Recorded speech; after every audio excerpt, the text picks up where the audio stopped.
Transcending into the world of Dragon Ball, I have become Son Goten, and, at the outset, I am bestowed with a system that empowers me to grow stronger upon vanquishing my adversaries. With each defeat, I acquire an advancement card along with the skills of my opponent. Congratulations, Master! On defeating Trunks, you have obtained the Super Saiyan 2 advancement card. Utilizing this card will elevate you directly to Super Saiyan 2 and the Kamehameha technique. Congratulations, Master, on defeating Gohan. You have gained the Super Saiyan 3 advancement card, along with the Magical Flash and the Magical Sphere of Destruction. Congratulations, Master, on defeating Goku. You have earned the Super Saiyan God advancement card, as well as the Kaioken technique, instant transmission, and the Spirit Bomb. Congratulations, Master, on conquering the Super Saiyan 5 Rage. You have obtained a Super Saiyan 6 advancement card. Along with, congratulations, Master, on defeating Whis. You have acquired a Super Saiyan 7 advancement card. Along with, Chapter 1, Son Goten, Where am I? Su Xian opened his eyes and found himself in an unfamiliar room. Suddenly, a piercing pain surged through his mind, and a torrent of memories flooded into his consciousness.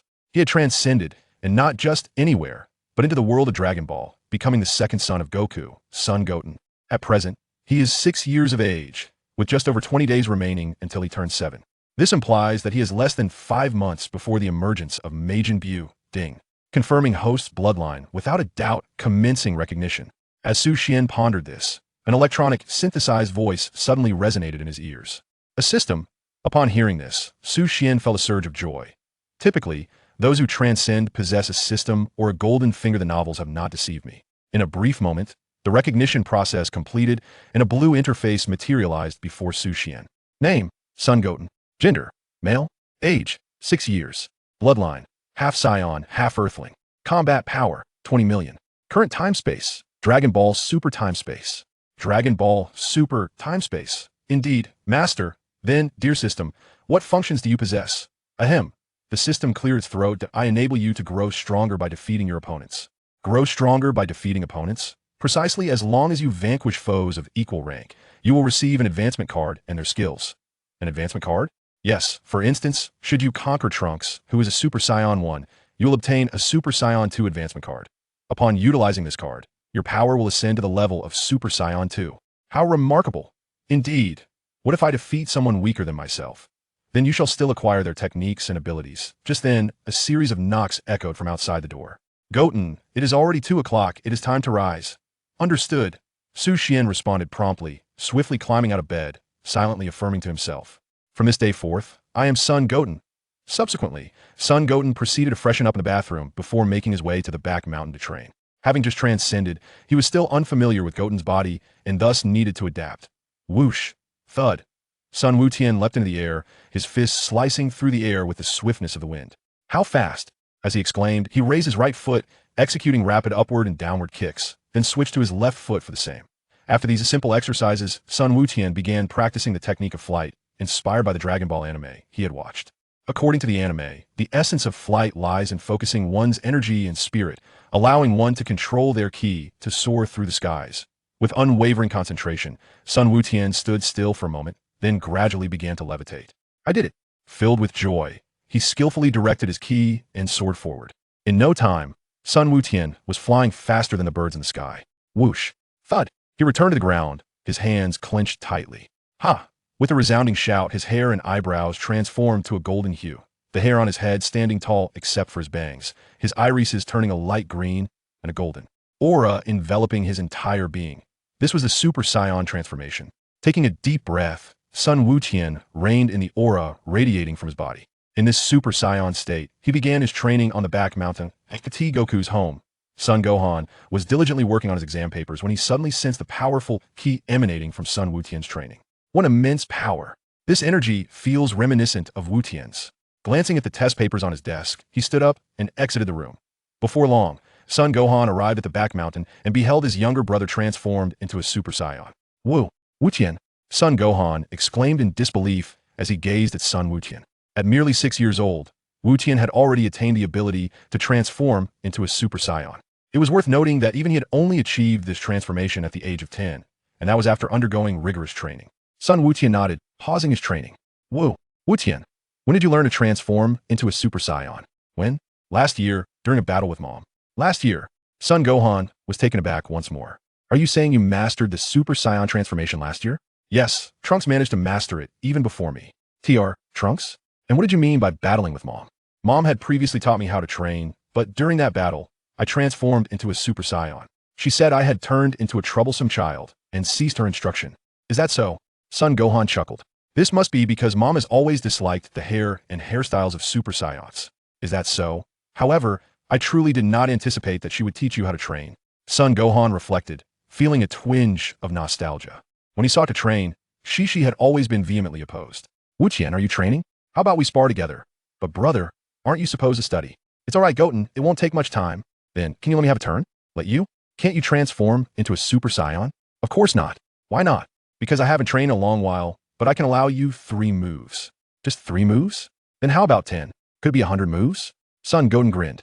All right, 100 moves, but this time, you mustn't say anything more. Son Goten nodded in agreement. Seeing this, Son Gohan stepped back and assumed a fighting stance. Brother, can we begin now? Yes. Son Gohan nodded. Huh.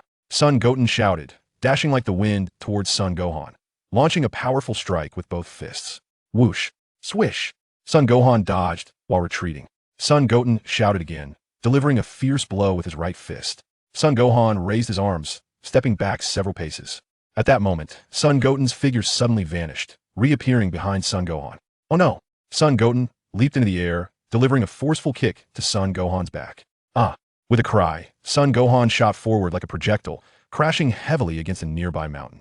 A massive cloud of dust was immediately kicked up around the mountain. Gritting his teeth, Son Gohan quickly crawled out from the rubble.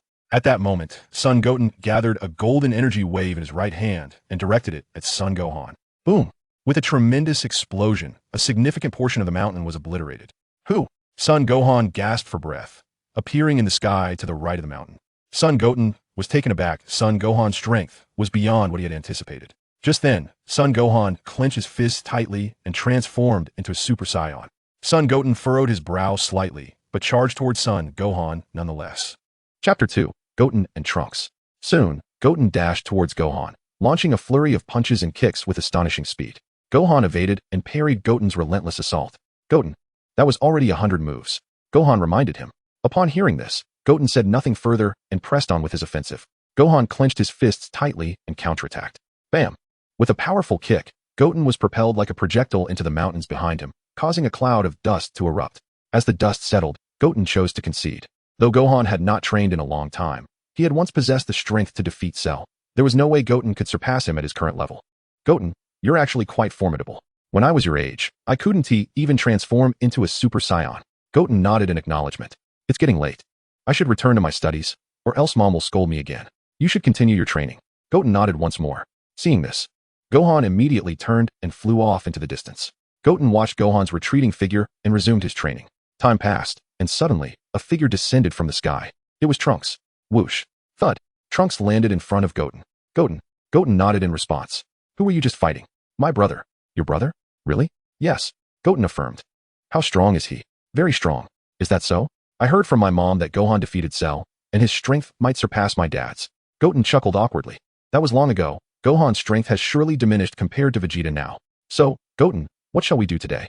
Shall we go fishing at the waterfall or hunt bears at Bunyan Mountain? Although both Goten and Trunks had mastered the transformation into Super Saiyans, their minds were still those of children. Their usual pastimes included catching stag beetles, crabs, and tackling large dogs and bears. No, I want to train today. Train? Why the sudden desire to train? It's nothing. I just felt inspired after sparring with my brother. I see. In that case, I'll train with you. You too? Yes. Is there a problem? No, not at all. Goten shook his head repeatedly. He had initially wished to train in secret to surpass Trunks. But now that Trunks intended to train as well, it seemed even more challenging. However, since their strengths were relatively close, Goten realized he could also rely on strategy to outsmart him. The afternoon flew by, and before they knew it, the sun in the sky began its descent toward the west. Goten, it's getting late. Shall I come back to play tomorrow? Sure. Goten nodded. Trunks, seeing this, immediately used his flight technique to head westward. As the sun began to rise, Sun Wukong took a moment to observe the sky before continuing his training. The following morning, after enjoying breakfast, he made his way to the back mountain for further practice. Around 8 o'clock, Trunks arrived and spotted Sun Wukong diligently honing his skills. When did he become so industrious? Trunks murmured to himself, swiftly descending beside his companion. Trunks! Sun Wukong exclaimed joyfully, greeting him warmly. Trunks nodded in acknowledgement. Did you come here to train early today? He inquired. Sun Wukong nodded affirmatively. What spurred this sudden dedication to training? Trunks asked curiously. Nothing in particular. I simply heard my brother mention my father's past, and it inspired me to train. Sun Wukong replied. You mean your deceased father? Trunks asked, and Sun Wukong nodded again. How about we have a spar today? Sun Wukong suggested. Sure. Trunks responded after a moment's contemplation. The two then stepped back simultaneously. Huh. With a powerful shout, Sun Wukong transformed into a Super Saiyan. You're going straight to Super Saiyan form. Trunks exclaimed, following suit and assuming his own Super Saiyan state. Sun Wukong chuckled lightly before charging towards Trunks, launching a series of powerful punches. Trunks evaded while retreating. Suddenly, Sun Wukong executed a sweeping kick aimed at Trunks. Caught off guard, Trunks was knocked to the ground. However, he quickly propped himself up with his right hand and sprang back.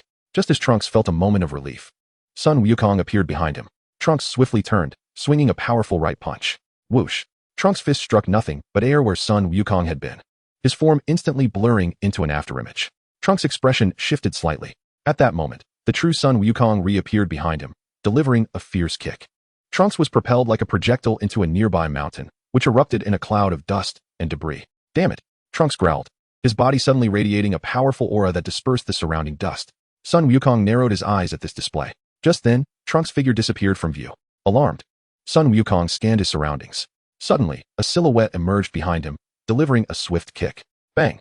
Sun Wukong was sent hurtling into the mountain ahead, kicking up a massive cloud of dust. Trunks smiled, feeling a swell of pride. Whoosh! At that moment, a golden energy wave shot forth from the dust. Trunks swiftly sidestepped, narrowly avoiding it. Boom! A tremendous explosion erupted as the golden energy wave detonated behind Trunks.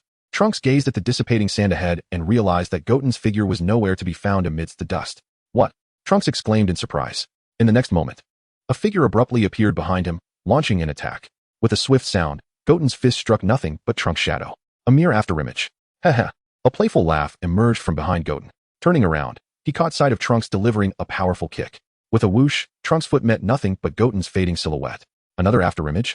Chapter 3, Super Saiyan 2 Advancement Card. Trunks, with a flicker, ascended into the air, spotting Goten standing on the ground before him. Their gazes locked in an intense moment. Immediately, both figures flickered and charged at each other simultaneously. In no time, they stood face to face, engaging in a fierce exchange of fists and feet. Bang! Goten was sent reeling from the force of the blow. Gritting his teeth, he launched a golden energy wave towards Trunks with his right hand. Trunks swiftly dodged to the right, evading the attack. At that instant, Goten vanished from sight, reappearing directly in front of Trunks in the blink of an eye. Due to Goten's astonishing speed, Trunks could only raise his hands to defend against the onslaught. Bang bang bang. Trunks was propelled backward from the relentless strikes. Huh. Suddenly, Goten shouted, executing a powerful side kick aimed squarely at Trunks. The force of the kick sent Trunks flying to the right. Damn it. Trunks gritted his teeth, unleashing a barrage of energy waves toward Goten. Goten, with a determined stomp, soared into the sky. Boom, boom, boom.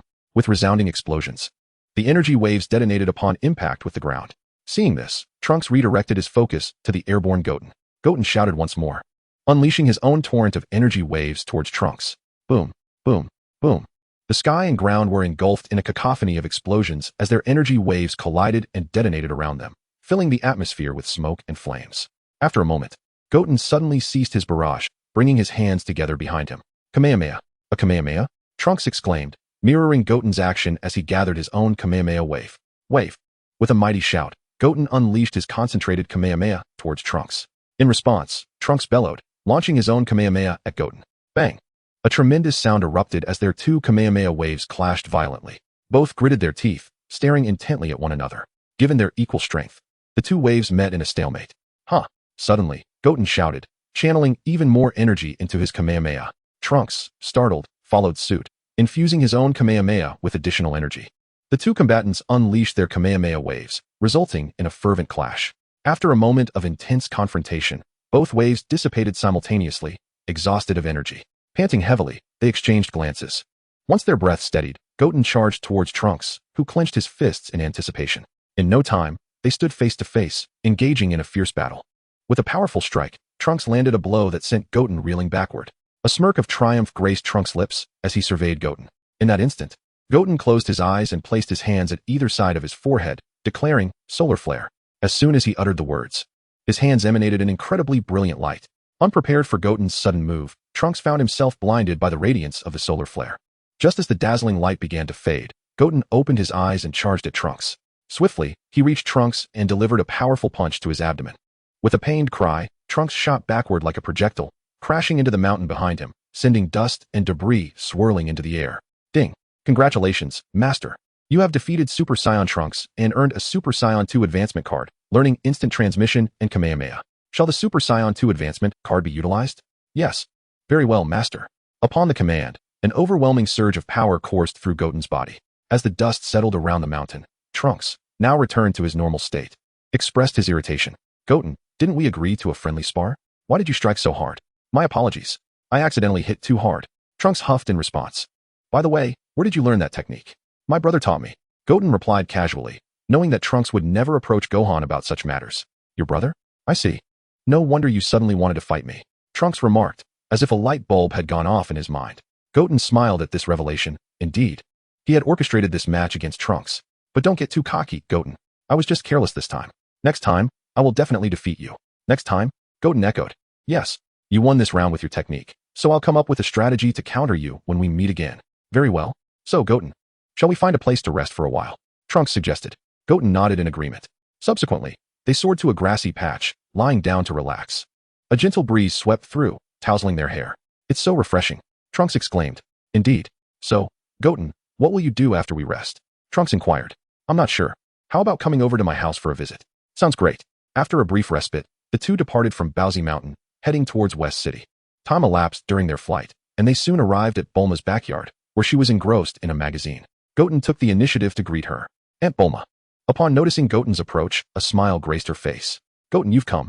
Goten bore a striking resemblance to a young Goku, evoking a sense of nostalgia in Bulma. He nodded in acknowledgement. Come with me, Goten. I want to show you my new toy. Sure, Goten responded, following Trunks to his room to admire the newly acquired transforming robot. Isn't this robot cool? It can even transform into a leopard. The morning swiftly passed, and as noon approached, Goten bid farewell to Trunks and returned home. In the afternoon, Goten visited Gohan's room to inquire about Krillin and the others. Although Goten had little interaction with Krillin, Gohan had previously mentioned him. Uncle Krillin. Chapter 4. Goten and Lazuli MM. Goten nodded. Uncle Krillin must be on Kame House. Where's Kame House? It is located in West City. Oh, what about Uncle Piccolo? Uncle Piccolo is likely in the other world. The other world? It's above the highest tower on Earth, the Korin Tower. As for Tien and Kaiatsu, they are probably training at the southernmost part of the Earth. The southern part of the Earth. Gohan nodded. How about this, Goten? I can take you to meet them. It's been a while since I've seen them. No, brother. If Mom finds out, she will say I'm disturbing your studies.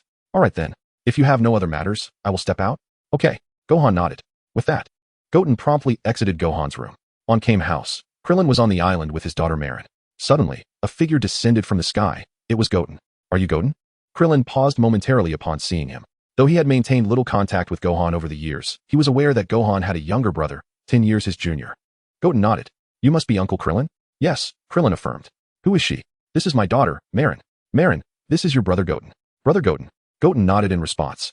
Goten, did you come alone? Is Gohan not with you? No, he is studying at home. I see. So what brings you here? I wish to challenge you to a match, Uncle Krillin. A match? Goten innocently nodded. Very well. Marin, step aside. Dad is going to spar with brother Goten. Upon hearing this, Marin promptly moved to the side. Goten and Krillin then retreated a step, preparing for their encounter. Well then, Uncle Krillin, shall we begin? Krillin nodded in affirmation. With a powerful shout, Goten charged towards Krillin. Clenching his fists, Krillin prepared to meet him head-on. The sounds of impact echoed, and soon, Goten stood before Krillin, his fists flying like the wind as they engaged in combat. With a resounding thud, Goten tightened his right fist and struck Krillin, sending him staggering back. What incredible strength! Truly worthy of being Goku's son, Krillin exclaimed with excitement. Having been Goku's closest friend during his lifetime, he felt a swell of pride seeing Goten's formidable power. Huh! Goten shouted, swiftly appearing before Krillin and launching a vigorous assault. Sensing the intensity, Krillin's expression shifted slightly as he raised his hands to defend against Goten's onslaught. The strikes continued, propelling Krillin backward repeatedly. Daddy! Marin called out to Krillin.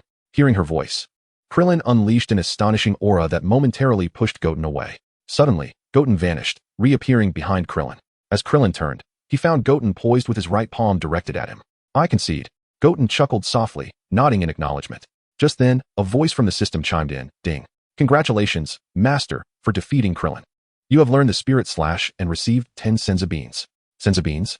Indeed, Master, Defeating an opponent grants a chance for additional rewards. Is that so? At that moment, the door to Kame House swung open, and a striking woman with golden hair and blue eyes emerged. Tall and graceful, she wore a purple top and blue jeans. She was none other than Lazuli. Lazuli, she nodded, gazing at Goten. And who might this be? This is Goku's younger son, Goten. Goten, this is your Aunt Lazuli. Aunt Lazuli. Lazuli nodded slightly. Mommy. Marin called out to Lazuli. Upon hearing this, Lazuli approached Marin and affectionately ruffled her hair. Krillin, were you two just engaged in battle? Indeed. And who emerged victorious? Goten. Although Goten was Goku's son, Krillin found it somewhat difficult to admit he had lost to a child. Is that so? Lazuli smiled at Goten. Then, how about we have a little spar, Goten? Lazuli. Krillin exclaimed, surprised, thinking she was defending him, but in truth, her interest lay in Goten's abilities. Us. Yes. Lazuli affirmed. Very well then. Krillin, please take care of Marin. All right. Krillin replied, leading Marin outside Kame House. Now, shall we begin? Lazuli addressed Goten. Absolutely. No sooner had the words left her lips than Lazuli dashed towards Goten like a bolt of lightning. Startled, Goten quickly raised his hands to defend against her assault. The sounds of their clash reverberated through the air. Under the swift and lightning-like assault of Lazuli, Sun Wukong's son, Goten found himself retreating repeatedly. With a resounding thud, Lazuli executed a powerful kick that struck Goten squarely in the chest, sending him tumbling backward. Lazuli let out a disdainful snort as she unleashed several waves of energy from her palms, aimed directly at Goten. He deftly maneuvered to the side, narrowly evading the onslaught. Boom, boom, boom. The energy waves crashed against the ocean, conjuring towering waves that surged forth, bringing forth an abundance of fish and shrimp onto the shore. Father, look at all the fish, Marin exclaimed innocently, pointing at the fish scattered across the beach. Krillin nodded slightly in acknowledgement. The turtle hermit, who had been peacefully slumbering in his abode, was abruptly awakened by the commotion and hurried outside. Clang. The door to the turtle house swung open, prompting Krillin and Marin to glance back instinctively. The turtle hermit's expression turned grave as he observed Goten battling Lazuli. Could it be indeed Master Roshi? He is the son of Son Goku. Goten, exclaimed Krillin. I always thought he bore a striking resemblance to Goku as a child. Just then, Lazuli launched Goten into the air above the ocean. Goten, will you not reveal your true power? True power? Both Krillin and Master Roshi exchanged puzzled looks at Lazuli's words. Very well, Goten responded, clenching his fists with determination. Huh. With a mighty shout, Goten transformed into a Super Saiyan. A Super Saiyan. Krillin and Master Roshi gasped in astonishment. Particularly Krillin, who struggled to articulate the words, as if his throat had tightened. It took several moments for him to finally utter Super Saiyan. It was well known that Goku had to endure rigorous training and battles to attain this transformation, yet Goten, merely 6 years of age, had already achieved it. His innate talent was indeed extraordinary. Chapter 5, Infinite Stamina Card. Goten noticed the astonished expressions on their faces, and a slight smile crept onto his lips. If the sight of him as a Super Saiyan could elicit such amazement, he wondered what their reaction would be if he transformed into Super Saiyan 2. Whoosh. At that moment, Lazuli charged toward Goten, her fists and feet moving like the wind in a relentless assault. Whoosh. Swish. Goten skillfully dodged her attacks, weaving left and right with ease. Startled, Lazuli unleashed her right fist with full force. Goten raised his hand to block, successfully deflecting her strike. Gritting her teeth, Lazuli aimed a sideways kick at Goten. Instinctively, he released her right fist and retreated. Lazuli surged forward once more, launching another attack at Goten. Whoosh. Swish. While evading, Goten continued to back away. It appeared that the outcome was already decided, remarked Master Roshi. Decided? Before Krillin could grasp the meaning of Master Roshi's words, Goten's figure suddenly vanished, reappearing behind Lazuli. Boom. With a powerful kick, Lazuli was sent flying into the sea like a projectile. Suddenly, her body radiated an immense aura, causing her to hover above the water's surface. In her wake, the sea was stirred into a colossal wave. Lazuli gazed ahead, realizing that Son Goten's figure was no longer on Kame House. She turned around and saw Son Goten raising his right hand towards her. I have lost, Lazuli thought, feeling a twinge of regret. Son Goten smiled and nodded in acknowledgement, then reverted to his normal state. Ding. Congratulations, Master, for defeating Lazuli. You have obtained a special card, Unlimited Stamina Card, and learned the Kamehameha technique. Use the Unlimited Stamina Card. Yes, Master. Upon hearing this, Son Goten promptly flew back to Kame House. Uncle Krillin, who is he? He is the master of both your father and me, Master Roshi. Master Roshi. The turtle hermit nodded. Remarkable, Goten. At such a young age, you can transform into a Super Saiyan. Your father hadn't even become my disciple at your age. Son Goten smiled at this remark, but chose not to elaborate. Uncle Krillin, it's getting late, so I'll take my leave. Aren't you going to sit for a while? No, thank you. Son Goten shook his head. Will you come over to play again sometime? Son Goten nodded affirmatively and turned to leave the island. Krillin watched as Son Goten's figure faded into the distance, letting out a sigh. He recalled the time when he and Goku trained together. Their abilities seemed relatively close then, yet now he found himself outmatched by Goku's young son. What's wrong, Dad? It's nothing. Korin Tower. At that moment, the cat hermit and Yajirobe were idly observing the lower world. Suddenly, they spotted a figure soaring towards them. It was Son Goten. Goku. Due to the striking resemblance between Son Goten and young Goku, Yajirobe mistook him for Goku. He is not Goku. He is Goku's son, Son Goten. The cat hermit clarified. Goku's son? Indeed. The cat hermit affirmed. Whoosh. Thud. As soon as he finished speaking, Son Goten flew into the tower. You are Son Goku's son. Son Goten, correct? The cat hermit inquired. Son Goten nodded. You are Lord Korin, right? Yes. The cat hermit replied. Young man, do you know who I am? Yajirobe asked, crossing his arms. Who are you? Son Goten feigned ignorance. I am your father's good friend, Yajirobe. I have saved your father on numerous occasions. Yet Gohan never mentioned me to you. Numerous times? Son Goten queried. Indeed. The first time was when your father was gravely injured by Tao Pai Pai. The second was after his battle with Piccolo when he fell from the sky, and I caught him just in time. The third was when Vegeta transformed into a great ape, and I severed his tail to save your father's life. Then why don't you mention how Goku defeated King Piccolo and saved us all? The cat hermit interjected. Yajirobe blushed upon hearing this. That is an entirely different matter. And I never claimed that Wukong did not save us. I merely mentioned my bond with him. That is more like it. The cat hermit remarked, glancing at Son Goten. By the way, Goten, what brings you here? Oh, nothing much. I was just feeling bored and decided to take a stroll. A stroll, you say? Yes. Son Goten nodded.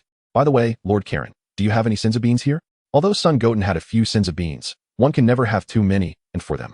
The beans were merely wasted. Yes, but I only have 10. If you want them, I'll give them to you as a token of our meeting. Son Goten nodded in acknowledgement. Seeing this, the cat hermit promptly produced a cloth bag for Son Goten. Thank you, Lord Karen.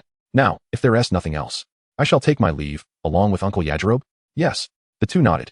With that, Son Goten swiftly departed from Korin Tower, soaring towards the other world. Before long, Son Goten arrived in the other world, where he encountered Dandy, Piccolo, and Bubbles. You are Goten? Piccolo observed Son Goten and spoke. Over the years, though he had kept in touch with Gohan less frequently, he still occasionally visited him. Son Goten nodded. Goten, did your brother not join you? Dandy inquired. No, he is studying at home. Piccolo snorted. That kid Gohan, ever since defeating Cell, has neglected his training and spends all his time buried in books. Goten, what brings you here? Dandy asked. I came to challenge Uncle Piccolo to a duel. You wish to duel with me? Yes. I heard from my brother that you possess great strength, so I wanted to test my skills against you. Is that so? Then I accept your challenge. Upon hearing this, Son Goten immediately took a step back and assumed a fighting stance. Dandy and Bubbles moved aside. Then, come at me. Piccolo instructed Son Goten. Nodding in agreement, Son Goten dashed forward with the speed of lightning toward Piccolo. Before long, he was before Piccolo, launching a powerful assault with both fists. Yet all his strikes were deftly evaded by Piccolo. Suddenly, Piccolo delivered a swift kick with his right leg, striking Son Goten squarely in the abdomen. Son Goten cried out in agony as he was sent hurtling out of the other world. Piccolo unleashed a series of energy blasts from his right hand, targeting the retreating Son Goten. Boom, boom, boom. With the sound of tremendous explosions, Son Goten was struck by the energy waves, enveloped in a thick cloud of smoke. Chapter 6. Regeneration Technique. With a mighty shout, a golden aura enveloped Son Goten, swiftly dispersing the smoke surrounding him. Super Saiyan. Both Piccolo and Dandy gasped in astonishment. They had witnessed the emergence of a Super Saiyan before and understood the arduous challenge of transforming into one, yet here was Son Goten, merely 6 years old, already capable of achieving this transformation. Is the Super Saiyan form now so commonplace? After a brief moment of astonishment, Piccolo quickly regained his composure and charged towards Goten. Goten shouted, dashing forward to meet Piccolo with equal fervor. Whoosh! Bang bang bang. In no time, the two confronted each other, their fists and feet moving with the swiftness of lightning as they engaged in fierce combat. Suddenly, Goten vanished, reappearing behind Piccolo. Startled, Piccolo barely had time to react before Goten delivered a powerful kick to his back. Piccolo's body shot forth like a projectile, crashing down onto the celestial realm. The ground of the heavens shattered upon impact, sending up a cloud of dust. Piccolo! Dent exclaimed in shock. Damn it! Piccolo gritted his teeth, rising swiftly from the ground to charge at Goten once more.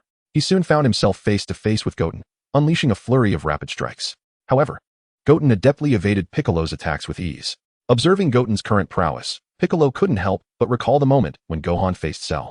Back then, Cell relentlessly attacked Gohan, but could not land a single blow. Bang! Just as this thought crossed Piccolo's mind, Goten suddenly flickered to Piccolo's left side and delivered a forceful kick. Bang! With a resounding crash, Piccolo was sent flying 1,000 meters away. Damn it! Piccolo shouted in anger, scanning the area only to find Goten's figure had already vanished. A bead of cold sweat formed on Piccolo's forehead as he quickly turned to look behind him. At that moment, Goten raised his right hand towards him. I concede. Though a tinge of reluctance lingered in Piccolo's heart, he chose to admit defeat. Thank you, Uncle Piccolo, Goten replied with a smile. Ding. Congratulations, Master. You have defeated Piccolo and learned the regeneration technique. The body's lost structure will self-repair, except for the head, which requires a significant amount of energy, telepathy, materialization, creation from nothing, and foresight that allows one to see clearly from thousands of meters underground, primarily used by celestial beings to monitor the lower realms. Piccolo inherited this ability after merging with the gods, along with the powerful attack known as the Special Beam Cannon. Piccolo certainly possesses a wealth of abilities. Goten mused internally after assimilating a vast amount of memories. Goten, how is your strength so formidable? Did Gohan train you? Piccolo inquired. No. It was my mother who taught me. Your mother? But didn't she oppose Gohan's training? Yes. Goten nodded. Although Goten said little, Piccolo surmised that Chi-Chi's decision to instruct Goten in martial arts must stem from the loss of Goku. Subsequently, Goten explored the celestial realm before returning home. On his way back, he utilized the foresight technique to glance towards West City, where everything appeared vividly before his eyes. After employing this technique, Goten suddenly recalled the old Kai, who possessed the ability to see far and could witness the battles of insects on Earth from King Kai's planet. Upon returning home, Goten used the materialization technique to create a new martial arts uniform for himself. Regrettably, he lacked such abilities in his previous life, where merely crafting dozens of garments daily would have ensured his sustenance. The following morning, after partaking in breakfast, Son Goten departed from Baozi Mountain and soared to the summit of a grand mountain at the southernmost tip of Earth. At that moment, a bald man with 3 eyes was engaged in rigorous training atop the mountain. This individual was none other than Tien Shinhan. Beside Tien stood a young boy wearing a cap, who was none other than Chaos. Although Chaos had grown older, his appearance still resembled that of a child. Son Wukong, Tien Shinhan exclaimed, as he beheld Son Goten, instantly reminded of the youthful Son Wukong. Are you Tien Shinhan and Chaos, uncles? Son Goten inquired. Could it be Goten? Tien Shinhan questioned, for despite his dedication to training, he occasionally communicated with Krillin and was aware of Son Wukong's young son. Son Goten nodded affirmatively. What brings you here? Tien Shinhan asked. I wish to spar with you. Spar? Indeed, is that permissible? Of course. Then Chaos, shall we engage in a friendly match? Son Goten proposed, directing his gaze towards Chaos, as his primary aim was to face Chaos. Chaos possessed a unique ability to control others, a power that fluctuated based on the user's strength. Even the East Kaishin possessed such a capability, briefly subduing Son Gohan with it. Me? Chaos replied, surprised. Yes. Son Goten smiled. Then Chaos, you may spar with Goten. Tien Shinhan suggested. Alright. Chaos nodded. Upon hearing this, Son Goten immediately retreated, positioning himself in a combat stance. Shall we commence, Chaos? Indeed. Chaos affirmed. No sooner had the words left his mouth than Son Goten dashed forward like the wind, launching a powerful right fist towards Chaos. Just as Son Goten's fist was about to strike, Chaos swiftly employed his ability, rendering Son Goten immobile. Seizing the opportunity, Chaos delivered a swift kick forward. Bang! Son Goten was propelled backward. In that instant, he clenched his fists tightly, suddenly breaking free from the constraints of the superpower, charging towards Chaos. Chaos was taken aback. Just as Son Goten's right fist was about to connect with Chaos' face, he abruptly withdrew it. I concede. Chaos declared, promptly acknowledging his defeat. Son Goten nodded. Ding. Congratulations. Master, you have defeated Chaos and acquired the ability to control, learning the whole wave. Now Goten, allow me to challenge you as well, Tien Shinhan proposed. Son Goten nodded once more. Chaos, upon hearing this, immediately stepped aside. Shall we begin, Goten? Tien Shinhan asked, to which Son Goten responded with another nod. With that, Tien Shinhan charged towards Son Goten. In a swift motion, Tien reached Son Goten, launching a powerful attack with both fists. Son Goten evaded while retreating. Whoosh! Tien Shinhan executed a horizontal kick aimed heavily at Son Goten. Son Goten raised his hand to block it and retaliated with a horizontal kick of his own towards Tien Shinhan. Tianjin Fan was taken aback, hastily retracting his right foot and retreating. Seizing this opportunity, Son Goten swiftly dashed in front of Tianjin Fan, launching a powerful dual-fisted assault. Chapter 7, The Goku Training Program. Bang, bang, bang. As Tianjin Fan defended against Son Goten's onslaught, he continued to back away. Suddenly, with a swift kick, Son Goten struck Tianjin Fan's abdomen with considerable force, sending him hurtling backward. Tianjin Fan clenched his fists tightly, quickly stabilizing himself on the ground. Just then, Son Goten's figure abruptly vanished from his sight. Behind you, Dumpling warned. What?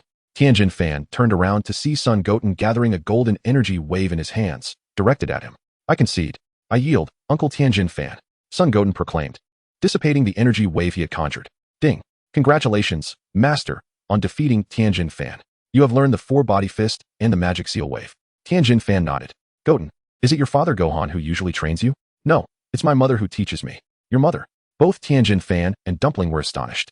That Kiki could instruct Son Goten in martial arts and nurture such strength in him was unexpected. Son Goten nodded. Well then, Uncle Tianjin fan, Uncle Dumpling. If there's nothing else, I shall take my leave. All right. Tianjin fan replied with a nod. Upon seeing this, Son Goten immediately took to the skies. As Tianjin fan watched his distant figure, he couldn't help but reminisce about his first encounter with Son Goku. At that time, Goku's strength was far beyond his own. Now, not only could he not match Goku, but he also found himself unable to contend with Son Goten. After a moment of reflection, Tianjin fan resumed his training. Although Son Goten's prowess had surpassed his own, he felt no discouragement. He was in pursuit of martial mastery, not merely training to overcome someone. At Baozi Mountain, Son Goku's residence, Trunks was searching for Son Goten. Kiki, Goten? Yes, Aunt Kiki. Isn't Goten at the back mountain? No. Then perhaps you should ask Gohan. He might know where Goten is. Trunks nodded and entered Son Gohan's room to inquire about Son Goten's whereabouts. Gohan, too, was unaware of Goten's location. With no other recourse, Trunks decided to take a stroll around Baozi Mountain in hopes of locating Son Goten. After wandering for a while on Baozi Mountain, Trunks suddenly sensed Goten's energy and looked up toward the sky, spotting Son Goten flying toward him. Goten! Trunks exclaimed joyfully as he soared from the woods to meet Son Goten. Trunks! Trunks nodded in acknowledgement. Goten, where have you been? I was just bored and decided to fly around the earth. I see. How about we spar today? Spar? Yes. I've developed several new moves. And this time I won to lose to you. Really? Let us find an open space to battle. Upon finishing their conversation, the two individuals swiftly soared into the air.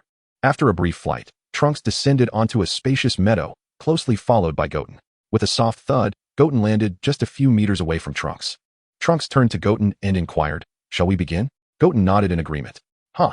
Trunks exclaimed, charging towards Goten. Goten raised his hands forward, causing Trunks' body to become immobilized. This was the manifestation of Goten's newfound superpower. What is happening? Trunks exclaimed in astonishment. Goten smiled and replied, Trunks, I have recently acquired an ability to control others. A superpower? Trunks questioned. Indeed. Goten affirmed, retracting one hand and swiftly approaching Trunks to launch an attack. Bang! Bang! Bang! Goten soared into the air, delivering a flurry of kicks aimed at Trunks' face and body. Soon, Trunks was emitting cries of distress. With a powerful kick, Goten sent Trunks hurtling away. Though Trunks was propelled through the air, he remained unable to move. Damn it! Trunks gritted his teeth, summoning an immense surge of energy in an attempt to break free from Goten's control. Huh!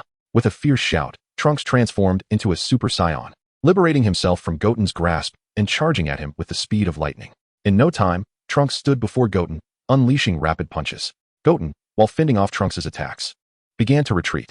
Suddenly, Trunks clenched his right fist and delivered a powerful blow that sent Goten flying. Huh! Trunks bellowed, gathering a massive energy wave in his hands to strike at Goten. This technique was renowned in the Dragon Ball universe as the Prince's fighting style.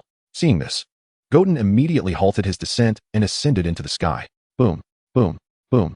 With the sound of colossal explosions, energy waves detonated upon the ground, enveloping the area in a haze of smoke and fire.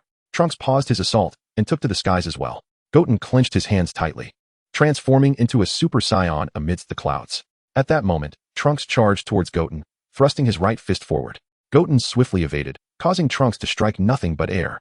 As Trunks looked up, ready to advance once more, he found himself immobilized yet again. Goten chuckled and said, Trunks, you are no match for me. Perhaps you should concede. Frustrated, Trunks strained to break free from Goten's hold, but despite his efforts, he remained trapped. After a futile struggle, he reluctantly admitted defeat. Goten, I concede. Sun Wukong's son. Goten nodded and relaxed his hand, returning to his usual state. Ding. Congratulations, Master, for defeating Trunks and acquiring the skills of Bubblegum Ghost, Continuous Super Chocolate Ring, and Volleyball Fist. Goten was momentarily taken aback. It turned out that by defeating his opponent again, he could learn new abilities. If he were to conquer his father, Goku, in his perfect Ultra Instinct form, wouldn't he be able to directly learn Ultra Instinct? If that were the case, he could devise a training plan centered around Goku. The stronger Goku became, the stronger he would grow. Trunks, feeling his body regain mobility, breathed a sigh of relief. He then transformed back to his normal state and flew over to Goten. Goten, how did you suddenly gain superpowers? I don't know. I just discovered them while training yesterday. Is that so? Trunks replied, somewhat skeptical. Chapter 8, the rematch with Gohan. Well then, Goten, how about we fight again without using your superpowers? We can do that, but it probably won't hold much significance, right? True enough. At noon, Trunks returned home and inquired with Vegeta about a way to counter Goten's superpowers. Superpowers? Goten, suddenly gaining the ability to control others. And I can't even defeat him now, Vegeta remarked. Dad, do you have any methods to help me counter his abilities? Indeed. You simply need to train diligently and surpass him in strength. In the face of absolute power, no superpower can prevail. Is there no other way? Trunks pressed. No. Vegeta snapped. Trunks' defeat at Goten's hands had already displeased Vegeta, and the fact that Trunks was reluctant to train and enhance his own strength only added to his irritation. From today onward, you will train with me until you can defeat Goten. Dad, Trunks protested, somewhat unwilling. If you refuse, I will have Bulma have your allowance. Dad, enough. It's settled. In the afternoon, Goten, feeling bored, fashioned several magic sealing wave bottles intended for the power tournament. However, he lacked the sealing talismans. The talisman was crucial for using the magic sealing wave. Without it, even if he succeeded in sealing his opponent in the bottle, they would not be contained. Since talismans could not be conjured from thin air, Goten decided to purchase some yellow paper and draw the seals himself. However, as he currently had no need for the magic sealing wave, he felt no urgency about the matter and resolved to buy the supplies in West City when time permitted. After completing the bottles, Goten utilized his ability to create objects, crafting several orange martial arts uniforms and shoes for easy changes during training. Once he had finished making the clothes and shoes, Goten proceeded to create weights and heavy gear for training, then began his regimen. The following morning, Goten visited Bulma's house to play with Trunks, only to learn of Trunks being forced into training. Left with no choice, Goten returned home. With nothing to do, he decided to train in the mountains behind his house. Only a little over 4 months have passed since the emergence of Majin Buu. Thus, he must hasten his training to attain the strength necessary to vanquish this formidable foe. Currently, he has achieved Super Saiyan 2, and his next objectives are to defeat Gohan and Goku, thereby acquiring the advancement cards for Super Saiyan 3 and Super Saiyan God. However, Goku resides in the afterlife, necessitating a strategy for his resurrection. After Gohan triumphed over Cell, he and his companions could have revived Goku, but he himself declined the chance. Time flows swiftly, and a month has elapsed in the blink of an eye. During this period, Goten has devoted most of his time to rigorous training. At the back mountain of Goku's residence, Goten is currently meditating, suspended in the air in a lotus position. A figure approaches from the distance. It is Gohan. Goten seems to sense Gohan's arrival and opens his eyes. Brother. Gohan greets with a smile and a nod. Goten, have you been training this past month? Gohan inquires. Yes. Goten replies enthusiastically. Then your strength must have improved significantly. Gohan encourages. Not really, just a little bit. Goten responds modestly. That's perfectly fine. A small improvement in a month is quite normal. Gohan reassures him. What brings you here, brother? Goten asks. I haven't trained in a while, so I thought I would come and practice a bit. Gohan explains. I see. Aren't you concerned about your studies? Goten questions. Not at all. In fact, I'm currently previewing my senior year materials. Gohan reveals. Previewing? Goten is taken aback, unable to comprehend the world of academic excellence. Yes, I've already previewed mathematics up to the university level. Gohan adds. By the way, Goten, that meditation you were doing earlier, was it Uncle Piccolo's technique? Goten nods in affirmation. Uncle Piccolo's meditation is indeed beneficial, but physical training suits us Saiyans far better. Goten remains silent at this observation. In the latest chapters of Dragon Ball Super, Vegeta pointed out that their strength is comparable to Jiren's, yet Jiren's control over his body far surpasses theirs, a sentiment echoed by Whis. This indicates that both mental focus and physical prowess are vital for enhancing strength. Upon realizing this, Gohan immediately resumes his training. The morning passes swiftly, and soon it is nearly noon. Both Goten and Gohan, drenched in sweat from their exertions, prepare to take a break. Anticipating that Chi-Chi will summon him to study in the afternoon, Gohan turns to Goten. How about we spar for a bit? Spar? Goten asks. Yes, I managed to secure this half-day for Mom. Gohan explains. All right then, Goten agrees. With that, both of them step back in unison. Shall we begin, Goten? Gohan asks. Yes. Goten affirms with a nod. With that, Gohan charges at Goten. In a flash, he reaches Goten and unleashes a powerful punch. Goten raises his fists to meet Gohan's assault. The sounds of their strikes resonate fiercely. After exchanging blows for a while, Gohan executes a swift side kick aimed at Goten. As Sun Wutian instinctively raised his right hand to defend himself, Sun Wufan seized the opportunity to strike him squarely in the face, sending him reeling backward. Clenching his fists tightly, Sun Wutian suddenly unleashed an immense surge of energy. Huh! With a resounding shout, he transformed into a Super Saiyan. Super Saiyan! Exclaimed Sun Wufan. As he too underwent the transformation. Boom! Sun Wutian radiated a torrent of golden energy as he charged at Sun Wufan, who likewise propelled himself forward. Whoosh! Bang! Bang! Bang! In no time, the two found themselves face to face, engaged in a fierce battle. Dust swirled around them like a tempest. With a deafening explosion, Both warriors concentrated their energy into a golden wave, colliding spectacularly. A blinding brilliance erupted from the energy blast, forcing both to retreat several hundred meters in an instant. Impressive. Wutian, I didn't expect your strength to have surged so dramatically in just a month. Sun Wutian nodded slightly in acknowledgement. In the blink of an eye, the two figures vanished, reappearing midair to continue their combat. Whoosh, bang, bang, bang. As they darted through the sky, they unleashed a flurry of attacks upon one another. Their astonishing speed created the illusion of ripples coursing through the heavens. Chapter 9. Ascension of the third tier of Super Saiyan. Boom. Moments later, Sun Wutian executed a flying kick, sending Sun Wufan crashing down to the ground, creating a cloud of dust upon impact. As the dust settled, Sun Wufan slowly rose from the earth, gazing up at Sun Wutian. Is this what you call a slight enhancement in power? Sun Wutian's display was truly impressive. Noticing the sun nearing its zenith, Sun Wufan resolved to unleash his full strength to defeat Sun Wutian. With this thought, he clenched his fists tightly, exuding an astonishing aura that surged upward with tremendous force. The ground trembled violently under the influence of Sun Wufan's energy, sending debris soaring into the air. Ah! Sun Wufan roared, his energy escalating dramatically. His hair stood on end, flames of energy enveloped him, and lightning crackled around his form. This was the transformation into Super Saiyan 2. Boom. Once the transformation was complete, Sun Wufan immediately released his energy into the surrounding atmosphere. In the celestial realm, Piccolo, deep in meditation, opened his eyes upon sensing the overwhelming power emanating from Sun Wufan. Dandy, what is happening? Why is Wufan radiating such formidable energy? No. Wufan is merely sparring with Wutian. Sparring? Are you suggesting that Wufan, transformed into a Super Saiyan, cannot best Wutian? Dandy nodded in affirmation. Upon hearing this, Piccolo gritted his teeth, a twinge of jealousy stirring within him. Once, he had been the formidable Demon King Piccolo, instilling fear in the hearts of many. In this present day, he finds himself surpassed one by Sun Wukong and the others. If he were to claim he felt no jealousy, it would undoubtedly be a falsehood.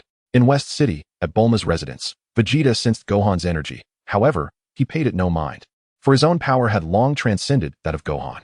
At Bowsy Mountain, Goten gazed at his transformed brother, a faint smile gracing his lips. Super Saiyan 2, is it? Well then, I shall transform into Super Saiyan 2 as well. The mere suggestion startled Gohan. No sooner had he spoken than Goten clenched his fists, an astonishing aura emanating from him as it surged upwards. Ah! With a tremendous roar, Goten ascended to Super Saiyan 2. Super Saiyan 2. Gohan was taken aback. Goten had, astonishingly, mastered Super Saiyan 2 just as he had. It was noteworthy that Gohan himself had only achieved this form at the age of 10, after enduring over a year of rigorous training in the hyperbolic time chamber. In fact, considering the time dilation within the chamber, he was technically 11. Yet Goten was merely 7. At such a tender age, he had already attained the ability to transform into Super Saiyan 2. Gohan found it hard to fathom the heights of power Goten might reach if he continued to train diligently.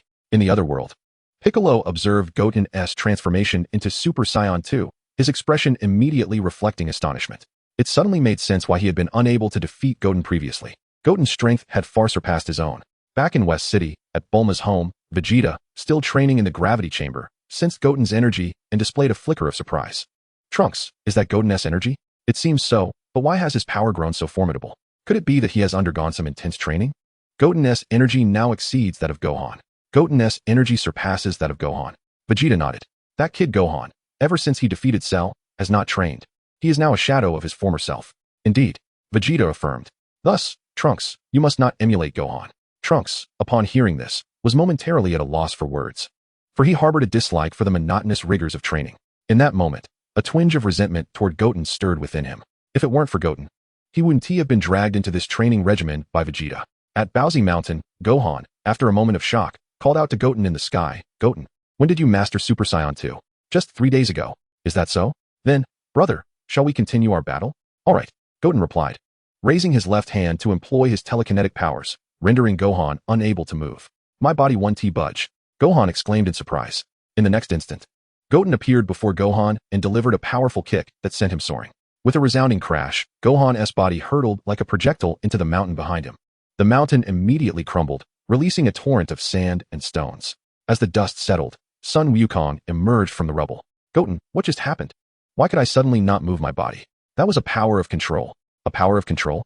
Indeed, it is an ability I unexpectedly acquired a month ago. Superpowers are non-scientific phenomena, with an exceedingly low probability of occurrence. Thus, despite Sun Wukong's lingering doubts, he chose to believe. For even the advanced technology of the Dragon Ball world could not fully comprehend why certain individuals manifest such extraordinary abilities. Is that so? Sun Wukong exclaimed. And in an instant, he appeared before Sun Goten and launched an attack. Whoosh! Sun Goten swiftly dodged, materializing hundreds of meters behind, causing Sun Wukong's punch to miss its mark. With a swift motion of his left hand, Sun Goten employed his power again, rendering Sun Wukong immobile. Not again. I can't move. Sun Wukong protested, straining to break free. Yet, no matter how hard he struggled, he could not escape Sun Goten's grasp. Eventually, he was left with no choice but to concede. I surrender. Sun Goten nodded, lowering his hand and returning to his normal state. In response, Sun Wukong also reverted to his usual form. Ding! Congratulations, Master, for defeating Sun Wukong and obtaining the Super Saiyan 3rd Stage Advancement card, along with 100 Senza Beans. Upon hearing this, Sun Goten promptly utilized the Super Saiyan 3rd Stage Advancement card, instantly feeling an overwhelming surge of power within him. Just then, he heard Chi-Chi's voice calling out, Gohan, Goten, it's time for dinner. Then let's head back for dinner. Sun Goten replied with a nod. On their way back, Sun Wukong shared his reflections with Sun Goten. If only Dad were here, he would surely be thrilled to see your incredible strength. Chapter 10, The Serpent Road of the Underworld. Brother, why don't we resurrect Dad? Resurrect? You mean using the Dragon Balls? Exactly. We initially wanted to bring Dad back, but he wasn't very keen on the idea, which is why he remains in the afterlife for training. Then let's devise a plan to bring him back. But what can we do? Where's Dad now? In the afterlife. I believe he is with King Kai. King Kai? Sun Goten feigned ignorance. Sun Wukong nodded. King Kai is the deity who governs the North Galaxy. How did Dad come to know him? That's a long story. I'll tell you after dinner. After their meal, Sun Wukong recounted the events of Raditz invasion to Sun Goten. Wait, so Trunks' dad was a villain?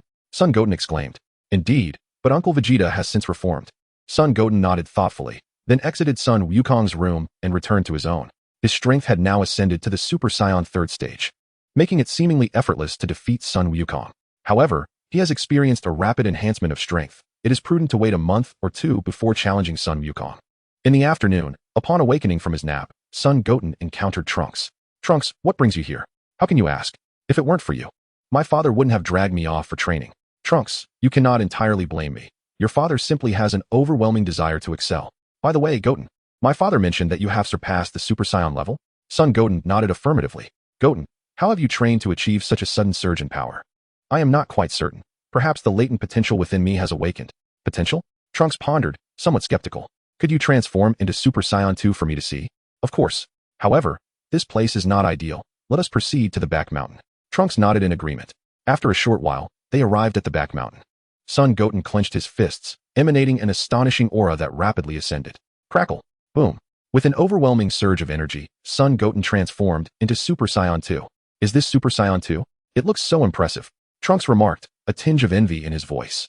Sun Goten nodded, observing Trunks' expression of admiration. Sun Goten wished to reveal that he possessed even more formidable transformations. Yet, in order to preserve Trunks' enthusiasm for training, he decided to wait for a more opportune moment to showcase them. With that thought, Sun Goten reverted to his normal state. Having not seen each other for quite some time, Trunks spent the afternoon playing at the Capsule Corp before returning home. 2 months swiftly passed. During this time, Sun Goten's strength had grown considerably. Presently, he found himself within a palace at a desert oasis, the residence of the fortune teller. Are you saying you wish for me to take you to the underworld to find Goku? Yes, Sun Goten affirmed. Is this something Chi-Chi is aware of? The fortune teller inquired. I do not know, but I won't stay in the underworld for long. I shall return swiftly. After a moment of hesitation, the fortune teller nodded. Very well, but you must not linger there for too long. Sun Goten nodded in agreement. The fortune teller then led Sun Goten to the underworld. In the Hall of Judgment, King Yema was engrossed in his duties when 2 figures entered from the outside. It was the fortune teller and Sun Goten. Fortune teller. King Yema exclaimed in surprise at her sudden arrival. The fortune teller nodded. It has been a long time, King Yema. And who is this? King Yema inquired. Looking at Sun Goten.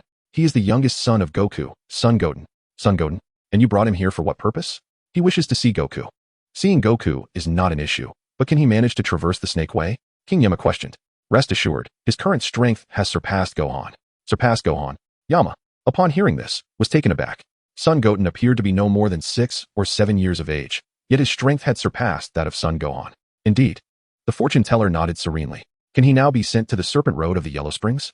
Yama nodded in affirmation and summoned a small spirit. Little ghost. Escort him to the Serpent Road of the Yellow Springs. Yes, Master Yama. The little ghost saluted Yama respectfully. Having spoken, he promptly led Sun Goten out. Arriving at the Serpent Road of the Yellow Springs. The road, true to its name, twisted and turned like a serpent. This is the Serpent Road of the Yellow Springs. The Sun Wukong you seek is on the planet at the end of the Serpent's Head. If there is nothing else, I shall take my leave now." Son Goten nodded.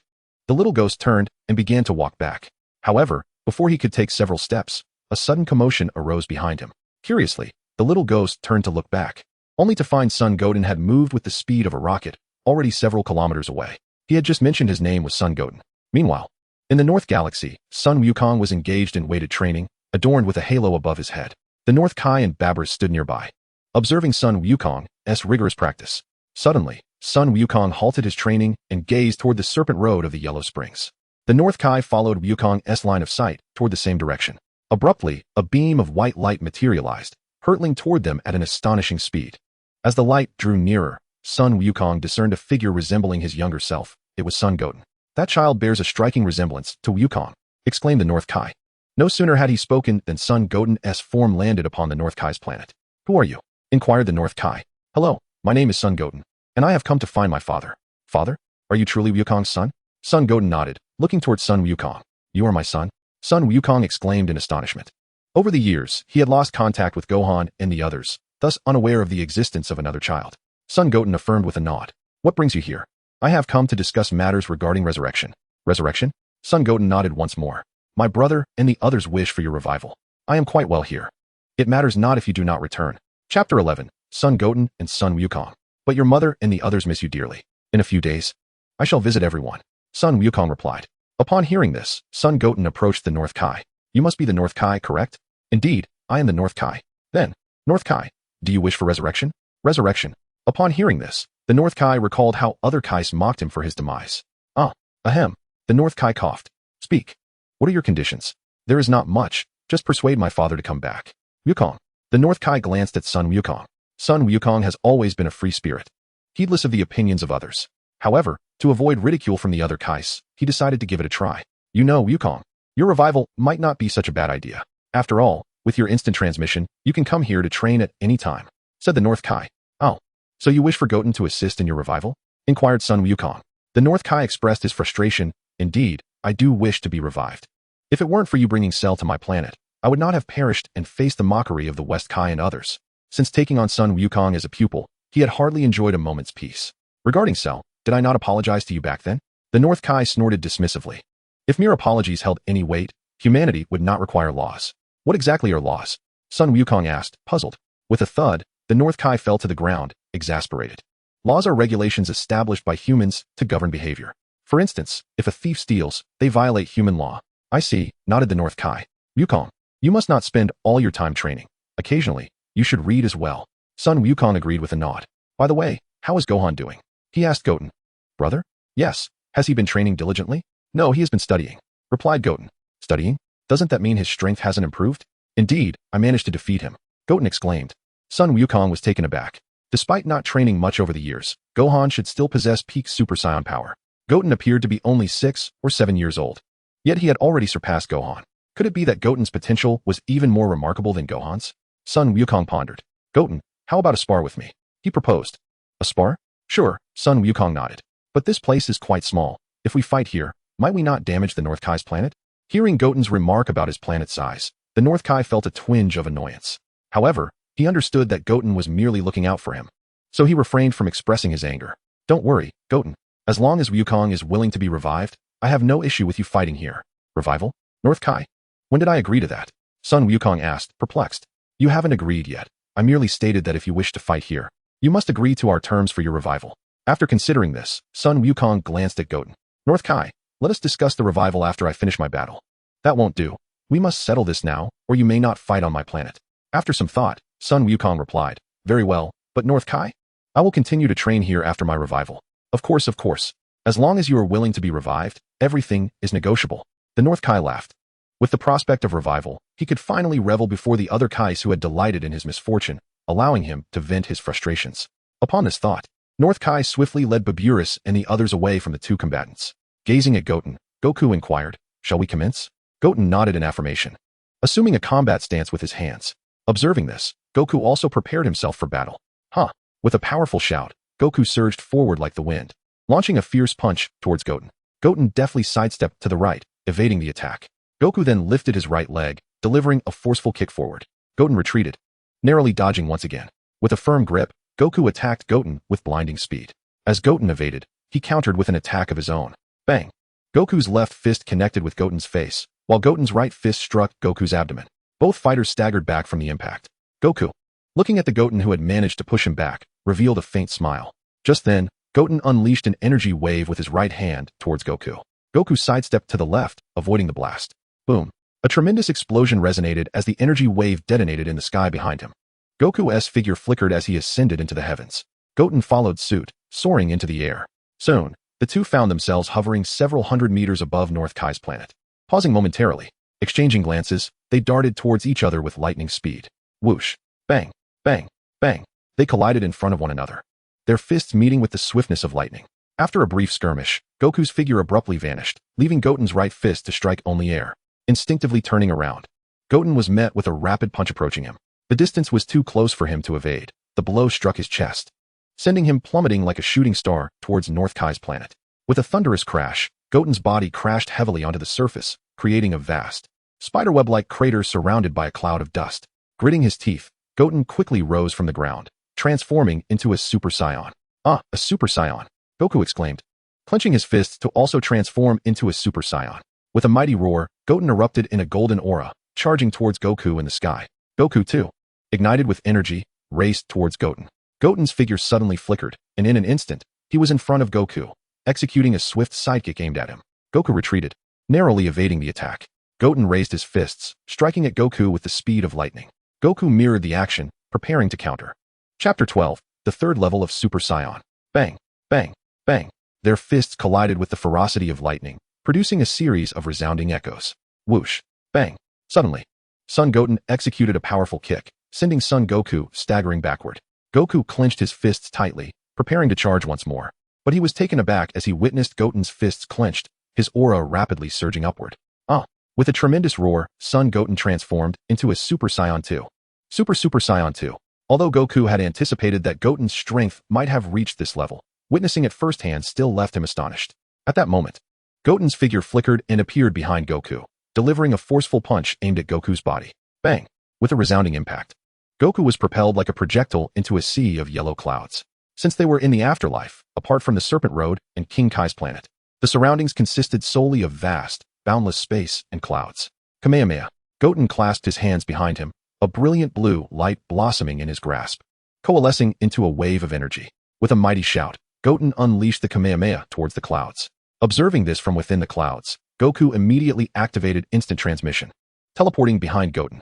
Boom! With a cataclysmic explosion, the Kamehameha detonated in the sky, sending forth a powerful gust of wind that spread outward. Subsequently, a thick cloud of smoke enveloped the area. Goku clenched his fists tightly, an overwhelming aura radiating from him, rapidly rising in intensity. Zzz boom. With an astonishing surge of power, Goku transformed into a Super Saiyan 2. Goten glanced at Goku, swiftly positioning himself before him, swinging his right fist forcefully forward. Goku sidestepped, narrowly evading the blow. Goten, startled, prepared to lift his right fist to strike at Goku. In response, Goku executed a lateral kick, delivering a heavy blow to Goten's abdomen. Goten cried out, immediately stumbling backward. Although Goten's power was formidable, his combat experience was slightly lacking. Goku chuckled, quickly closing the distance to Goten, launching a powerful attack with both fists. Goten evaded while raising his fists to engage in combat with Goku. Due to Goten's youthful physique, he often found himself at a disadvantage, as his shorter limbs limited his reach, making it easier for Goku to evade his attacks. Whoosh! Goku suddenly flickered to his rear, gathering a golden energy blast in his right hand, aimed at Goten. Goten swiftly swatted it away to the left. Goku smiled, instantly reappearing in front of Goten, delivering a forceful kick forward. Whoosh! Goten vanished, causing Goku's kick to miss its target. Goku quickly pivoted, spotting Goten charging at him. Bang! Goten's right fist was caught firmly by Goku. Sun Wutian gritted his teeth and delivered a swift side kick aimed at Sun Wukong. With a release of his left hand, Sun Wukong leaped upward, evading the blow. Sun Wutian shouted, rapidly clapping his hands together, unleashing a torrent of energy waves directed at Sun Wukong. As he dodged, Sun Wukong retaliated with his own energy blasts. In an instant, the sky was shrouded in thick smoke, flames leaping into the air. Violent storms generated by the explosions swept outward. In the underworld, the King of Hell sensed the overwhelming aura emanating from their fierce battle. Madam Fortune Teller. It seems that Wukong is engaged in combat with someone. With whom is he battling? The fortune teller pondered, as a realization struck her. Could it be that the father and son are fighting upon their reunion? Without delay, she consulted her crystal ball to observe the situation on Planet North. Soon, the image of Planet North appeared in the crystal, revealing the North Kai and Baburis standing together, gazing skyward. Up there, the fortune teller adjusted the view of the crystal, and indeed, she witnessed the fierce clash occurring above. She was left speechless. Initially, she had anticipated a heartwarming reunion between father and son, yet instead, they had descended into conflict. The ferocity of their battle captured the attention of the King of Hell, prompting him to momentarily cease his duties.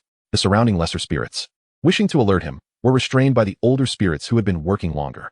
The King of Hell, being the ruler of the underworld, seldom took breaks, and the new spirits were likely to find themselves in trouble for their interruptions. On Planet North, although the primary battlefield was in the sky, the combatants occasionally fell to the surface, creating large craters across the terrain. The King of Hell could not help but chuckle at the pockmarked landscape of Planet North. It seemed that once their battle concluded, the North Kai would have much work ahead of him. Indeed, the fortune teller nodded with a smile. At that moment, both warriors were expelled from each other's reach, gasping for breath. Once their breathing steadied, Sun Wutian clenched his fists tightly, an astonishing aura radiating from him as he rapidly ascended in power. What? Sun Wukong exclaimed in shock.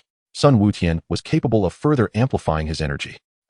With a powerful roar, the aura surrounding Sun Wutian expanded into the cosmos, causing the ground of Planet North to tremble violently. What? The North Kai was astounded.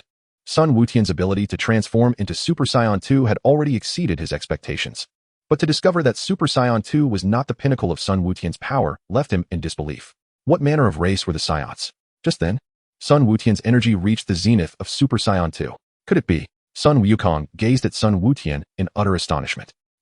With a resounding roar, Goten's hair cascaded down to his waist, his eyebrows vanished, and his brow nestled closely against his eye sockets. Deep blue irises materialized amidst his previously singular light green orbs, while the golden aura enveloping him transformed into radiant brilliance, solidifying into a striking form. This was the legendary Super Saiyan 3rd level. The underworld trembled violently under the influence of Goten's immense energy. The Super Saiyan 3rd level. Goku gazed at Goten, a sense of disbelief washing over him. Chapter 13. The Super Saiyan 3rd level. It had taken Goku over 30 years to master this transformation. Yet Goten had achieved it at the tender age of 6 or 7. Such prodigious talent, such monstrous capability. On Earth, the sheer magnitude of Goten's power was palpable, even to Vegeta and the others.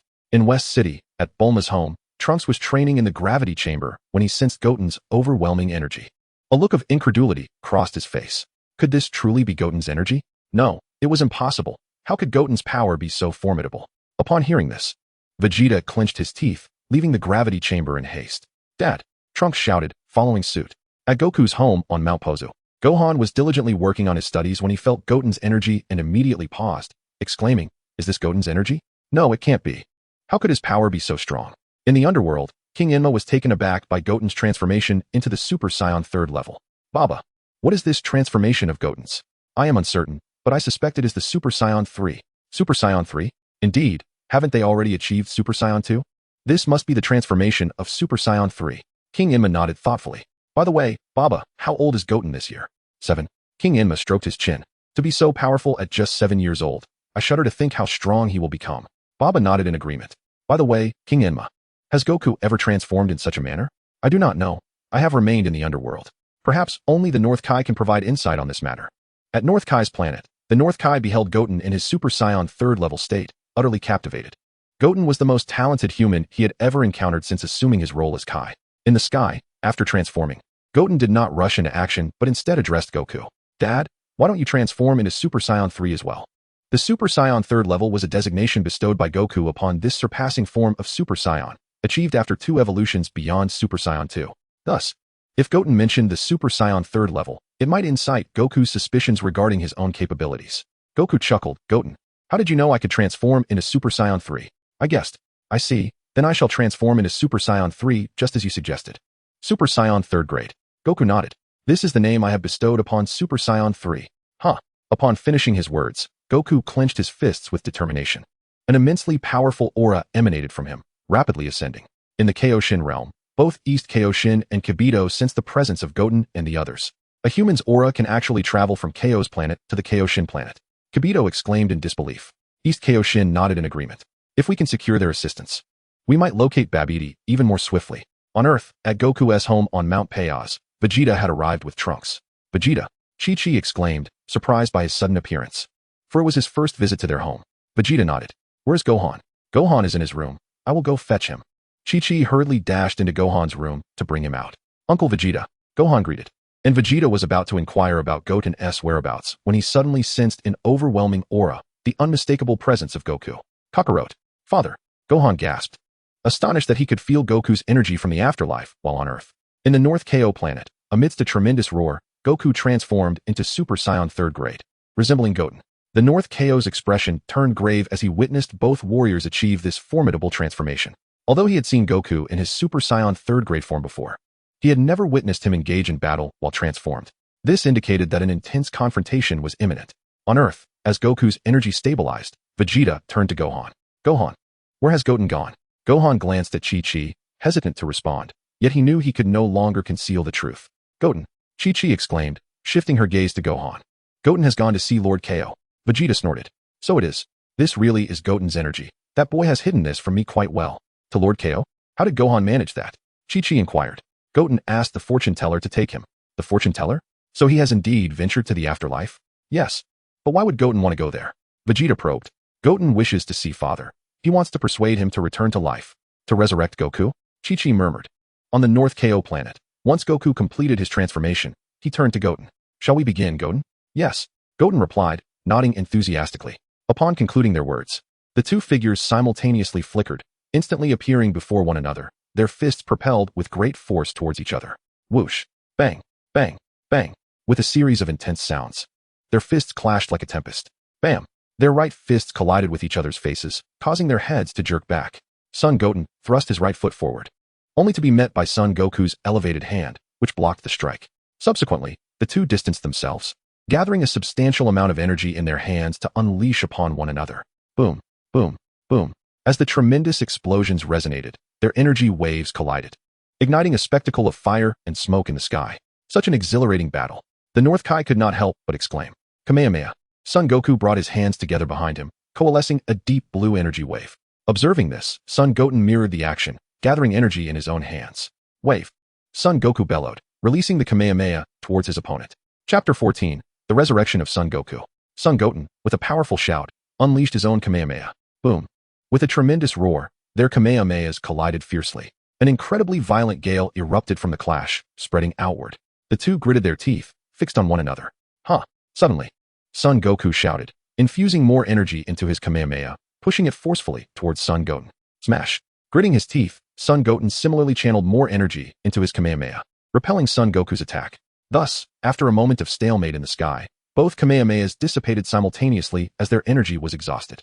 Huffing and puffing, the two gazed at each other. Once their breathing steadied, they charged at one another once more. Their speed was so remarkable that even the North Kai found it challenging to perceive their battle. Bang. Their hands locked together tightly as they strained against one another in the sky. On Earth, Krillin and the others had gathered at Son Goku's home, inquiring Son Gohan about Son Goten's prowess. Krillin, reviving Goku? Is that possible? Indeed. But will Goku agree? I do not know, so we must try. By the way, Gohan, how has Goten trained to become so powerful? I'm not entirely sure. Perhaps he possesses exceptional talent. Exceptional talent? It is beyond comprehension. Son Gohan chuckled without responding. Who do you think would win, Goku or Goten? Yamcha queried. I believe it should be Goku. Krillin replied. I think it would be Goten. Trunks stated. Trunks, why do you think Goten would win? Because Goten wields extraordinary abilities. Extraordinary abilities? Above the North Kai's planet, although Son Goku was formidable, he had only recently mastered the third transformation of Super Saiyan, and the physical toll it exacted was immense. At this moment, he found it increasingly challenging to maintain his Super Saiyan 3rd grade state. Although Goten, like Goku, experienced significant physical exhaustion, he possessed boundless stamina. Not only could he engage in combat with Goku, but he could effortlessly sustain this form indefinitely. Suddenly, Goten noticed Goku's waning strength and charged forward. Goku clenched his fists and propelled himself toward Goten as well. Whoosh. Bang. Bang. Bang. In the blink of an eye, the two arrived before each other, embroiled in fierce combat. Moments later, Goten managed to strike Goku down onto North KO's planet. Due to his inability to maintain the Super Saiyan 3rd grade form, Goku reverted to his normal state. He gazed upward at Goten hovering in the sky and chose to concede. I admit defeat. Goten nodded in acknowledgement. No sooner had the words left his lips than a voice from the system echoed in his ears. Ding. Congratulations, Master, for defeating Goku. You have received the Super Saiyan God advancement card, learned the Kaioken technique, and obtained the key sword for instant transmission. The key sword? Goten recalled that this sword resembled the one from the Dark Demon Realm manga, which sealed the Dark Demon King, Mechikabura. However, it seemed it required the convergence of 4 powers, darkness, divinity, time, and light, to achieve eternal sealing. Whoosh. Thud. After a moment's contemplation, Goten descended back to North Chaos planet. At this moment, the surface of North Chaos planet, having been ravaged by their battle, was reduced to a mere third of its original size, and only fragments of North Chaos residents remained. North Chaos and the others stood behind the remnants of the wall, which served as their fortress. Father, Lord Chaos, it's getting late. I should be heading back now. All right. Goku nodded. Upon hearing this, North Chaos rushed to Goten and asked, when will you help us revive? Given the immense losses, it would be a grave misfortune if Goten did not assist in their revival. Upon my return, I will gather the Dragon Balls to help you. Goten, it's actually alright if you don't help us. Goku. North Chaos' eyes fixed intently on him. While Goku might be fine, he was often ridiculed by West Chaos and the others for his demise. Then please do help us revive. Goku replied, observing the fierce expression on North Chaos' face. Goten nodded, firmly planting his feet on the ground before departing from North Chaos planet. He then soared swiftly into the air. Yama's palace. Upon witnessing the conclusion of the battle, King Yama resumed his duties. Shortly thereafter, Goten returned to Yama's palace. Goten, you're back. Granny Fortune exclaimed with a smile. I apologize for the delay, Granny Fortune. No worries. Did Goku agree to your revival? Yes. Goten nodded. In that case, shall we return? Goten nodded once more. Heavenly Realm. Utilizing her ability to traverse the realms of Yin and Yang, Granny Fortune transported Goten to a chamber within the Heavenly Temple. Where's this? This is the Heavenly Temple. The Heavenly Temple? The fortune teller nodded and led Goten outside the Heavenly Temple, where they encountered Piccolo, Dend, and Bubbles. Goten, what news? Does your father wish to be revived? He has consented. Is that so? Then I shall summon Krillin and the others to seek the Dragon Balls. Goten nodded in agreement. After a considerable time, Krillin and his companions gathered all 7 Dragon Balls and brought them to the other world, summoning the Earth's dragon. This is the dragon, exclaimed Trunks, gazing up at the celestial being with exhilaration, for it was his first encounter with the dragon since his birth. State your wish. Any desire can be fulfilled, but only one at a time. The dragon announced, surveying the familiar faces. I wish for the North Kai and the others who perished due to Cell's self-destruction to be revived. Gohan declared. Very well, but since Goku has died once, you may only wish for his revival separately. Does that mean we need 2 wishes? Gohan inquired. Indeed, the dragon affirmed. Then let us first resurrect Goku, Krillin suggested. Agreed. Gohan nodded. Almighty dragon, please revive my father.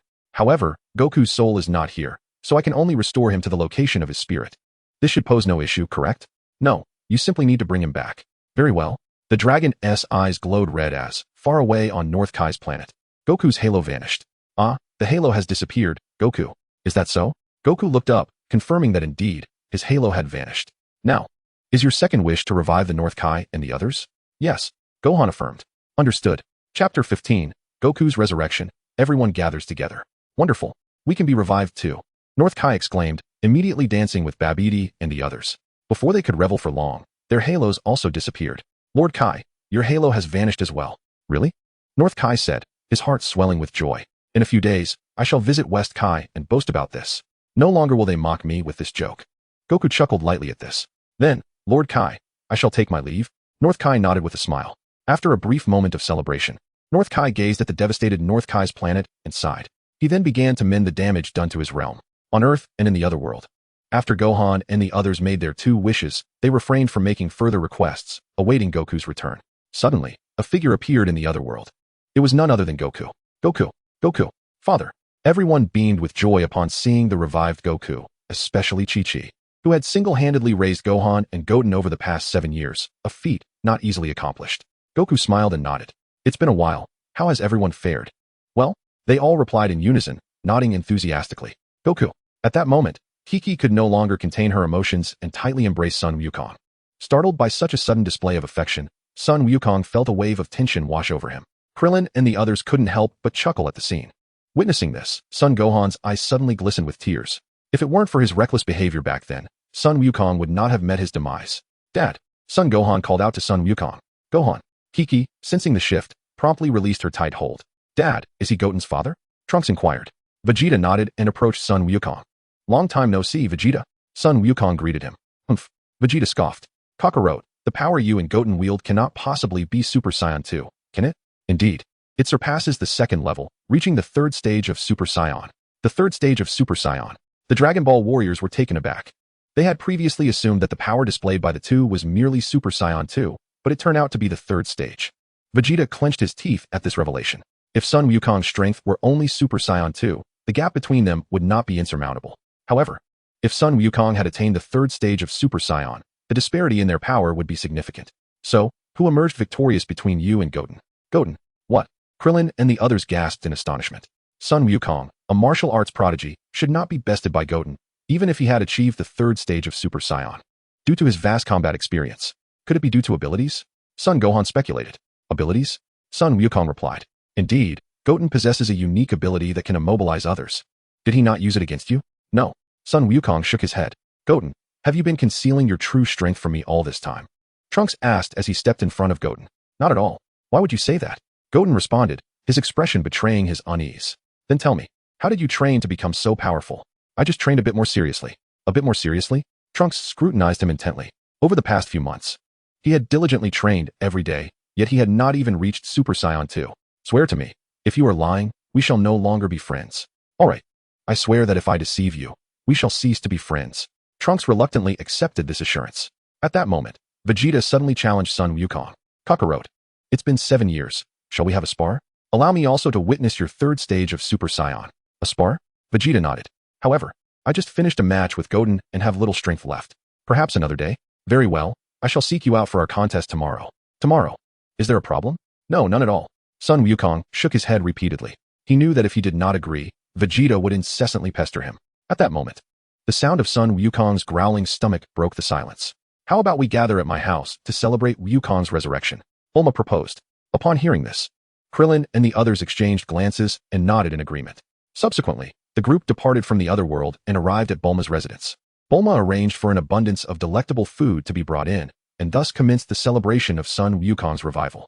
Sun Wukong indulged in the feast, occasionally responding to questions posed by Krillin and the others. As he neared the end of his meal, he suddenly turned to Gohan. Gohan, I heard from Wutian that you haven't trained at all these past years. Gohan nodded, a hint of shame creeping into his expression. This kid, Gohan, probably lacks even the strength he had when he defeated Cell. Vegeta remarked. You can't let it be like this, Gohan. Even if you're busy with studies, you must train. Just look at Wutian. His strength has already surpassed that of his father. Gohan nodded in acknowledgement. The gathering continued for quite some time, lasting until evening when everyone gradually took their leave. The following morning, Vegeta arrived at Sun Wukong's home bright and early, eager for a battle, only to find that Sun Wukong had already gone to the North Kai's planet. This left Vegeta unable to challenge him. Kakarot. Vegeta clenched his fists in frustration, feeling quite enraged. If he was still oblivious to Sun Wukong's trickery, then he truly was a fool.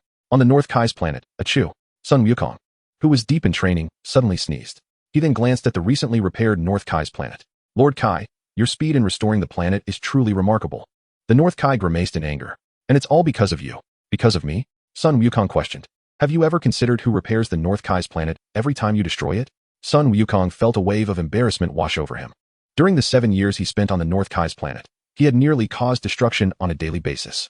Thus, the North Kai's ability to repair the planet in such a short time was merely a result of practice and familiarity. Chapter 16. The World Martial Arts Tournament.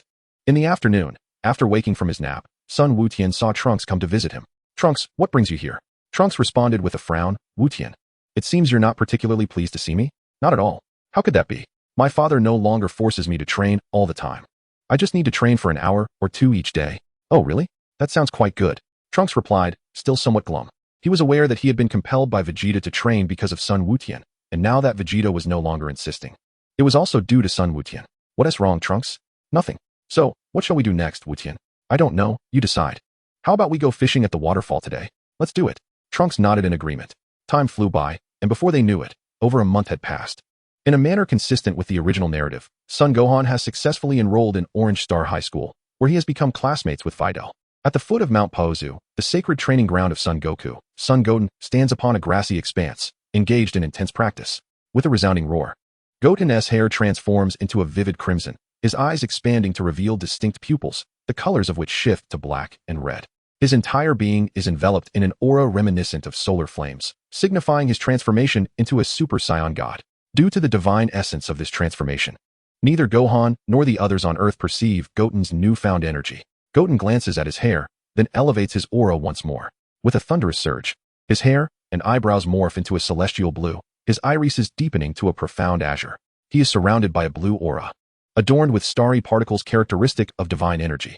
Occasional droplets flow within the aura, which moves at a pace markedly slower than that of a human or even a Super Saiyan, interspersed with faint sparks of electricity. This dual-layered aura, transitioning from sky blue to white, embodies the essence of Super Saiyan Blue. Is this the might of Super Saiyan Blue? Goten muses, slightly clenching his fists. He then surveys his surroundings. The power of Super Saiyan Blue rivals that of Super Saiyan 4. Had he not lost his tail, he could have transformed into Super Saiyan 4 through the Dragon Balls. In his youth, Goten possessed a tail, which was removed by Gohan, who feared that Goten might, like him, lose control during a full moon transformation into a great ape. Goten's current physique is that of a child, and should he achieve the transformation into Super Saiyan 4, he would attain a stature akin to that of Goku and his companions. System, can you assist in regrowing my tail? Goten inquires. Regrettably, the system lacks this capability. You may utilize the Dragon Balls to restore your tail, replies the system. The Dragon Balls? Goten reflects. But there is only one wish remaining, and if an unexpected crisis arises on Earth, that wish must be conserved. Then, Master, you shall simply have to wait for your tail to regrow naturally. Goten nods in understanding. System, I assume that transforming into a great ape won't lead to me losing control. Given your current lineage, it is likely that you will maintain control, the system responds. Really? Goten asks, feeling a surge of confidence. However, you need not worry too much. With your mastery over the power of Super Saiyan God, theoretically, even in a state of loss of control, it would only last for a brief moment. Encouraged by this assurance, Goten resumes his training. As evening falls, Son Gohan returns home clad in a green tunic and black trousers, his attire complemented by a flowing red cape and a helmet atop his head. This ensemble was crafted by Bulma in the original Dragon Ball series to aid Gohan in concealing his heroic endeavors. How do I look, Goten? Gohan boasts as he enters their home. Goten, momentarily taken aback, offers a nervous chuckle, uncertain of how to respond. The attire of Son Wukong's son, Son Gohan, appeared rather juvenile, yet it was quite appealing. Son Goten feigned enthusiasm. Son Gohan chuckled, explaining that he had requested Aunt Bulma to craft this outfit to conceal his identity. Conceal your identity? Son Goten pretended to be curious. Indeed, I aspire to be a righteous hero but do not wish for others to discover my true identity, as it would disrupt my high school life. Thus, I don this outfit to mask who I really am. I see. Son Gohan nodded. Moreover, I have adopted a rather striking name for myself. What name? Super Saiyan Superman. Goten, what do you think of this name? Not bad. Not bad. This is a name I have pondered over for quite some time. Upon hearing this, Son Goten chuckled softly. What are you laughing at, Goten? Son Gohan's expression suddenly turned serious. Nothing. Just then, after a day of training on King Kai's planet, Son Goku returned home. Upon seeing Son Gohan's outfit, he was momentarily at a loss for words. Gohan, what is that getup? Dad, this is the Super Saiyan Superman costume Aunt Bulma made for me. Super Saiyan Superman? What is that? Just a hero who upholds peace in West City. Oh, but why are you dressed like this? I want to blend in as an ordinary high school student, so I prefer that no one knows my true identity. I see. So, Dad, what do you think of my outfit? Quite nice. Son Goku said, albeit reluctantly. Hearing this, Son Gohan felt a surge of joy. He then sought out Chi-Chi to inquire about her opinion on the costume. Chi-Chi, being honest, simply remarked that the outfit was average. 2 days swiftly passed, and upon returning home one evening, Son Gohan informed Chi-Chi of his desire to participate in the World Martial Arts Tournament. Participate in the World Martial Arts Tournament? Yes, Mom. I heard that the champion receives a prize of 10 million, and even the second place gets 5 million. 10 million. Chi-Chi's eyes brightened. Over the years, she had relied on Son Goku's earnings, and their finances were dwindling. Such an opportunity for a monetary windfall was not to be missed. All right, I agree. Tomorrow, you shall go to school and request a leave of absence. Goku, Goten, you both must participate in the tournament as well. We?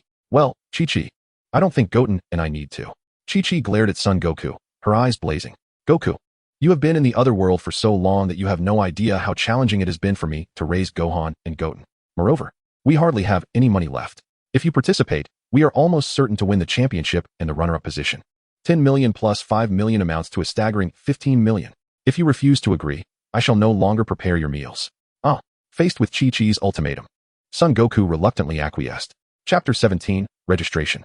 The following morning, as Son Gohan and Son Goten practiced in the back mountain, a jet aircraft descended before them. Once the plane opened, a girl with twin ponytails, clad in a white short-sleeved top and black shorts, emerged. Her hair was black, her eyebrows delicately shaped, and her irises a light blue. She was none other than Biddy. Biddy, how did you know my family resides here? Son Gohan inquired, surprised by her unexpected arrival. With a smile, Biddy replied, didn't you write your home address at school? It's a simple matter to find out. I see, Son Gohan said. scratching his head in embarrassment. Brother, who is she? Son Goten asked. This is my classmate Biddy. You can call her Sister Biddy. Sister Biddy. Biddy smiled and nodded. Biddy, what brings you to my home? Son Gohan asked. Son Gohan, you promised to teach me how to fly. Have you forgotten? Biddy remarked, her expression turning slightly displeased. Upon hearing this, Son Gohan suddenly recalled. No, I thought it wasn't urgent. Biddy huffed. Who said it isn't urgent? You must teach me before the World Martial Arts Tournament begins, so I can surprise my father. Hey, brother, I'm going to find Trunks to play today, so I'll take my leave. Son Goten declared, not wanting to be a third wheel. Wait, Goten. But before Son Gohan could finish, Son Goten had already used the instant transmission technique to soar into the sky. Watching him ascend, Biddy felt an even stronger resolve to master the flight technique. At noon, when Son Goten returned home for lunch, he found Biddy, who had stayed behind to eat. Goten, you're back. Biddy greeted him with a bright smile. Son Goten nodded and took a seat. All right, let us eat, Chi-Chi announced, prompting everyone to dig in. After tasting some of Chi-Chi's cooking, Biddy praised, Gohan, your mother's cooking is delightful, even better than what our chef prepares. Chef, does your family have considerable wealth to afford one? Son Gohan asked, intrigued. Well, sort of. How many houses does your family have in West City? Biddy pondered. Let me think. I believe there are dozens, Son Gohan replied. Dozens? That's astonishingly wealthy. Gohan, when are you and Goten getting married? Biddy teased. At this, Son Gohan accidentally spat his food onto Goku's face. Gohan, Goku exclaimed. I'm so sorry, Dad. Son Gohan stammered, quickly grabbing a napkin to wipe the rice off Goku's face. Biddy stared at Son Gohan, her thoughts drifting elsewhere. Time passed, and a week flew by. After a week of diligent instruction from Son Gohan, Biddy finally mastered the flight technique. She soared through the skies above Baozi Mountain and suddenly approached Son Gohan. Gohan, I've learned the flight technique. I'll be heading back now. See you at the World Martial Arts Tournament? All right. Son Gohan nodded in affirmation. Upon witnessing this, Biddy immediately employed her aerial technique and departed from Baozi Mountain. Finally, she was gone. Son Gohan let out a long sigh of relief. He then returned home and summoned Son Goten to assist him in his training. Time flew by, and in the blink of an eye, more than half a month had passed. Today marked the commencement of the World's Martial Arts Tournament. Hearing that Sun Wukong would participate, Krillin and the others decided to join in the excitement and partake in the competition. Given their abilities, it was clear they would not secure the championship. At this moment, Sun Wukong had already met with Bulma and the others outside the tournament venue. Vegeta crossed his arms and glared at Sun Wukong fiercely. Kakarot, I must settle the score with you in this competition. Sun Wukong nodded. He understood that this battle with Vegeta was unavoidable. While the two conversed, Son Gohan continuously turned his head to survey the surroundings. Gohan, are you searching for Biddy? Sun Wukong inquired. Biddy? Yes, she is Gohan's classmate. Krillin added. Just a classmate? Gohan. Krillin chuckled. Of course, she's just a classmate, Uncle Krillin. Gohan retorted. What's with your excitement if she's just a classmate? No, I'm not excited. Gohan clarified. Classmate Gohan. At that moment, a familiar voice called out. Gohan turned around to see Biddy, now with a short haircut. Classmate Biddy. Upon seeing her, Krillin could not help but tease Gohan, saying, Gohan, this girl is quite attractive. You certainly have good taste. Uncle Krillin, Gohan exclaimed, gazing at him with indignation. All right. I was merely joking. Don't take offense, Gohan.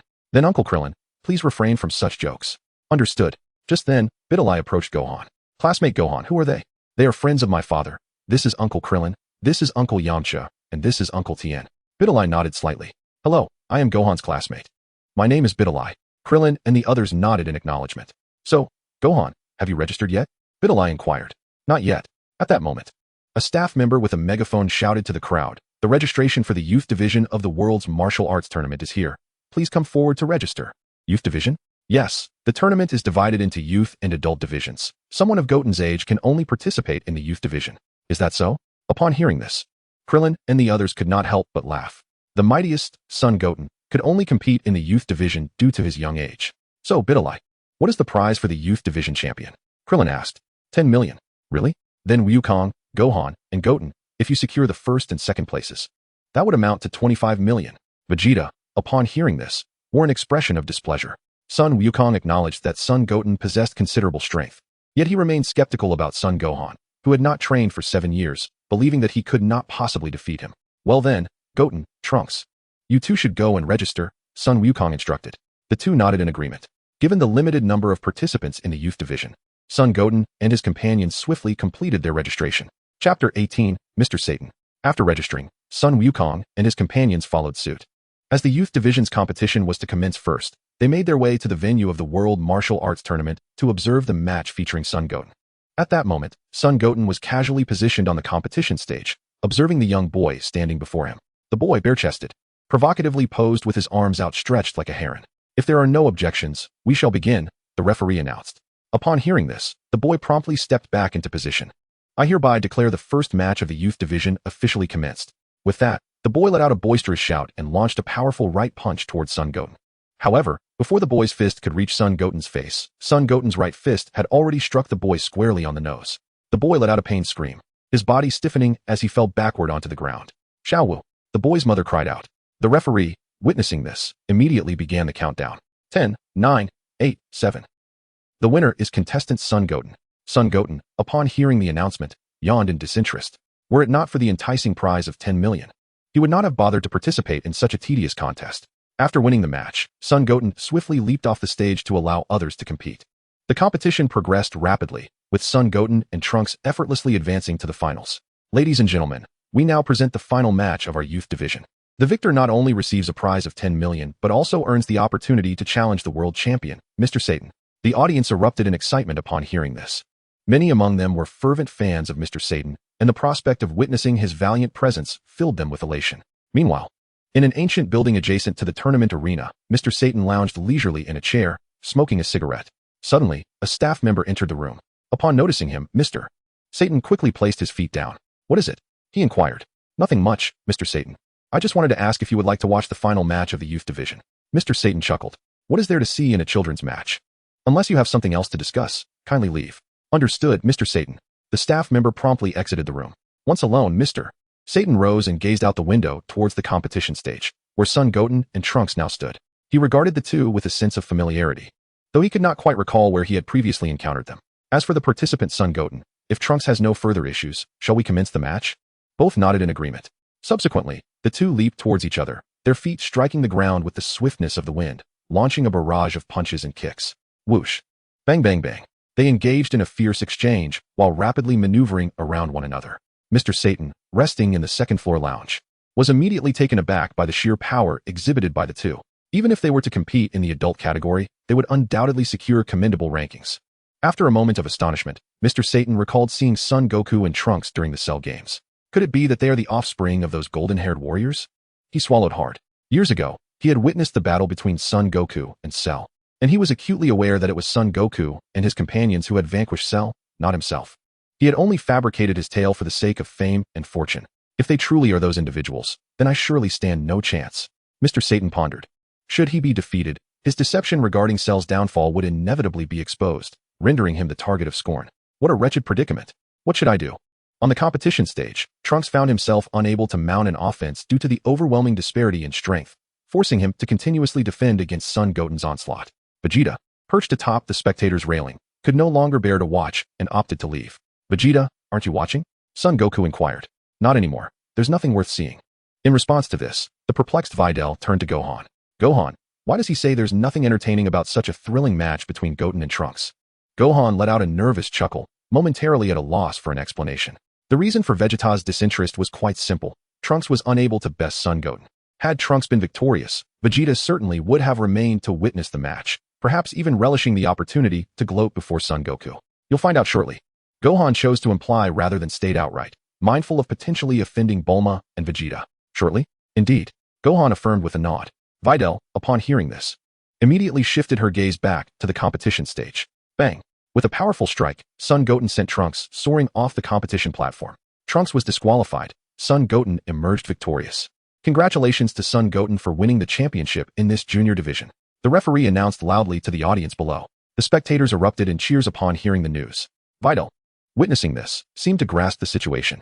Meanwhile, in the second-floor lounge, Mr. Satan felt his anxiety intensify upon witnessing Son Goten's triumph, as the match had concluded too swiftly for him to devise any countermeasures.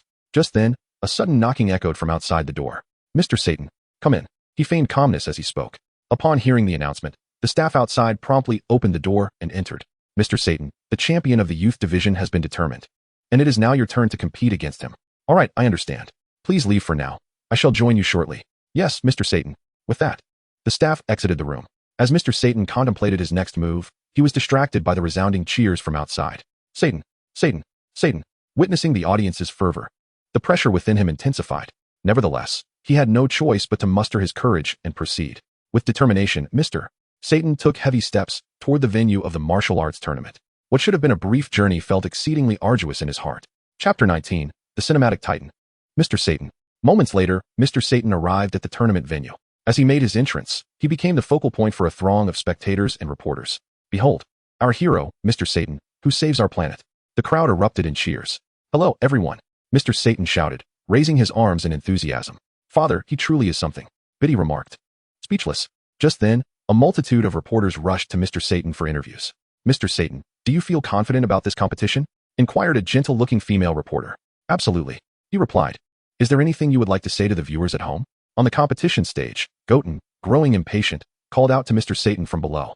Uncle, could you hurry up? Startled by Goten's urgency, Mr. Satan snapped back. I'll be right there, I'll be right there. Turning to the nearby reporters, he continued. Let us pause the interview for now. I'll be happy to resume once my match is complete. Certainly, Mr. Satan. We will capture your dashing presence during the match. Dashing presence? Mr. Satan thought, taken aback. It was a miracle if he could avoid being pummeled by Goten, let alone appear dashing. At that moment, the referee on stage, displaying signs of impatience, addressed him. Mr. Satan, may we proceed with the match? Oh yes, Mr. Satan replied, his feet feeling leaden as he made his way to the competition platform. Goku, let us go. We needn't watch, as we already know the outcome, Krillin remarked, observing Mr. Satan's slow approach to the stage. Agreed. Goku nodded. Biddy, standing beside Gohan, was taken aback.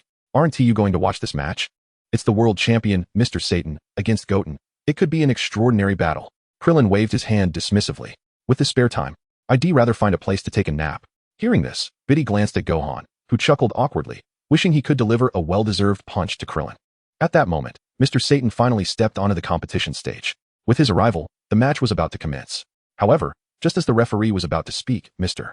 Satan interjected. What is it, Mr. Satan? The referee inquired, a look of confusion crossing his face. Clearing his throat, Mr. Satan continued, before the match begins. I wish to share a few words with that child, to ensure he feels no undue pressure. Very well, but please be brief. The audience has been waiting for quite some time. Mr. Satan nodded and swiftly approached Goten. Young lad, just treat this match as a casual play. Feel free to give it a light-hearted go, but do not take it too seriously. Goten smiled and nodded in agreement. Seeing this, Mr. Satan returned to the referee. You may now announce the start of the match. The referee nodded in acknowledgement. I hereby declare the match between contestant Goten and Mr. Satan to officially commence. Satan, Satan. The audience erupted in enthusiastic cheers. Mr. Satan, seizing the moment, rushed to Goten, leaning in closely. Child, Uncle would like you to throw a punch. But make sure it's a gentle one. All right, Uncle. Goten replied cheerfully. It was the first time in his life he had ever encountered such a request. Bang. With that, Goten delivered a right hook to Mr. Satan's face.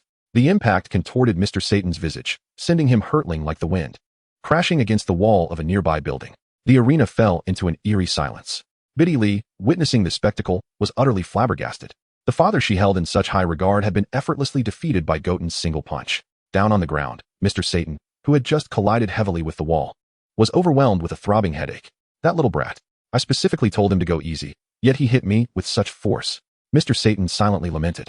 Despite the pain coursing through his body, he maintained a facade of nonchalance before the audience. At that moment, one of Mr.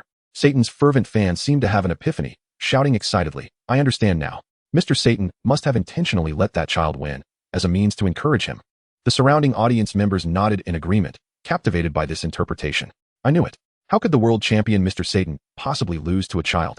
With the crowd rallying behind this narrative, they were all touched by Mr. Satan's supposed act of kindness. Only Goten and his companions felt a sense of disbelief. One couldn't help but admire their vivid imagination. With Mr. Satan's defeat, Goten emerged victorious. Congratulations to contestant Goten for successfully challenging Mr. Satan. Upon hearing this, Goten leapt off the stage, rushing to Trunks' side. Trunks nodded in acknowledgement. Goten, now that you've won the championship, you must treat us. Sure, Goten replied eagerly. Shall we go watch our brothers fight now? Trunks nodded once more. Wonderful. Goten has claimed the championship. In the audience, Chi-Chi was overflowing with joy as she turned to Bulma. 10 million may not be a substantial sum for Bulma's family, yet it certainly represents a considerable fortune for Goku's household. Bulma nodded thoughtfully. With this prize money, I can hire a tutor for Goten. It would be feasible to engage 3 or 4 at once. Now, the focus shifts to Goku and his companions in the resting area of the World Martial Arts Tournament. After watching Goten's match, Goku, feeling a bit peckish, beckoned Gohan and the others to join him for a bite. Upon entering the resting space, Goku spotted Vegeta, who was voraciously devouring his meal. Vegeta, Goku called out with a cheerful greeting. Vegeta, however, disregarded him, continuing to consume his food. Noticing this, Goku informed the staff of his desire to eat and sat beside Vegeta, joining him in the feast. Observing this, Gohan, accompanied by Videl, approached. Yet they refrained from immediately indulging in the food on the table, waiting for the staff to serve their dishes before they commenced. This food is delicious, Dad. The fare at the tournament has always been splendid. Gohan exclaimed. Always. He pondered. Just as Gohan was contemplating, Goku took the food right from in front of him and began to eat it. Dad, that was my meal. Gohan protested. Who told you not to eat? I thought you didn't like it. Krillin, watching Goku and the others, couldn't help but chuckle. In the past, during meals with Goku, he too had experienced the same food snatching as today. After a considerable time, Goku finished his meal and led Gohan and the others toward the tournament venue. As they departed the resting area, Goku noticed two men, one tall and one short. The tall man had red skin, appeared somewhat aged, sported long white hair, and wore a red uniform. The shorter man floated above the ground, his skin a pale purple, with a white punk hairstyle, clad in a blue uniform. These two were Jebet and the East Kaishin. Upon seeing them, Goku immediately sensed their extraordinary presence. Hello, you must be Goku, right? The East Kaishin greeted him with a smile. Goku nodded. Yes, that's me. May I ask who you are? The East Kaishin chuckled lightly. I cannot reveal my identity just yet, but I believe we shall meet soon on the competition stage. Competition stage? Goku inquired. Indeed, we have also registered for this tournament. Oh, I see. Goku responded. Well then, see you on the competition stage. With that, the East Kaishin and Jebet made their way to the resting area. Nearby, Piccolo's expression darkened. For some reason, he felt an intense pressure emanating from the East Kaishin. What's wrong, Uncle Piccolo? Gohan asked. Nothing at all, Piccolo replied, and followed Goku and the others to the preliminary venue of the World Martial Arts Tournament. This time, the preliminaries would not eliminate contestants through combat, but instead by means of a punching machine. In essence, the individual who achieves the highest score on the punching machine shall secure a place among the top 16. At this moment, Mr. Satan stands before the punching machine, poised to deliver a strike. Surrounding him are numerous journalists, cameras in hand, documenting the event. Son Gohan, observing the cameras, feels a pang of anxiety at the thought of being photographed and having his identity exposed, causing a noticeable tension to cloud his expression. It appears that Piccolo has sensed Gohan's unease. His eyes widen as he releases an overwhelming aura, resulting in the cameras of the journalists shattering into pieces. What is happening? The journalists, taken aback by the sudden destruction of their equipment, were expressions of bewilderment. I have rendered their cameras and camcorders inoperative. Thus, even if your garments were to fall, your classmates would remain oblivious, Piccolo asserts. Thank you, Uncle Piccolo. Gohan responds, visibly touched. What a predicament. What is going on? Mr. Satan exclaims, his dissatisfaction apparent upon witnessing the ruined cameras. With a determined stance, he positions his fist and strikes the punching machine with considerable force. Bang! With a resounding impact, Mr. Satan's right fist connects with the machine, and the display screen immediately registers two ascending digits, eventually halting at 137. 137. A crowd of onlookers, drawn by the spectacle, erupts in cheers. Many competitors are equally astonished. Mr. Satan, reveling in their astonishment, bursts into laughter and strides forward with what he deems the most flamboyant posture. Upon reaching an entrance to the martial arts tournament, he suddenly turns to address the participants, declaring, everyone, do your utmost. I eagerly await the arrival of someone capable of defeating me. At this juncture, the staff overseeing the preliminary round informs Son Goku and his companions, now, competitors, please retrieve your number tags and line up for the punching machine test. Goku and his friends promptly approach to draw their numbers, which turn out to be relatively low. Given Mr. Satan's commendable strength, none of the competitors can surpass his record before Goku and his friends take their turns. After a brief wait, it is now Lazuli's turn to step up to the punching machine. Lazuli, be gentle, don't damage the machine. Krillin whispers to her. I know, must you be so tedious? Lazuli replies, somewhat impatiently. With that, she approaches the punching machine and delivers a powerful strike. Bang! With a thunderous sound, the machine displays 3 digits that rapidly escalate, ultimately settling at a remarkable 774. 774. The staff member nearby gasps in astonishment upon witnessing the final score, while the surrounding crowd stands in stunned silence. It is worth noting that prior to this, the highest score recorded on the machine had been Mr. Satan's 137. Mr. Satan is a world champion, having previously vanquished Cell to save the world. His score being surpassed implies that her prowess may have eclipsed that of Mr. Satan. After a moment of astonishment, the staff gradually regained their composure. It seems this punching machine may be malfunctioning. I shall have someone inspect it. Please hold on before resuming. It turned out to be a machine error. I thought it was impossible for her score to exceed that of Mr. Satan. Upon hearing this, the surrounding competitors immediately sighed in relief. Seeing this, Klin once again addressed Lazuli. Lazuli, I have told you to ease up. I understand, but it's truly difficult to control this strength. At this moment, the staff repaired the machine and cheerfully informed Lazuli, the punching machine is fixed. Please give it another try. Lazuli nodded and struck the machine lightly, her right hand like a dragonfly skimming water. Instantly, the machine displayed the number 203. 2203. The staff's eyes widened in disbelief. If the previous score was attributed to a mechanical issue, this one could not be dismissed in the same manner. Clin then stepped up and recorded a score of 192. 1192. The staff stood in shock. Witnessing this, Sun Wukong approached and scored 186. 1186. As the staff observed Mr. Satan's scores being successively shattered, they felt utterly numb.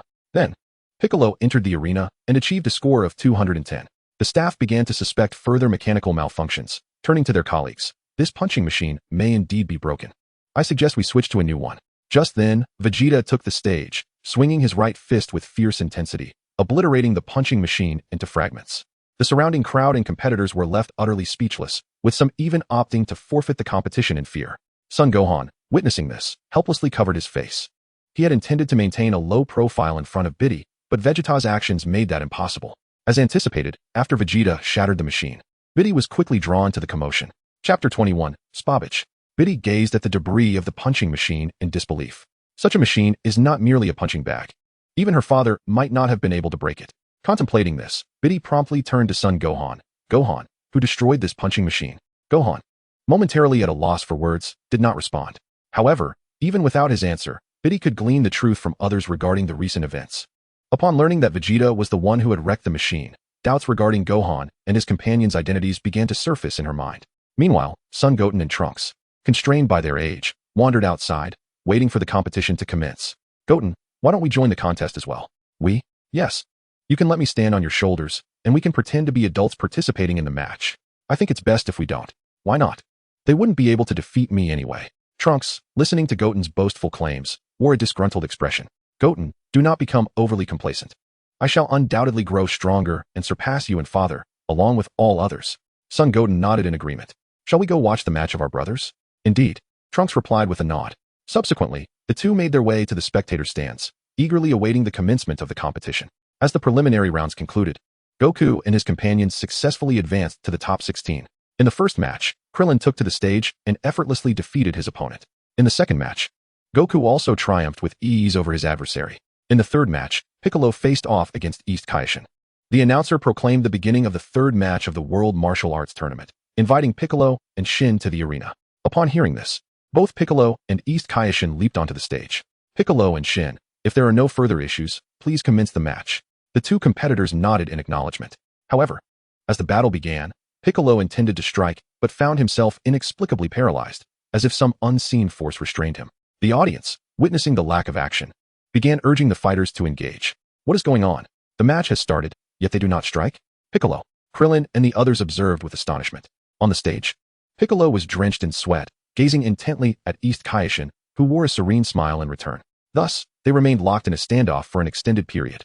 The referee, witnessing the stasis, could not help but urge, Piccolo and Shin, would you kindly begin the match? Uncle Piccolo, Gohan whispered. Upon hearing this, Piccolo glanced at the referee and declared, I forfeit. The referee responded in disbelief. Forfeit? The moment those words escaped his lips, Krillin and the others were taken aback. Indeed, Piccolo affirmed. Piccolo has forfeited. Shin is the victor. With that, Piccolo swiftly exited the arena. Uncle Piccolo, what on earth just happened? Gohan inquired. Let us discuss this after your match. Piccolo replied. Very well. Gohan nodded in compliance. Meanwhile, Trunks looked at Goten with confusion. Goten, why did Uncle Piccolo forfeit? I do not know. Goten shook his head. Could it be that the opponent is exceptionally strong? Perhaps Uncle Piccolo believes he cannot defeat him? That might be the case. Alas, I cannot participate in the match. Otherwise, I would relish the chance to confront him. As the two conversed, Videl ascended to the competition stage. Goten, that's your brother's girlfriend. Goten nodded in acknowledgement. Upon her arrival, a tall, burly man with a bald head stepped onto the stage. His name was Babidi, a former adversary of Mr. Satan. What is her strength like? She should be able to defeat that hulking brute, right? Trunks asked.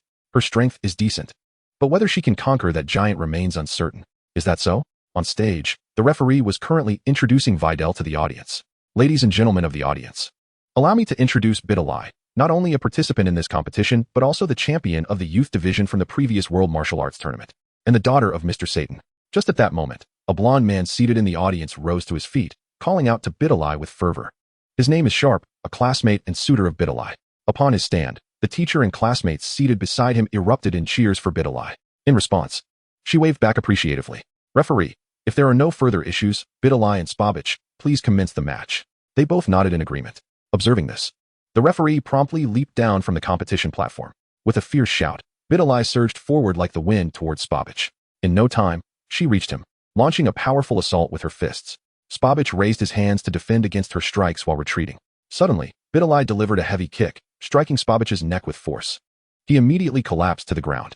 As Spavich lay there, the countdown began. 10, 9, 8. Just as the referee reached 6, Spavich sprang back to his feet as if nothing had happened. Gohan gasped in surprise. Bidalai furrowed her brow slightly, yet she remained confident in her ability to defeat Spavich. With Spavich back on his feet, the match resumed. He rotated his neck and smiled at Bidalai. With a fierce shout, she dashed towards him once more. Bang! Bidalai executed a flying kick, striking Spavich with tremendous force. He staggered backward several steps. As her right foot touched the ground, her fists and feet moved with the swiftness of the wind, relentlessly attacking Spavich. Gripping his hands tightly, Spavich retaliated. Bidalai swiftly sidestepped, delivering powerful punches that continuously drove him back. With a triumphant shout, Bidalai unleashed another heavy kick to Spavich's neck, bending it at an unnatural angle as he fell to the ground. The countdown resumed. 10, 9, 8. Panting heavily, Bidalai took a moment to catch her breath.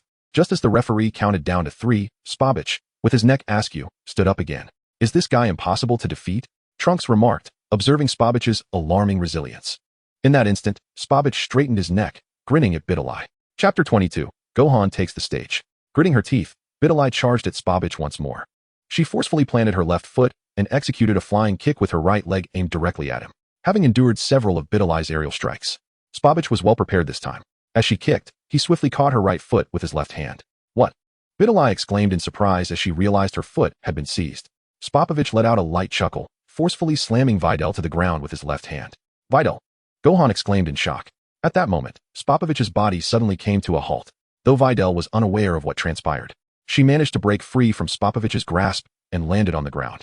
The East Kai glanced over the audience and spotted Goten, who was using his psychic abilities against Spavich. Initially reluctant to intervene, Goten felt compelled to assist, considering Videl would be his sister-in-law in the future. Goten. At that point, Gohan understood it was Goten's doing. Lord Kai, that brat seems to possess the power to control others. What should we do? I shall engage him, replied the East Kai. Jebet nodded slightly in agreement. Without delay, the East Kai used his powers on Goten, rendering him immobile. I can't move, Goten exclaimed, as Spavich regained his mobility on the arena. However, due to Goten's previous control, Spavich was swiftly knocked to the ground by an oncoming attack from Videl. Just then, the East Kai lost control over Goten due to the overwhelming power he possessed. Lord Kai, Jebet exclaimed in surprise. This is bad. Goten's strength is far too great for me to contain. Then what shall we do next? The East Kai pondered. It seems we must alter our original plan. With that, the East Kai took Jebet to seek out Goku and the others. Had they given up? Goten sensed the East Kai's control dissipate and immediately utilized his powers to immobilize Spavich once more. On the arena, Videl had successfully brought Spavich to the ground. The countdown begins. 10, 9, 8. Spavich. At that moment, a bald man with words on his head shouted toward Spavich. His name was Yamcha, a companion of Spavich. 0. Spavich is unable to rise. Videl is declared the victor.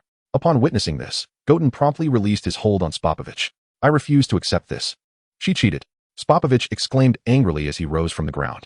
Gohan, hearing this, immediately jumped onto the arena to shield Videl. Cheating? It seems you're the one who has cheated. Yamcha retorted as he also leapt onto the arena. Enough, a loss is a loss. Spavich reluctantly conceded, sulking as he and Yamcha descended from the arena. Gohan. At that moment, the audience members, including Sharp, recognized Gohan, who was adorned in a white headscarf and sunglasses. Gohan was startled upon being recognized. He had deliberately donned a Super Saiyan superhero outfit to disguise his identity, but today, without his helmet for the match, he was easily identified. However, since his cover was blown, he removed his sunglasses and waved at Sharp and the others with a smile. It truly is Gohan. Initially uncertain about the identity of the individual on the competition stage, Shappu was utterly astonished when he witnessed Son Gohan remove his sunglasses and wave at them, causing him to sit back down in disbelief. He could scarcely fathom that this bookish character, Son Gohan, was indeed the Super Saiyan. I told you it was Gohan, Elisa remarked with a smile. Shappu nodded, acknowledging the undeniable truth laid before him. On the competition stage, as the fourth match featured Son Gohan against Jebet, there was no need for Gohan to step down. Gohan, The next match is yours. You must give it your all, Videl urged. Gohan nodded in response. And upon seeing this, Videl promptly leaped off the stage. At that moment, Jebbet ascended to the platform. The two competitors exchanged glances, and the atmosphere around them grew tense. Are you the contestant, Jebbet? The referee inquired, as it was customary to confirm the identity of the participants before the match commenced. Yes, Jebbet affirmed with a nod. Then, Super Saiyan contestant Jebbet, if there are no further questions, let us commence the match, the referee announced. Both nodded in agreement, prompting the referee to step down from the stage. Suddenly, Jebbet addressed Son Gohan. Hello, you are Son Gohan, correct? I wish to witness your true power. True power? Gohan replied, puzzled. Yes, because what you demonstrate will greatly benefit us. But why should I assist you? Jebbet glanced towards the audience below. At that moment, Piccolo telepathically communicated with Gohan. Gohan, you should do as he says. Uncle Piccolo, Gohan thought, feeling a flicker of doubt. Yet, looking at Piccolo, who was like a second father to him, he chose to place his trust in him. I understand, Gohan declared, his hands clenching tightly as an astonishing energy emanated from him, rapidly escalating. With a mighty roar, the bricks of the stage were sent flying. The spectators, witnessing this spectacle, were left in utter astonishment. At that instant, Gohan's hair and brow transformed to a golden hue, his eyes adopting a light green shade, while all but his bangs stood erect, enveloped in a golden aura. This was indeed the Super Saiyan 2 transformation. Gohan, Videl gasped in shock, for his appearance mirrored that of the Golden Warrior who had previously appeared in West City. So Gohan is the Golden Warrior, Shappo exclaimed in disbelief. The revelation that Gohan was not only a Super Saiyan, but also the golden-haired warrior left him flabbergasted. Is this a dream?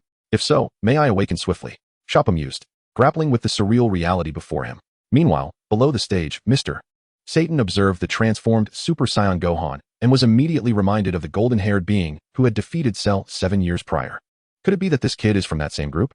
Mr. Satan pondered, beads of cold sweat forming on his forehead. In the distance, Mr. Satan, at that moment, Spopovich was aiming the energy collector given to him by Babidi at Gohan, assessing the energy he possessed. Chapter 23, Pursuit. How is it? Yamcha inquired. Incredible energy, Spopovich remarked, observing the rapidly spinning needle on the energy collector. Such astonishing energy, it must be him, Yamcha exclaimed with excitement. On the arena stage, Jebbet was equally astonished by Gohan's presence. What astonishing power. It is unimaginable that he is a mere mortal. As you wished, I have transformed into a Super Saiyan. What should we do next? Is this how the competition proceeds? Gohan asked. Vegeta responded, that bastard. He was far more formidable when defeating Cell. He must have neglected his training due to peace. No, even so, his power exceeds my expectations. Can we truly contain such strength? Said the East Kaioshin. Goku interjected, contain? At that moment, Spopovich and Yamcha suddenly charged onto the stage. Gohan turned to see them rushing towards him. With his hands slightly clenched, he prepared to strike them down. But his body suddenly became immobile. What? Gohan exclaimed in shock. In the next instant, Spopovich tightly embraced him. Seizing the opportunity, Yamcha inserted the needle of the energy collector into Gohan's body, siphoning his energy. Gohan let out a piercing scream. Gohan, Videl gasped, wanting to rush onto the stage. But Goku held her back. Uncle, what are you doing? Gohan is your son, isn't he? Trust me, Gohan will be fine. But, I understand your feelings. Yet I assure you, Gohan will be perfectly alright. Though Videl remained worried, she chose to trust Goku. Spopovich and Yamcha, what are you doing? Your sudden appearance on the stage is against the rules. I can disqualify you. The referee, standing on the sidelines, hastily intervened. However, the two paid him no heed. Despite the referee's earnest attempts to stop them, he was merely an ordinary person and could only resort to words rather than actions. At that moment, Gohan, having had too much energy absorbed, reverted to his normal state. From the audience, Trunks immediately turned to Goten beside him. Goten, your brother is no longer a Super Saiyan. Aren't you going to help him? It's all right. With Dad and the others here, brother should be fine. Trunks nodded in agreement. Just as he spoke, Gohan's complexion turned ghostly pale. Gohan. Chi-Chi screamed desperately towards the stage, concerned for Gohan's safety. At that moment, Gohan's energy was fully drained. All right, Spopovich. His energy has been completely absorbed. Shall we depart? Spopovich nodded, releasing Gohan. With a thud, Gohan collapsed to the ground, devoid of color. The two turned and soared into the sky. As the referee stood on the sidelines, he quickly summoned the medical personnel, only to be halted by Jebbet, who raised his hand in protest. He is not in serious trouble, merely a bit fatigued. The referee exclaimed. Fatigued? Indeed, I shall swiftly restore his strength. Yet, as Jebbet spoke, he crouched down and placed his hands upon Gohan's chest, channeling energy to rejuvenate him. Jebbet was astonished to feel remnants of power still lingering within Gohan. At that moment, Gohan regained his strength and rose from the ground. The contestant Gohan has risen. Gohan. Bailey and the others sighed in relief. What on earth is happening? Gohan inquired. Jebbet glanced at the audience, noticing that Goku and Vegeta had already departed the arena along with the East Supreme Kai. Goku, Vegeta, where are you going? Bulma and Chi-Chi shouted after them. However, due to the distance, Goku and his companions did not hear. They've left, Goten, Trunks remarked. Goten nodded with a smile. Shall we follow them? Yes, Trunks agreed. With a swift motion, the two employed their flight technique and soared into the sky. Goten, Trunks, where are you headed? Chi-Chi and Bulma called after them. Upon hearing this, the two accelerated forward. If you wish to uncover the truth, follow me, Jebbet declared as he leaped down from the stage. Gohan, seeing this, promptly followed suit. Meanwhile, after the East Supreme Kai had escorted Goku and his companions away from the tournament, he revealed his true identity. Kaishin? Krillin asked, bewildered. Goku, what is a Kaishin? I'm not entirely certain. I only know of the Kaishin and the Grand Kai. We Kaishin are gods greater than the Grand Kai, the East Supreme Kai stated. If you are indeed greater than the Grand Kai, does that not make you more formidable? The East Supreme Kai nodded slightly. Then, why did you allow Spopovich and his companion to absorb Gohan's energy? Krillin inquired. The East Supreme Kai glanced over his shoulder, where two figures were rapidly approaching. It was Goten and Trunks, who soon arrived at Goku's side. Goten, Trunks, Father, Uncle Goku. Goku and Vegeta acknowledged with a nod. The reason I permitted Spopovich and his ally to siphon Gohan's energy is that we are in search of someone, the East Supreme Kai explained. Someone, Goku echoed. Indeed. The one who controls them is named Babidi, an evil sorcerer. Babidi? Yes, long ago, when humanity on your planet had just begun to walk upright. The cosmos was governed by the four Supreme Kais and the Grand Supreme Kai. Once, everything was serene, yet one fateful day, an evil sorcerer named Babidi conjured a monstrous being known as Majin Buu. Krillin inquired, Majin Buu? Indeed, after Babidi brought Majin Buu into existence. He manipulated the creature to wreak havoc across planets, resulting in the swift annihilation of numerous celestial bodies. The bravest of the Kais, South Kaishin, upon learning of this calamity, confronted Majin Buu, only to be tragically absorbed by him. Subsequently, West Kaishin and North Kaishin also engaged in battle with Majin Buu, meeting the same grim fate. Ultimately, Grand Kaishin attempted to combat Majin Buu as well, but was absorbed in turn. I, however, managed to survive by sheer luck, having not participated in the fray. Spoke East Kaishin, his voice trembling. Had it not been for his own inadequacy, he would not have had to witness his comrades perish before his very eyes. Chapter 24, Dabura. Majin Buu. Trunks exclaimed, his face alight with exhilaration. Goten, did you hear? Majin. Yes. Goten nodded in agreement. Piccolo, however, was at a loss for words. What is there to be excited about? He is still a demon lord. What happened next? Goku inquired. Eventually, Babidi found Majin Buu too powerful to control and sealed him away. I took advantage of Bibidai's sealing to locate his lair and eliminate him. I thought the ordeal had concluded, but recently, a terrifying event transpired. A terrifying event? Piccolo echoed. Indeed. East Kaishin nodded. Bibidai's son was born, named Babidi. Like his father, he is an evil sorcerer and possesses the ability to unleash Majin Buu's magic. I instructed those two humans to absorb Gohan's energy, hoping to trace Babidi through them. So that's the story, Piccolo remarked, nodding in understanding. Thus, all of you must ensure that you do not raise suspicion with Spopovich and his allies. Upon hearing this, Piccolo and the others immediately turned their attention to Goten and Trunks, the two most likely to expose their intentions. Uncle Piccolo, why are you looking at us? Trunks asked. We are currently tracking Spopovich and his companions, so you two must not reveal yourselves. Don't worry, Uncle Piccolo, we will remain undetected. Piccolo cast a wary glance at Trunks, who was his greatest concern alongside Goten. Lord Kaishin, is Majin Buu truly that formidable? Goku questioned. Indeed, he is immensely powerful. Just how powerful? Let me put it this way. Our Kaishin could have vanquished Frieza with a mere finger, but they were unable to defeat Majin Buu. I see. Indeed. Thus, as Goku and his companions continued their pursuit, they soon detected Gohan and Jebbet following their energy signatures. Gohan, Piccolo greeted. Gohan nodded in acknowledgement. You are aware of the situation with Majin Buu, I presume? Gohan nodded once more. Jebbet has already informed me. Just then, Spopovich and Yamu suddenly descended ahead of them. Wukong, they have begun their descent. Shall we follow suit? Very well. Son Wukong nodded. Without hesitation, he and his companions swiftly followed suit. Whoosh. Thud. Spopovich and Yamule descended into a valley surrounded by mountains. Before them stood a house adorned with inscriptions. Observing this, Son Wukong and his companions promptly concealed themselves behind a small hill, positioned behind the two. At that moment, Spopovich and Yamule approached the White House. The door swung open, revealing a man of diminutive stature with yellow skin, accompanied by a tall figure with red skin. These two were none other than Babidi and Dabura. The demon world, King Dabura. The Eastern Kaishin was instantly taken aback upon seeing them. What is the matter, Lord Kaishin? Asked Son Gohan. I never anticipated that Babidi would summon even the demon world King Dabura. This is quite troublesome. The demon world? Indeed. The so-called demon world is another realm existing parallel to your Earth, and the demon world King Dabura is the most formidable entity within that realm. The Eastern Kaioshin's expression grew grave. As the two conversed, Spabich and Yamul presented the energy they had gathered to Babidi. Lord Babidi, you previously mentioned that if we assisted you in collecting sufficient energy, we would be rewarded? Spabich inquired with a beaming smile, seeking his reward. Yes, indeed. There is a reward. Babidi replied with a grin. And what might that reward be? Babidi smirked and suddenly recited an incantation. As the magic was uttered, Spabich's body rapidly expanded and transformed into a pool of black blood. The sight horrified Yamul, who stood nearby, causing him to tremble in fear. Do you not desire a reward? No, I wish for nothing, Lord Babidi.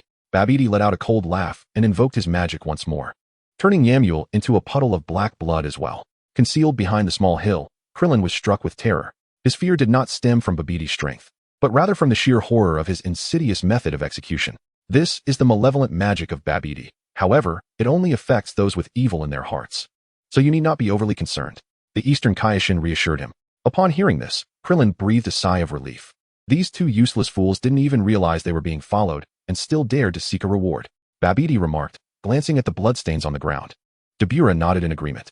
Due to the distance, Sun Wukong and his companions remained unaware that they had been discovered. However, the pursuers were no weaklings. Capturing them might yield the energy required to resurrect Majin Buu. What is your plan? I intend to lure them onto the spaceship and then capture them. Are you confident in this? Naturally, I am the Demon World King. A mere handful of humans are hardly a challenge. Then, I leave everything in your hands. Dabura slightly nodded. Observing this, Babidi turned and proceeded toward the spaceship. Krillin exclaimed, Babidi has entered. The Eastern Kaioshin nodded in response. Let us depart from here and then devise our next course of action. Shall we take our leave, Lord Kaioshin? Son Gohan inquired. Indeed, as everything has exceeded my expectations. We must reassess our strategy. Just then, Dabura soared towards Son Goku and the others. Not good. It seems he has spotted us. Piccolo exclaimed. In that case, we have no choice but to confront him. Son Goku declared, leading the charge forward. Goku. The East Kaioshin attempted to intervene, but Son Gohan and the others followed suit, rushing out alongside Son Goku. With no other option, the East Kaioshin reluctantly joined Jebet in pursuing them. Upon noticing their appearance, Dabura's face broke into a cold smirk. Suddenly, he spat towards Krillin and Piccolo. Both were taken aback, and despite their instinct to evade, it was too late. As the saliva struck them, their bodies instantly transformed into stone. Uncle Piccolo. Son Gohan gasped in shock. Goku, Gohan, Dabura's saliva can petrify individuals, so be sure not to let it hit you. The East Kaioshin warned. Damn it. Son Gohan gritted his teeth. Dabura let out a hearty laugh, preparing to retreat to his spaceship, when he suddenly found himself immobilized. I cannot move. Chapter 25, Ego. At that moment, Son Goku and the others noticed Dabura's predicament. Could it be? The East Kaioshin seemed to have an epiphany as he glanced at Son Goten. Brother, I've restrained him. You should eliminate him now, that way Uncle Krillin and the others might be restored. Son Goten said with a smile to Son Gohan. How dare Dabura act so brazenly before him? Son Gohan was determined to put an end to it. No, Gohan, although Dabura is temporarily subdued, he may soon break free from Goten's grasp. Just as the words left his mouth, Dabura immediately broke free from Son Goten's control. See, Gohan, I told you Dabura is not so easily restrained. Boom. Son Goten transformed into a Super Saiyan and re-established control over Dabura. Trunks Kamehameha. Son Goten said, looking at the timid East Kaioshin with exasperation. All right, Trunks replied, swiftly bringing his hands together. Kamehameha. Damn it. Dabura growled, watching as the Kamehameha energy gathered, furious yet unable to escape Son Goten's hold. At that moment, Trunks unleashed the Kamehameha towards Dabura. With a resounding explosion, Dabura was obliterated. Following his demise, Piccolo and Krillin's bodies instantly reverted to normal. Uncle Piccolo, Uncle Krillin. Son Gohan called out joyfully to the two. Piccolo nodded. Gohan, weren't we just turned to stone? Son Gohan affirmed with a nod. Thanks to Goten and Trunks defeating Dabura, you both have returned to your original state. The East Kaioshin stood by, utterly astonished as he gazed at Son Goten and the others. The formidable king of the demon realm was unexpectedly vanquished by Son Goten and Trunks. Should this news circulate, it would likely be met with disbelief. Vegeta, observing the Na'vi East Kaioshin, wore a scornful expression, and his perception of the mentioned Majin Buu began to diminish.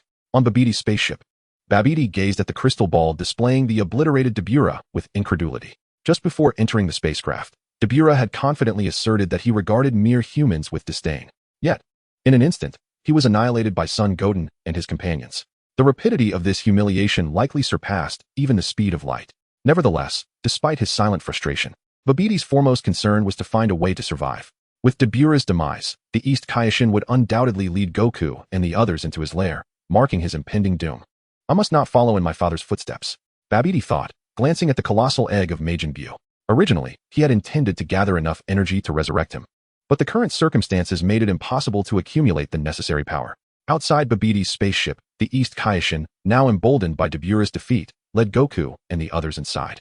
They swiftly ascended to the first level of Babidi's vessel via the elevator. Lord Kaioshin, it seems there is nothing here, Goku remarked as he surveyed the surroundings. I am not entirely certain, but we must remain cautious. Goku nodded in agreement. At that moment, a figure clad in black skin and white armor appeared. This individual was named Pipi, one of Babidi's minions. Who are you? Inquired Goku. My name is Pipi, servant of Lord Babidi. Pipi replied. Upon hearing this, Goku could not suppress his laughter. What an amusing name you have. This provoked Pipi's ire, for Goku had dared to mock him. Goku, I believe we should quickly deal with him and seek out Babidi, suggested the East Kaioshin. Goku nodded in assent. How dare you look down upon me? Pipi seethed as he charged at Goku with the swiftness of the wind. In an instant, he was before Goku, swinging his right fist with force. Goku raised his left hand and caught Pipi's punch. Startled, Pipi swiftly aimed a kick at Goku, releasing his left hand just in time. Goku struck Pipi squarely in the face. Ah! Pipi cried out in anguish, stumbling backward. Curse you! Pipi shouted in fury as he charged at Goku once more. However, before he could reach Goku, his abdomen was suddenly struck with tremendous force. Looking down, he saw Goku, who had inexplicably appeared before him, and immediately fell to the ground. Goku turned and returned to the side of Gohan and the others. East Kaioshin. So, Goku, shall we proceed to the next level? Son Goku nodded in response.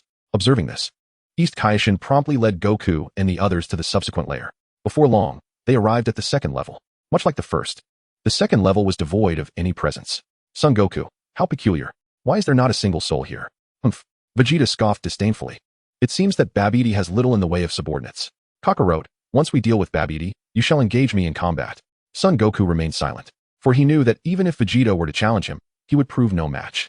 At that moment, a creature, its skin a deep shade of blue and resembling a mantis, emerged. This beast was named Yego, a minion of Babidi captured from the cosmos. The monstrous Yego, East Kaioshin, taken aback by the sudden appearance of Yego, expressed his astonishment. The beast Yego? East Kaioshin nodded gravely.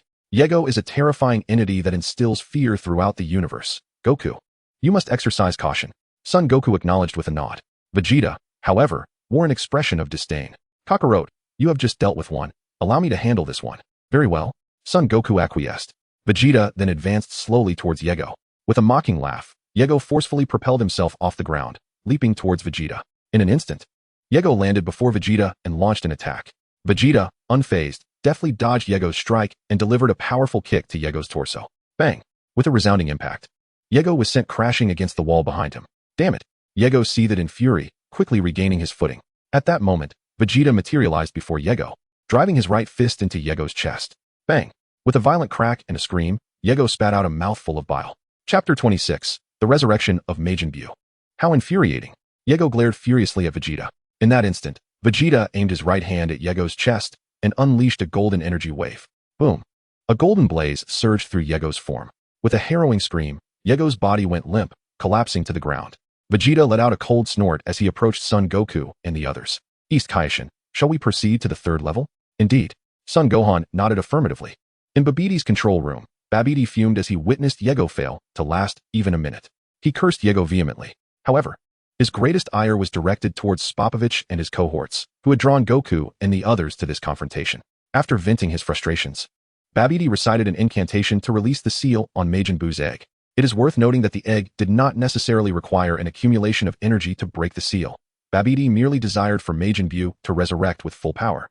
Uncertain if a partial revival would prove successful, as the seal was lifted, the giant egg of Majin Buu shattered into two halves. A stream of pink energy surged forth from the egg, ascending toward the ceiling. Majin Buu, where's my Majin Buu? Babidi exclaimed, collapsing in despair upon realizing the egg was empty. Had he known, he would have insisted on waiting for the egg to gather sufficient energy before resurrecting Majin Buu. Moments later, Babidi noticed a large mass of pink energy coalescing on the ceiling, taking form. After a brief interlude, a rotund figure emerged, his skin a vivid pink. Clad in white trousers and dark brown shoes, his upper body bare, adorned with wristbands, and possessing robust, hefty hands. This was none other than Majin Buu. With a thud, Majin Buu descended from the ceiling, deliberately stomping his feet upon the ground, causing the control room to tremble violently. Babidi, who had just risen, was jolted back to the floor, landing rather unceremoniously. Ouch! Babidi cried out in pain, quickly scrambling to his feet to face Majin Buu. Are you Majin Buu? Oh ho ho! Majin Buu responded, seemingly ignoring Babidi, lost in his own exhilaration. How dare you? Babidi seethed, gritting his teeth. If you do not heed my commands, I shall seal you away again. I have studied my father's notes and know how to imprison you. Upon hearing this, Majin Buu ceased his exuberant outburst, his demeanor shifting to one of utmost reverence. Lord Babidi, what are your commands? Babidi nodded in satisfaction. Now that is more like it. We shall go and eliminate our nemesis, the Supreme Kai. Nemesis? Majin Buu, though newly awakened, could not recall having any adversaries. Those who had faced him had either perished at his hands or been absorbed. Babidi nodded and led Majin Buu out of the control room. On the third level of Babidi's spaceship, Goku and his companions had already defeated all the soldiers stationed there. Suddenly, they sensed an overwhelming and malevolent aura. What an immense power! Krillin trembled. The East Supreme Kai's expression darkened instantly. This energy, before he could finish, Babidi and Majin Buu materialized before them. Babidi! Gohan exclaimed. Babidi smiled and nodded. And the one beside me is? Majin Buu, the East Supreme Kai declared. What? Jebbet gasped in astonishment. Majin Buu had resurrected without having gathered full energy. Babidi chuckled. Surprised? Are you Supreme Kai? This is quite the revelation, isn't it? What is happening, Babidi? The East Supreme Kai inquired. Babidi grinned. Under normal circumstances, Majin Buu should have been resurrected only after accumulating sufficient energy. However, given my current predicament, I certainly cannot resurrect him at full power. Thus, I took a gamble and revived Majin Buu without gathering the complete energy. Though my Majin Buu was resurrected in a less than optimal state, I believe he should suffice to deal with you. Wouldn't you agree, Majin Buu? Majin Buu nodded. How infuriating. The East Kaioshin clenched his teeth in anger upon hearing this. Had he foreseen such a turn of events, he would have surely left some leeway for Babidi. At that moment, Babidi suddenly cast a spell, transforming the surroundings into a landscape surrounded by towering mountains. Where's this place? Krillin exclaimed in surprise. This is Babidi's magic. He can whimsically alter the environment around us. The East Kaioshin remarked. Magic? Indeed. The East Kaioshin nodded. Babidi chuckled and said, Kaioshin, this is the grave I have chosen for you. So what do you think? Upon hearing this, the East Kaioshin gritted his teeth tightly. Goku, you must flee at once. Every escape he counts. Son Goku responded, escape? Do you not sense the overwhelming energy of Majin Buu? Lord Kaioshin, though Majin Buu possesses immense power, I believe he is not insurmountable. Is that truly the case, Goku? Son Goku nodded. At that moment, Vegeta, intrigued by Majin Buu, stepped forward and declared, Kakarot, I shall handle this Majin Buu myself. The East Kaioshin interjected. Vegeta, are you suggesting you will confront him alone? Vegeta nodded. No, Vegeta. The strength of Majin Buu is far beyond your imagination. I believe it would be wiser for you to join forces with Goku and the others. The East Kaioshin urged. Yet, Vegeta paid him no heed and resolutely advanced towards Majin Buu. Babidi chuckled and said, Majin Buu, since he wishes to be the first to meet his demise, grant him his wish. Majin Buu nodded in agreement. Just then, Vegeta halted, clenching his fists with great determination. With a tremendous roar, Vegeta's hair and brow turned golden, his eyes became a striking green, and his hair stood upright, enveloped in crackling energy. This was indeed the Super Saiyan 2 transformation. Majin Buu gazed at Vegeta in astonishment, witnessing this transformation for the first time. At that instant, Vegeta shouted and darted towards Majin Buu like a bolt, delivering powerful punches to his foe. Chapter 27. Vegeta transformed into chocolate. Bang, bang, bang. Under Vegeta's relentless assault, Majin Buu's body immediately bore numerous imprints from his fists. Majin Buu staggered backward. Majin Buu! Babidi exclaimed in shock. Vegeta let out a disdainful snort and struck Majin Buu's face with a powerful right fist. Bang! With a resounding impact, Majin Buu's face was pushed in. At that moment, Vegeta executed a high kick, landing heavily on Majin Buu's head, causing him to topple to the ground. Majin Buu! Babidi gasped in alarm. In his heart, he had longed for the formidable Majin Buu, yet before Vegeta, he proved to be utterly weak. With a thunderous shout, Vegeta coalesced a golden energy wave in his hands and hurled it towards Majin Buu. Boom! With a resounding explosion, a gaping hole was blasted through Majin Buu's body. Excellent! Father has vanquished Majin Buu. Trunks exclaimed joyfully, leaping in elation. However, Goku and the others remained silent. Although Vegeta had obliterated Majin Buu's head, the fiend's aura showed no signs of diminishing. Goten, what is happening? Why is everyone so somber despite Father defeating Majin Buu? Trunks, did you not notice that Majin Buu's energy has not weakened in the slightest? Trunks, upon realizing this, sensed Majin Buu's aura and confirmed its stability. Just as Trunks pondered the reason behind the persistent energy, The fallen Majin Buu suddenly rose, sprouting a new head. Following this, he inhaled deeply, causing the marks left by Vegeta's punches to vanish instantaneously. Majin Buu, Babidi exclaimed, his heart racing with excitement upon witnessing the fiend's recovery. If Majin Buu were to perish so easily, his own fate would be sealed. I am furious. Majin Buu bellowed, white energy erupting from the hole atop his head. In an instant, he surged towards Vegeta with incredible speed. Bang! With a thunderous impact, Majin Buu's right fist struck Vegeta's face, sending him reeling backward. As Majin Buu released his clenched fist, he seized Vegeta by the head and forcefully drove his knee into Vegeta's forehead. Bang!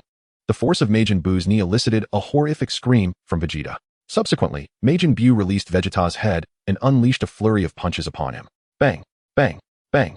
Under the relentless assault of Majin Buu, Vegeta cried out in agony. Father! Trunks shouted in fury, yearning to rush to his aid, only to be restrained by Piccolo. Trunks, you must remain calm. Your father will be fine. But there is no but. Just then, a rumbling sound emanated from Majin Buu's stomach, signaling his hunger. He glanced at the battered Vegeta, and his antennae suddenly unleashed a transformation beam towards him. With a cry of despair, Vegeta was transformed into a chocolate figure of human size. Vegeta, father! The crowd gasped in shock. Babidi, observing their astonished expressions, felt a swell of pride as he proclaimed, "This is the fate of those who offend me, Babidi. Today, all of you shall become Majin Buu's feast." Hearing this, the East Kaioshin gritted his teeth in anger. Just then, Goten let out a tremendous roar, transforming into a Super Saiyan 3rd grade. Super Saiyan 3rd grade. Goku gasped in astonishment. He was taken aback. Son Goten unexpectedly transformed into a Super Saiyan 3rd grade at that moment. Goten, what an incredible energy. This power surpasses even that of Vegeta by an immeasurable degree, remarked the East Kaioshin, his expression grave. While he was aware of Son Goten's formidable strength, this was the first time he had felt the intensity of his Super Saiyan 3rd grade aura up close. The Majin Buu, who had initially intended to devour Vegeta, was now drawn to Goten's overwhelming energy. As Son Goten noticed the gazes of those around him, he raised his hands to restrain Majin Buu. Trunks, quickly save your father.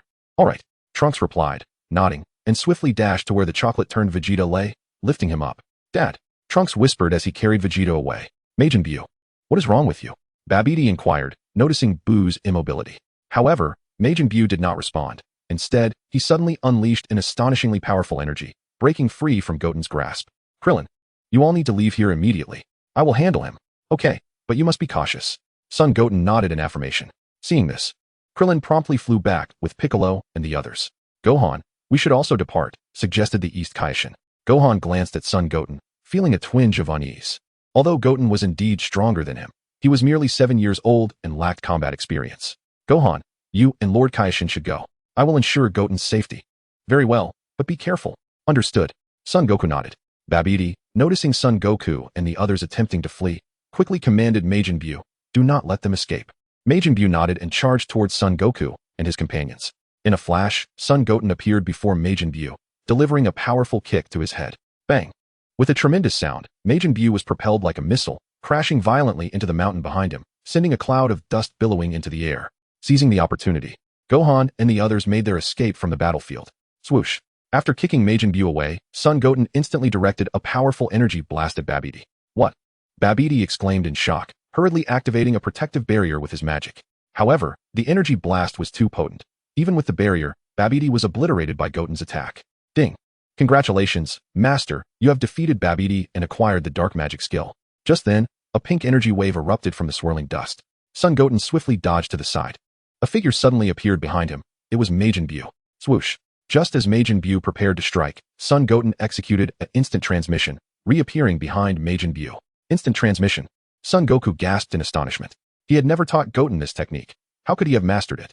As Son Wukong pondered the situation, Son Goten seized the antenna of Majin Buu with his right hand, and, with a left punch that struck with the swiftness of lightning, aimed for Majin Buu's face. Chapter 28. Son Wukong versus Majin Buu. Bang! Bang! Bang! Due to Majin Buu's elastic physique, after Son Goten's left fist connected, his body bounced up and down like a rubber ball. Whoosh! After pummeling Majin Buu for a while, Son Goten flung him away with his right hand, gathering an immense amount of energy waves in both hands to launch an attack on Majin Buu. Whoosh! Boom! Boom! Boom! Accompanied by a series of tremendous explosions. Majin Buu's body was shattered into fragments. Son Goten paused his energy wave assault, quietly awaiting the regeneration of Majin Buu's form. After a brief moment, Majin Buu's body restored itself. With an expression of unbridled fury, Majin Buu glared at Son Goten. Huh! With a thunderous shout, Majin Buu darted forward like a streak of lightning, launching a powerful double-fisted strike. Son Goten clenched his fists with equal determination and retaliated against Majin Buu. Bang! Bang! Bang! Amidst the fierce sounds of battle, their fists collided with the speed of lightning, each blow resonating with force. The ground around them trembled violently under the intensity of their struggle. Meanwhile, Piccolo and the others had not ventured far after departing. They had settled atop a great mountain. Observing the battle from a distance, had they remained, they would have surely interfered with Son Goten's fight. Piccolo, how is the situation? Krillin inquired, unable to discern the details of the battle. I do not know, Piccolo replied, shaking his head. Though stronger than Krillin, he too found it difficult to perceive the clash between the two. Then, Uncle Piccolo, what should my father do? Trunks asked from behind them. Piccolo, it seems the Dragon Balls have one wish remaining. Perhaps we should use them to restore Vegeta? Krillin suggested. No, there is but one wish left. If Goten and the others cannot defeat Majin Buu, we may yet need the power of the Dragon Balls. Dragon Balls? The East Kaishin expressed confusion. The Dragon Balls are 7 orbs capable of granting any wish. Gohan explained. Really? Such a wondrous thing exists in this world. Gohan nodded in affirmation. Gohan, shall we depart Earth together and journey to the Kaishin realm? The Kaishin realm? Lord Kaishin, Jebbet exclaimed in astonishment.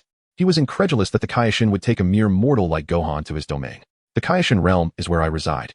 Then, Lord Kaishin, may I accompany Gohan? Piccolo inquired. The East Kaishin nodded. Lord Kaishin, why do you wish to take me to the Kaishin realm? Gohan asked. To help you enhance your power and defeat Majin Buu. Enhance my power? Indeed. You shall understand when you accompany us. The East Kaishin concluded, promptly instructing Jebbet to utilize instant transmission to transport Gohan and Piccolo to the Kaishin realm. Whoosh. Boom. Meanwhile, on Son Goten's side. After a fierce battle with Majin Buu, Son Goten once again shattered his body into countless fragments. However, due to Majin Buu's formidable regeneration abilities, he swiftly restored himself. Ding! Congratulations, Master, for defeating Majin Buu and acquiring the abilities to survive in the cosmic void, along with extraordinary regenerative powers that enable continuous revival as long as a single cell remains. Body liquefaction, telekinesis, and transformation beams are also at your disposal. Is that how he was defeated? Indeed, Master, this conclusion is drawn from the system's analysis. Just then, Son Goku suddenly flew from afar to Son Goten's side. Goten, allow me to engage this fellow for a moment. Son Goten nodded in agreement.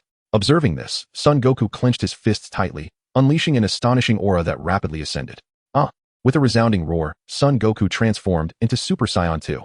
He then continued to amplify his energy, having recently mastered the 3rd level of Super Saiyan. Son Goku was still unable to fully control the overwhelming energy he emanated. Consequently, as he heightened his power, his aura spread across the entire Earth, triggering earthquakes, tsunamis, volcanic eruptions, and various other natural disasters. The intensity of Son Goku's energy was so great that even Son Gohan, who had already reached the Supreme Kai realm, sensed it. Dad, I can't believe a mere mortal's energy could travel from Earth to the Supreme Kai realm, exclaimed Kibito, astonished. What is happening? Wasn't Goten just battling Majin Buu? Why is Dad now radiating such immense power? I am not entirely certain, but I can still sense Goten's energy, so I believe it's a different combatant now. However, that is of little consequence. What truly matters is drawing the Supreme Kai sword. The Supreme Kai sword? Yes. It is said that pulling the sword grants one the power of the universe's mightiest. Simply remove it, and you shall obtain unparalleled strength. Boom. On Earth. As the ground trembled violently, Son Goku successfully transformed into Super Saiyan 3. Apologies for the wait. I have only recently mastered this transformation. Upon hearing this, Majin Buu clenched his fists tightly and lunged at Son Goku like a dart. Son Goku smiled and charged toward Majin Buu in kind.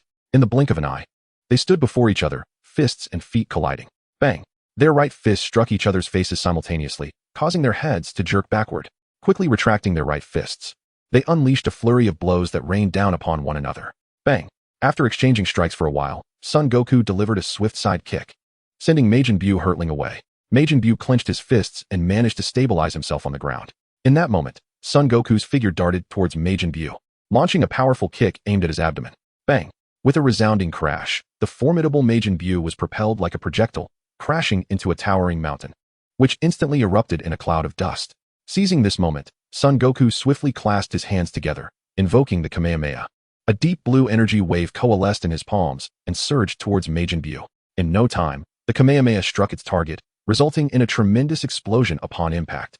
The earth trembled with the sound of the blast, obliterating both Majin Buu and the mountain behind him.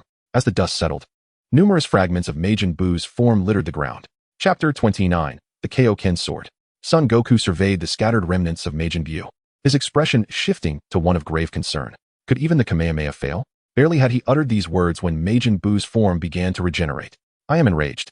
Majin Buu bellowed, his arms stretching ominously towards Goku's shoulders. Startled, Goku prepared to ward off the encroaching limbs. In a swift motion, Majin Buu lunged forward, colliding his forehead against Goku's with tremendous force. Goku let out a pained cry, reeling backward. Seizing the opportunity, Majin Buu executed a sweeping kick aimed at Goku, sending him crashing to the ground. As Majin Buu closed in, his fists unleashed a tempest of blows upon Goku. Alarmed, Goku raised his arms to defend against the onslaught. The ground trembled as dust and debris were kicked up in the fury of the attack. Suddenly, Goku slid forward, delivering a powerful kick that sent Majin Buu soaring into the air.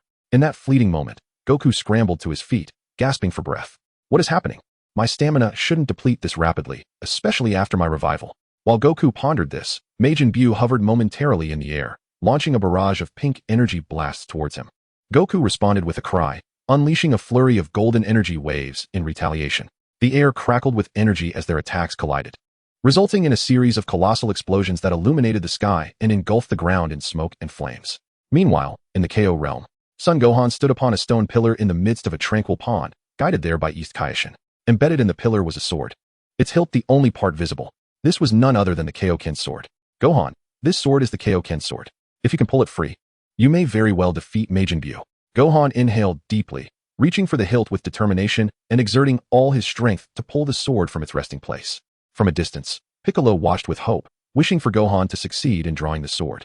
Standing beside Piccolo, Jebet was skeptical that Gohan could draw the sword. After struggling for a while, Gohan found the Kaishin sword too difficult to pull out. Not only did he fail to extract it, but his hands also became red and swollen from the effort. Gasping, Gohan glanced at his injured hands and immediately took notice. Jebet, seeing this, couldn't help but chuckle, remarking, even the great Kaishin finds it hard to pull this sword. What chance does a mere mortal have? However, the East Kaishin, noticing Jebet's attempt to mock Gohan, quickly admonished him. Jebet obediently fell silent. Though he held a low opinion of mortals, he was still quite respectful of the East Kaishin's words. Gohan, unfazed by the comment, suddenly clenched his fists with determination. With a tremendous roar, Gohan transformed into a Super Saiyan. Jebet was taken aback. While he generally underestimated mortals, he was aware of the formidable power of a Super Saiyan. Consequently, his expression grew tense. At that moment, Gohan seized the Kaishin sword's hilt once more, emanating an immense golden aura as he forcefully pulled upward. Boom! Gohan's feet dug deep into the ground, causing the entire stone pillar to tremble violently under his overwhelming strength. The pond beneath the pillar surged tumultuously due to the disturbance. Just then, the Kaishin sword was pulled out a fraction. The East Kaishin's face lit up with a glimmer of joy upon witnessing this. Suddenly, Gohan let out a powerful roar, exerting all his strength to lift the Kaishin sword from the stone pillar, sending it soaring into the air. The upper portion of the pillar collapsed slightly due to the sword's extraction. Gasping for breath, Gohan brought the sword to Piccolo's side. How do you feel, Gohan? Do you sense your power increasing? The East Kaishin inquired. Not exactly an increase in power, but I can tell this sword is quite heavy. Gohan replied. I see. The East Kaishin responded, his countenance falling. If the Kaishin sword could not enhance Gohan's strength, their chances of defeating Majin Buu would diminish. However, East Kaishin, do not despair just yet. Perhaps I can wield this sword effectively enough to defeat Majin Buu. Gohan reassured him. Is that so? Then be sure to practice with it. The East Kaishin's hope reignited at Gohan's words. Nodding in agreement, Gohan reverted to his normal state. However, due to the sword's weight, he lost his grip and it fell heavily to the ground. Jebet, witnessing Gohan's inability to hold the sword, felt a sense of incredulity. Is this sword truly so heavy that you cannot even hold it? Gohan retorted, if that is the case, then you can help me pick it up. Fine. I shall pick it up. Jebet replied, still skeptical of the sword's weight. He squatted down and, straining with effort, attempted to lift the sword. Despite his efforts, the sword was so heavy that Jebet's hands became red and swollen, and his face turned crimson, yet he still failed to raise it. As Jebet, exhausted from exertion, released his grip on the sword, he fell heavily to the ground. Were it not for his crimson skin, one could only imagine the redness that would have adorned his face. The pain from the blow was indeed excruciating. In the depths of his heart, Piccolo felt a sense of satisfaction and let out a derisive snort. Jebet had always looked down upon mortals due to his position as a Kaishin's attendant, harboring a profound sense of superiority. Had it not been for the East Kaishin's intercession, he might have dealt Jebet a few slaps himself. What do you think? Gohan inquired with a smile. Coughing, Jebet quickly regained his footing. This sword is undeniably heavy, yet I believe that once you have trained to wield it effortlessly, you shall be able to defeat Majin Buu. With great effort, Gohan managed to lift the Kaioshin sword from the ground. Lord Kaioshin, what is the situation on Earth? I am uncertain, but Goku's energy is waning. Waning? Indeed. I fear he may not last much longer, so you must strive to grow stronger swiftly. Gohan nodded in agreement. On Earth, Goku, having exhausted himself in the third transformation of Super Saiyan, could no longer maintain that state and reverted back to the regular Super Saiyan form. Chapter 30. Majin Buu transformed into a chocolate ball. Goku. Upon witnessing Goku revert to his Super Saiyan state, Krillin clenched his fists tightly. At that moment, Goten exerted himself, suddenly emanating an astounding aura. A multitude of sand and stones began to levitate in response to Goten's energy. Goten, Goku exclaimed in surprise. Suddenly, Goten radiated an incredibly brilliant white light. A beam of white light erupted from his body, reaching skyward. Violent gusts of wind cascaded from the beam, sweeping around him. Goten's aura shifted from white to red. As the white light gradually receded, Goten's hair transformed into a vibrant crimson, his eyes enlarged and defined, exhibiting a striking contrast of black pupils and red irises, enveloped in an aura akin to solar flames. This was the Super Saiyan God. As mortals cannot perceive divine energy, Goku and the others were oblivious to Goten's aura. Goten, what is this transformation? Why can I not sense your energy? Goku questioned. This is the Super Saiyan God. The divine transformation of a Super Saiyan. The divine transformation of a Super Saiyan. Mortals cannot sense divine energy. Is that so? Is the Super Saiyan God stronger than the third level of Super Saiyan? Indeed, Goten affirmed with a nod. In the realm of the Kaioshins, the East Kaioshin, being a deity, sensed Goten's energy. However, he did not realize it was Goten's. What is happening? A powerful divine energy has suddenly appeared on Earth. Divine energy? Yes. In simple terms, it is the essence of a deity. Mortals cannot perceive the essence of the divine. Divine essence? Lord Kaioshin, is there truly a deity in this universe that you are unaware of? The East Kaioshin nodded in agreement. For instance, the newly appointed deity on Earth, Dandy. Had he not ventured to Earth, he would have remained oblivious to the existence of deities there. And what of Lord Kaioshin? How fares Son Goku and his companions now? I can still sense Goku's energy, but Goten's presence is troubling. Goten, what has befallen him? At that moment, Gohan, who was engrossed in his sword training, overheard their conversation and rushed over, his expression wrought with concern. Gohan, remain calm. I merely cannot feel Goten's energy. Upon hearing this, Gohan clenched his teeth in determination. Meanwhile, on Earth, after explaining the situation to Son Goku, Goten turned his gaze towards Majin Buu, who was glaring furiously at the two. This was the first time Majin Buu had encountered adversaries as formidable as Goku and Goten. Damn it! Majin Buu snarled, launching himself like a projectile towards Goten. Goten remained steadfast, rooted to the spot. Just as Majin Buu was about to reach him, Goten suddenly vanished, reappearing behind the villain. Without allowing Majin Buu a moment to react, Goten delivered a powerful kick to the back of Buu's head. Majin Buu was propelled forward like a bullet, crashing into a nearby mountain with a resounding impact. Boom! The mountain crumbled under the force, leaving a gaping hole, while dust and debris were sent swirling into the air. Raising his right hand, Goten unleashed a barrage of energy waves, targeting Majin Buu. Whoosh! Bang! Boom! Boom! Boom! With a series of colossal explosions, Goten's relentless onslaught reduced Majin Buu and the mountain before him to mere dust. As the dust began to settle, Goten ceased his attack. Moments later, amidst the dissipating debris, a substantial amount of pink energy began to coalesce in the sky, soon taking the form of Majin Buu. Due to the extensive barrage of energy waves, Majin Buu initially emerged charred and blackened. After a brief interval, the soot gradually vanished. Majin Buu glared at Goten, white steam venting from the hole atop his head. He was genuinely enraged. Suddenly, Majin Buu darted towards Goten, fists raised and poised to strike. Goten deftly evaded the incoming blows, skillfully sidestepping to the left and right. Remarkable! Son Goku exclaimed in astonishment. Though their skirmish was rudimentary, he could discern that Goten's strength far surpassed that of Majin Buu. While Goku marveled at the display, Goten clenched his fists tightly, delivering a flurry of lightning-fast punches to Majin Buu's face. Bang! Bang! Bang! Under Goten's relentless assault, Majin Buu was forced to retreat, letting out anguished cries as he staggered backward. Suddenly, Son Goten seized the antenna on Majin Buu's head and spun his body outward several times before launching him into the sky. Whoosh! Majin Buu soared like a projectile, reaching heights of over 1,000 meters. Damn it! Majin Buu growled in fury, coming to a halt midair. At that moment, a golden beam shot up from the ground, striking Majin Buu and erupting into a brilliant explosion in the sky. Under the force of the tremendous blast, Majin Buu's form was immediately shattered. After a while, as the smoke dissipated, Majin Buu reformed once more. Goten, witnessing the revival of Majin Buu, found himself at a loss. Should he annihilate him or attempt to subdue him? According to the original Dragon Ball lore, Majin Buu exists in two forms. One is the Majin Buu we know, and the other is his malevolent essence. Every individual harbors a dark side. The original King Piccolo was the evil split from the Earth's guardian. Majin Buu is notoriously difficult to control, otherwise Bibidi would not have chosen to seal him away. Just as Goten pondered this, Majin Buu darted towards him like a bolt of lightning. Goten swiftly vanished, reappearing behind Majin Buu. Transformation beam. He raised his right hand, unleashing a pink ray that transformed Majin Buu into a chocolate ball. What? Upon witnessing this from North Kai's planet, North Kai was taken aback. Son Goten had managed to turn the formidable Majin Buu, who even Goku struggled against, into a chocolate ball. Majin Buu has been transformed into a chocolate ball by Goten. Krillin and the others were equally astonished. Incredible! Goku exclaimed joyfully. At this moment, Goten held the chocolate-formed Majin Buu in his palm and flew towards Krillin and the others. Chapter 31, Borrowing the Kaishin Realm. Whoosh! Thud! Goten landed before Trunks. Goten! Trunks exclaimed. Goten nodded and, with a flick of his left hand, shot out a pink beam that reverted Vegeta back to his original form. Dad! Trunks rushed forward to embrace Vegeta, filled with immense joy upon seeing him return. What just happened, Trunks? Where's Majin Buu? Dad! You were turned into a piece of chocolate by Majin Buu. Chocolate! Vegeta's face flushed with rage at the indignity of being transformed into chocolate. A disgrace for the proud Saiyan Prince. And where is Majin Buu now? He has been turned into a chocolate ball by Goten. A chocolate ball? Vegeta glared at the Super Saiyan God form of Goten, gritting his teeth. What transformation is this, Goten? This is called Super Saiyan God.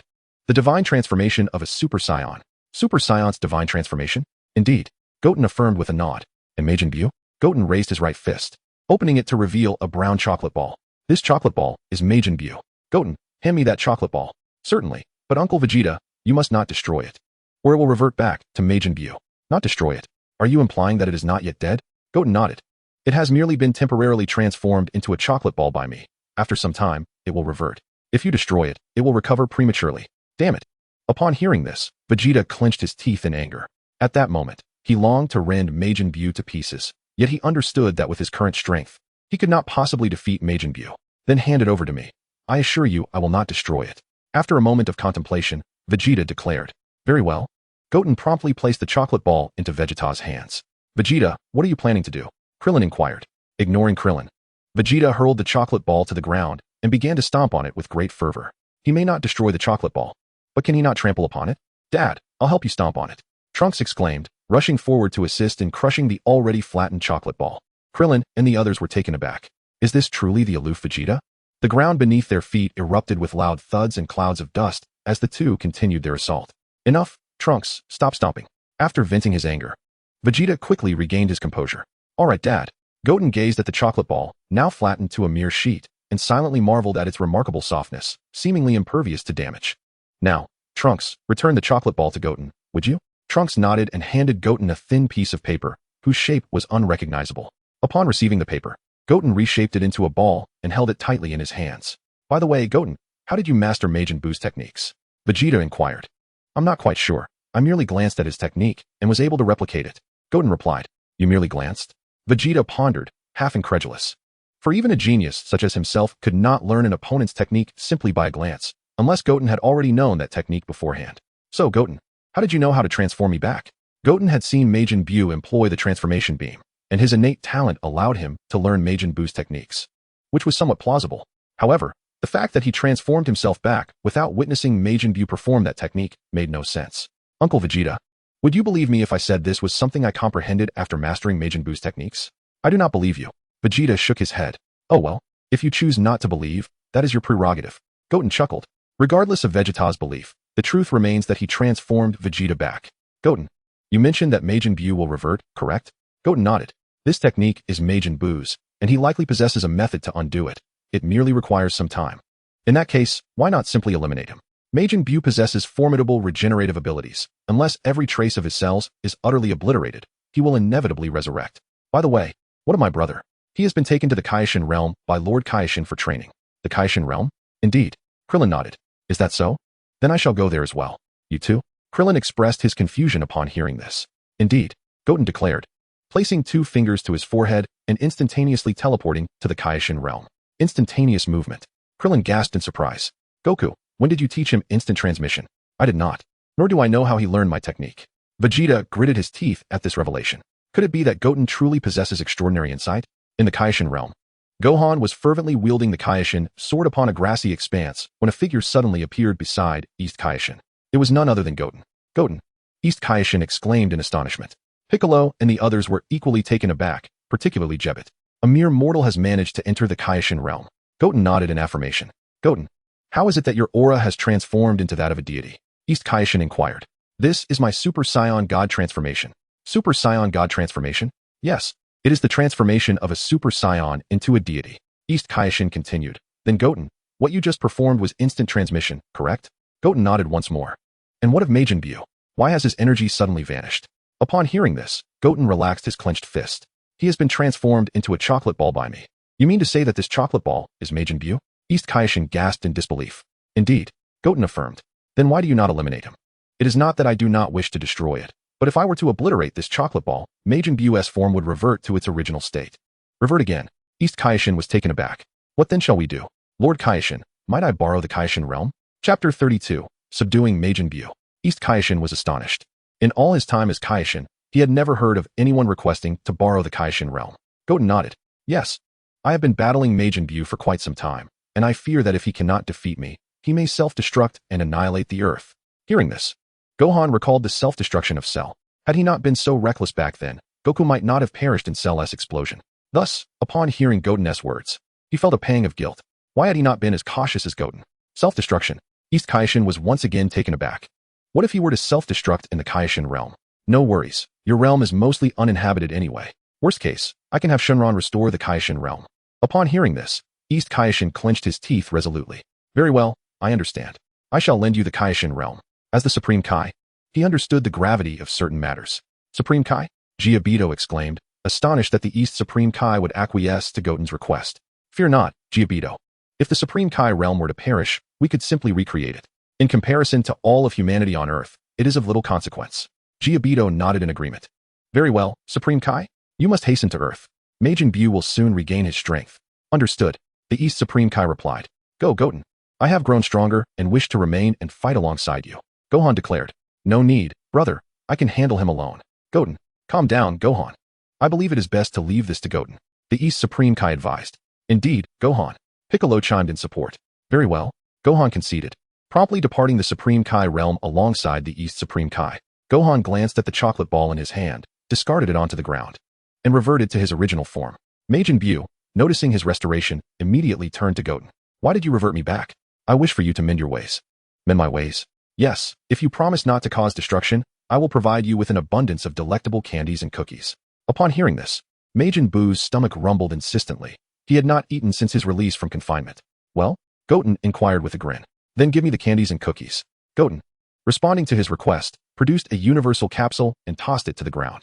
An impressive array of candies and cookies manifested before them, purchased with the money he earned from selling wild game from the mountains. Majin Buu, entranced by the sight of the sweets, began to drool profusely. Of course, as long as you promise to mend your ways. Majin Buu, upon hearing this, eagerly tore into the packaging of the candies and cookies. In no time, all the treats Goten had summoned were devoured by Majin Buu. Is there more? Majin Buu inquired. Goten chuckled awkwardly. That's all. While I did make some money from selling wild game, it is limited. However, if you promise to change your ways, I can retrieve more. Majin Buu regarded Goten with a deep gaze. Very well, I accept your terms. After all, you are quite powerful, and I cannot defeat you. Goten nodded in response. Please wait a moment. I shall fetch you some food now. With that, he instantaneously transported himself back to Earth. Goten. The East Supreme Kai and the others displayed a look of shock upon his return. Goten, what transpired with Majin Buu? Piccolo asked. He agreed to mend his ways. Mend his ways? Goten, you must not trust Majin Buu. He is a creature born of Bibidai's malice. The East Supreme Kai exclaimed fervently. I understand. But presently we lack the means to eliminate him. Why not allow him to remain in the Supreme Kai realm for now? But will he comply? The East Supreme Kai questioned. Certainly. All that is required is to provide him with an abundance of candy and cookies. Candy and cookies? Indeed. This task must be entrusted to Aunt Bulma. Son Goten turned to Son Goku and said. Son Goku replied. Then I shall seek out Bulma and request her assistance in preparing a copious amount of candy and cookies. Son Goten nodded in agreement. So, Lord Kaioshin, will you be staying on Earth for a while? I imagine you would prefer not to reside on the same planet as Majin Buu, correct? Very well. The East Kaioshin nodded. Uncle Yamcha, could you accompany Majin Buu in the Kaioshin realm for a time? Accompany Majin Buu. Yamcha stammered in fright. The thought of spending time with Majin Buu was terrifying. Yes, Son Goten affirmed. But what if he kills me? He has reformed. Should he harm you, we can resurrect you with the Dragon Balls. If that is the case, why not send Krillin instead? Uncle Krillin has a family to care for. Besides, aren't you all alone? Yamcha felt as though a knife had been plunged into his heart at this remark. What about Tien and Kaiatsu? Aren't they also single? They are busy training. Yamcha felt yet another stab of despair. Observing this, Krillin could not help but chuckle and said, Yamcha, I believe you should be the one to accompany Majin Buu. Yamcha snorted, don't be so pleased with yourself. I will surely find someone. Is that so? Krillin replied with a faint smile. Uncle Yamcha, would you be willing to accompany Majin Buu in the Kaishin realm? While I am not particularly inclined. For the sake of everyone, I shall make this sacrifice. Son Goten nodded and turned to Son Gohan, who held the Kaishin sword. Brother, what is this sword? This is the Kaishin sword. The Kaishin sword? Indeed, Lord Kaishin mentioned that if one can wield this sword effortlessly, they may very well defeat Majin Buu. Is that so? Could you show it to me? Certainly, but do be cautious. It is quite heavy. Understood. Son Goten nodded. Immediately, Son Gohan handed the Kaishin sword to Son Goten. With one hand, Son Goten lifted it, and, with a speed akin to lightning, thrust it forward repeatedly. The East Kaishin and Kibito were taken aback. Though they were aware of Son Goten's formidable strength, witnessing him wield the Kaishin sword with such swiftness was still astonishing. Just then, Son Goten ceased his movements and returned the sword to Son Gohan. Brother, practice well with this sword. You may indeed be able to defeat Majin Buu. Son Gohan felt a peculiar sensation upon hearing this, as if it were a senior addressing a junior. Yet, he was the elder, was he not? This odd feeling arose primarily because Son Goten was stronger than he. Chapter 33, Kampa and Vados. All right, Uncle Yamcha, shall I take you to the Kaishin realm? Are we going now? Shouldn't we wait for Goku? No need, let us go directly. Very well then. Upon witnessing this, Son Goten instantaneously transported Yamcha to the sacred world of the Kais. At that moment, Majin Buu was languidly seated upon a large stone, appearing rather bored. Upon seeing Son Goten's return, his face lit up with joy as he rushed over, exclaiming, Goten. Son Goten nodded in acknowledgement. Goten, who is this? He is Uncle Yamcha. Uncle Yamcha? Yamcha chuckled lightly upon hearing this. You are older than me, so there's no need to call me uncle like Goten does. You can simply call me Yamcha. Yamcha, indeed. Yamcha affirmed with a nod. Goten, where's the food? My father has gone to fetch it. It might take a little while. Oh, Majin Buu expressed a hint of disappointment. Then, Uncle Yamcha, why don't you play with Majin Buu for a bit? Me? Yamcha pointed to himself. Yes, very well. Though Yamcha glanced at Majin Buu, he still felt a twinge of apprehension about playing with him. Suddenly, an idea struck him, and he pulled out a stack of comics and magazines featuring beautiful women, presenting them to Majin Buu. Majin Buu, take a look at this. What is this? This is a comic, and this is a magazine featuring beautiful women. They are quite captivating. Majin Buu examined the covers of the magazines and comics, ultimately selecting one comic to peruse. Haha. He burst into laughter after reading for a while. Seeing this, Yamcha let out a small sigh of relief. Son Goten, observing the scene, promptly settled down on the grass nearby. In the 7th universe, there was a tall woman with greenish-blue skin and long white hair styled in a high ponytail, accompanied by a stout man resembling a plump version of Beerus with a short tail, soaring through the cosmos at superluminal speeds. These two were Kampa and Vados from the 6th universe, and their presence in the 7th universe was due to Kampa's desire to collect the Super Dragon Balls. Suddenly, Vados decelerated and came to a halt. What are you doing, Vados? Kampa inquired upon noticing her abrupt stop. Raising her staff, Vados revealed Son Goten's image in the crystal orb. What is it, Vados? Nothing, Lord Kampa. I merely sensed a powerful divine aura and felt a surge of curiosity. A powerful divine aura? Is it the aura of a destroyer? No. Vados shook her head. It is a divine presence I have never encountered before. Pondering this, Kampa stroked his chin. Do you think he might be a candidate for the destroyer selected by Beerus? I cannot say for certain. But since he is in the sacred world of the Kais, he could potentially be the next Supreme Kai. The Supreme Kai? Then he probably hasn't noticed us, right? Kampa said with a hint of unease. They had taken advantage of Beerus still being in slumber to collect the Super Dragon Balls from the 7th universe. If Beerus were to awaken and discover they had taken the Super Dragon Balls from his universe, he would undoubtedly seek retribution. I'm not sure. Vados replied with a smile.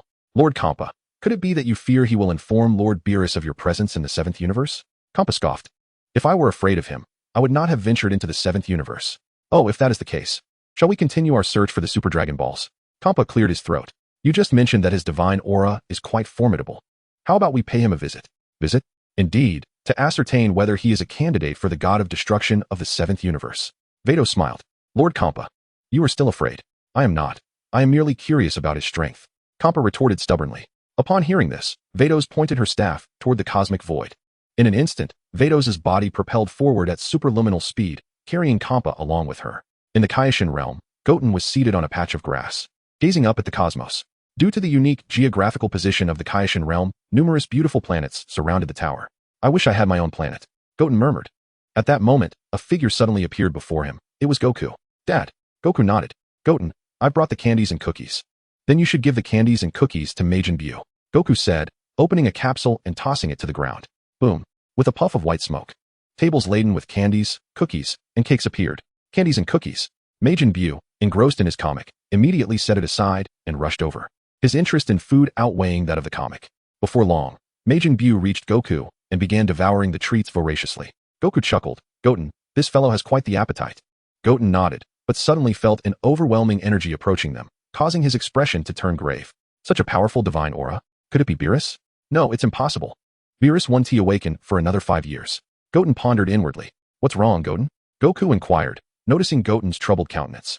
There's an incredibly strong energy drawing near. A strong energy? How come I can't sense it? It's divine energy. Divine? Is it stronger than yours? Yes, Goten affirmed. As soon as he spoke, a beam of white light descended before them. When the light dissipated, two figures became visible, Kampa and Vados. Kampa, Goten thought to himself. Who are you? Goku asked. Greetings. My name is Vados, servant of Lord Kampa, the god of destruction of the 6th universe, who stands beside me. The 6th universe? Goku responded, perplexed. Indeed, there are 12 universes in total. The one you currently inhabit is the 7th universe. Bardos remarked, casting a glance around. By the way, where is the god of destruction in your universe? Lord Beerus is currently on Earth. Goku replied. Earth? Goku nodded. Upon hearing this, Kampa immediately glanced at the four of them. Bardos, which of the powerful divine presences you mentioned is it? Since Goten has reverted to his normal state, Kampa was unable to sense the divine energy emanating from him. Chapter 34, The Evil Majin Buu. It is the smallest among them. Bardos chuckled. The smallest? Kampa turned his gaze towards Goten. Could it be him? Indeed. Bardos nodded. Young one, what is your name? I am Goten. Do you know Beerus? No. Goten shook his head. You don't know him? Hasn't the god of destruction mentioned Beerus to you? In fact, I only met Lord Beerus today. Today? Kampa immediately looked at Bardos. Bardos, did you not say he is the next god of destruction? Lord Kampa, I said perhaps. Then what is the source of that divine energy? Lord Kampa, you must ask him. Oh, Kampa turned to Goten. Goten, what is the matter with your divine energy? That is my divine transformation, which I refer to as Super Saiyan God. Super Saiyan God. Goten nodded. Can you transform for me to see? Sure. As Goten spoke, he clenched his fists, unleashing an astonishing aura that surged upward. With a mighty shout, Goten transformed into a Super Saiyan God. A Super Saiyan God indeed. Kampa smiled. Suddenly, he noticed Majin Buu, who had been indulging in sweets and cakes, and approached him. Hey, didn't you see me? I did, so what? So what? Do you know who I am? I am the god of destruction. Do you believe I can obliterate you in an instant? Upon hearing this, Majin Buu's expression turned serious. Goten quickly intervened to prevent a conflict. Lord Kampa, he hasn't been educated and knows nothing. Please do not hold it against him. Kampa scoffed. If I am to overlook him, then let him give me all those treats. This Goten hesitated. Majin Buu had only just been subdued, and if provoked now, he would surely rebel. However, if he disregarded Kampa's demand, it could lead to a direct confrontation, or he might have to abandon Majin Buu altogether. The power of a Super Saiyan God, while formidable, still fell short of a god of destruction. Lord Kampa, how about I treat you to something else? No, I only want cake. Majin Buu exclaimed, promptly licking all the untouched cake with his tongue. You rascal. Upon witnessing this, Kampa clenched his fists tightly and in an instant appeared before the demon Majin Buu, delivering a powerful punch that sent him soaring into the sky. Lord Kampa, Vados exclaimed, taken aback by his sudden intervention. Seeing this, Goten immediately turned to Goku beside him. Dad, you and Uncle Yamcha should return to Earth and fetch some delicacies from Bulma. Delicacies? Yes, otherwise the North Kai's realm might be in jeopardy. Understood. Goku responded, promptly utilizing instant transmission to take Yamcha back to Earth. Whoosh. Bang. Bang. Bang. In the sky, Kampa was relentlessly assaulting Majin Buu with one hand. Boom. With a resounding crash, Kampa's right fist struck Majin Buu squarely in the face, sending him crashing down to the ground. The earth was immediately engulfed in a cloud of dust. After a brief moment, as the dust settled, a massive crater emerged where Majin Buu lay, quite disheveled. Damn it. Majin Buu gritted his teeth, quickly rising from the ground. White vapor surging from the hole in his head. Bang. Like a dart, Majin Buu lunged toward Kampa. Kampa remained steadfast, unmoving in his position. Before long, Majin Buu arrived before Kampa, launching a series of powerful punches, all of which Kampa effortlessly dodged. Suddenly, with a wicked grin, Kampa delivered a forceful kick to Majin Buu's abdomen, akin to kicking a soccer ball. Bang! With a thunderous sound, Majin Buu was sent hurtling backward like a projectile. Kampa swiftly vanished and reappeared behind Majin Buu, unleashing a wave of destructive energy upon him. With a colossal explosion, the destructive energy detonated, enveloping Majin Buu in a thick cloud of smoke. Kampa reappeared beside Vados. After a while, as the smoke dissipated, Majin Buu stood, disheveled and panting heavily. Considering your lack of decorum, I shall spare your life today, but should there be a next time, the outcome may be uncertain, Kampa declared coldly. Upon hearing this, Majin Buu gritted his teeth even harder, the white vapor from the hole in his head intensifying. Suddenly, Majin Buu cried out in agony, clutching his head tightly. Kampa inquired, what is happening to him? I have no idea. Vados shook her head. You come out now. After a brief moment of distress, Majin Buu expelled a mass of black energy from his mouth. This black aura quickly transformed into a slender, black-skinned version of Majin Buu, the evil Majin Buu. Kampa remarked. Now he's split into two. It seems he has undergone a division. Division? Yes, that thinner one is brimming with malevolence. Is that so? Then it appears we are in for an entertaining spectacle. Kampa chuckled. I believe so. At that moment, the two Majin Buu faced each other, each intent on eliminating the other to become the sole Majin Buu. Who are you? I am Majin Buu. I am also Majin Buu. With that, they launched themselves towards one another like arrows. Soon, they were in front of each other, fists and feet clashing with the swiftness of lightning, engaging in a fierce battle. Dust and debris swirled around them. With a powerful strike, the evil Majin Buu sent the other Majin Buu flying. The latter clenched his fists and managed to halt his momentum midair.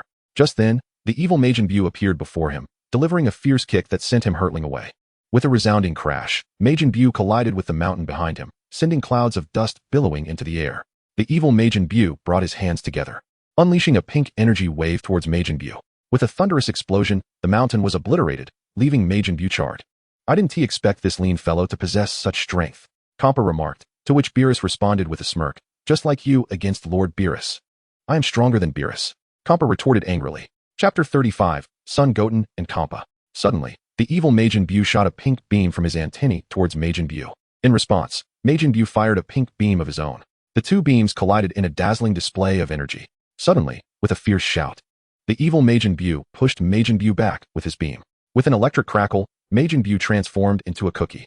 He turned into a cookie, Kampa exclaimed in surprise. Indeed, Beerus nodded.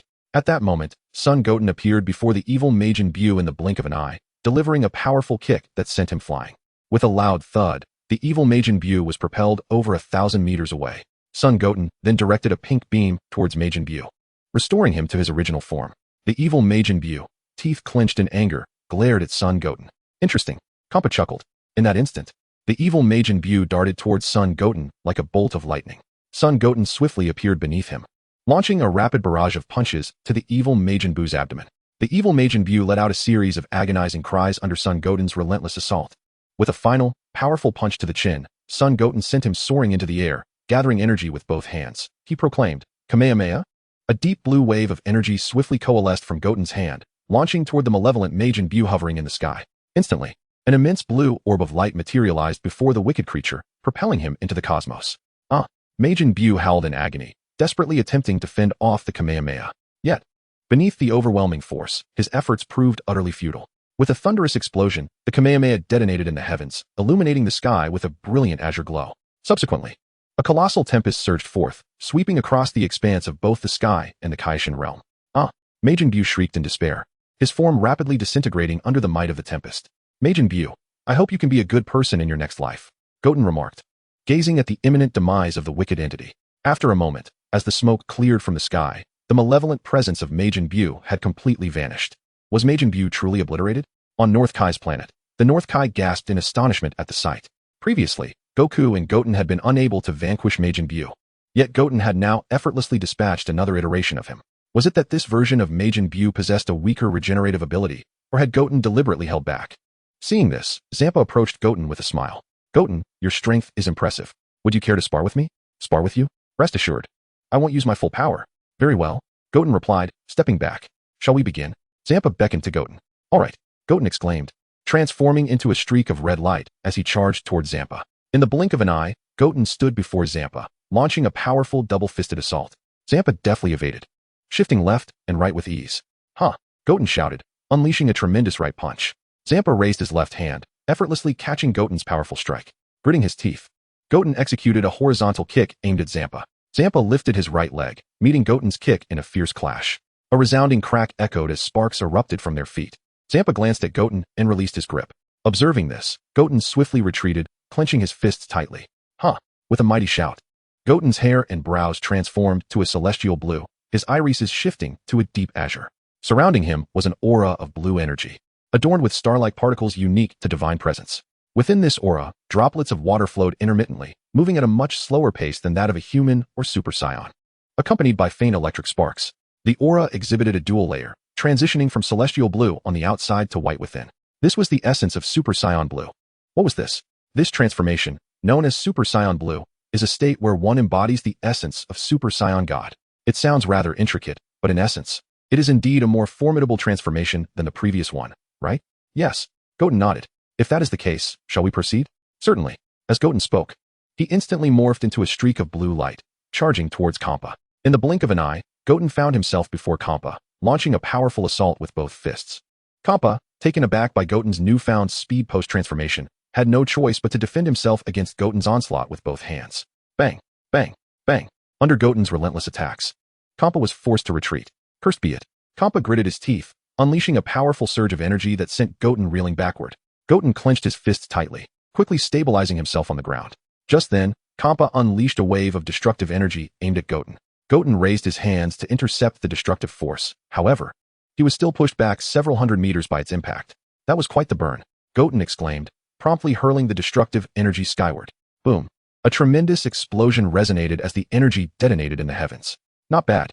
Kampa smirked, his form appearing instantaneously before Goten, delivering a fierce blow with both fists.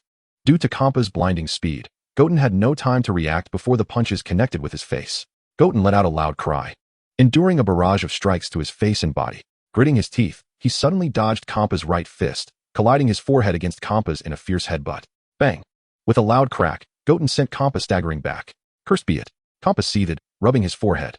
In an instant, he vanished and delivered a crushing blow to Goten's face, propelling him away. Goten quickly clenched his fists, managing to halt his momentum. Chapter 36, Sister Vados. On Earth, the East Kai sensed the presence of another Majin Buu.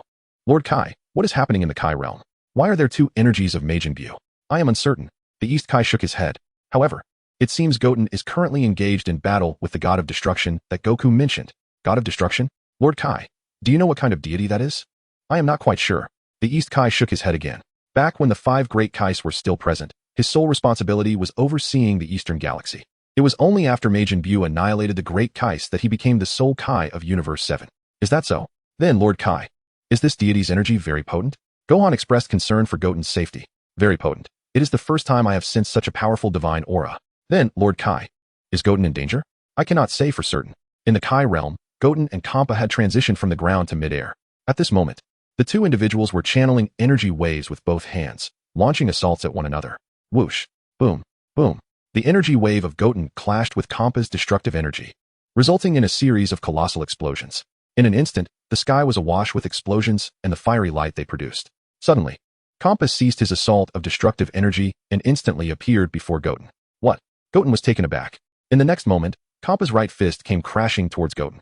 Goten raised his arms forward, utilizing the force of Kampa's strike to retreat. Oh, Kampa was astonished. He had not anticipated that the young Goten would possess such remarkable combat talent. This revelation ignited a playful spirit within Kampa. He chuckled wickedly, and a multitude of destructive energy surged around him. With so much destructive energy, I wonder how you will cope alone. Upon hearing this, Goten clasped his hands together behind him and declared, Kamehameha. A deep blue energy wave coalesced from Goten's palms. Kampa flicked his right index finger, and all the destructive energy surrounding him immediately surged towards Goten. Wave! Goten shouted, unleashing the Kamehameha. As it surged forth, it resembled a divine dragon sweeping its tail, detonating all the incoming destructive energy. Soon, the sky was filled with thunderous explosions. Kampa narrowed his eyes, transforming into a purple streak of light and charging towards Goten. In the blink of an eye, Kampa reached Goten, launching a powerful fist forward. Goten swiftly dodged to the side. Kampa, surprised, attacked Goten once more. Huh! Goten shouted, his entire being radiating a vast blue aura, and he retaliated with a punch aimed at Kampa. Whoosh! Bang! Bang! Bang! With the sounds akin to a raging storm. The two engaged in a fierce battle, exchanging punches and kicks. The sky was filled with fierce gales generated by their clash, a testament to the formidable force and momentum they exuded. Meanwhile, on Earth, in West City at Bulma's residence, Goku and Yamcha had followed Goten's instructions and procured a plethora of delicacies from Bulma, preparing to return to the world of the Kais. After standing by for a while, Vegeta suddenly turned to Goku and declared, Kakarot, I wish to accompany you to the world of the Kais. You too, Vegeta? Goku asked. Vegeta nodded. I wish to meet this god of destruction you just mentioned. Very well, Goku replied, using instant transmission to transport the two to the world of the Kais. Whoosh. The three appeared beside Majin Buu.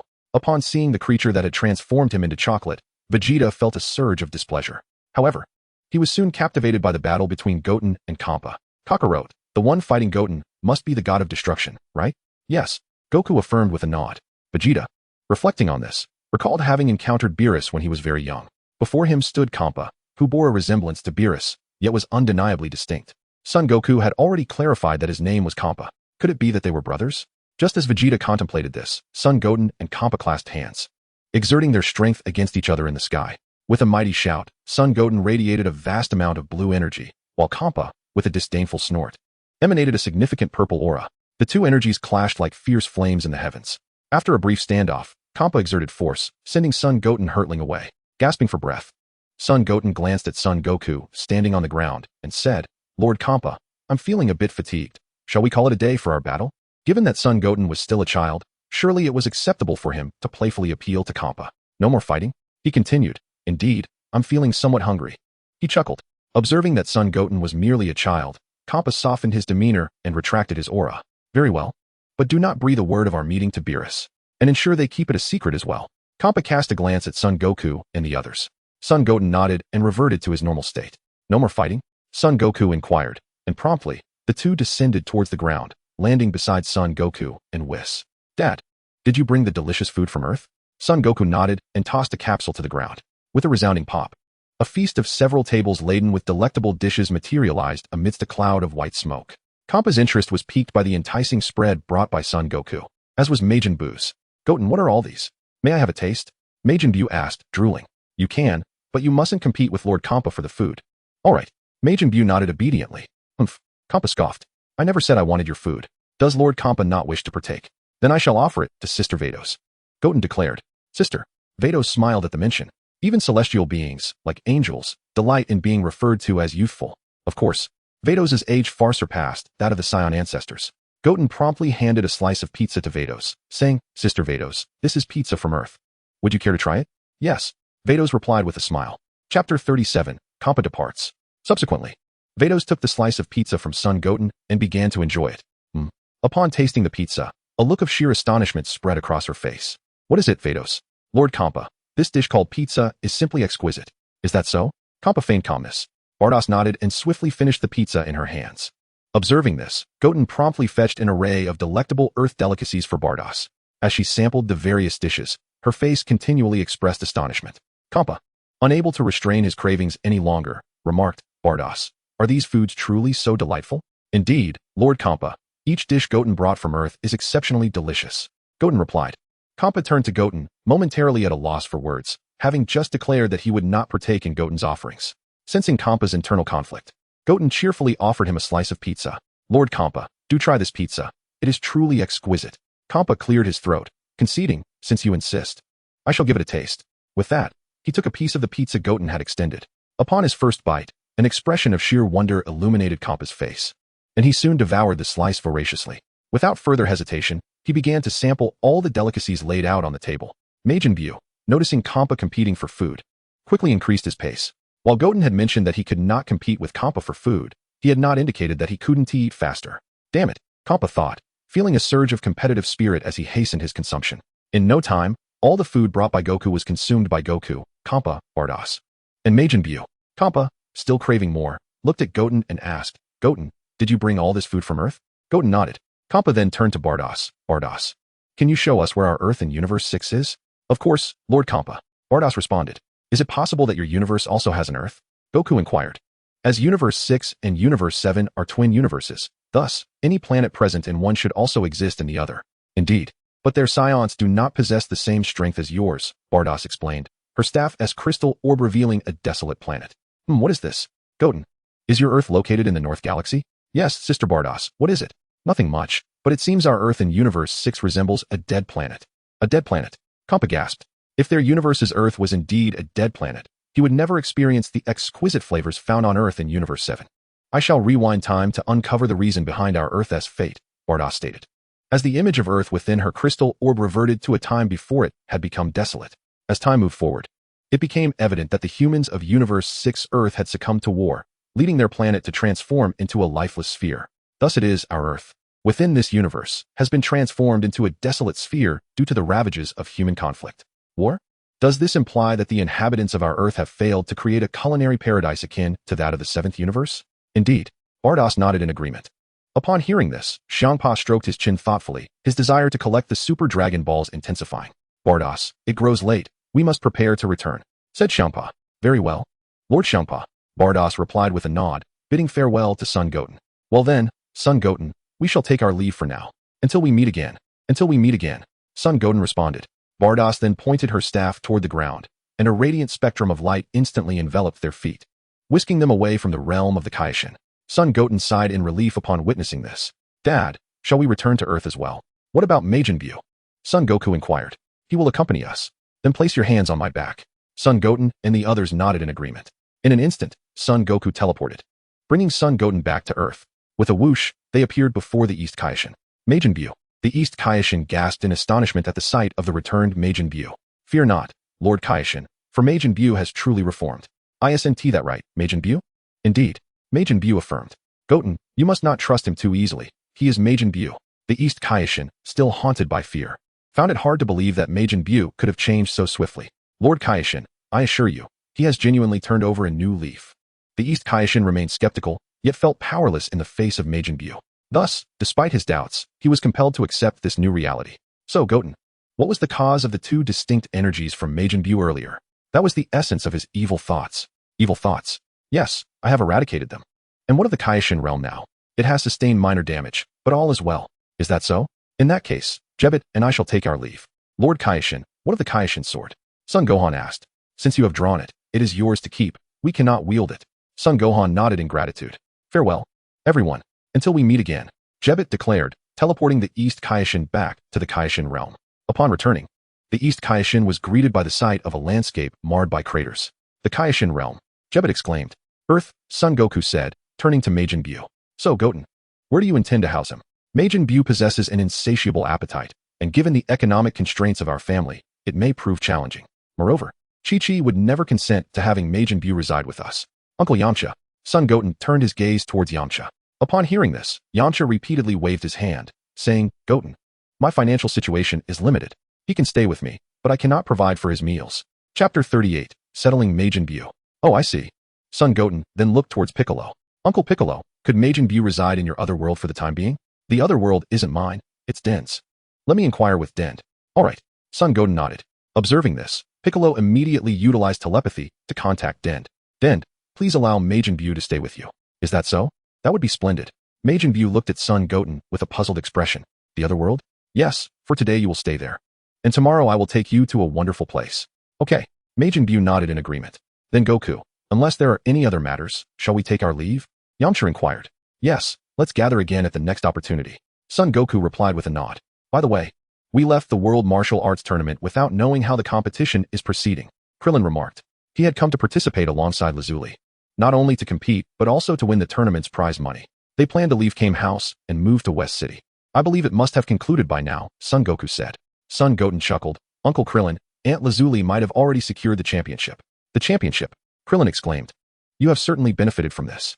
Yamcha said, playfully putting his arm around Krillin's shoulder. Benefited?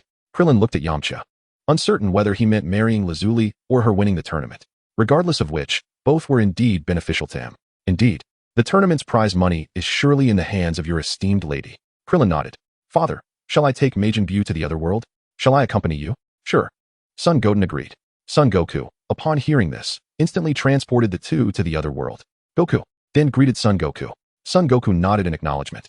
Then, Piccolo has informed you, hasn't he? He has. Majin Buu will stay with me.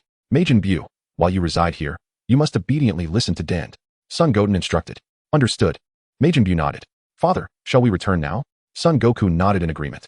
After exchanging farewells, the two promptly departed the other world. The following morning, after having breakfast, Son Goten visited the other world and brought Majin Buu to Mr. Satan's residence. Were you not the champion of the youth division yesterday? Yes. Son Goten affirmed. Then what brings you here? Mr. Satan, I have come today to request a favor. A favor? Yes, his name is Majin Buu, and he is my friend. I would like him to stay with you. Stay with me? Yes. Absolutely not. I refuse to have him stay here. Upon hearing this, Majin Buu raised his fist in anger. However, he did not actually strike, merely attempting to intimidate. Mr. Satan, witnessing this, immediately trembled with fear. Son Goten chuckled and remarked, Mr. Satan, it was not you who defeated Cell 7 years ago. It was actually my father and the others, wasn't it? Mr. Satan was taken aback. How do you know? Did your father tell you? Son Goten nodded. But fret not, Mr. Satan, I want to disclose the secret. Provided you agree to let Majin Buu reside with you. Mr. Satan hesitated at this. Majin Buu's strength surpassed that of Ms. Lazuli. He could protect you and even masquerade as your disciple to assist in competitions. Is that true? Mr. Satan pondered, intrigued. Just yesterday, in his match against Lazuli, although he emerged victorious, she extorted 30 million from him. Originally, with the championship prize being merely 10 million. Her cunning tactics had allowed her to pocket an additional 25 million. One cannot deny Lazuli's astuteness. As long as you treat Majin Buu well, he will undoubtedly assist you. Wouldn't you agree, Majin Buu? Majin Buu nodded in affirmation. Very well then, but the matter we just discussed must remain confidential. Of course, Majin Buu, you may stay here for now. If you wish for anything to eat, simply inform Mr. Satan, and I shall visit you when I can. All right. Majin Buu responded with a nod. Once Son Goten departed, Mr. Satan turned to Majin Buu and inquired, So, you are called Majin Buu, correct? Yes. Majin Buu nodded. Can you fly like them? Indeed. Would you teach me how to fly? Certainly, but I am rather hungry at the moment. What would you like to eat? I can have something brought right away. I desire candies, cakes, and all sorts of delectable treats. Very well, consider it done. Meanwhile, after leaving, Son Goten first collected his 10 million prize at the venue of the World Martial Arts Tournament before heading to Trunks' house. Goten, Trunks exclaimed joyfully upon seeing his friend. Son Goten smiled and nodded in greeting. So, Goten, did you receive your prize? You promised to treat us. I did receive it. But my mother insists I can only spend a maximum of 10,000. Ah, such a meager sum. Indeed, our family is not as affluent as yours. With your company's riches. Don't say that, Goten. Although 10,000 is indeed modest, it can still buy quite a bit of delicious food. Son Goten agreed with a nod. In the 6th universe, within the realm of the god of destruction, Kampa, having savored Earth's culinary delights yesterday, found himself longing for more. However, the journey to the 7th universe was long, and he hoped that Beerus would locate the 7 Super Dragon Balls. Thus, he could wish for a planet akin to Earth in the 7th universe, much like the wish granted by the Eternal Dragon. I wonder if Bardos has located the Super Dragon Balls in the 6th universe. If she has, I could venture once more into the 7th universe. The Super Dragon Balls are scattered between the 6th and 7th universes. Currently, Kampa has found 2 Super Dragon Balls in the 6th universe. It is likely that 1 or 2 more remain hidden there. Therefore, if Bardos manages to gather all the Super Dragon Balls of the 6th universe, Kampa could once again accompany her to the 7th universe in search of the remaining Dragon Balls. Time swiftly passes, and in the blink of an eye, 2 days have gone by. On Earth, atop the sacred mountain, Goten and Trunks are diligently training on the back mountain of Goku's residence. Chapter 39. The Wave of Malevolent Intent. Goten, you must honestly tell me how you managed to achieve the form of a Super Saiyan God. Well, I just trained seriously. Perhaps I am simply more talented. Trunks scoffs. Don't get too cocky, for I too shall train to become a Super Saiyan God and surpass you. Is that so? Goten replies with a faint smile. Trunks' current strength is merely that of a Super Saiyan, lagging behind by 3 realms. By the time he attains the form of a Super Saiyan God, his power would likely reach Super Saiyan level 6 or 7. In the underworld, at the Hall of Judgment, King Enma is engrossed in his work, meticulously examining the records of souls to determine their fate, whether they shall descend to hell or ascend to heaven. To heaven, to hell, to hell. In the midst of King Enma's busy schedule, a little ghost approaches with a newly arrived soul and presents them before the king. Lord Enma, this is the new little ghost. How should we assign their duties? With a casual glance, King Enma responds, let him manage the soul cleansing machine. Understood, Lord Enma. The little ghost replies, leading the newcomer to the location of the soul cleansing machine. All souls condemned to hell must pass through the soul cleansing machine before being taken to their final resting place. This is the soul cleansing machine. Your primary task will be to promptly replace the jars that are nearing capacity. The little ghost instructs the newcomer. At that moment, the new little ghost, wearing headphones and lost in music, does not hear the instructions. Did you hear that? The little ghost yanks the headphones off the newcomer and exclaims loudly, I heard. The newcomer replies with a cold grunt. Make sure to change those jars when they are nearly full. The new little ghost nods in acknowledgement. And remember, no slacking off during work hours. Otherwise, I will report to Lord Enma and have your wages deducted. The newcomer remains silent, having delivered his message. The little ghost turns and ascends the stairs. Seeing this, the newcomer promptly sticks out his tongue. Suddenly, the little ghost turns back and reminds the newcomer. Do not forget to change those jars. Yes. The newcomer nods. The little ghost continues his ascent. Upon witnessing the departure of the little ghost, the newly arrived spirit donned his headphones and began to immerse himself in music. Lost in the rhythm, he danced joyfully, completely oblivious to the task of replacing the canister. As he reveled in his carefree movements, the soul cleansing machine's canister became full, swelling ominously. Suddenly, with a thunderous explosion, the canister burst, releasing a vast quantity of gas. Upon contact with the flames from the explosion, the gas ignited, setting the soul cleansing machine ablaze, which subsequently exploded as well. The little ghost, still lost in his musical reverie, was jolted back to reality by the deafening blast. He quickly removed his headphones and found himself enveloped by a thick cloud of gas. This is it, my wages are gone. He lamented, grabbing a fire extinguisher that lay nearby in a desperate attempt to quell the inferno and rectify his mistake. Just then, the little ghost who had assigned him the task rushed in, alarmed by the chaotic scene, and expressed his anger. You little spirit. I warned you repeatedly to replace the canister, yet you treated my words as mere whispers in the wind. The newcomer felt a wave of regret wash over him, realizing he not only faced the loss of his earnings, but also the prospect of incurring a hefty debt to the underworld. Boom. As he pondered his predicament, an explosion erupted beside him, showering him with gas. Within moments, his body became enveloped in the thick vapor, transforming him into a massive, rotund, yellow creature. This monster sported prominent short horns, pointed ears, and limbs that were disproportionately small, with arms slightly longer than its legs. It was clad in pale purple trousers and wore matching wristbands, while a large, thick tail swayed behind. The little ghost had undergone a startling metamorphosis. In shock, he dashed forward. Evil thought wave. At that moment, the yellow beast thrust its hands forward, summoning a barrier that expanded throughout the underworld. Meanwhile, on Earth, Goten and Trunks were engaged in a sparring match when they suddenly sensed an influx of powerful energy. Goten, did you feel that? It seems like an overwhelming surge of energy has appeared on Earth. Trunks exclaimed. Yes. Goten nodded in agreement. Shall we investigate? Absolutely. They replied, soaring westward. In West City, Gohan, who was attending Orange Star High School, sensed the presence of Frieza and his minions. He swiftly exited the classroom, only to behold a multitude of undead beings, adorned with halos, soaring through the sky. These spirits included soldiers from Frieza's army and foes previously vanquished by Goku and his friends. Though Gohan was uncertain of the circumstances, he recognized them as threats to the city and resolved to eliminate them. Simultaneously, the Dragon Ball warriors on Earth also sensed Frieza's energy and rushed to West City to assist. Goku, what is going on? Why are there so many spirits appearing on Earth? Krillin inquired. I'm not sure. Let me consult Lord Kai. Goku replied. As Sun Wukong spoke, he established a telepathic connection with the King of the North. My lord, what is the meaning of this? Why have the spirits of Frieza and his minions manifested on Earth? The root of this predicament lies in the negligence of a minor spirit responsible for the maintenance of the soul cleansing machine, who failed to replace the cleansing canister in a timely manner, resulting in an explosion. This unfortunate spirit became tainted by the gas, transforming into a monstrous wave of malevolent thoughts. A wave of malevolent thoughts? Indeed, the ghosts that have appeared on Earth were summoned by this very force. And now King Enma and his associates are ensnared within a barrier laid by the malevolent wave. I see. My lord, do you possess any means to banish these spirits? Regrettably, I am powerless in this matter. It seems your only recourse is to defeat them. Understood. Krillin, let us vanquish these spirits. All right. Krillin nodded in agreement. On top of a grand building in West City, Son Goten and Trunks encountered Frieza and his Jinyu force. Who are you? Why do you resemble Son Wukong so closely? Frieza exclaimed upon seeing Son Goten. He is my father. My name is Son Goten. Son Goten.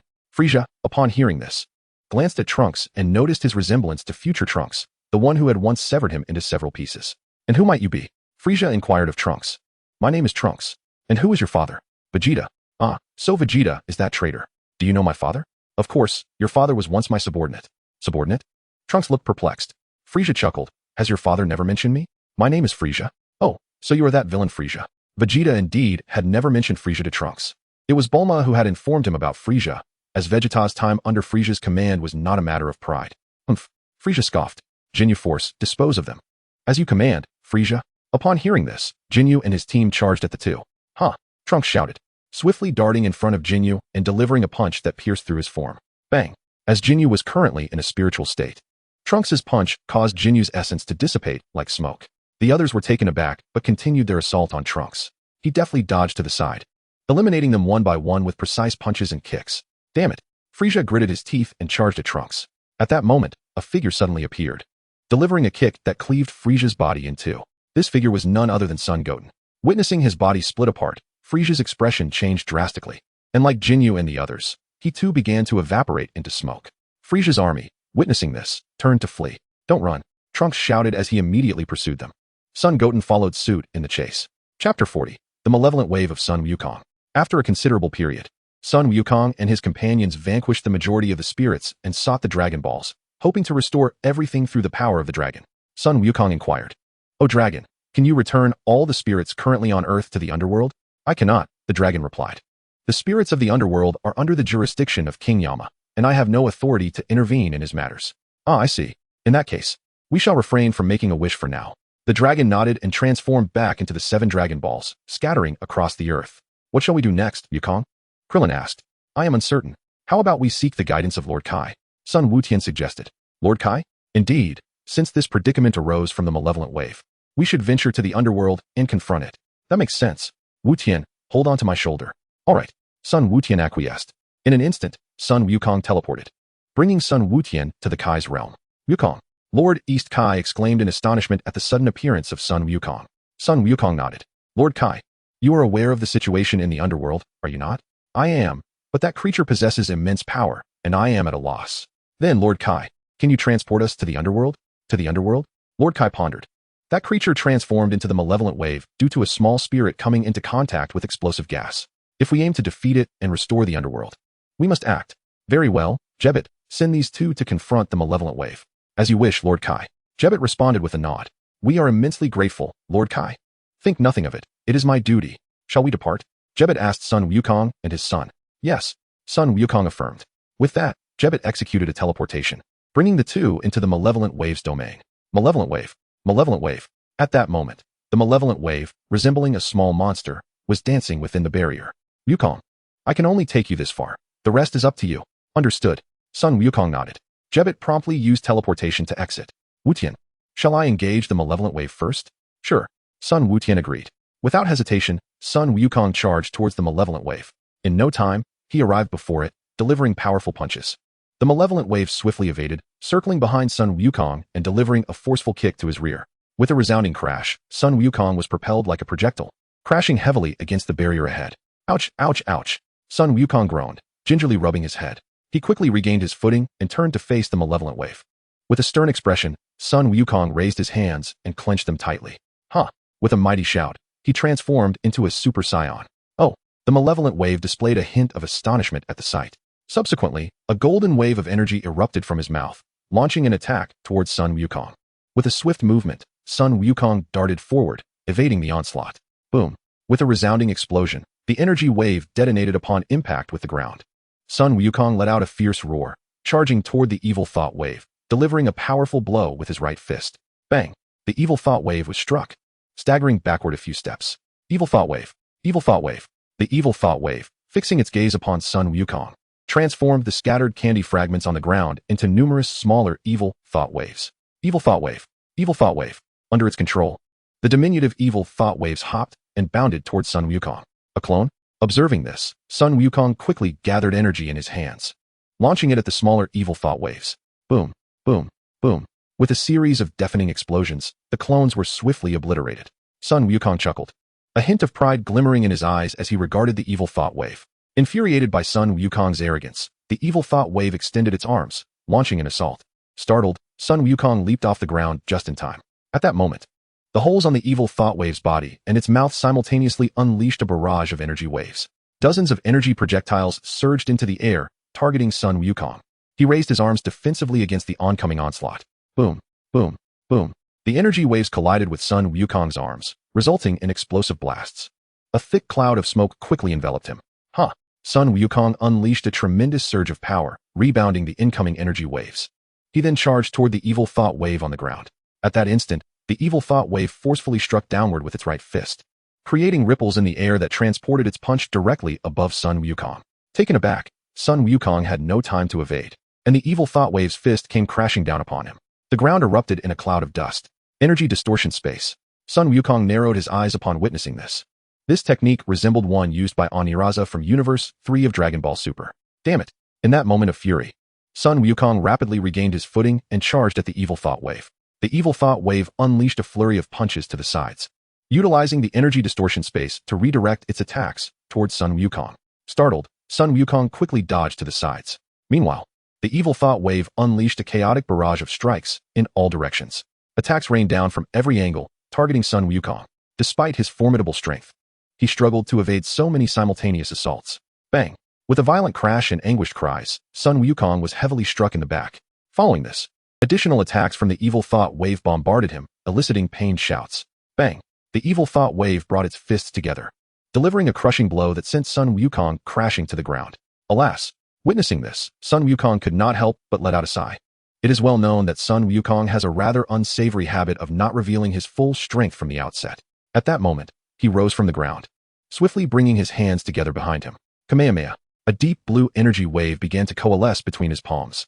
Just then, the malevolent entity, Evil Thought Wave, raised his right hand, and Sun Wukong's form suddenly materialized within his grasp. Wave. Unbeknownst to Sun Wukong, he had been ensnared by Evil Thought Wave, prompting him to unleash the Kamehameha. In that very instant, Sun Wukong was transported to the forefront of his own energy wave. Boom. With a deafening explosion, Sun Wukong found himself charred and blackened by his own Kamehameha. Are you a magician? He asked, somewhat dazed, gazing at Evil Thought Wave. Chapter 41. The Road to Ruin. Upon finishing his words, Sun Wukong's expression shifted to one of profound seriousness. He clenched his fists tightly, emanating an astonishing aura that surged rapidly upwards. With an ear-splitting roar, Sun Wukong transformed into a Super Saiyan at the 3rd level. Evil Thought Wave, you truly are formidable. You have forced me to resort to my Super Saiyan 3rd form. Evil Thought Wave, undeterred, continued to bounce towards Sun Wukong. Yeah, Sun Wukong shouted, dashing beneath Evil Thought Wave in the blink of an eye, delivering a powerful punch that sent him soaring into the air. Following this, Sun Wukong ascended rapidly, his fists crackling with energy as they struck toward Evil Thought Wave's abdomen. Ziz. Bang. Bang. Bang. As Sun Wukong's body radiated energy, accompanied by flashes of lightning, his fists collided with Evil Thought Wave, electrifying him with every blow. Under the relentless assault, Evil Thought Wave was propelled skyward. At that moment, Sun Wukong soared above Evil Thought Wave, channeling 2 golden energy waves in his hands, aimed squarely at Evil Thought Wave's midsection. Boom. The energy waves struck his abdomen, exploding upon impact. After the detonation, Evil Thought Wave's form became akin to that of mud drenched by rain, floating in midair before gradually morphing into a sinister figure with orange-red skin. This figure bore pointed ears, black eyes with yellow irises, and was clad in a light purple armor that exposed his abdomen. He sported a pair of beastly horns atop his head, a tall and muscular physique, and a long, lizard-like tail. White wristbands adorned his forearms and calves. This was Evil Thought Wave's 2nd form. Sun Wukong was taken aback. With a sinister grin, Evil Thought Wave suddenly vanished from his position, reappearing before Sun Wukong in an instant. What incredible speed! Sun Wukong thought, clenching his fists to strike. Evil Thought Wave raised his hands, effortlessly catching Sun Wukong's punch. Sun Wukong retaliated with a swift kick that sent Evil Thought Wave flying. At that moment, a dark Dragon Ball materialized, attaching itself to Evil Thought Wave. Standing nearby, Sun Goten's face instantly reflected a look of alarm. The Dark Dragon Ball. In his previous life, he had once glimpsed the Dragon Ball manga depicting the Dark Demon Realm saga. Within its pages, the Demon King Mechikabura sought to restore his youth and the powers of his prime by compelling the deities of the Demon Realm to activate the Dark Dragon Balls. Consequently, these Dark Dragon Balls scattered across various dimensions. Among them, one was possessed by the malevolent entity known as Evil Bu.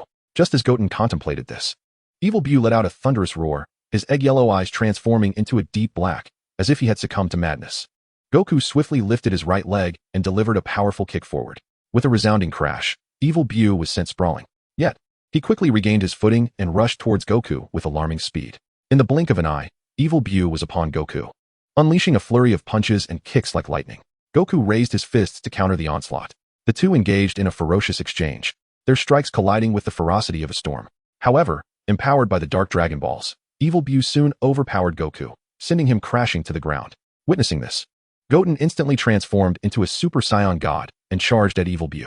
With a swift motion, Goten soared before Evil Bu and delivered a knee strike that sent him reeling. Gritting his teeth, Evil Bu quickly steadied himself and charged at Goten once more. In an instant, Goten darted behind Evil Bu, channeling a golden energy wave in his right hand and unleashed it upon him. With a tremendous explosion, Evil Bu was vanquished, and the Dark Dragon Ball he had possessed fell to the ground. Ding! Congratulations, Master, for defeating Evil Bu. You have gained the ability to traverse the realms of Yin and Yang, manipulate the energy that distorts space, and control the laws of life and death, enabling you to alter the state of the deceased at will, summoning all souls and corpses to wreak havoc upon the mortal realm, inciting great turmoil on Earth. including Frisia's army. You can create barriers, decompose, and move objects, and as an additional reward, you have received the angelic staff containing the power to traverse dimensions. Yes, master. Upon hearing this, Goten promptly picked up the 3-star Dark Dragon Ball from the ground. At that moment, a ripple formed in the void beside him. A man with flowing white hair, draped in an abundance of white cloth and wielding a massive scythe, emerged. His name was Xylem, a demon of the Dark Demon realm. Following his appearance, a multitude of masked figures emerged, the faceless army under the command of the Demon King Mechikabura, many of whom were Psyots. Hand over the Dark Dragon Ball, Xylem threatened, glaring at Goten, who clutched the Dark Dragon Ball. Goten smirked and replied, "If you have the ability, then come and take it from me. Curse you." Xylem roared in fury, raising his scythe and charging at Goten. "Huh!" Goten shouted, transforming into a streak of red light as he propelled himself towards Xylem.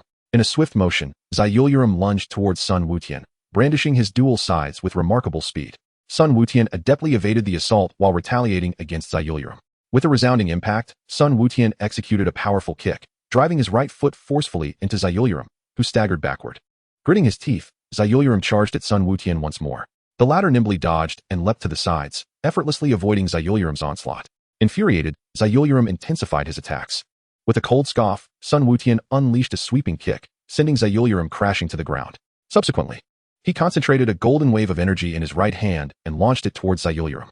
With a thunderous explosion, the energy wave struck Xylem, engulfing him in a cloud of smoke. The members of the masked army watched anxiously, their concern palpable. They were not particularly strong and merely came to assist. The defeat of Xylem meant certain peril for them as they would have no choice but to flee. Ding! Congratulations, Master, for defeating Xylem and acquiring the ability to traverse time and space, as well as the Dark Power. The Dark Power, a force possessed by demon gods. It has the potential to enhance your abilities. Chapter 42, Sun Wutian and the Time Patrol team. At that moment, a figure clad in a black martial arts uniform with a flowing red cloak appeared. This was Sun Wukong from another timeline. A member of the Time Patrol tasked with correcting historical inaccuracies as dictated by the Kaioshin of Time. Upon his arrival, he immediately assessed the situation involving the masked army and Xylem. Though struck by Sun Wutian's energy wave, Xylem had not been vanquished. Seeing the Time Patrol's Sun Wukong, Xylem realized that obtaining the Dark Dragon Ball was no longer feasible, prompting him to retreat with his forces. Escaping already? The Time Patrol's Sun Wukong remarked. His gaze fixed on the Dark Dragon Ball held by Sun Wutian. He soared towards Sun Wutian, greeting him warmly. Wutian. Sun Wutian nodded in acknowledgement. Who are you? I am Sun Wukong from an alternate timeline. Alternate timeline. Then who were those individuals? They are denizens of the Dark Demon realm. Wutian. Would you be willing to part with the Dark Dragon Ball? I could, but I have a condition. What condition? I wish to engage in a battle with you. Regardless of the outcome, I shall surrender the Dark Dragon Ball. A battle? The Time Patrol's Sun Wukong scrutinized Sun Wutian. Although he appeared youthful, his ability to defeat the demon god Xylem suggested he possessed considerable strength. Very well. After a moment of contemplation, the Time Patrol's Sun Wukong acquiesced. Sun Wutian, upon hearing this, stepped back and assumed a combat stance. The Time Patrol's Sun Wukong's expression turned serious as he clenched his fists with determination. Huh! With a mighty shout, the Time Patrol's Sun Wukong transformed into Super Saiyan 4. What an overwhelming power! As Sun Wukong sensed the presence of the Time Patrol version of himself, a flicker of astonishment crossed his face. Observing this, Sun Goten clenched his fists with determination and transformed into Super Saiyan Blue. What is this transformation? Why can I not sense your energy at all? Inquired the Time Patrol Sun Wukong. This is known as Super Saiyan Blue, a transformation that maintains the state of a Super Saiyan God. Super Saiyan God. Indeed, as mortals cannot perceive the essence of a deity. You are unable to sense my energy. I see. Then shall we commence? Yes. Sun Goten nodded. With a mighty shout, the Time Patrol Sun Wukong transformed into a streak of red light and charged at Sun Goten. In response, Sun Goten shouted fiercely and became a flash of blue light, meeting him head-on. Whoosh! Bang! Bang! Bang! In the blink of an eye, the two found themselves mid-air, engaged in a fierce battle. Their incredible speed created a spectacle that resembled ripples across the sky. After exchanging blows for a while, the Time Patrol Sun Wukong delivered a powerful punch to Sun Goten's face, sending him crashing down to the ground, stirring up a massive cloud of dust. As the dust settled, Sun Goten planted his feet firmly on the ground and shot back towards the Time Patrol Sun Wukong. In an instant, the Time Patrol Sun Wukong vanished and appeared behind Sun Goten, delivering a forceful kick to his back. Bang! The impact of the kick sent Sun Goten hurtling like a projectile against the barrier, shattering a significant portion of its wall. Damn it! Sun Goten gritted his teeth and swiftly rose from the ground, clenching his fists tightly. He roared, unleashing a tremendous surge of red energy. Could it be? Sun Wukong was taken aback, for the technique Son Goten was employing was indeed his Kaioken. However, using Kaioken imposes a considerable strain on the body, and Son Goten was in the Super Saiyan Blue state while executing it. Kaioken, huh? As another version of Sun Wukong. The Time Patrol Sun Wukong was familiar with this technique. Yet, he found it hard to believe that Son Goten could utilize Kaioken in the Super Saiyan Blue state, given that it carries an extraordinary burden, potentially endangering one's life if not handled carefully. Unbeknownst to them, Son Goten now possessed the physique of Majin Buu, granting him remarkable regenerative abilities, alleviating any concerns regarding the strain. At that moment, Son Goten fully fused the energies of Super Saiyan Blue with that of Kaioken. A radiant red aura enveloped his blue energy. Have I succeeded? Sun Wukong gasped in surprise, gazing at the Time Patrol Sun Wukong in the sky. Son Goten clenched his fists tightly and declared, "Tenfold Kaioken." As soon as the words left his mouth, Son Goten transformed into a streak of red light, racing towards the Time Patrol Son Goku. The Time Patrol Son Goku clenched his fists, his expression shifting to one of palpable tension. Son Goten's speed was astonishing. He nearly reached the Time Patrol Son Goku in the blink of an eye. Witnessing the impending strike of the tenfold Kaioken, the Time Patrol Son Goku immediately raised his arms to withstand the blow. With a resounding crash, the Time Patrol Son Goku was propelled backward like a projectile. Seizing the moment, Son Goten shouted and swiftly positioned himself behind the Time Patrol Son Goku, delivering a powerful right punch. The Time Patrol Son Goku sidestepped to the right, evading Son Goten's attack. Taken aback, Son Goten prepared to deliver a kick forward. Suddenly, the figure of the Time Patrol Son Goku vanished, reappearing in front of Son Goten. Goten, is the tenfold Kaioken your limit? I'm not sure, but I believe I can push further. Further? Are you planning to unleash the 20-fold Kaioken? Indeed. Son Goten nodded. Goten, may I ask how old you are this year? 7. 7. The Time Patrol Son Goku was astounded.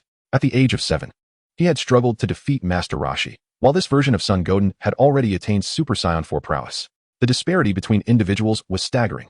Just as the Time Patrol Son Goku contemplated this, Son Goten clenched his fists, intensifying his energy once more.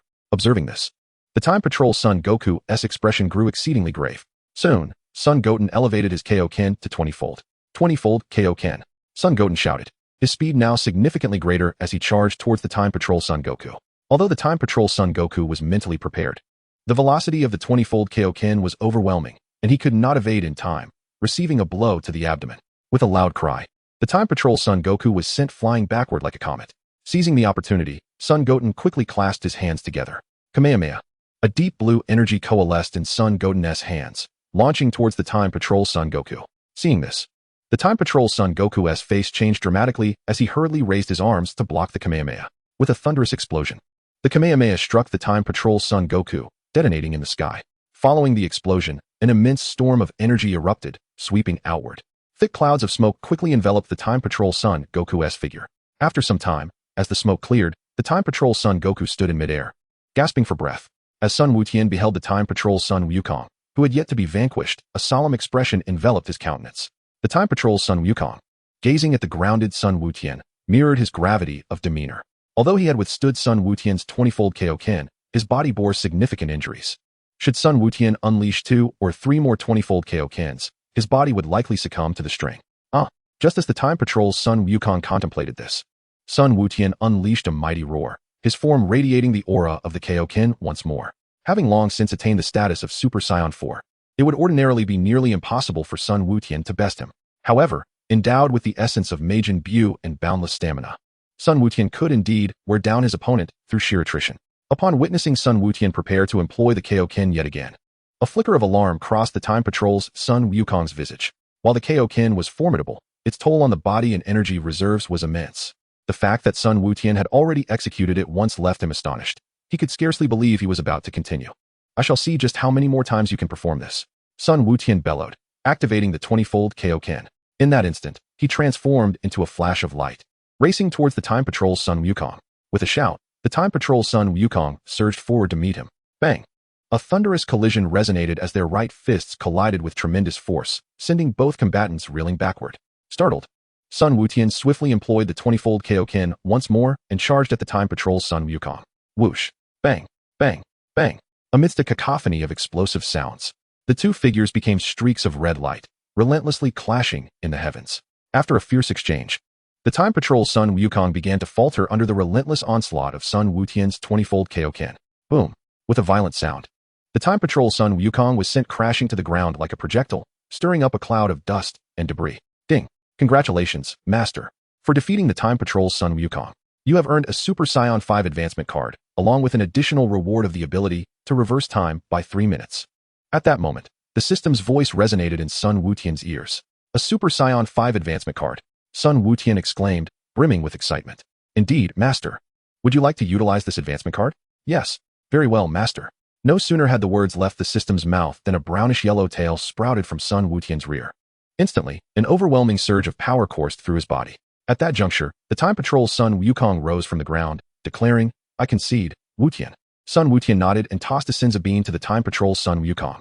Upon receiving the bean, he promptly consumed it. Observing this, Sun Wutian then threw a Dark Dragon Ball to the Time Patrol's Sun Wukong. Thank you, Wutian. Until we meet again. Until we meet again. After the Time Patrol's Son Goku finished speaking, he immediately soared forward.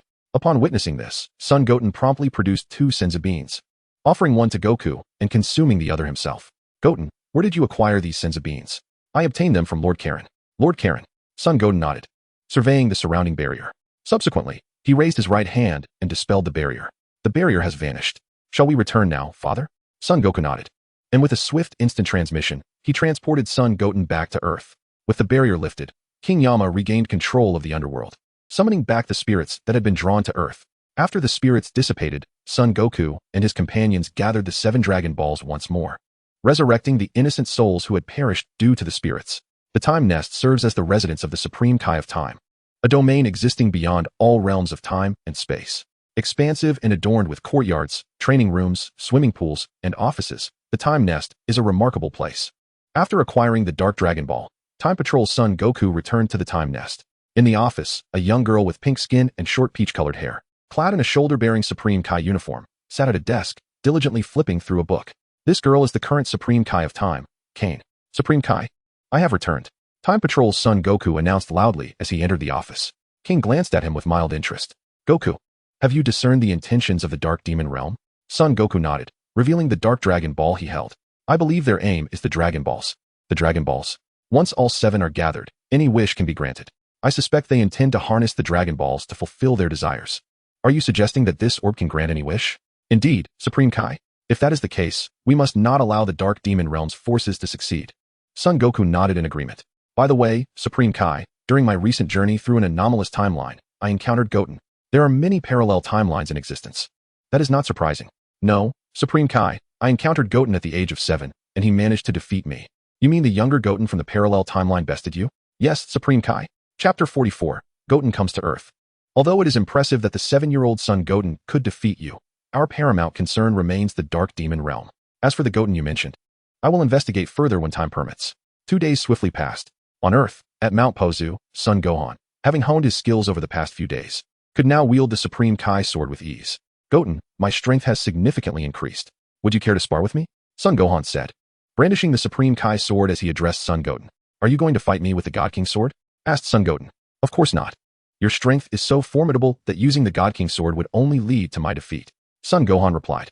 But brother, even without the God King sword, you still cannot defeat me. Son Gohan gazed at the innocent expression of Son Goten, unsure if his words were intentional or unintentional. Regardless, Goten, I shall not wield the God King's sword. Oh, with that, Son Gohan immediately set aside the God King's sword, preparing for a duel with Son Goten. Just then, a radiant beam of 7 colors descended from the heavens, landing before them. As the light dissipated, 2 figures emerged. These 2 were Kampa and Vados. Lord Kampa. Son Goten greeted him. Kampa smiled and nodded. It is good to see you again, Goten. Son Goten nodded in return. Lord Kampa? Could it be that he is the god of destruction you spoke of? Son Gohan inquired. Son Goten nodded. Goten, who is he? This is my brother, Son Gohan. Greetings. Lord Kampa. Son Gohan bowed respectfully. Kampa acknowledged him with a nod and glanced at the God King, sword beside Son Gohan. Isn't that the God King's sword? How did it come to be with you? I drew the God King's sword, and thus Lord Kai sent it to me. Oh, but it seems something is sealed within this sword. Sealed within what? Kampa inquired, turning his gaze to Son Goten. Goten, would you be able to introduce me to the culinary delights of Earth? Introduce you to Earth's cuisine? Yes. We are unfamiliar with Earth and do not know where the best food can be found. But I am just a child. Perhaps I could take you to Bulma's house. And Aunt Bulma could guide you to delectable dishes? Bulma? Her family is the wealthiest on Earth. Whatever you desire to eat, she can procure it. Ah, in that case, Vados, let us accompany Goten to Bulma's house. Very well, Lord Kampa. Upon seeing this, Son Goten quickly approached Kampa's side. Are you not coming along?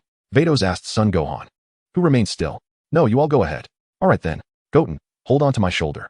Upon hearing this, Son Goten placed his hand upon Vados' shoulder. Seeing this, Vados pointed her staff towards the ground. A multicolored light appeared beneath their feet, whisking the three away. West City, Bulma's residence. At that moment, Bulma was leisurely reclining in her yard, engrossed in the latest magazine. Suddenly, a beam of 7 colors descended from the sky, landing in Bulma's backyard. As the light faded, 3 figures became visible: Son Goten, Kampa, and Vados. Upon seeing Son Goten, Bulma immediately rose from her lounge chair. Hello, Aunt Bulma. Son Goten greeted with a smile. Who are they? This is Lord Kampa, the god of destruction from Universe 6, and this is his attendant, Sister Vados. Lord Kampa? Yes, Son Goten affirmed. What brings them here? Aunt Bulma. They have a deep fondness for the culinary delights of Earth, and hope you can introduce them to its exquisite flavors. Sample the delicacies of Earth. Indeed, if you are occupied, you may simply have the food delivered. I see. So what earthly dishes would you like to indulge in? Bulma inquired of the two. Kampa replied, pizza, sushi, and Peking duck. Please hold on for a moment. I shall jot this down. Kampa nodded. Shortly thereafter, Bulma made a call to have the dishes requested by Kampa delivered. Bulma said, please take a seat in the garden while you wait. The food you ordered will be brought to you shortly. Kampa nodded in acknowledgement and took a seat at the table in the garden with Beerus. Observing this, Bulma joined them. Lord Kampa, what exactly is a god of destruction? A god of destruction is one who is responsible for the annihilation of planets. Beerus chuckled. Responsible for the destruction of planets. Indeed, but fret not, for the universe overseen by Lord Kampa is the 6th universe, not the 7th. The 6th universe? Yes. There are a total of 12 universes, and you currently reside in the 7th universe. Does the 7th universe have a god of destruction as well? Indeed. But Lord Beerus is presently in slumber. Slumber? Yes. Beerus nodded. Gods possess long lifespans, which is why they occasionally sleep for extended periods. I see. So does that mean all planets are subject to destruction by the gods of destruction? Certainly not. Only those planets that do not meet certain standards are destroyed. Do not meet standards? Beerus nodded again. After some time, the ordered delicacies arrived and were placed upon the garden table. The food you requested has arrived. Kampa swallowed hard, eagerly anticipating the feast. In that case, we shall not hold back. Bulma nodded in agreement. Kampa immediately dug into the food laid before him. Trunks, isn't your father joining us? Bulma asked, glancing at Trunks who sat nearby. Dad said he is busy training. Very well then. After a while, Kampa finished all the food Bulma had ordered, letting out a resounding belch. I am so full. Indeed, considering you ordered 3 times, how could you not be? Kampa's face flushed at this remark. Beerus's mention of 3 times referred to the 3 rounds of orders Kampa had made. Bulma's initial order had been insufficient, leading to a second request. Yet, even the second had proven inadequate, necessitating a third. I ordered 3 times because I was rather hungry today, and I intended to take some back with me. Take some back? Yes, given the vast distance of the 7th universe, if we pack some to go, it will save you a few trips.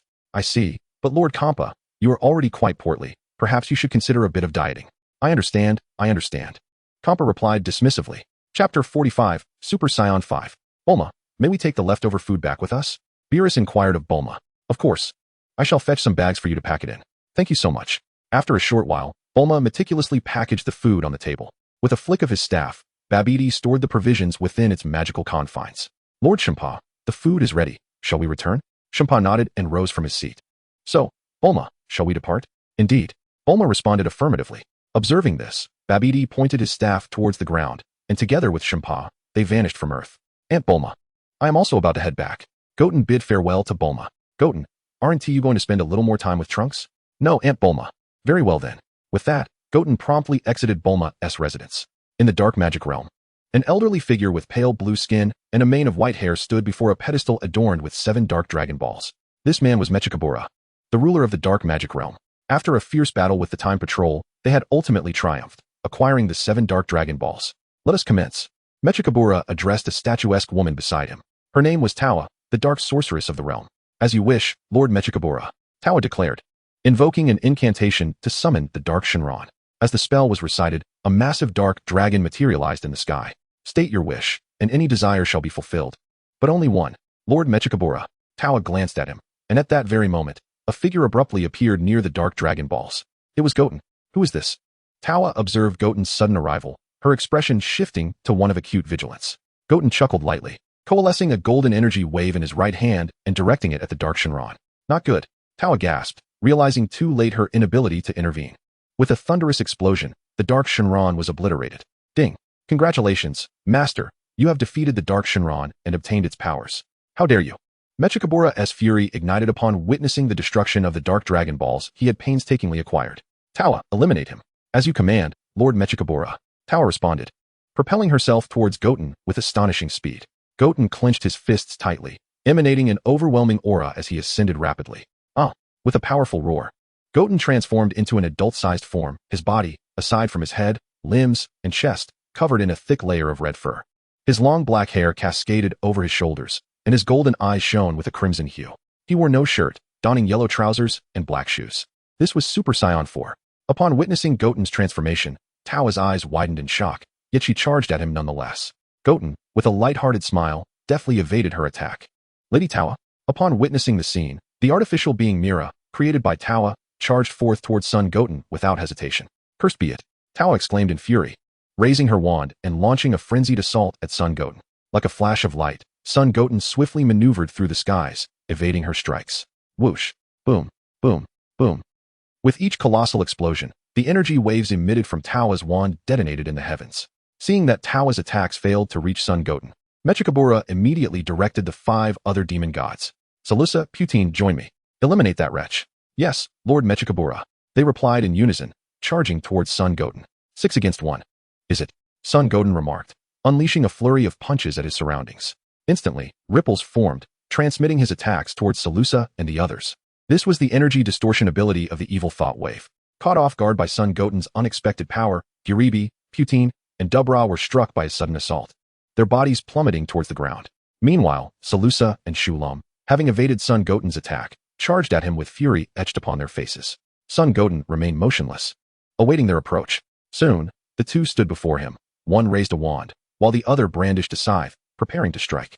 In an instant, Son Goten transformed into particles, circumventing the two assailants. Their attacks missed completely. Seizing the opportunity, Son Goten delivered a powerful kick to Salusa's waist. Bang! Boom! With a resounding crash, Salusa's body shot downwards like a comet, crashing heavily into the ground, stirring up a cloud of dust. Grinding his teeth, Shulam hefted his colossal scythe and lunged at Son Goten. With a swift motion, Son Goten raised his right hand and grasped Shulam's scythe. Shulam was taken aback. Son Goten then lifted his left foot and struck Shulam forcefully. With a piercing scream, Shulam was sent flying backward, like a projectile, glancing at the scythe in his hand. Son Goten stored it within his system's inventory. Shulam's scythe has vanished, gasped Putine, who lay on the ground in shock. Giribi nodded and, clutching a hefty iron hammer, rose to his feet. Observing this, Son Goten clenched his fists tightly, emanating an astonishing aura that surged upwards with great intensity. Boom! The dark demon realm trembled violently under the influence of Son Goten's energy. What? Mechikabura exclaimed in astonishment. Just then, Son Goten's body underwent a transformation. His hair turned silver, cascading down to his waist, his eyes shifting to a violet hue, and his skin taking on a reddish tint, radiating a vast amount of lightning. This was the Super Saiyan 5. While his Super Saiyan 4 form could contend with them, he opted for the more formidable Super Saiyan 5 to swiftly vanquish his foes. As Salusa and his companions gazed upon Goten, transformed into Super Saiyan 5, their expressions turned gravely serious. Though they were unaware of the full extent of Super Saiyan 5's power, the overwhelming aura emanating from him suggested that it was far beyond their capabilities to contend with. With a resounding bang, Goten unleashed the energy he had amassed, creating a crater in the ground akin to that of a meteor's impact. Chapter 46, The Devouring of Darkness. Galabi gritted his teeth and charged towards Goten first. In the blink of an eye, Goten appeared before Galabi, delivering a powerful kick to his chest. With a tremendous crash, Galabi was propelled like a projectile into the mountains behind him. Observing this, Tawa and the others immediately rushed towards Goten. In an instant, Goten was behind Salusa, delivering a knee strike that sent him flying.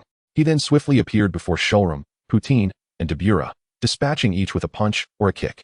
Tawa, witnessing her companions being sent flying, was momentarily stunned, yet she raised her wand and launched an energy wave at Goten. Just as Tawa lifted her wand, Goten suddenly appeared, snatching it from her grasp. My wand! Tawa exclaimed in dismay as she watched it being taken. Ignoring her protests, Goten stored the wand in his system's inventory and then concentrated, forming a golden energy wave to strike Tawa. With a thunderous explosion, Tawa was struck, and a thick cloud of smoke billowed into the sky from the resulting blast. Tawa! Mira shouted in a desperate roar, charging at Goten with all her might. Goten flickered and appeared behind Mira, generating a golden energy wave aimed at her. With another colossal explosion, Mira was obliterated. Ding! Congratulations, Master, you have defeated Tawa. Learning her abilities. Ding! Congratulations, Master. You have defeated Mira, learning her abilities. Who are you? Mechikabura demanded angrily, confronting Goten. Goten, so you are affiliated with the Time Patrol? Not exactly, but I am acquainted with members of the Time Patrol. Is that so? Mechikabura replied, raising his wand. A powerful dark energy surged from it, which he channeled into the body of the demon Dabura. Ah! Dabura roared, his form radiating an astonishing aura. Goten remained unfazed, hovering in the air. Although Dabura's power had increased, it still paled in comparison to Goten's might. In a dark, ancient castle in the southern demon realm, a man with pale yellow skin, pointed ears, and fiery red hair, clad in blue attire, sat upon a stone chair. This man was known as Demigra. In the ancient era, he was the most formidable sorcerer of the celestial realm, who, alongside his fellow sorcerers, Puting and Gyulabai, betrayed the heavens and pledged allegiance to the dark realm under the dominion of Mechikabura. Bestowed with the power of a demon god, he became one of the creators of the dark dimension. However, he and Mechikabura were ultimately defeated by Kain and sealed within a rift of time and space. Upon their escape from this confinement, he too emerged from the fissure. Yet, instead of joining Mechikabura in unsealing the dark realm, he chose to return to the demon domain with his subordinates, Xiaomeyu and Robalu, biding his time. Initially, the Time Patrol squad was vanquished, and he feared that Mechikabura, upon regaining youth, would target him. Fortunately, the arrival of Sun Wukong disrupted Mechikabura's plans. However, Sun Wukong's formidable prowess posed a significant challenge should he become a member of the Time Patrol. In the Dark Realm, with the acquisition of dark power, Dabura immediately raised his wand and charged at Sun Wukong. In a flash, Sun Wukong appeared behind Dabura and delivered a powerful kick to his back. The impact resonated like thunder, sending Dabura crashing to the ground, stirring up a cloud of dust. Congratulations, Master, for defeating the demon god Dabura. Damn it. Mechikabura seethed in anger. Had he not been sealed for so long, with his dark power nearly depleted, he would have personally confronted Sun Wukong. Yet, even if he intervened now, he was uncertain of his ability to contend with Sun Wukong. As these thoughts raced through Mechikabura's mind, Sun Wukong surged toward the other demon gods. Congratulations, Master, for defeating Salusa. Congratulations, Master, for defeating Gyulabai. Under the absolute might of Sun Wukong, Salusa and the others were swiftly vanquished. Only you remain, Sun Wukong declared coldly, fixing his gaze upon Mechikabura, watching Salusa and the others fallen on the ground. Mechikabura raised his wand, conjuring a black vortex beside them. Dark Devour. Salusa's expression shifted dramatically upon witnessing the vortex materialize in the sky. Dark Devour was one of Mechikabura's most potent skills, allowing him to consume everything with his formidable dark power and convert it into his own strength. He had once used this ability to absorb an entire timeline. Clearly, Mechikabura intended to devour them and seize their powers. You bastard, we have aided you wholeheartedly. And yet you wish to consume us. Rilomu shouted defiantly at Mechikabura. With a disdainful snort, Mechikabura replied, this world operates on the principle of the survival of the fittest.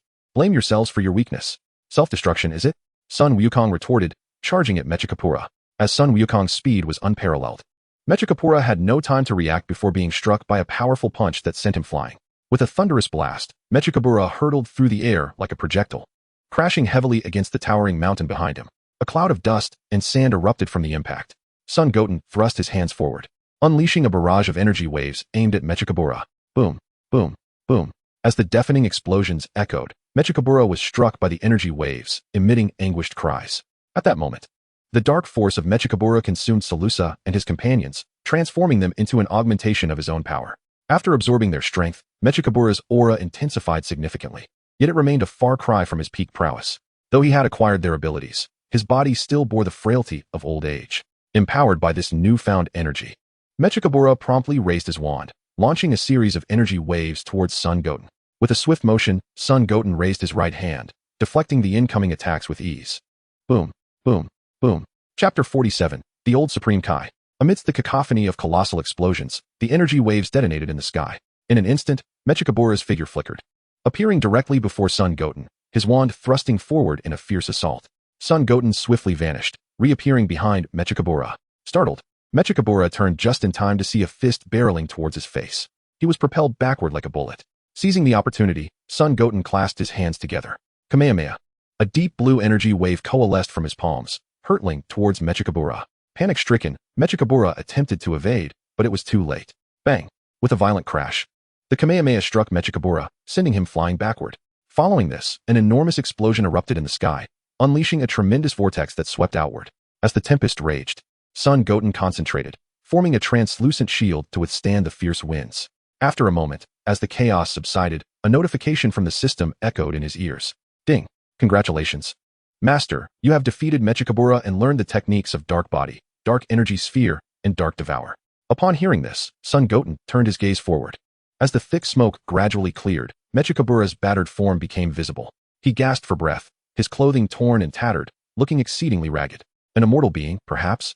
Having consumed a significant amount of history, it was plausible that Mechikabura had attained immortality. Without responding to him, Mechikabura raised his wand once more, launching energy waves at Son Goten.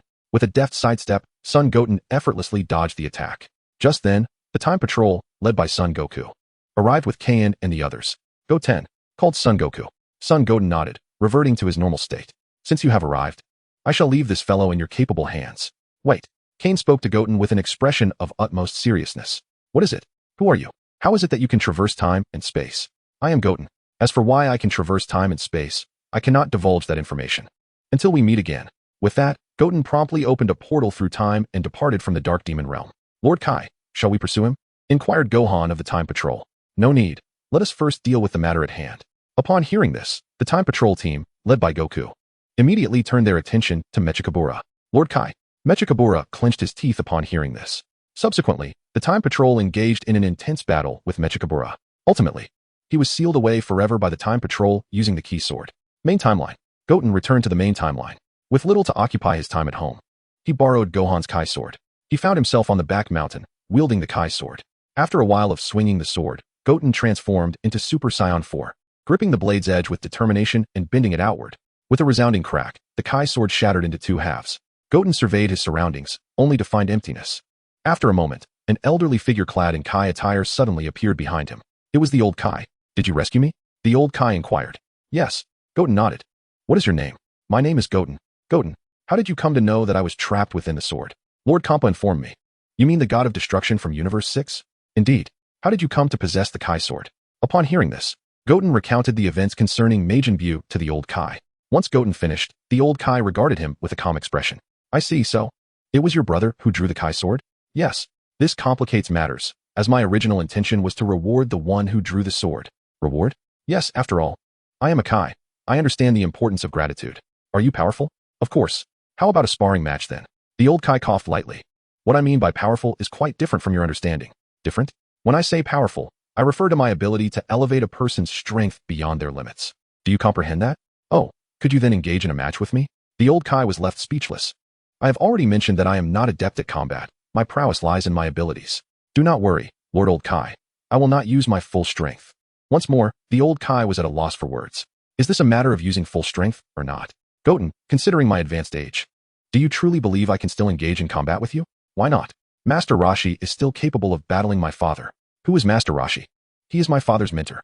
The old Kaioshin, observing Goten's innocent expression, found himself at a loss, ultimately conceding, very well, very well.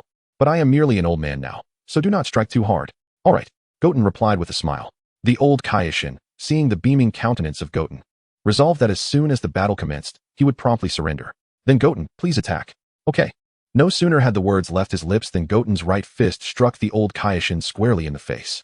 The old Kaioshin let out a loud wail as his body soared backward like a projectile, crashing into the mountain behind him. Ding.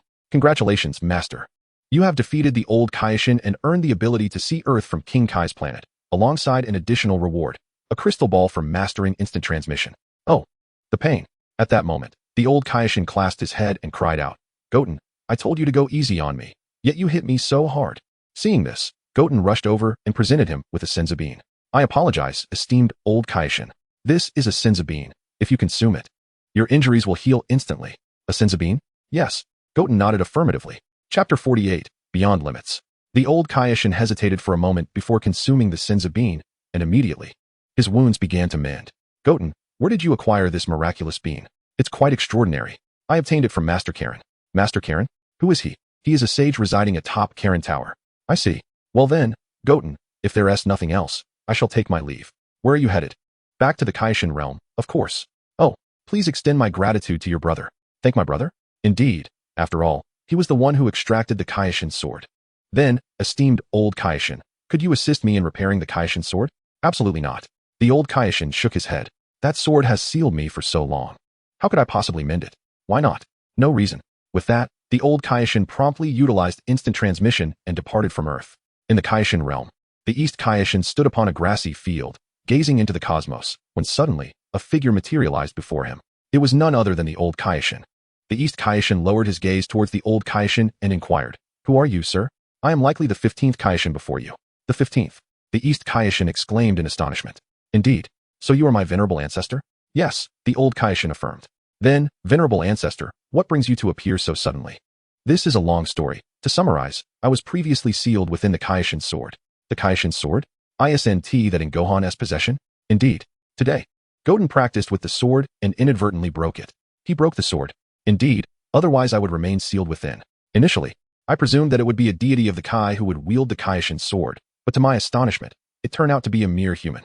The deities of the Kai truly seem to diminish with each generation. I sincerely apologize, esteemed ancestor," the East Kaioshin said with a sense of shame. The old Kaioshin, upon hearing this, let out a cold snort and remained silent. On Earth, at the Baozi Mountain, after the old Kaioshin departed, Goten returned home and informed Gohan about the severing of the Kaioshin sword. "The old Kaioshin?" "Indeed." Goten nodded. "The sword is broken. So we shall have father seek the Kai for repairs." "The Kai?" "Yes." Gohan nodded in agreement. In the 6th universe, Kampa and Vados were swiftly traversing the cosmos, in search of the Super Dragon Balls. "Lord Kampa, we have already located 5 Super Dragon Balls. We need only 2 more to complete the set." Kampa nodded in acknowledgement. "Once we have them, we shall make a wish to the Eternal Dragon, requesting that our 6th universe also possesses a planet Earth." "Indeed," Kampa affirmed. "Vados, how much longer until Lord Beerus awakens?" 5 years. "Is that so? That fellow truly can sleep." "Lord Kampa, your previous slumber was far longer than Lord Beerus's. That was in the past. Now that there are such delectable Earth cuisines, I have no intention of sleeping for such an extended period again. By the way, Vados, what are your thoughts on that scion named Goten?" "What do you mean? He is merely 7 years old, yet possesses such formidable power." Vados contemplated for a moment. "He possesses the potential to become a god of destruction, just as I suspected.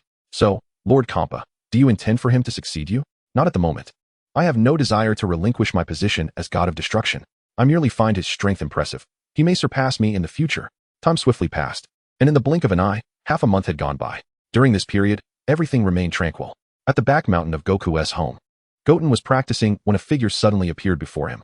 It was the Kai of Time, Kaion. "Who are you?" "I am the Kai of Time, responsible for managing temporal matters."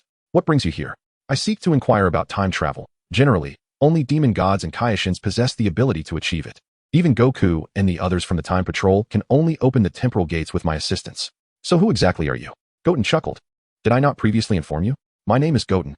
Then how do you explain your time travel?" "An elder bestowed upon me the power of time." "An elder?" "Indeed. He instructed me not to reveal his identity." Upon hearing this, Kaion stroked his chin thoughtfully. "If that is the case, why not join our Time Patrol?" "Absolutely not." "Why not?" "Because I have always preferred to walk my own path." "In that case, I shall take my leave." "You are departing just like that?" "Otherwise, should I stay for a meal?" "That is not entirely out of the question." Kane, upon hearing this, chose to ignore him and left without a word. Meanwhile, Trunks of the Time Patrol was practicing his swordsmanship in the courtyard when he suddenly spotted Kane's figure. "Lord Supreme Kai." Kane nodded in acknowledgement. "How did your inquiry go?" "I didn't uncover much." "Do you think he might be possessed?" "I'm uncertain. However, I did not sense any malevolence within him. Could he be a reincarnated traveler?" "I do not know. By the way, have you invited him to join our Time Patrol?" "I did, but he declined." "In the realm of the Supreme Kai?" The old Supreme Kai, feeling quite bored, was using his telescopic vision to observe insects fighting on Earth. Suddenly, a figure appeared in the Supreme Kai realm. It was Goten. "Goten!" exclaimed East Supreme Kai, surprised. "It's been a while, Lord Supreme Kai." Upon hearing this, the old Supreme Kai turned his attention to Goten. "It's been ages. What brings you here today?" "I came to see the old Supreme Kai." "To see me?" Goten nodded. "What do you need from me?" "Didn't you previously mention that you could help someone surpass their limits? You wish for me to assist you in transcending your limits?" "Yes," Goten affirmed. "That is out of the question. Why not? Do you not remember that you struck me before?" "But, old Supreme Kai, I did give you a Senzu bean afterward." "That does not change the fact that I have already repaid my debt to you. Then I suppose I must seek the assistance of Lord Kampa." "What do you need Lord Kampa for?" "The Supreme Kai sword has been repaired. I think you should return to the sword." "Supreme Kai sword?" "Yes. My father had Lord Supreme Kai repair it." "That North Kai, what a scoundrel." The old Supreme Kai gritted his teeth. Then, "Old Supreme Kai, will you or will you not help me enhance my strength?" The old Supreme Kai snorted disdainfully. "How could I refuse? I truly cannot comprehend why, despite your considerable power, you still desire to grow stronger. It is akin to human desires, never fully satisfied. I did not expect you to possess such wisdom at such a young age." Goten smiled in silence. Since you wish for my assistance in enhancing your abilities, you must heed my instructions henceforth. Goten nodded. Very well, stand straight. At this command, Goten immediately stood upright. The old Supreme Kai nodded and began to dance around Goten. Lord Ancestor, what are you doing? This is a ritual to enhance Goten's strength. A ritual? Indeed. The old Supreme Kai affirmed. By the way, Goten, I forgot to mention that this ritual requires 24 hours. If you think that is too long, you may withdraw now. That's all right. Old Supreme Kai, please proceed with the enhancement. You are certain of this? Yes, Goten confirmed. Seeing no alternative, the old Supreme Kai resigned himself to assisting Goten in enhancing his strength. As this ceremony required 24 hours, Goten requested the East Kaishin to inform Goku. Upon hearing this, Goku remained silent, while Chi-Chi exhibited considerable excitement, as Goten seldom spent the night away from home. Although a single day typically passed swiftly, Goten found the time dragging, as he could neither engage in activities nor sleep. Is it not done yet? Goten inquired, gazing at the unchanged sky. Just a little longer, came the reply. Very well. At that moment, a radiant spectrum of colors descended from the heavens, landing in the Kaishin realm. Once the brilliance dissipated, two figures emerged, Shimpa and Beerus. Lord Shimpa. Goten greeted him. Shimpa nodded and glanced at Goten, who was seated on the grass. I heard from Bulma that you requested the Kaishin's assistance to enhance your power. Indeed. It is nearly complete. Is that so? In that case, I shall wait a bit longer. After a short while, the Elder Kaishin suddenly withdrew his raised hand and announced. All right, the enhancement is complete. Has it truly been achieved? Goten asked. Yes. The Elder Kaishin confirmed with a nod. You may attempt to unleash your energy. Understood. Goten promptly rose from the ground, his fists clenched tightly. With a powerful shout, an energy far surpassing that of Super Saiyan 5 emanated from Goten, radiating throughout the universe. Shimpa was taken aback. Although Goten's energy was that of a mortal, the aura he exuded was formidable, even to a destroyer god like Shimpa. As Goten's energy spread, Goku, who was training on North Kai's planet, sensed Goten's power. Is this Goten's energy? How has it become so formidable? Goku pondered. Indeed, that is Goten's energy. The North Kai remarked, trembling slightly. It must be that the Kaishin has helped him surpass his limits. Even so, this energy is astonishingly powerful. On Earth, in West City at Bulma's residence, Vegeta, who was training in the gravity room, felt Goten's energy and clenched his teeth in frustration. Damn it! Is Goten some kind of monster? His energy has grown to such an extent. Meanwhile, Piccolo and the others on Earth also sensed Goten's energy, marveling at his newfound strength. In the Destroyer realm of Universe 7, a tall figure with bluish-green skin, flowing white hair, and violet eyes stood upon a grassy expanse. Around his neck hung a large, light blue halo, and he donned a deep red robe adorned with 3 diamonds, 2 white and 1 orange, on black armor, secured by a light blue belt. In his right hand, he held a long staff. This individual was Whis. Suddenly, Whis appeared to sense something and turned his gaze towards the North Galaxy. In the Kaishin realm, after releasing his energy, Goten looked at his hands in astonishment. While he was aware of the Elder Kaishin's strength, he had not anticipated it to be this formidable. How do you feel? The Elder Kaishin inquired. Not bad. What do you mean, not bad? It is clearly extraordinary. Indeed, it is extremely impressive. This is more like it. Furthermore, if I enable your power to transcend its limits, there shall be no need for you to transform into a Super Saiyan. Why? Because once you transform, maintaining your current state becomes impossible. Goten, since you have enhanced your strength, would you care to engage me in another bout? Kampa chuckled. Another bout? Indeed. Given that you, Lord Kampa, have proposed it, I shall gladly accept your challenge. Wait. At that moment, the old Kai suddenly interjected. What is it, old Kai? I have no objections to your battle, yet I trust you do not intend to fight within the Kaishin realm? Is that not permissible? Certainly not. For the Kaishin realm is our territory. Upon hearing this, Kampa gathered a sphere of purple destructive energy in the palm of his right hand. What did you say? Oh, nothing. If you wish to fight, then by all means, proceed. The old Kai quickly relented. Kampa snorted coldly, dispersing the destructive energy in his grasp. Goten looked up towards the sky and ascended into the air. Seeing this, Kampa immediately followed suit. After reaching a certain altitude, Goten abruptly halted mid-air. Kampa, noticing this, also came to a stop. Well then, Lord Kampa, shall we commence? Kampa nodded. In an instant, Goten appeared before Kampa and delivered a powerful punch to his face. Boom. With a resounding explosion, Kampa's body shot like a ray into the mountains behind him, creating a cloud of dust. What incredible speed, Vados observed, her eyes narrowing. Just then, a figure suddenly materialized in the Kaishin realm. It was none other than Goku. Goku nodded. Darn it. Kampa gritted his teeth, transforming into a streak of purple light as he charged at Goten. In no time, Kampa reached Goten, unleashing a series of punches like purple flashes aimed at him. Goten swiftly dodged, evading Kampa's onslaught with ease. Kampa shouted, thrusting his right fist forward with all his might. Bam! Goten raised his left hand, successfully blocking Kampa's powerful strike. Chapter 50. The Realm of Destruction. Kampa gritted his teeth, pushing his right fist forward with all his strength, causing Goten to stagger back several paces. At that moment, Kampa forcefully thrust his right knee forward. Goten lifted his left knee, colliding it against Kampa's right knee with significant force. A deafening sound echoed from their kneecaps. What? Kampa exclaimed in shock, hastily raising his left fist to attack Goten. Goten evaded and countered with a powerful kick to Kampa's abdomen. Kampa let out a loud cry, his body shooting backward like a ray. Gritting his teeth, Kampa quickly stabilized himself midair. Just then, Goten's figure suddenly vanished from his original position. He has disappeared. As Kampa sought the presence of Son Goten, the latter suddenly materialized before him, his fist striking with the speed of light against Kampa's face and body. The sound of impact echoed through the air, bang, bang, bang. Under Son Goten's onslaught, Kampa was propelled backward, emitting anguished cries. In a swift motion, Son Goten delivered a powerful kick with his right foot, sending Kampa soaring through the air. With a resounding crash, Kampa collided into the nearby mountain, displacing clouds of dust and debris. Infuriated, Kampa unleashed a formidable aura, charging towards Son Goten. The latter clenched his fists tightly, a translucent energy enveloping him as he surged forward. In the blink of an eye, they stood before each other, launching simultaneous attacks. The air was filled with the thunderous sounds of their fierce battle as they moved rapidly through the sky, their movements creating ripples that obscured the clarity of their conflict. Son Goku, watching from a distance, was astonished. Previously, when Son Goten transformed into Super Saiyan Blue to face Kampa, he could easily discern their battle, but now, after the Elder Kai's enhancement, he was utterly unable to follow their movements. This indicated that Son Goten's power had now surpassed his own. Standing nearby, Beerus observed the clash, deep in thought.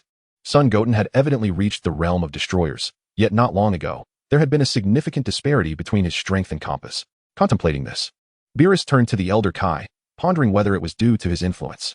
In the sky, Son Goten and Kampa were locked in a fierce exchange, fists and feet colliding with relentless ferocity. Kampa, realizing that Son Goten was now his equal, gritted his teeth in frustration.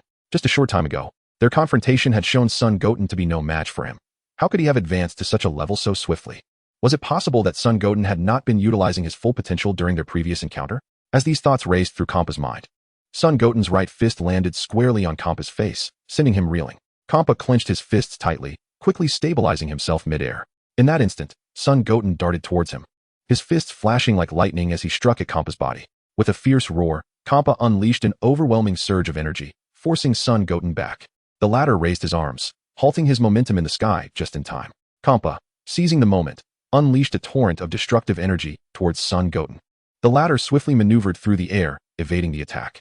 The destructive energy emanating from Kampa either cascaded to the ground or soared into the sky, exploding with a resounding force. Upon realizing that his destructive energy had failed to strike Goten, Kampa's body radiated an overwhelming aura of devastation. Batos gasped in astonishment. Goten, he has managed to push Lord Kampa to this extent. This extent? Son Goku looked at Batos with a puzzled expression. Batos nodded, stating, Goten, his power has now reached the realm of the Destroyer God. The realm of the Destroyer God. Boom.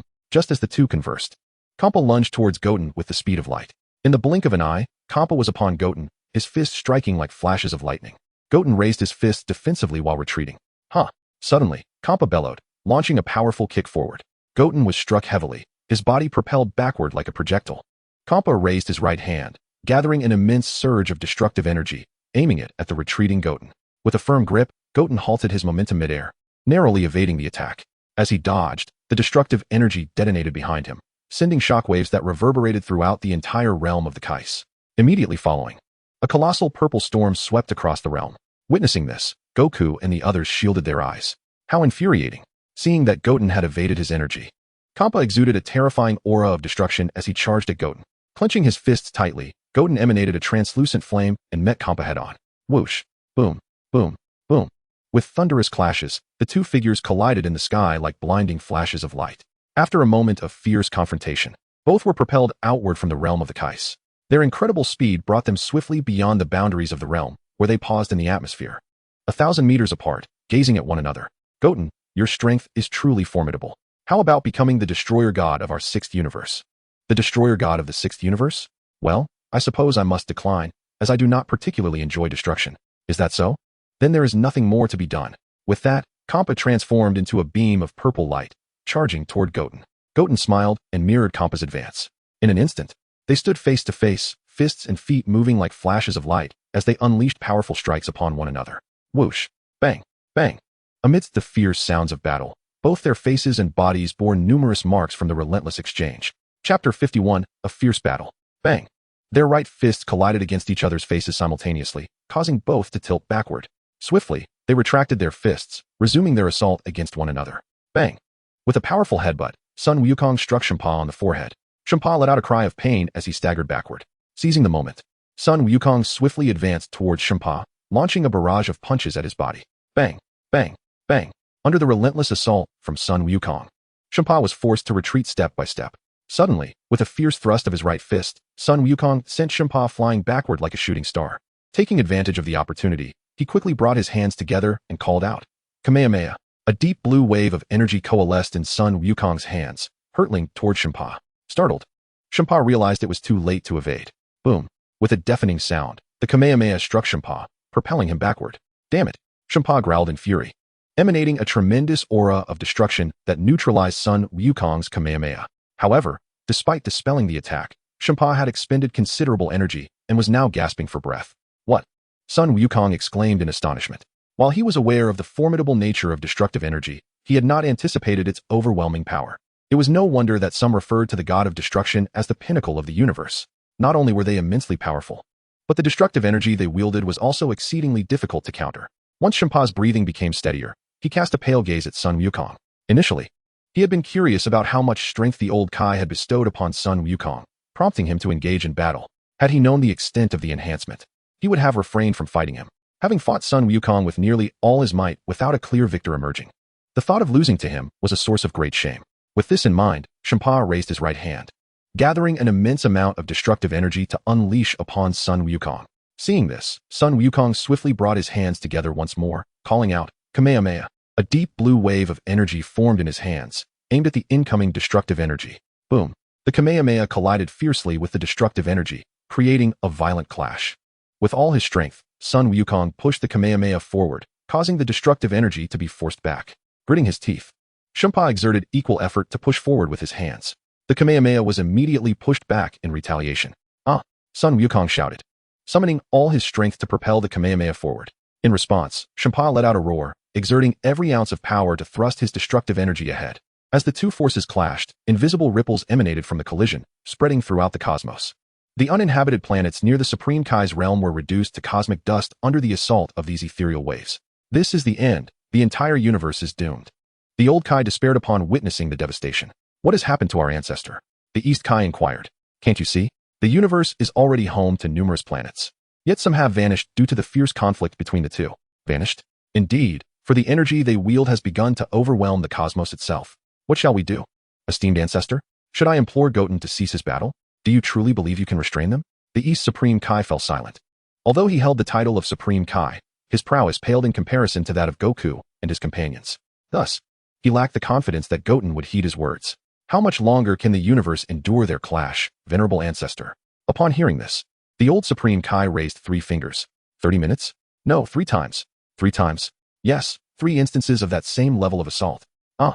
The East Supreme Kai gasped in astonishment. Outside the realm of the Supreme Kais, the Kamehameha and destructive energy were being relentlessly exchanged between the two, now compressed into a singular flash of lightning. Ah! With a resounding roar, their energies ultimately dissipated, exhausted from the prolonged struggle. After a lengthy contest of strength, the two took a moment to rest. Despite Goten's boundless stamina, excessive exertion would inevitably leave him feeling fatigued. Boom! After a brief respite, they charged at one another once more. Bang! With an earth-shattering sound, their right fists collided with tremendous force, emanating an astonishing aura that radiated outward. Immediately, invisible ripples cascaded from their hands, spreading across the cosmos. The second time, the East Supreme Kai exclaimed in shock. Indeed, the old Supreme Kai nodded. Just then, as they retracted their right fists, their left elbows met with a powerful clash. Once again, invisible ripples surged forth, permeating the universe. The third time, the old Supreme Kai remarked gravely, there remains but one more clash, and the universe may face obliteration. Bang! No sooner had he spoken than their right knees collided with force. Another wave of invisible ripples emerged, expanding throughout the cosmos. The fourth time, is the universe on the brink of annihilation? No, I miscalculated. It may not be limited to 3 times. How many then? Perhaps 5, or even 6. As the words left his lips, more invisible ripples erupted from their fierce engagement. The East Supreme Kai swallowed hard.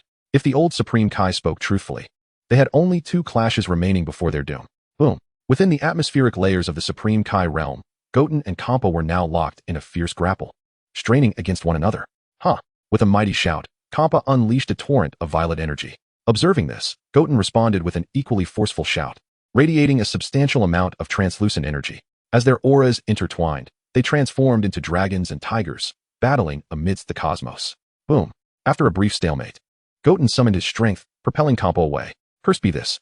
Kampa seethed, swiftly thrusting his hands forward, unleashing a barrage of destructive energy aimed at Goten.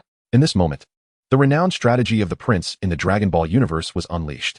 As Son Goten deftly evaded his opponent's attacks, he unleashed waves of energy, igniting the destructive forces that surged towards him.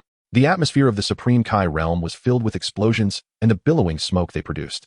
Realizing the futility of his destructive energy, Kampa transformed into a beam of purple light and charged towards Son Goten. Chapter 52, The Decisive Battle. Witnessing this, Son Goten likewise surged forward to meet Kampa. Whoosh! Bang! Bang! Bang! With an earth-shattering cacophony, the two engaged in a spiraling combat across the cosmos. Their astonishing speed rendered them mere flickers of purple light against the vastness of space. With a powerful kick, Son Goten sent Kampa hurtling away. Kampa clenched his fists tightly, coming to an abrupt halt in the cosmos while eyeing Son Goten. He had exerted all his strength in this confrontation, yet found himself unable to defeat the young warrior. How infuriating. Am I, Kampa, destined to be bested today by a mere mortal? He seethed inwardly. It must be nearly time. Son Goten, observing Kampa before him, suddenly surged forward at an incredible velocity. Kampa, caught off guard and unable to react in time, received a crushing blow to his abdomen from Son Goten. With a pained cry, he spat out a mouthful of bile. In an instant, Son Goten appeared behind Kampa, bringing his fists down with tremendous force upon Kampa's back. Bang! With a deafening roar, Kampa plummeted towards the Supreme Kai realm like a meteor. Son Goten clasped his hands together, condensing a deep blue energy wave, and launched it at Kampa. This was the Kamehameha. Boom! The Kamehameha struck Kampa, forcefully propelling him downwards. Goten! Son Goku gasped in astonishment. If the Kamehameha were to strike the ground like this, the entire Supreme Kai realm would surely face obliteration. In a moment of desperation, as the Kamehameha neared the ground, Kampa unleashed a thunderous roar, emanating a vast amount of destructive energy that dissipated the attack. However, the effort left him panting heavily. At that instant, Son Goten utilized instant transmission, appearing above Kampa. With a powerful flying kick, he struck Kampa with immense force. Boom, boom, boom. Each impact reverberated through the air as Kampa was sent rocketing like a projectile, obliterating several mountains in his wake. Ultimately, he was pinned to the ground by a massive boulder that fell from one of those mountains. Just then, a voice from the system echoed in Son Goten's ears. Ding! Congratulations, Master, for defeating Kampa. You have acquired the destructive energy technique, the God of Destruction's divine skill, destruction. Lord Kampa, Vados exclaimed, swiftly flying to the boulder crushing Kampa and waving her staff to lift it away. She then used her staff to heal Kampa's injuries. Once healed, Kampa rose from the ground and cast a deep gaze at Son Goten. Vados, we depart. As you command, Lord Kampa. Bardos nodded, her right hand pointing her staff towards the ground, and a radiant spectrum of light instantly appeared beneath their feet, whisking them away from the realm of the Kaioshin. The East Kaioshin was taken aback. They're leaving just like that? The old Kaioshin nodded, remarking, it seems Lord Kampa is indeed angered. Angered? How could he not be? After a god of destruction has been bested by a mere mortal? Will his wrath not bring destruction upon the celestial bodies of the universe? I am uncertain. But as the god of destruction of the sixth universe, he is not supposed to wreak havoc upon our planets. That is a relief. The East Kaioshin sighed in relief. After the old Kaioshin spoke, he turned his gaze to Goten. Goten, why did you not show some restraint towards Lord Kampa? Although you triumphed over him, he remains the god of destruction of the sixth universe. Your future may not be so bright. Surely it cannot be that dire? In truth, Goten had already shown restraint. For had he unleashed his full power, he would have easily defeated Kampa with his mysterious Super Saiyan form. How can it not be? Gods of destruction are notoriously proud. I was sealed within the Kaioshin realm precisely because I offended Lord Beerus.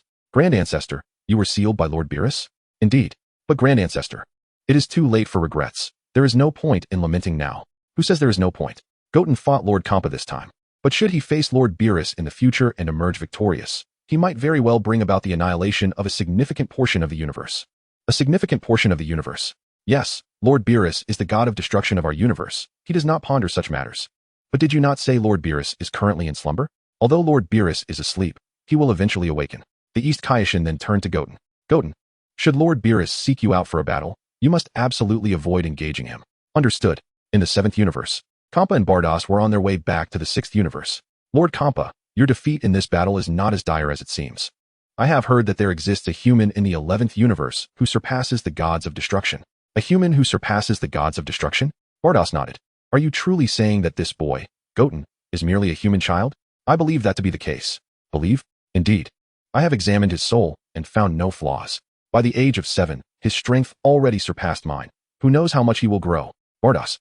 Do you think Goten's sudden surge in power is solely due to the old Kaishin awakening the potential within him? I cannot say. Bardos shook her head. However, it seems Goten did not unleash his full strength during the fight. Did not unleash his full strength? Kappa felt a bead of cold sweat form on his brow. If Goten was already this formidable without using his full power, what would happen if he did? I suspect he was being considerate of your dignity, which is why he held back. Bardos, you are not deceiving me, are you? Bardos smiled gently. Lord Xiangpa, please reflect carefully on the recent battle. Did you not notice that there were several instances where you were unable to keep up with Son Goten's speed? After pondering the question, Xiangpa reluctantly admitted that there were indeed moments, particularly when Son Goten ultimately defeated him. What say you, Lord Xiangpa? Surprised, are we? Xiangpa retorted defiantly. Bardock merely smiled, saying nothing further. As time swiftly passed, 3 days elapsed. Trunks, upon hearing of Son Goten's victory over Xiangpa, dedicated these 3 days to rigorous training in the gravity chamber. Meanwhile, on the mountain behind Goku's home, Goku and Son Goten were engaged in a fierce sparring match high in the sky. With a resounding thud, Goku was struck hard and sent crashing to the ground, stirring up clouds of dust. Chapter 53, The Top 5 in the Universe. After a moment, as the dust settled, Goku sprang back to his feet. Shall we continue the fight, father? Son Goten inquired as he landed before him. No, my current strength pales in comparison to yours. I believe I shall focus on my training for now. Son Goten nodded in agreement. Just then, a figure descended from the heavens. It was Piccolo. Uncle Piccolo, he greeted. Piccolo acknowledged him with a nod. Where's Gohan? Isn't he training with you? No, it seems he has gone on a date with Miss Videl. Son Goten replied. A date? Piccolo's heart sank with disappointment. Despite Son Goten's impressive strength, Gohan was still not prioritizing his training to keep pace with his younger brother. Son Goten nodded again. By the way, do you think Lord Xiangpa will return to Earth? As Son Goten was about to shake his head, he suddenly sensed Xiangpa's energy. Father, Lord Xiangpa is coming. Is he? Goku responded, and Son Goten nodded. However, it seems he is heading towards West City. West City? Could he be going to Bulma's house? That would be my guess. I shall head to Bulma's house immediately, Goku declared, then vanished in an instant. Son Goku, Piccolo exclaimed, watching Goku disappear before turning to Son Goten. Goten, what does your father want with Lord Xiangpa? He intends to train on Lord Xiangpa's planet. Train on Lord Xiangpa's planet? Is that so? Indeed, Son Goten affirmed. Only in this way can his strength increase more rapidly. But will Lord Xiangpa agree to this? I do not know. Son Goten replied, shaking his head. Then shall I return home? Piccolo asked. Are you leaving now? How about a sparring match? Piccolo was at a loss for words. If Goku struggled against Son Goten, what chance would he have? No, I shall return. With that, Piccolo took to the skies using his flight technique. Son Goten sighed at the sight. Being invincible is truly lonely. At West City, at Bulma's residence, Goku had already arrived in the yard, where he encountered Xiangpa and Bardock. Son Goku, Lord Xiangpa. With a smile, Son Wukong responded, what about Son Wutian? Wutian is cultivating on the back mountain at home. Oh, and what brings you here? Lord Kampa, may I train on your planet? Train? Indeed, I aspire to become as powerful as you, Lord Kampa. No, only by becoming the next god of destruction can you train on my planet. Then, Lord Kampa, is there no other way besides becoming a god of destruction? None. Kampa shook his head, knowing that if Son Wukong were to come to his planet, tranquility would be far from assured. Well, Lord Kampa, how about I treat you to a dish you have never tasted before? A dish I have never tasted? Yes. But you must promise me that I can train on your planet. Kampa snorted coldly. That depends on how delectable this dish is. Rest assured, I will not disappoint you. Son Wukong laughed. So, where is this dish you speak of? Just wait a moment. I'll fetch it right away. All right, hurry. Son Wukong nodded and, with a swift instant transmission, vanished from Bulma's home. Bardos, was that instant transmission? Indeed, Lord Kampa. But Son Wukong's instant transmission is not the same as that of the Kais. It is that of the inhabitants of planet Yardrat. Oh, after a short while, Son Wukong returned, carrying 3 buckets of instant noodles. Kampa glanced at the noodles and asked, is this the delicacy you mentioned? Yes. So how do we eat this? Simply add the seasoning packet, and then soak it in boiling water. Oh, then please prepare it quickly. Of course, Lord Kampa. Son Wukong promptly tore open the noodles, added the seasoning, and fetched a kettle of boiling water from Bulma's home, pouring it over the noodles. Once the water was added, Son Wukong covered the bowl. Can we eat it now? Kampa inquired. Not yet. We must wait for 3 minutes. Very well. The 3 minutes passed swiftly. Son Wukong, sensing the time was right, opened the bowl, and a delightful aroma wafted from the noodles. Kampa, inhaling the fragrance, swallowed hard and asked, can we eat now? Without hesitation. Kampa picked up his chopsticks and began to eat. Bardos followed suit. After tasting a mouthful, Bardos's face immediately expressed astonishment. She had not anticipated that such a simple instant noodle could be so delicious. How is it? Delicious, right? Sun Wukong inquired of the two. Delicious, Kampa replied. In no time, Kampa devoured an entire bucket of noodles along with the broth. How is it, Lord Kampa? Sun Wukong chuckled. It's acceptable. May I train on your planet now? You may, but one bucket of noodles is far too little. I am still quite hungry. I have plenty at home. I will retrieve more right away. Without another word, Sun Wukong vanished with an instant transmission. After a short while, he returned, bearing several boxes of instant noodles. By the way, Sun Wukong, where's Wutian? Kampa asked as he observed Sun Wukong's return. He is practicing in the mountains behind his home. Despite his already formidable strength, he continues to train? Indeed, he claims he desires to grow even stronger and defeat Beerus. Defeat me? Yes, for your power is indeed considerable. Is that so? Upon hearing this, Beerus immediately burst into laughter. However, Goten, it is truly a pity that you do not aspire to become a god of destruction. If he were to take on that role, he might very well become the mightiest of them all. Beerus, are there individuals in this world who surpass you? Certainly. My father, the Grand Minister. The Grand Minister? Yes, I cannot even measure up to a single one of his fingers. Such strength. Son Goku was taken aback. Previously, he had assumed that Beerus ranked among the top beings across the 12 universes, yet he was astonished to learn that she could not even compare to her father's finger. Indeed, there are always those stronger beyond the horizon. And where is your father now? He is with Lord Zeno. Lord Zeno? Indeed. Lord Zeno is the most exalted deity of the 12 universes, as well as the supreme ruler of them all. My father, the Grand Minister, serves as Lord Zeno's steward. A steward? Beerus nodded. My father's strength is likely within the top 5 of the 12 universes. So, your father's power is around that ranking? Yes. Chapter 54. Son Goku and Vegeta journey to the 6th universe for training. Alright, Son Goku, bring out your instant noodles and prepare several bowls. Very well, Lord Kampa. After saying this, Son Goku promptly went to fetch hot water for his noodles. In Bulma's gravity chamber, Son Goku concealed his aura, so at that moment, Vegeta and Trunks, who were training inside, remained unaware of his arrival. 1103, 1104. Trunks counted as he performed one-finger push-ups. Just then, the gravity chamber's door swung open, and Mrs. Brief squinted her eyes, addressing the two. Trunks, Vegeta, Bulma has ordered a variety of food.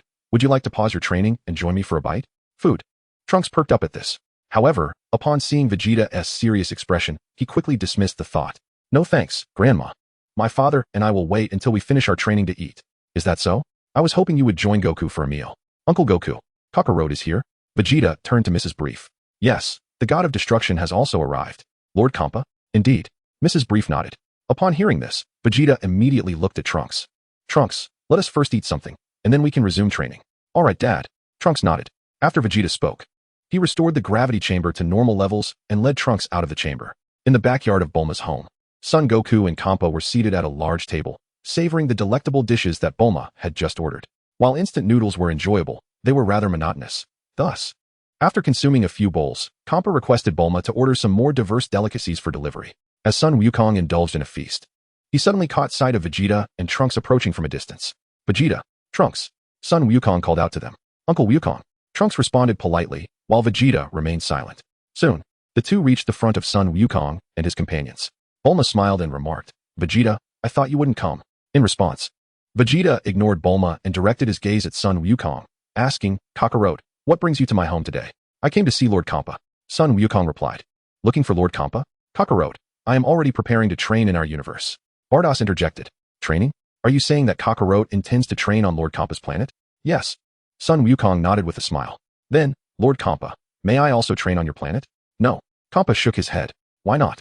Kakarot can. Kakarot? Lord Kampa. Kakarot is Sun Wukong's scion name. I see. Bardos nodded. Kakarot can train on my planet because he offered me a dish I have never tasted before. A dish you have never tasted? Indeed. Thus if you wish to train on my planet, you must also present me with a dish I have yet to experience. All right. Vegeta immediately agreed. Given that Sun Wukong's strength already surpassed his own, he understood that if he did not seize this opportunity to train in the 6th universe, he would forever remain in the shadows. Then, Lord Kampa, shall I take you there now? Let me finish these delicacies first. Okay. Vegeta nodded. His gaze fixed intently on Sun Wukong, silently vowing, Kakarot, I will not be defeated by you. After a considerable time, Kampa, having eaten his fill, let out a grand burp. Lord Kampa, I shall now take you to sample the dish you have never tasted. Very well. Kampa nodded. Although he was already satisfied, he could still take some food to go.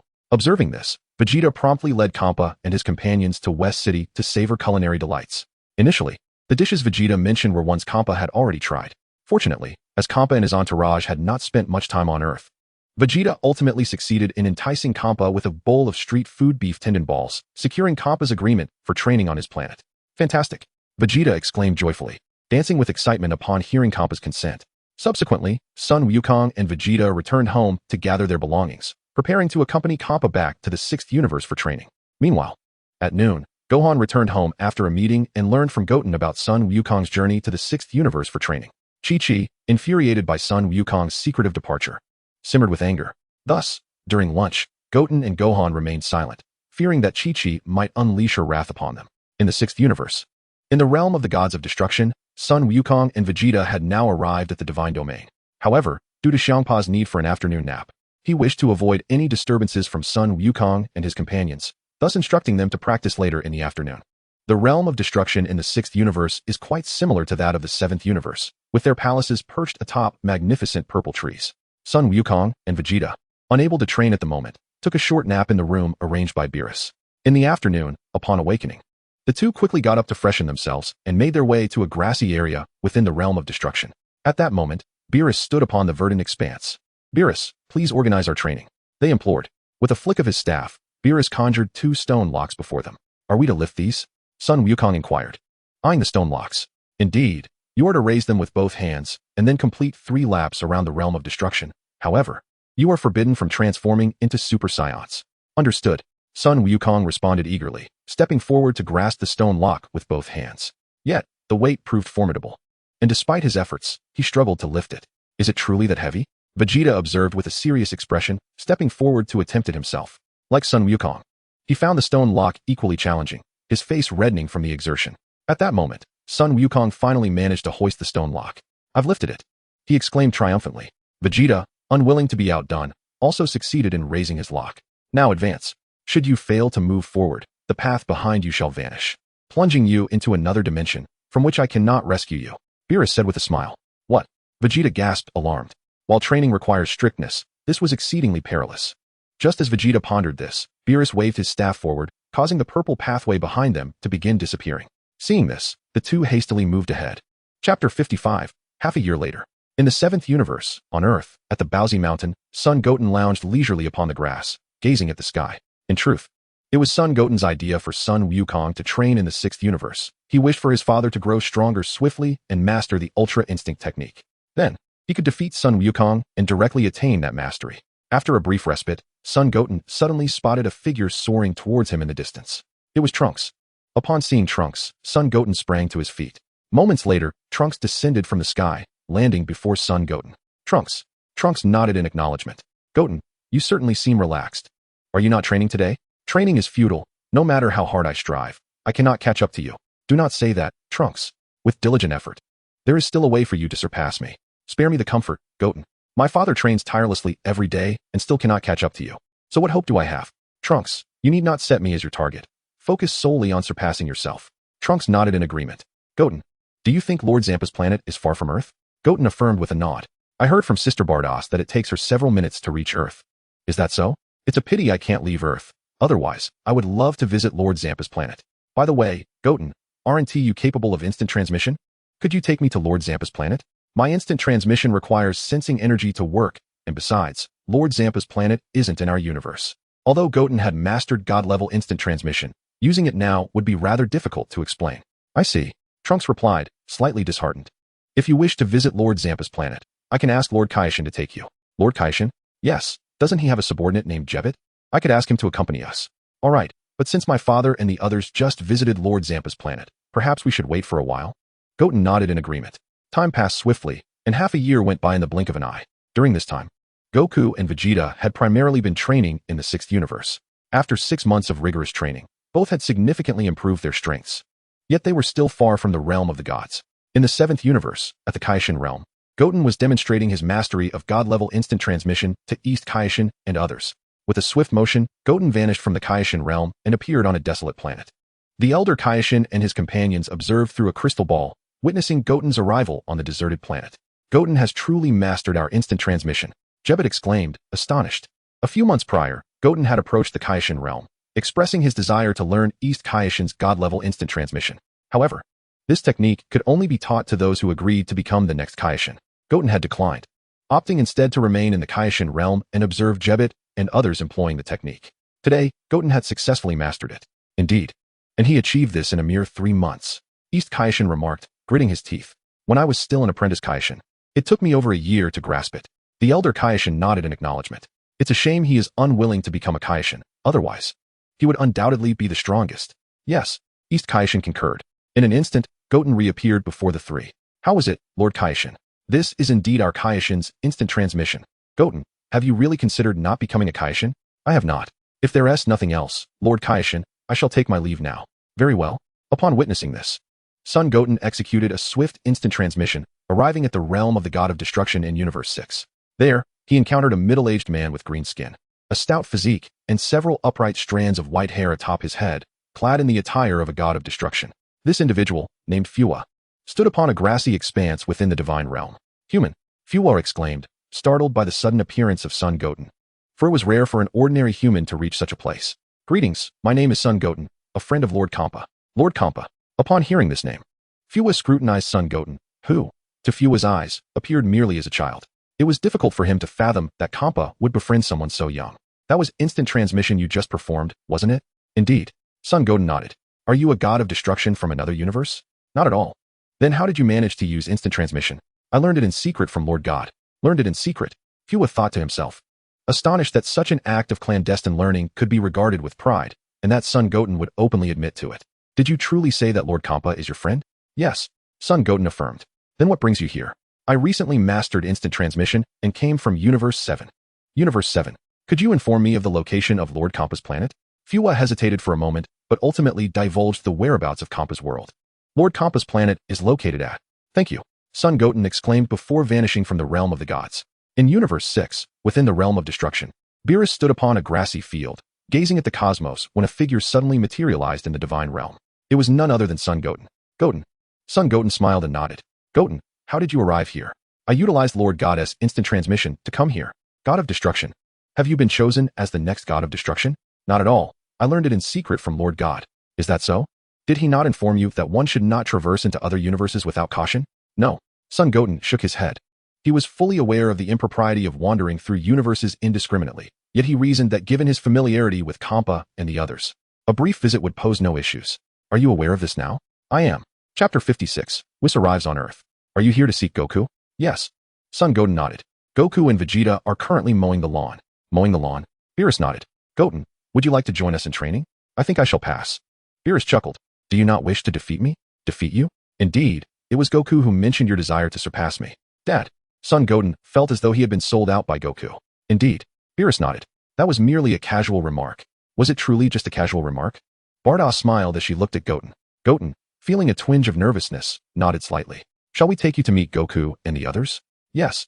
Upon hearing this, Bardoss immediately took Goten and soared into the sky. Before long, they arrived at a lush meadow where Goku and Vegeta were diligently harvesting grass with scythes. This grass was not ordinary. It grew at an astonishing rate, replenishing itself to its full height within just a day. Dad, Uncle Vegeta, Goten called out. Goku responded with a brief acknowledgement, yet his hands continued to swiftly cut the grass. Hold on, Goten. Let me finish this grass before we chat. Goten nodded in understanding. After a while, Goku and Vegeta finally completed their task and, exhausted, sat down on the ground. At that moment, Goten and Bardoss approached them. Goku and Vegeta quickly stood up upon seeing them. Goten, what brings you to Universe 6? Goku inquired. I've learned Lord Kaishin's instant transmission, so I thought I'd come for a visit. Instant transmission from Lord Kaishin? That allows one to travel directly from Universe 7 to ours. Bardoss remarked. I see. So, Dad, how is your training going? Goten asked. It's going well, but reaching the realm of the gods may still take a while. Goten nodded thoughtfully. Subsequently, since Goku and Vegeta needed to continue their training, Goten refrained from disrupting the god of destruction's realm and returned to Universe 7. Later that afternoon, Kampa awoke and learned from Bardoss about Goten mastering the instant transmission technique. Instant transmission from Lord Kaishin? That is splendid. We can have him take me to Universe 7 in the future, significantly reducing our travel time. Kampa chuckled. Bardoss was left speechless. She had a begrudging respect for Kampa. The crafty one. By the way, Bardoss, have we still not found the last Super Dragon Ball? No. On Earth, at the home of Goku on Mount Payos. Goten had just finished his meal when he suddenly sneezed. In the afternoon, as Trunks had invited Goten over to play, Goten went to his house after waking from a nap. "Goten, you've arrived," Trunks exclaimed, clearly delighted to see him. Goten nodded in acknowledgement. "Come on, Goten. I want to show you my new toy." "All right." Goten realized that Trunks had summoned him to showcase his new toy. A hint of skepticism crossed Goten's mind. Perhaps Trunks, unable to defeat him in battles, sought to impress him in other ways. Soon enough, Goten entered Trunks' room and laid eyes on the newly acquired toy airplane. "Goten, what do you think of this airplane? It's quite nice." Meanwhile, in West City, a tall man holding a staff sat at a small stall, savoring freshly fried skewers. This man was none other than Whis. "Ah, the cuisine here is utterly delightful. It is no wonder that my sister and her companions frequently visit Earth. I wonder what expression Lord Beerus would wear upon awakening to discover the myriad of delectable dishes he has missed." In fact, half a year ago, during the battle between Goten and Kampa, he became aware that Kampa and Vados often journey to Earth. However, as Lord Beerus remained in slumber, he dared not disturb him, allowing Kampa and his associates to roam freely. After all, he is merely a servant of Beerus and possesses no authority to govern the universe directly. Having lived for such an extensive period, he is quite discerning about what matters warrant his attention. In Bulma's backyard, Goten is presently engaged in play with Trunks, maneuvering a remote-controlled airplane. Suddenly, a figure descends from the sky. It is Whis. Upon noticing Whis's abrupt appearance, Goten immediately directs his gaze toward him. "Goten, do you know him?" "No, I do not." Barely had he uttered these words when Whis approached the two boys. "He is coming toward us." "Indeed." Goten nodded. In no time, Whis stood before them, smiling as he introduced himself. "Greetings, my name is Whis, the attendant to Lord Beerus, the god of destruction." "Lord Beerus?" Trunks inquired. "Yes. Your sister must have mentioned Lord Beerus to you." "Your sister?" "My sister's name is Vados." "Ah, so you are the brother of Sister Vados." "Indeed." Whis nodded. "I have come in search of Goten." "Me? You seek me?" Whis nodded affirmatively. "Your strength is remarkable, and I wish to inquire if you would be interested in becoming a god of destruction." "A god of destruction?" Trunks exclaimed, his face filled with envy. He recalled that Kampa had previously expressed a desire for Goten to assume the role, only to be rejected by Goten. "Why does no one seek me to become a god of destruction?" "No, I am not particularly fond of destroying planets. I think I shall pass." Goten's reluctance to become a god of destruction stems primarily from the connection between the lives of the gods of destruction and the Kaioshin. He fears that should he become a god of destruction, the Kaioshin of the East, that meddlesome fellow who loves to interfere, might one day meddle too deeply and jeopardize his existence. He certainly does not wish to entrust his life to another. Is that so? At that moment, Bulma emerged from the house, noticing Whis before the boys, and promptly approached them. "Trunks, who is he?" "Mom, he is Vados' brother, Whis." "Vados' brother?" Clear's throat. "Hello. My name is Whis, the attendant to Lord Beerus, the god of destruction." "Lord Beerus, the god of destruction? You mean the one from our universe?" "Indeed." Whis nodded. "But didn't T. Vados say he is still asleep?" "Lord Beerus is indeed still in slumber. I have merely come to your Earth for a brief visit." "I see chapter 57, 2.5 years. Whis nodded. "So you have come to Earth for?" "Mom, he is here to find Goten to become a god of destruction." "A god of destruction?" Clear's throat was coughed lightly. "Indeed. My purpose for visiting Earth this time is primarily to savor its delectable cuisine, with a side endeavor to seek out Goten and ascertain his willingness to become a god of destruction. Do you, like Lord Kampa and his companions, share a fondness for our earthly delicacies?" "Ah, I almost forgot. How should I address you?" "I am Bulma." "Miss Bulma." Bulma smiled and nodded. "Miss Bulma, having just arrived on Earth today, might you have any culinary recommendations for me?" "Certainly. On Earth, we may lack in other areas, but we are abundant in gourmet delights." "Is that so?" Vados felt a surge of happiness upon hearing this. Subsequently, Bulma enthusiastically introduced Vados to an array of culinary treats. Meanwhile, Goten and Trunks, finding the conversation mundane, resumed their play with remote-controlled airplanes. As noon approached, Vados, due to the necessity of returning, had to depart from Earth. After a morning filled with culinary exploration, Bulma had forged a friendship with Vados. In the days that followed, Vados frequently returned to Earth to indulge in its gastronomic offerings. Time swiftly passed, and in the blink of an eye, half a month had elapsed.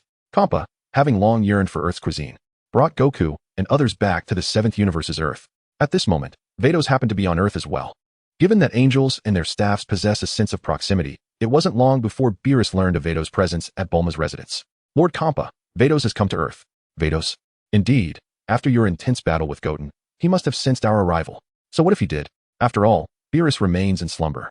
Kampa responded nonchalantly. "Yet, Lord Kampa, are you not concerned that Vados might inform the Omni King?" Vados chuckled.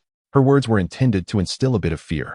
Kampa had indulged excessively over the past 6 months, gaining quite a bit of weight.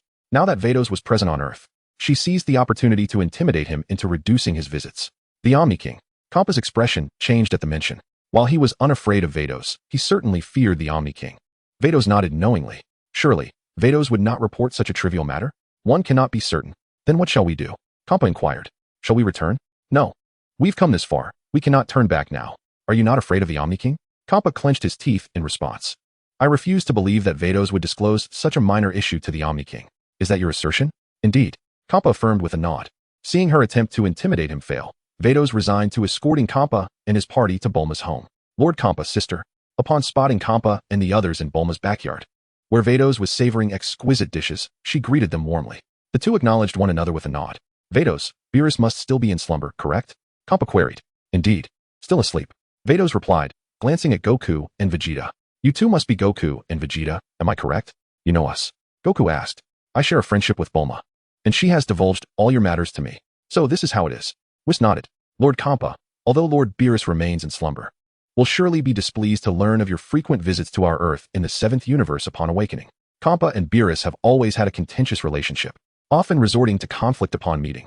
Whis articulated this as a gentle reminder to Kampa. Kampa huffed disdainfully. Were it not for the absence of Earth in the 6th universe, he would not visit the 7th universe so often. I understand. But Whis, surely you won't disclose this to the Omni King, will you? If Lord Kampa's sole purpose is to savor Earth's delicacies, I shall, of course, refrain from informing the Omni King. Upon hearing this, Kampa felt a twinge of guilt. His initial intent for visiting the 7th universe was to seek the Super Dragon Balls.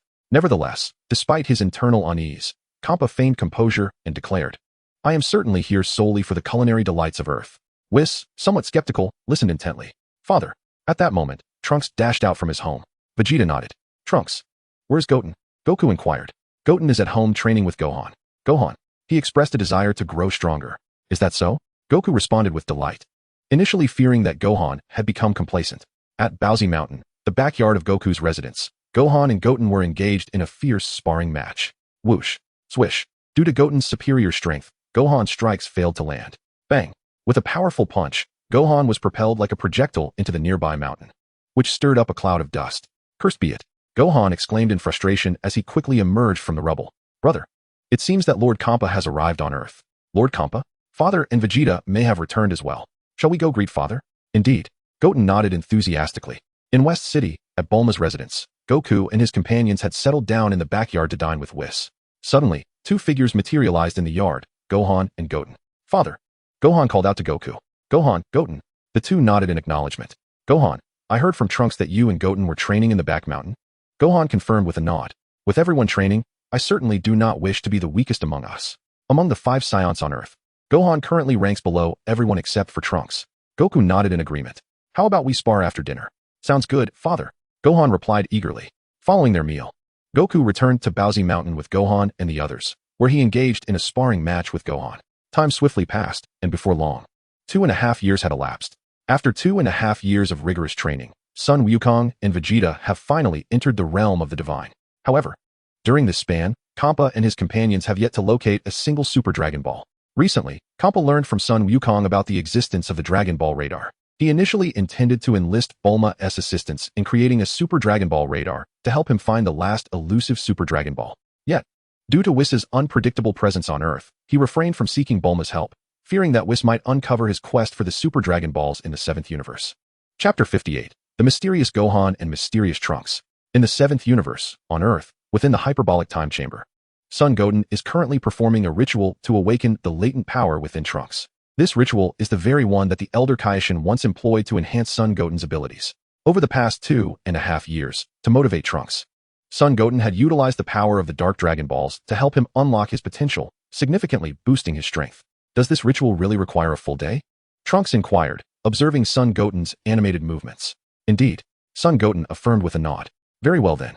In the Kaioshin realm, the Elder Kaioshin was observing the events within the hyperbolic time chamber through a crystal ball. This boy Goten has not only utilized my method to enhance his strength, but has also learned the ritual I devised to help others surpass their limits. Master Ancestor. That is not all. He has even grasped our Kaioshin's instant transmission, remarked East Kaioshin. Indeed, we must ensure that we do not display any other techniques in front of Goten, lest he learns them. Outside, a single day passes while within the hyperbolic time chamber. An entire year elapses. 4 minutes later, Son Goten successfully completes the ritual. All right, Trunks, you may now attempt to unleash your energy. Trunks nodded in response. Huh. With a powerful shout, an astonishing aura emanates from Trunks, radiating outward.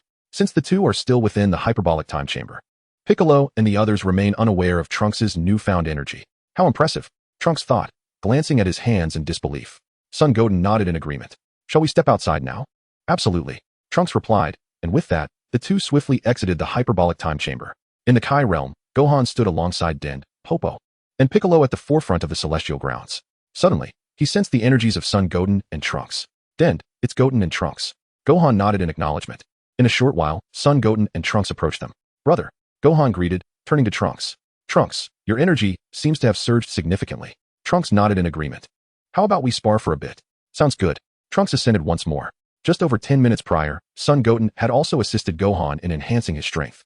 Therefore, both Gohan and Trunks now stand in a mysterious state, unburdened by the need to transform. Brother, Trunks, if you wish to engage in battle, you may do so in the hyperbolic time chamber, Gohan exclaimed, nodding in affirmation. With that, Gohan and Trunks swiftly made their way to the chamber, followed closely by Goten and Piccolo. Thanks to Boba's enhancements, the chamber was now capable of accommodating 4 individuals. Shortly thereafter, Gohan and Trunks arrived at the entrance of the hyperbolic time chamber, while Goten and Piccolo positioned themselves before 2 enormous hourglasses to observe the spectacle. At that moment, Gohan and Trunks assumed their battle stances. Shall we commence, Trunks? Gohan inquired. Absolutely, Trunks replied, and in an instant, he charged at Gohan with lightning speed. In response, Gohan surged forward as well.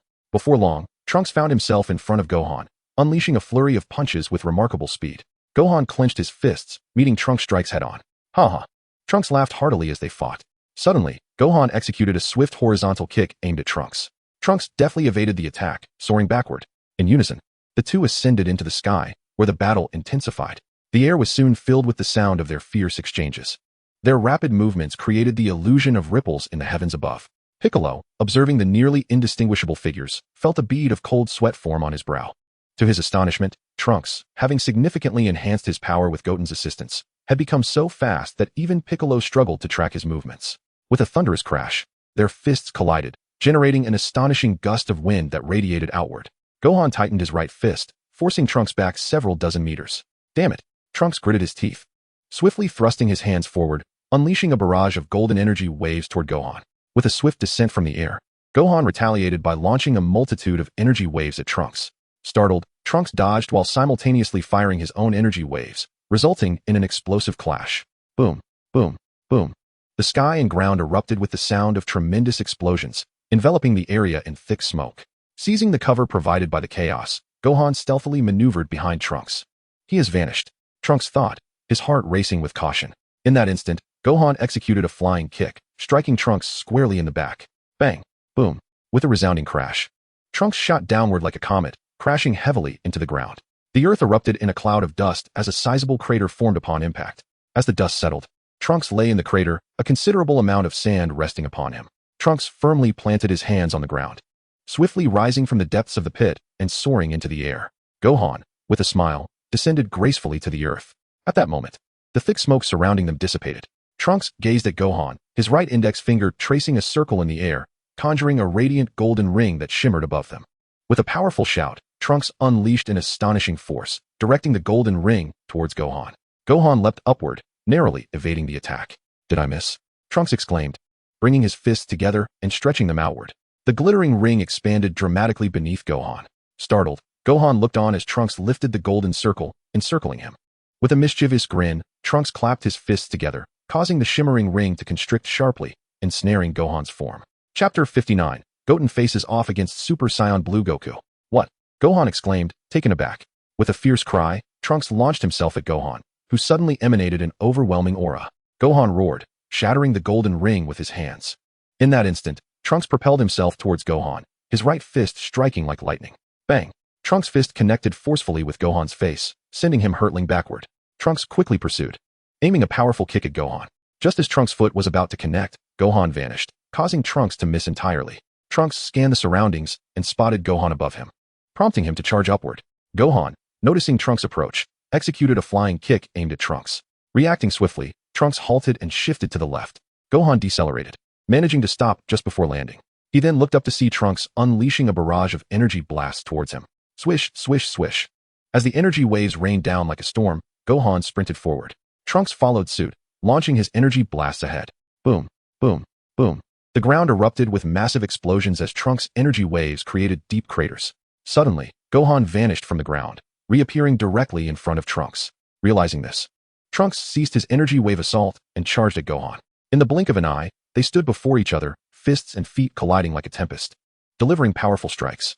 Their bodies quickly became bruised and swollen from the relentless exchange. Swish! Gohan executed a horizontal kick towards Trunks. Bang! Trunks raised his left hand to block the incoming punch. Were their powers evenly matched?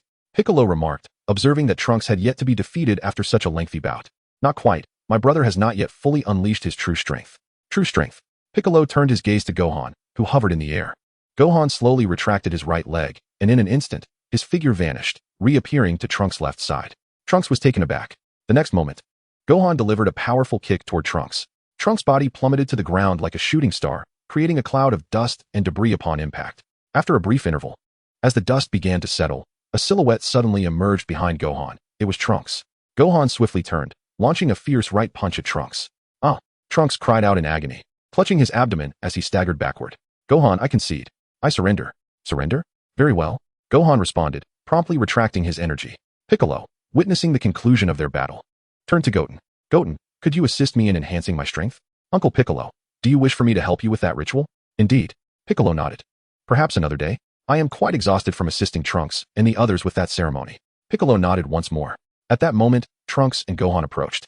Trunks exclaimed, Goten, that ritual of yours is truly remarkable. If Dad knew how much stronger I had become, he would be utterly astonished. Goten nodded in agreement.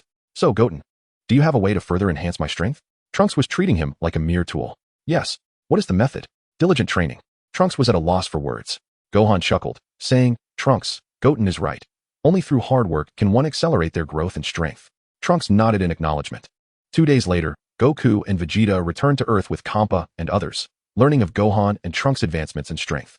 Goku asked, Goten, did the Elder Kai assist in enhancing your powers as well? Indeed, Dad. Gohan affirmed. Is that so? Then I shall have Goten help me enhance my strength in the future. You are quite cunning, Kakarot. Vegeta interjected from the side.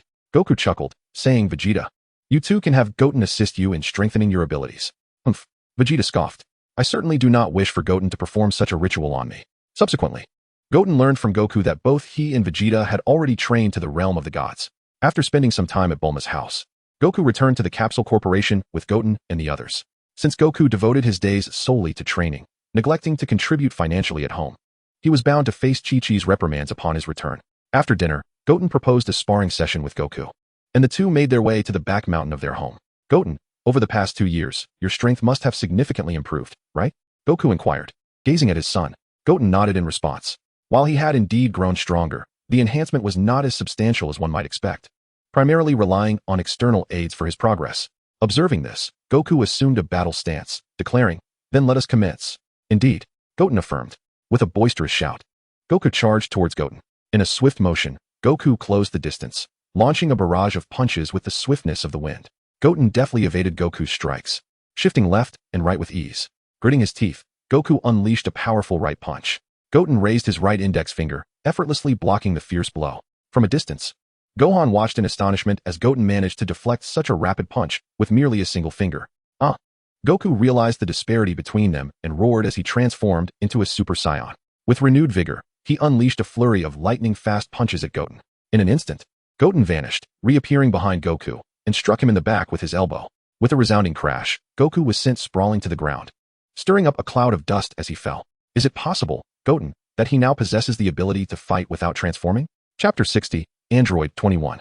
Goku pushed himself off the ground and leaped back several meters. Incredible. It seems I must truly unleash my full potential, Goku exclaimed, clenching his fists as an astonishing aura surged around him. With a mighty shout, Goku's hair and eyebrows turned a celestial blue, his eyes deepening to a rich blue hue.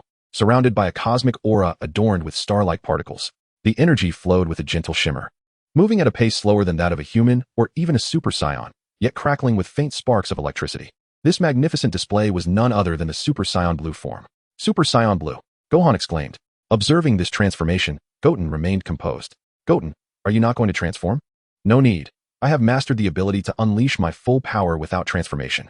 Very well, Goku replied, charging at Goten once more. In the blink of an eye, Goku found himself before Goten, launching a vigorous attack. Goten, with his hands resting behind his back, effortlessly dodged Goku's strikes. Damn it! Goku shouted in frustration, delivering a forceful kick forward. With remarkable speed, Goten raised his left hand, seizing Goku's right foot. What? Goku exclaimed in surprise. Goten then released his grip, pushing Goku backward. With a powerful thrust of his right foot against the ground, Sun Wukong steadied his stance and cast a glance towards Son Goten. Huh! With a resounding shout. A torrent of blue energy enveloped Sun Wukong as he charged towards Son Goten. In an instant, Son Goten vanished, reappearing above Sun Wukong. Sun Wukong looked up and soared towards the heavens. Son Goten extended his arms forward, engaging in a fierce battle with the approaching Sun Wukong. Whoosh! Bang! Bang! Bang!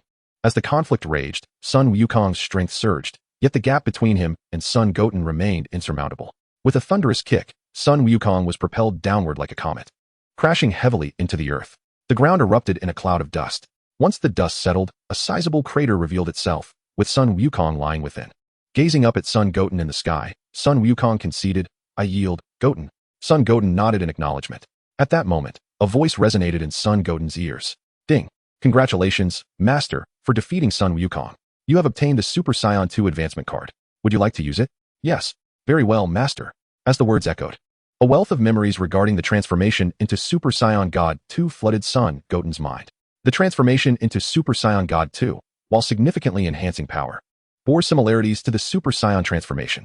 It seems that remaining in base form has its merits, Son Goten mused silently, glancing at Sun Wukong on the ground. His decision to battle without transforming was akin to experiencing the prowess of Beerus. It is well known that Saiyans often astonish foes through their constant transformations. While formidable warriors like Beerus and Jiren maintain immense strength in their base forms and expend minimal stamina. In the original Dragon Ball Super, Beerus effortlessly flicked Super Saiyan 3 Sun Wukong away with a mere finger, an event that left Son Goten utterly awestruck. Whoosh! Thud! Son Goten landed before Sun Wukong. Sun Wukong regarded Gohan and remarked, "Gohan, though your strength has increased, diligent training remains essential." Understood, Dad. Gohan nodded.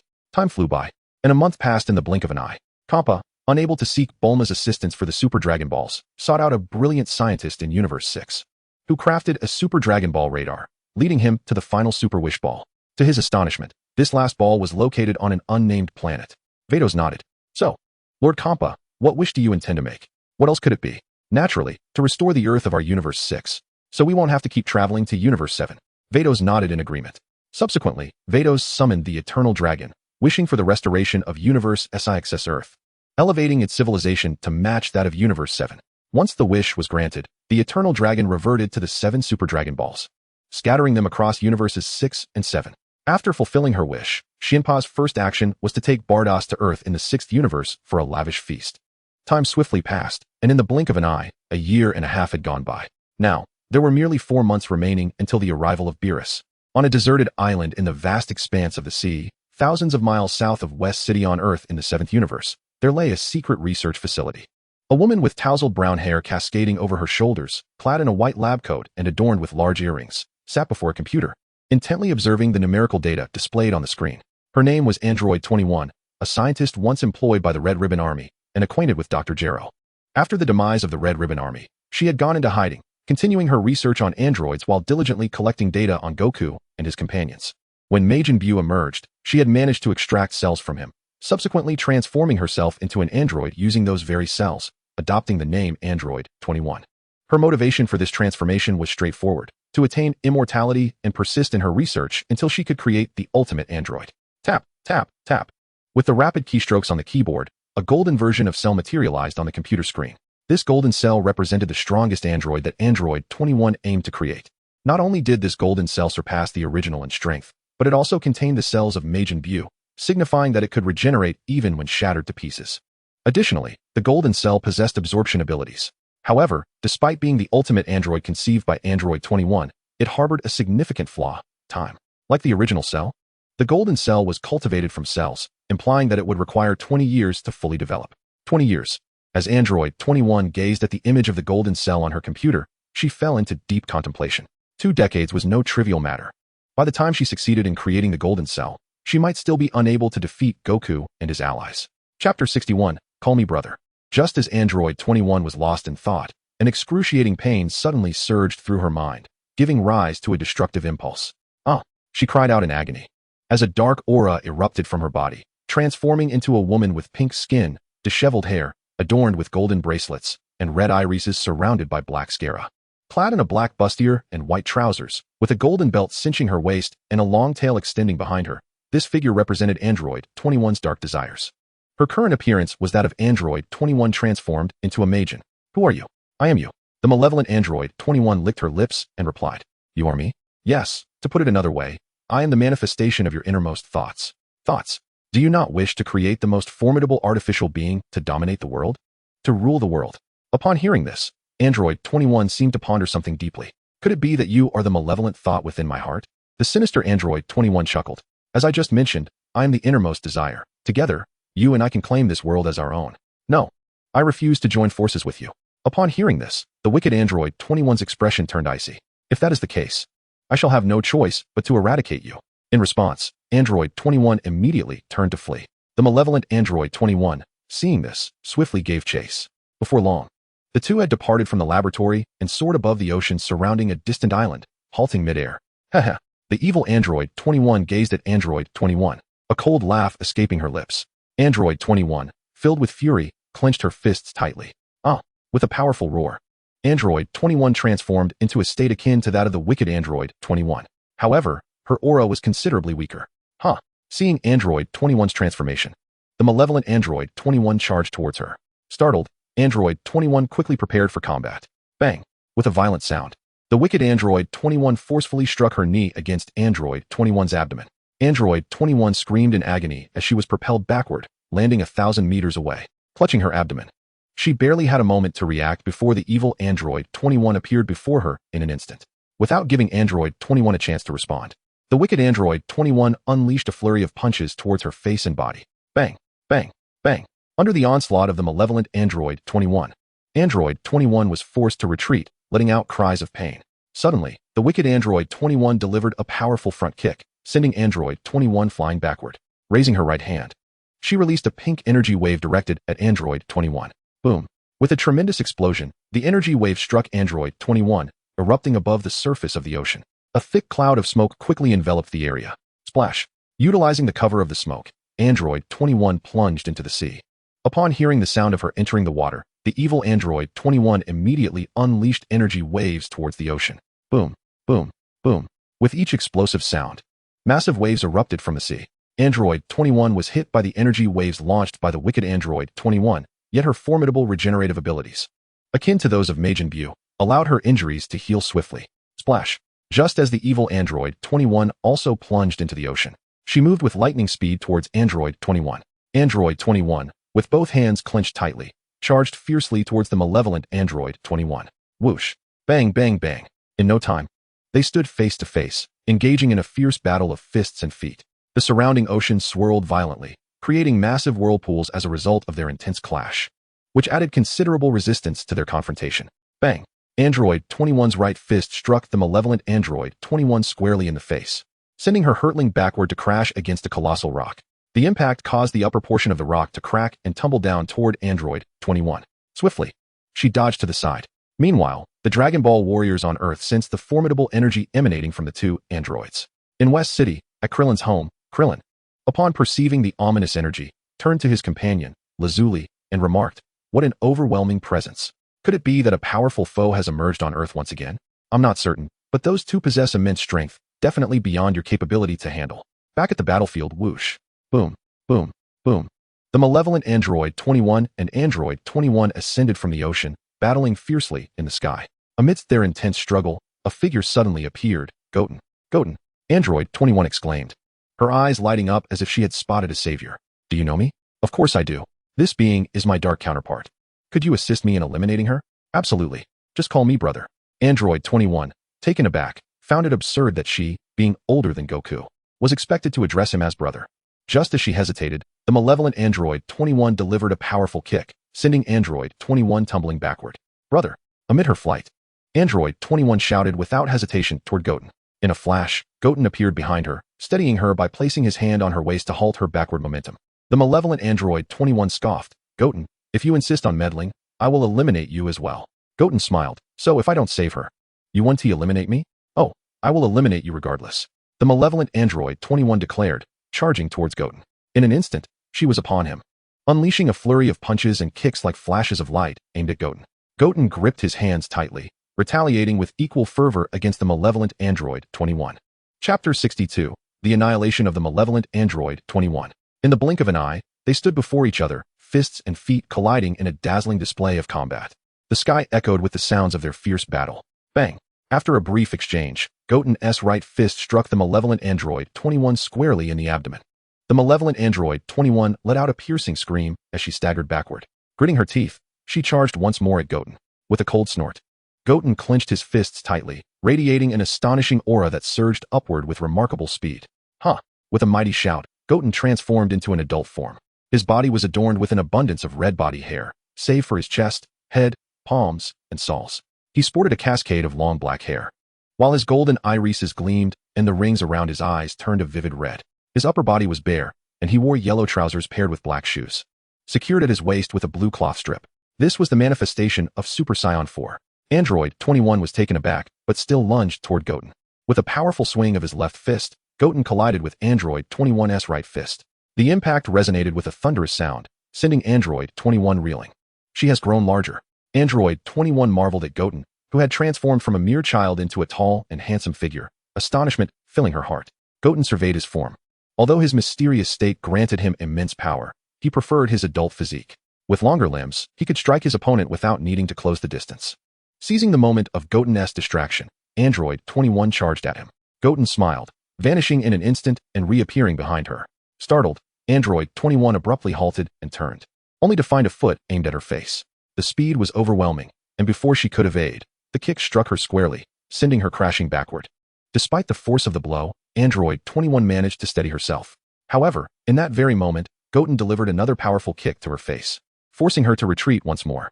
Following this, Goten unleashed a flurry of kicks, striking Android 21's body and face relentlessly, her cries echoing with each blow. With a final decisive kick, Goten propelled Android 21 through the air. She clenched her fists tightly, halting her momentum mid-air. Swiftly, she clapped her hands together, unleashing a barrage of energy waves directed at Goten. As Goten evaded, he retaliated with energy waves of his own. The sky erupted with explosions and thick smoke, while the sea churned violently from the energy waves crashing into its depths. At that moment, as Android 21 ceased her energy assault, a powerful suction emanated from her hands, absorbing the energy waves that Goten had launched. Be cautious, son Goten. She possesses the ability to absorb your energy, cautioned Android 21. Absorb energy, you say? Son Goten chuckled, channeling a surge of violet destructive energy towards the malevolent Android 21. The nefarious Android 21 aimed her hands at the oncoming destructive energy, intent on siphoning its power. In mere moments, the destructive energy was drawn into her being. Yet, in the following second, her expression shifted drastically. What is this energy? Destructive energy. Son Goten replied with a grin. Destructive energy is a compressed form of energy, incomparable to ordinary energy. Moreover, it is inherently catastrophic. By absorbing it, Android 21 not only fails to convert it into her own strength, but also risks injuring herself. Though initially unaffected on the surface, Android 21 had expended considerable stamina in her effort to contain the destructive energy. Gritting her teeth, she hastily evaded the incoming destructive energy. Not absorbing energy anymore, Son Goten taunted. Enraged, Android 21 glared at him. At that moment, Gohan and Trunks soared in from the distance. Brother, Trunks, is that you, Goten? Trunks questioned, disbelief evident in his voice. Indeed, but how did you transform like this? This is my newly mastered transformation. It allows me to assume an adult form. A newly mastered transformation? Yes, I'll explain more after I finish battling her. All right, Trunks replied, turning his gaze towards the identical Android 21. Who are you? Are you an accomplice of that one? Android 21 hesitated, uncertain how to clarify, as her existence stemmed from the original's presence. While the two conversed, Son Goten had already dashed to confront Android 21. With a swift motion, she raised her right fist to strike him. Son Goten lifted his left hand, blocking her attack. Android 21 was taken aback. In that moment, Son Goten raised his right hand and declared, "Destruction," as the words left his lips. A radiant light emanated from Android 21's body. With a piercing scream, she vanished at an observable speed. Trunks gasped. Goten, what was that technique? How did she disappear? That was a technique of destruction. God of destruction? Son Goten nodded. Can you teach me? Of course. But what about her? Trunks glanced at Android 21. I don't know. You don't know? I sensed the malevolent energy of Majin Buu emanating from that person, which is why I eliminated her. Please, enlighten me. What is happening here? Son Goten inquired of Android 21. Upon hearing this, Android 21 had no choice but to reveal her identity in the matter of collecting Majin Buu's cells. Chapter 63, The Awakening of Beerus. Once Android 21 finished speaking, Trunks looked at her with a serious expression and said, Android 21, you should reflect deeply on this experience and strive to become a better person. Indeed. Android 21 nodded, somewhat speechless, realizing she had been admonished by a mere child. By the way, you mentioned you were a scientist, correct? Yes. Android 21 affirmed with a nod. In that case, how about joining my company? Trunks proposed. It is the largest corporation in the world, with standard hours from 9 to 5 and weekends off. I'll consider it, she replied. Great. Trunks nodded. If there is nothing else, I shall take my leave now. Gohan nodded in agreement. Seeing this, Android 21 promptly turned and flew back to her research facility. Goten, what is this Super Saiyan 4 of yours all about? Super Saiyan 4 occurred when I transformed into a giant ape under the full moon and lost my sanity, only regaining control afterward. Giant ape? Yes. Didn't your father tell you that we Saiyans transform upon seeing a full moon? No. Trunks shook his head. Moreover, I have seen a full moon before and did not transform into any giant ape. Vegeta had long since removed his tail, so he had not mentioned this to Trunks. That is because you lack a tail, Gohan explained. A tail? Trunks pondered, glancing behind him. He recalled having a tail in his early childhood, but Bulma disliked it. And as he needed to attend school, he had it removed to avoid drawing attention. So Goten, does having a tail mean one can transform into Super Saiyan 4? Not necessarily. Aside from having a tail, your power must also reach a certain level. Meanwhile, upon returning to her laboratory, Android 21 gazed at the embryo of the golden Frieza she had cultivated and ultimately decided to destroy it. Although creating the strongest android was her dream, the experience with the evil Android 21 made her apprehensive about the Majin Buu cells within the golden Frieza, fearing it might split into two Friezas, which she would be unable to control. Additionally, the separation of her malevolent thoughts had significantly altered her character. Time swiftly passed, and 4 months went by in the blink of an eye. Today marked the awakening of Beerus, in the 7th universe, within the realm of the god of destruction. In Beerus's chamber, he lay sleeping atop a floating stone. Surrounding the stone were numerous bells. Suddenly, one of the bells exploded, sending debris cascading onto Beerus. Unfazed, he merely rolled over. Boom, boom, boom. At that moment, several bells detonated in succession. Beerus's eyes fluttered open slightly before closing once more. After a while, Beerus yawned and tumbled forward, landing on a large floating rock below. He then slowly inched forward, rolling onto the next stone. After a brief period of rolling, he finally settled on a rock less than a meter from the ground. At that moment, Whis walked in and said, Lord Beerus, it is time for you to rise. If you do not get up soon, I shall sing loudly for you. Upon hearing this, Beerus immediately tumbled off the rock and stood up from the ground.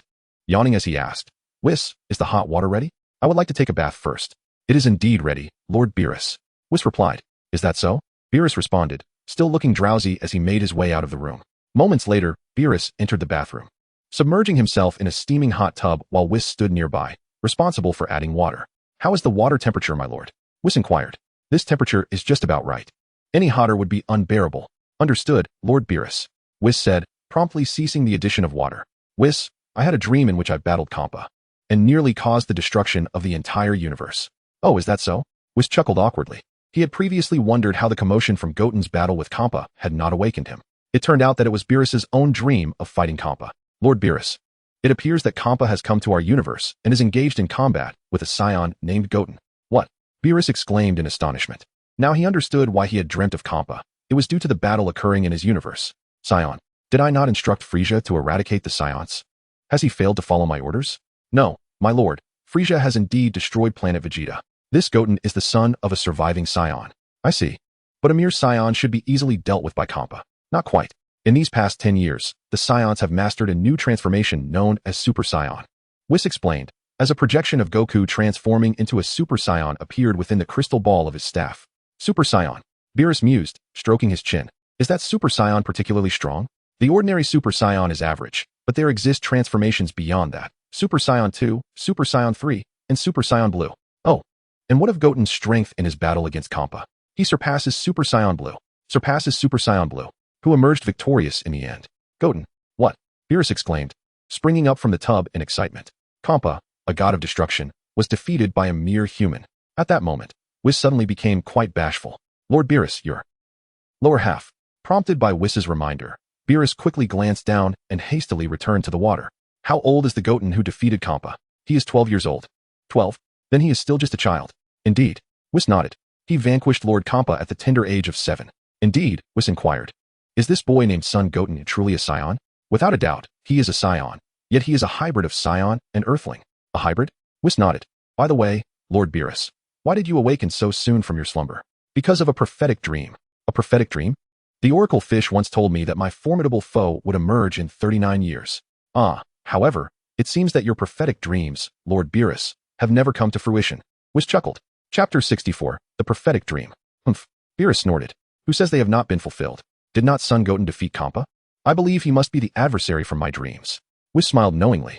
Lord Beerus, are you suggesting Son Goten merely because of my earlier words? Who said I invoked Son Goten? Clearly, this is my prophetic dream. Does your prophetic dream mention Son Goten by name? No, in my prophetic dream, I was battling someone referred to as a Super Saiyan. A Super Saiyan, you say? I cannot recall. Let me ponder it further. Given that Saiyans are so powerful now, what of that fellow Frieza? Frieza has already been defeated by Son Goten's father, Son Goku. Son Goku? It is no surprise that Son Goten could defeat Kampa if Son Goku could conquer Frieza. Indeed, he is the first Saiyan to transform into a Super Saiyan. Is that so? By the way, how did Kampa come to our universe and engage in battle with someone named Son Goten? I am not entirely certain about that either. Speaking of which, Lord Beerus, I have discovered a planet abundant in culinary delights. A planet filled with delicacies? Yes, this place is Earth. Where is Earth? Earth resides in the northern galaxy, the same planet where Son Goku and his companions dwell. Even Lord Kampa has a fondness for the cuisine of Earth. Kampa? Does that mean he often ventures into our seventh universe while I slumber? Beerus narrowed his eyes upon hearing this. He has yet to settle the score with me regarding his battle with Son Goten, and he is audacious enough to trespass into my universe. It is not frequent. Merely on occasion. And you? Beerus fixed his gaze intently on Whis. Me? Since you mentioned that Earth is replete with delicious food, you must have visited Earth as well? I only visit occasionally. Humph. Beerus regarded him with skepticism. More than just a little, I presume. Whis replied sheepishly. You are not deceiving me, are you? How could I?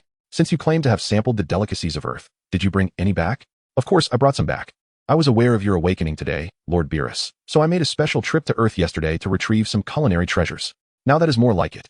After a while, Beerus, having finished his bath, donned his attire, and made his way to the palace. Whis presented the assortment of earthly delights he had brought back. One by one, onto the table. What is this? This is called pizza. You might want to give it a try, Lord Beerus. Upon hearing this, Beerus picked up a slice of pizza and took a bite. After taking a bite of pizza, Beerus's face immediately registered a hint of astonishment. Subsequently, he swiftly devoured a slice and sampled other delectable Earth delicacies on the table. After indulging in a myriad of culinary delights, Beerus cast an irate glance at Whis. Whis, with so many delicious dishes available, why didn't you wake me up sooner? I was concerned that calling you might disturb your slumber and displease you, Whis replied. Humph. Beerus snorted coldly. Now, you must answer me honestly. How many times have you visited Earth? I seem to have forgotten. Whis responded. Forgotten? Or are you simply afraid to tell me? Lord Beerus, I reckon it's best I remain silent. Otherwise, you might become even angrier. You rascal. Beerus gazed at the grinning Whis, his anger dissipating. Though he yearned to strike Whis, he was acutely aware of Whis's overwhelming strength, rendering any such attempt futile. After a while, Beerus finished his meal and summoned the oracle fish. Lord Beerus, what do you require of me? The oracle fish inquired. You previously mentioned that I would encounter a formidable rival, correct? Indeed. The oracle fish nodded. Do you know the name of this rival? I seem to have forgotten that as well. The oracle fish scratched its head. Upon hearing this, Beerus fixed his gaze intently upon it. Whis, you feed the oracle fish 3 times a day, do you not? Yes, Lord Beerus. From now on, reduce it to 2 times a day. Understood, Lord Beerus. Whis replied with a smile. You must indeed do that, Lord Beerus. The oracle fish exclaimed in alarm. In that case, you must recall it. Beerus said. A hint of irritation in his tone. Yes. The oracle fish trembled at Beerus's anger. Oh, I remember. Your formidable opponent is called the Super Saiyan God. Super Saiyan God. Beerus chuckled, glancing at Whis. What do you think, Whis? I wasn't deceiving you, was I? Whis nodded slightly. So, Whis, do you know where the Super Saiyan God resides? In response to Lord Beerus, the so-called Super Saiyan God refers to the transformation of the Super Saiyan. The transformation of the Super Saiyan? I had just introduced the Super Saiyan transformation and neglected to mention the Super Saiyan God. As Goku and the others have already mastered the Super Saiyan Blue form, which surpasses the Super Saiyan God. Super Saiyan Blue. Are you implying that it is stronger than the Super Saiyan God? Indeed. Whis affirmed. How do Goku and Goten compare in strength? Goten is significantly stronger than Goku. Is that so? How long until we reach Earth? Approximately 20 minutes.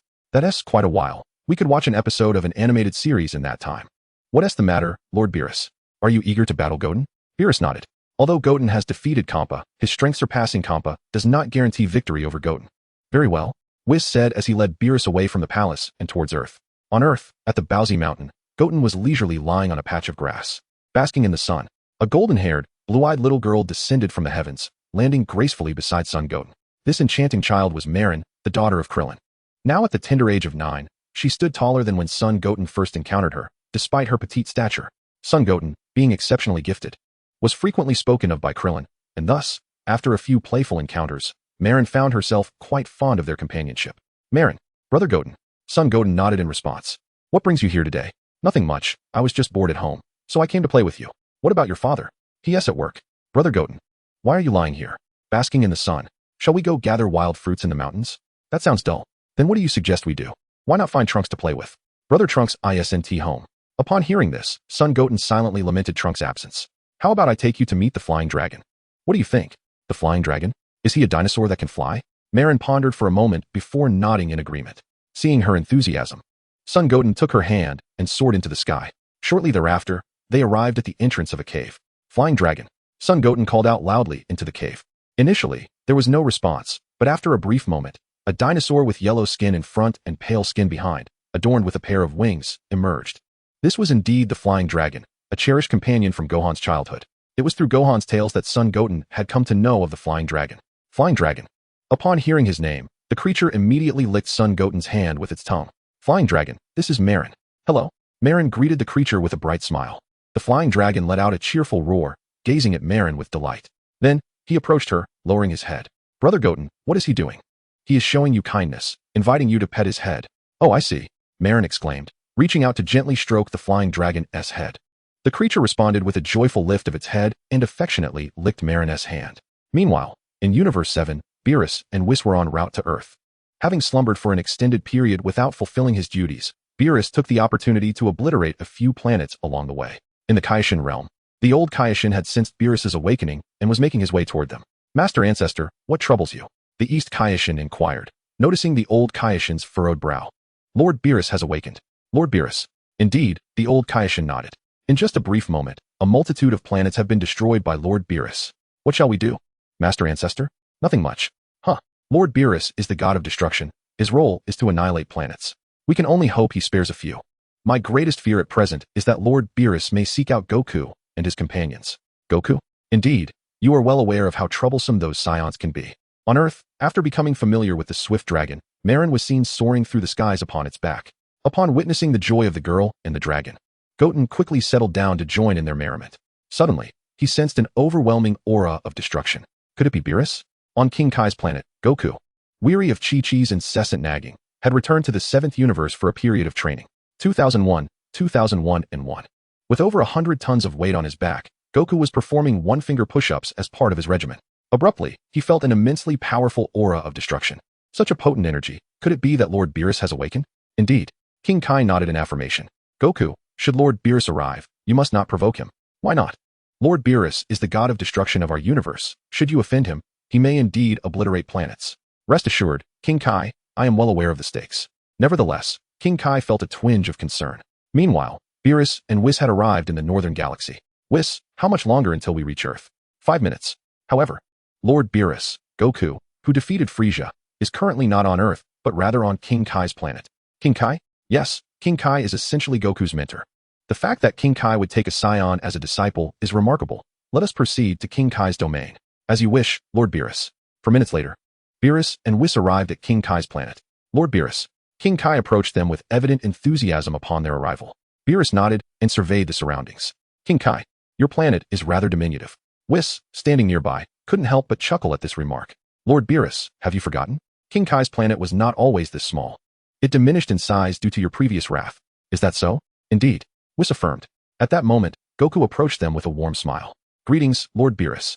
My name is Son Goku. You are Son Goku? Indeed. Goku nodded. I have heard from Whis that you have mastered the Super Saiyan God form. Yes, Lord Beerus. Might you transform into a Super Saiyan God to engage in battle with me? Lord Beerus. King Kai exclaimed in astonishment. It is remarkable that Beerus would actively request Goku to fight him. Super Saiyan God. Yes. Beerus nodded. Very well. As Goku spoke, he clenched his fists tightly, radiating an astonishing aura as he ascended rapidly into the air. Huh. With a resounding shout, Sun Wukong's hair transformed into a brilliant red hue, his physique becoming more lithe. enveloped in an aura reminiscent of solar flames. His eyes enlarged, revealing distinct pupils, while his skin took on a more radiant, youthful complexion. Embodying the essence of a Super Saiyan God, Beerus smirked, revealing his pearly whites, and remarked, "Is this truly the Super Saiyan God?" Sun Wukong nodded in affirmation. With a swift motion, Whis stepped back. Observing this, the North Kai quickly retreated alongside Barbarous and the others to avoid being caught in the crossfire of the impending battle. At that moment, Beerus pointed a finger at Sun Wukong.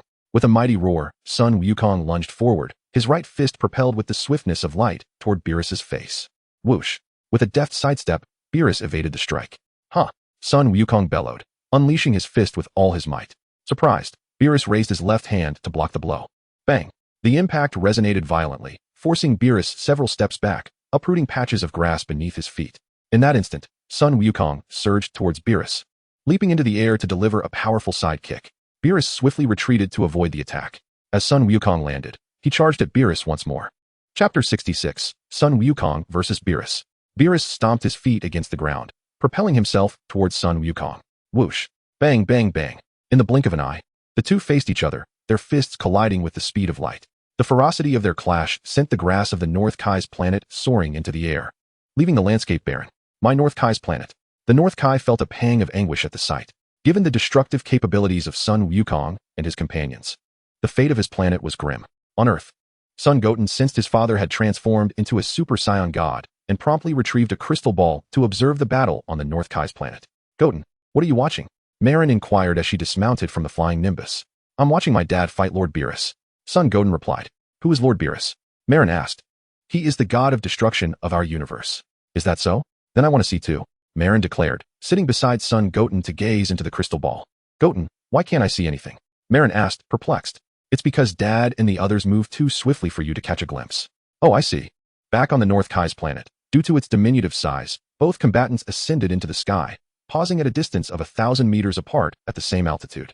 "Sun Wukong, you do possess some skill. It's no wonder you could defeat Frisia," Beerus acknowledged.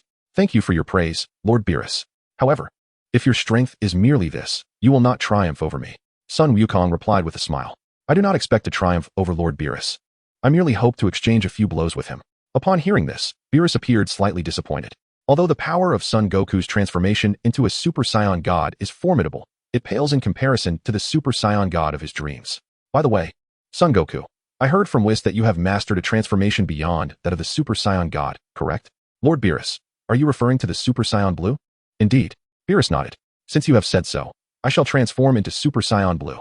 As Son Goku spoke, he clenched his fists tightly, unleashing an immensely powerful divine aura from within, rapidly ascending. Huh! With a mighty shout, Son Goku's hair and eyebrows turned a celestial blue. His irises deepening to a rich blue hue, surrounded by a blue aura and particles reminiscent of a starry sky. The energy surged, occasionally shimmering with droplets, flowing at a pace considerably slower than that of a human or Super Saiyan state, accompanied by subtle sparks. The aura manifested in dual layers, transitioning from celestial blue to white. This was indeed the Super Saiyan Blue. Observing this, Beerus narrowed his eyes. "Is this the form that surpasses the Super Saiyan God?" "Yes." "Lord Beerus, then let me witness your true strength." "Very well, Lord Beerus." No sooner had the words left his mouth than Son Goku transformed into a streak of blue light, charging towards Beerus. Beerus raised his fist forward, also rushing towards Son Goku. Soon, they both arrived before each other, their fists and feet colliding with the intensity of light. The sky erupted with a series of thunderous roars, accompanied by the violent winds generated by their battle. Boom! Suddenly, Son Goku accelerated, delivering a powerful right punch to Beerus, causing him to stagger backward a few steps. Beerus was taken aback, and then his demeanor shifted to one of seriousness.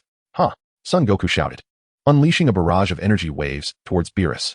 Beerus dodged and quickly appeared in front of Son Goku, delivering a forceful strike to his chin. Bang! With a resounding impact, Son Goku was propelled backward several steps. The energy wave Son Goku had unleashed detonated in the sky. Beerus vanished from sight, reappearing in front of Son Goku, and delivered a powerful kick. Son Goku raised his hands to block, being pushed back several hundred meters. "Is this all you are capable of, Son Goku?" "Certainly not, Lord Beerus." "Huh!" Son Goku declared, clenching his fists, radiating a substantial amount of blue energy. As the aura enveloped him, Son Goku surged towards Beerus at an astonishing speed. Caught off guard by Son Goku's sudden acceleration, Beerus could only raise his hands to defend against the impending assault. As anticipated, just as Beerus lifted his hands, Son Goku's fists descended upon him like a tempest, relentlessly striking. Bang! Bang! Bang! Under the ferocious onslaught of Sun Wukong, Beerus was compelled to retreat. After a brief exchange of blows, Sun Wukong launched a powerful strike that sent Beerus staggering backwards for several hundred meters. Whis, observing the thrilling duel, casually extracted a bag of chips from his staff. He munched on them while watching the two warriors clash. The North Kai, witnessing this, was rendered speechless. The devastation of his planet due to the battle between Sun Wukong and Beerus pained him deeply, yet here was Whis, thoroughly engrossed in the spectacle while indulging in snacks. Would you care for some chips, North Kai? In the sky, following the setback, Beerus immediately gathered destructive energy in both hands and unleashed it towards Sun Wukong. Sun Wukong deftly sidestepped the attack. With a thunderous explosion, the destructive energy detonated behind him, creating an immensely violent purple storm that swept outward. Not long after, another explosion of destructive energy erupted. Seeing his previous attacks miss, Beerus charged at Sun Wukong with renewed vigor. Sun Wukong, with a mighty shout, surged towards Beerus in kind. In an instant, they found themselves face to face. Sun Wukong swung his right fist with all his might at Beerus, who managed to evade and maneuver behind him. Startled, Sun Wukong prepared to turn, but Beerus's tail ensnared him like a lasso, binding him immobile. With an evil grin, Beerus unleashed a barrage of punches towards Sun Wukong's face and body, eliciting cries of pain from the latter. Suddenly, after enduring several blows, Sun Wukong bit down on Beerus's tail. Ah! Beerus howled in agony, quickly retracting his tail. Lord Beerus. The North Kai gasped in near disbelief, nearly losing control. Sun Wukong had resorted to the same tactic he had used against Frisia to counter Beerus. Chapter 67, Sun Wukong vs. Beerus 3. Breathing heavily, Beerus glared at his swollen tail and began to blow on it until the redness subsided. Filled with rage, he fixed a furious gaze upon Sun Wukong. You despicable creature. Employing such barbaric methods in combat. Lord Beerus, who told you to bind me with your tail? Beerus scoffed, and in a flash, he surged towards Sun Wukong with the speed of light. Sun Wukong, taken aback, quickly raised his arms to defend himself. Bang, bang, bang. Beerus struck Sun Wukong's arms with electrifying force. With each blow, Sun Wukong was forced to stagger backwards. Suddenly, Beerus thrust his right knee forward, delivering a crushing blow to Sun Wukong's abdomen. Sun Wukong screamed, expelling a mouthful of bitter fluid. In a flash, Beerus appeared behind Sun Wukong and, with both hands clasped together, struck forcefully at his back. Bang! Boom!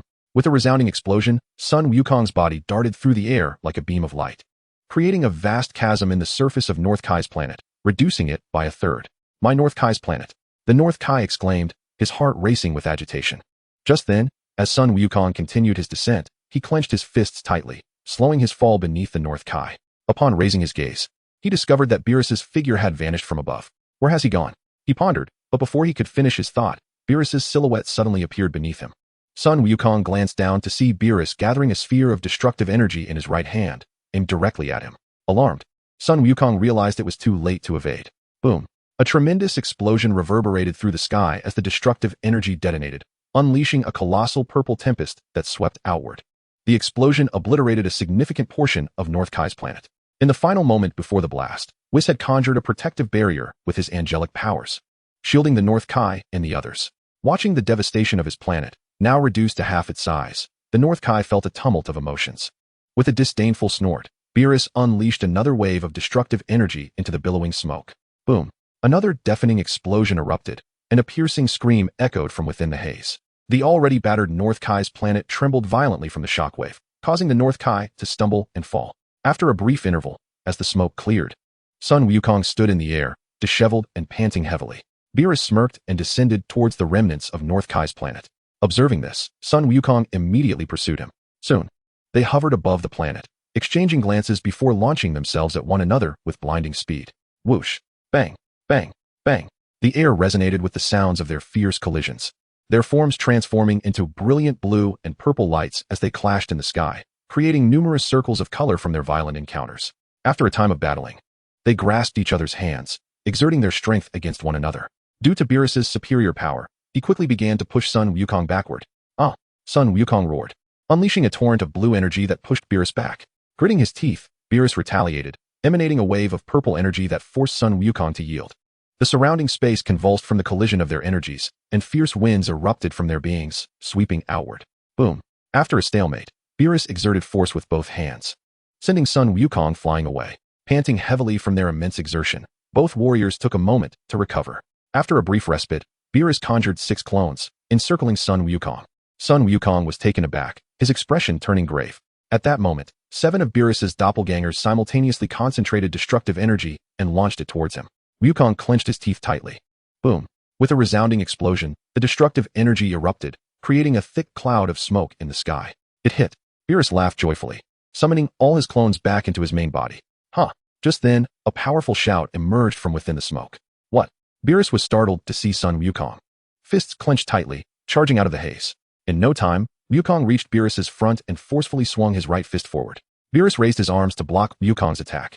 Wukong then lifted his left fist, striking fiercely at Beerus. In response, Beerus thrust his right knee forward, just as Wukong's left fist was about to connect, pushing him back.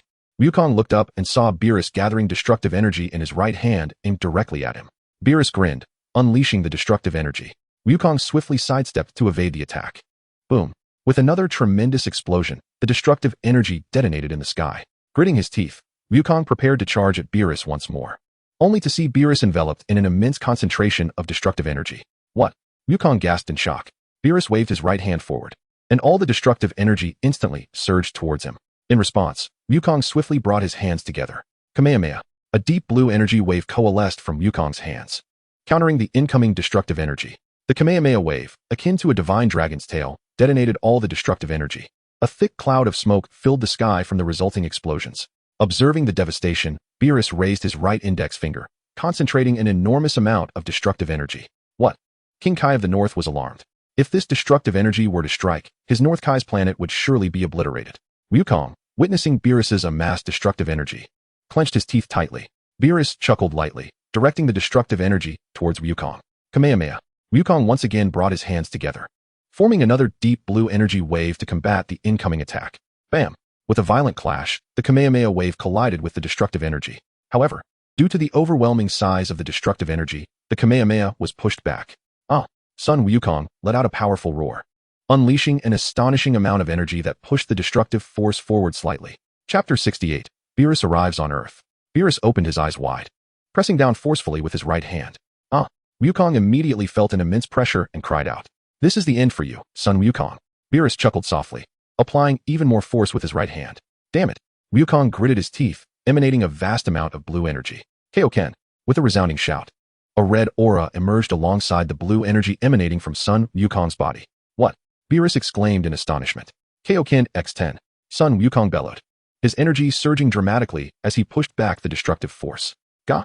Beerus gritted his teeth, using his left hand to press against the destructive energy. As the two energies clashed continuously, invisible ripples radiated from their collision, spreading throughout the cosmos. Sun Wukong roared, his energy escalating once more. Kaioken x20. He shouted, forcing the destructive energy back. Beerus clenched his teeth and exerted all his strength, pushing the destructive energy forward just slightly. After a brief standoff, both energies were completely consumed and vanished. Panting heavily, Beerus gazed at Sun Wukong.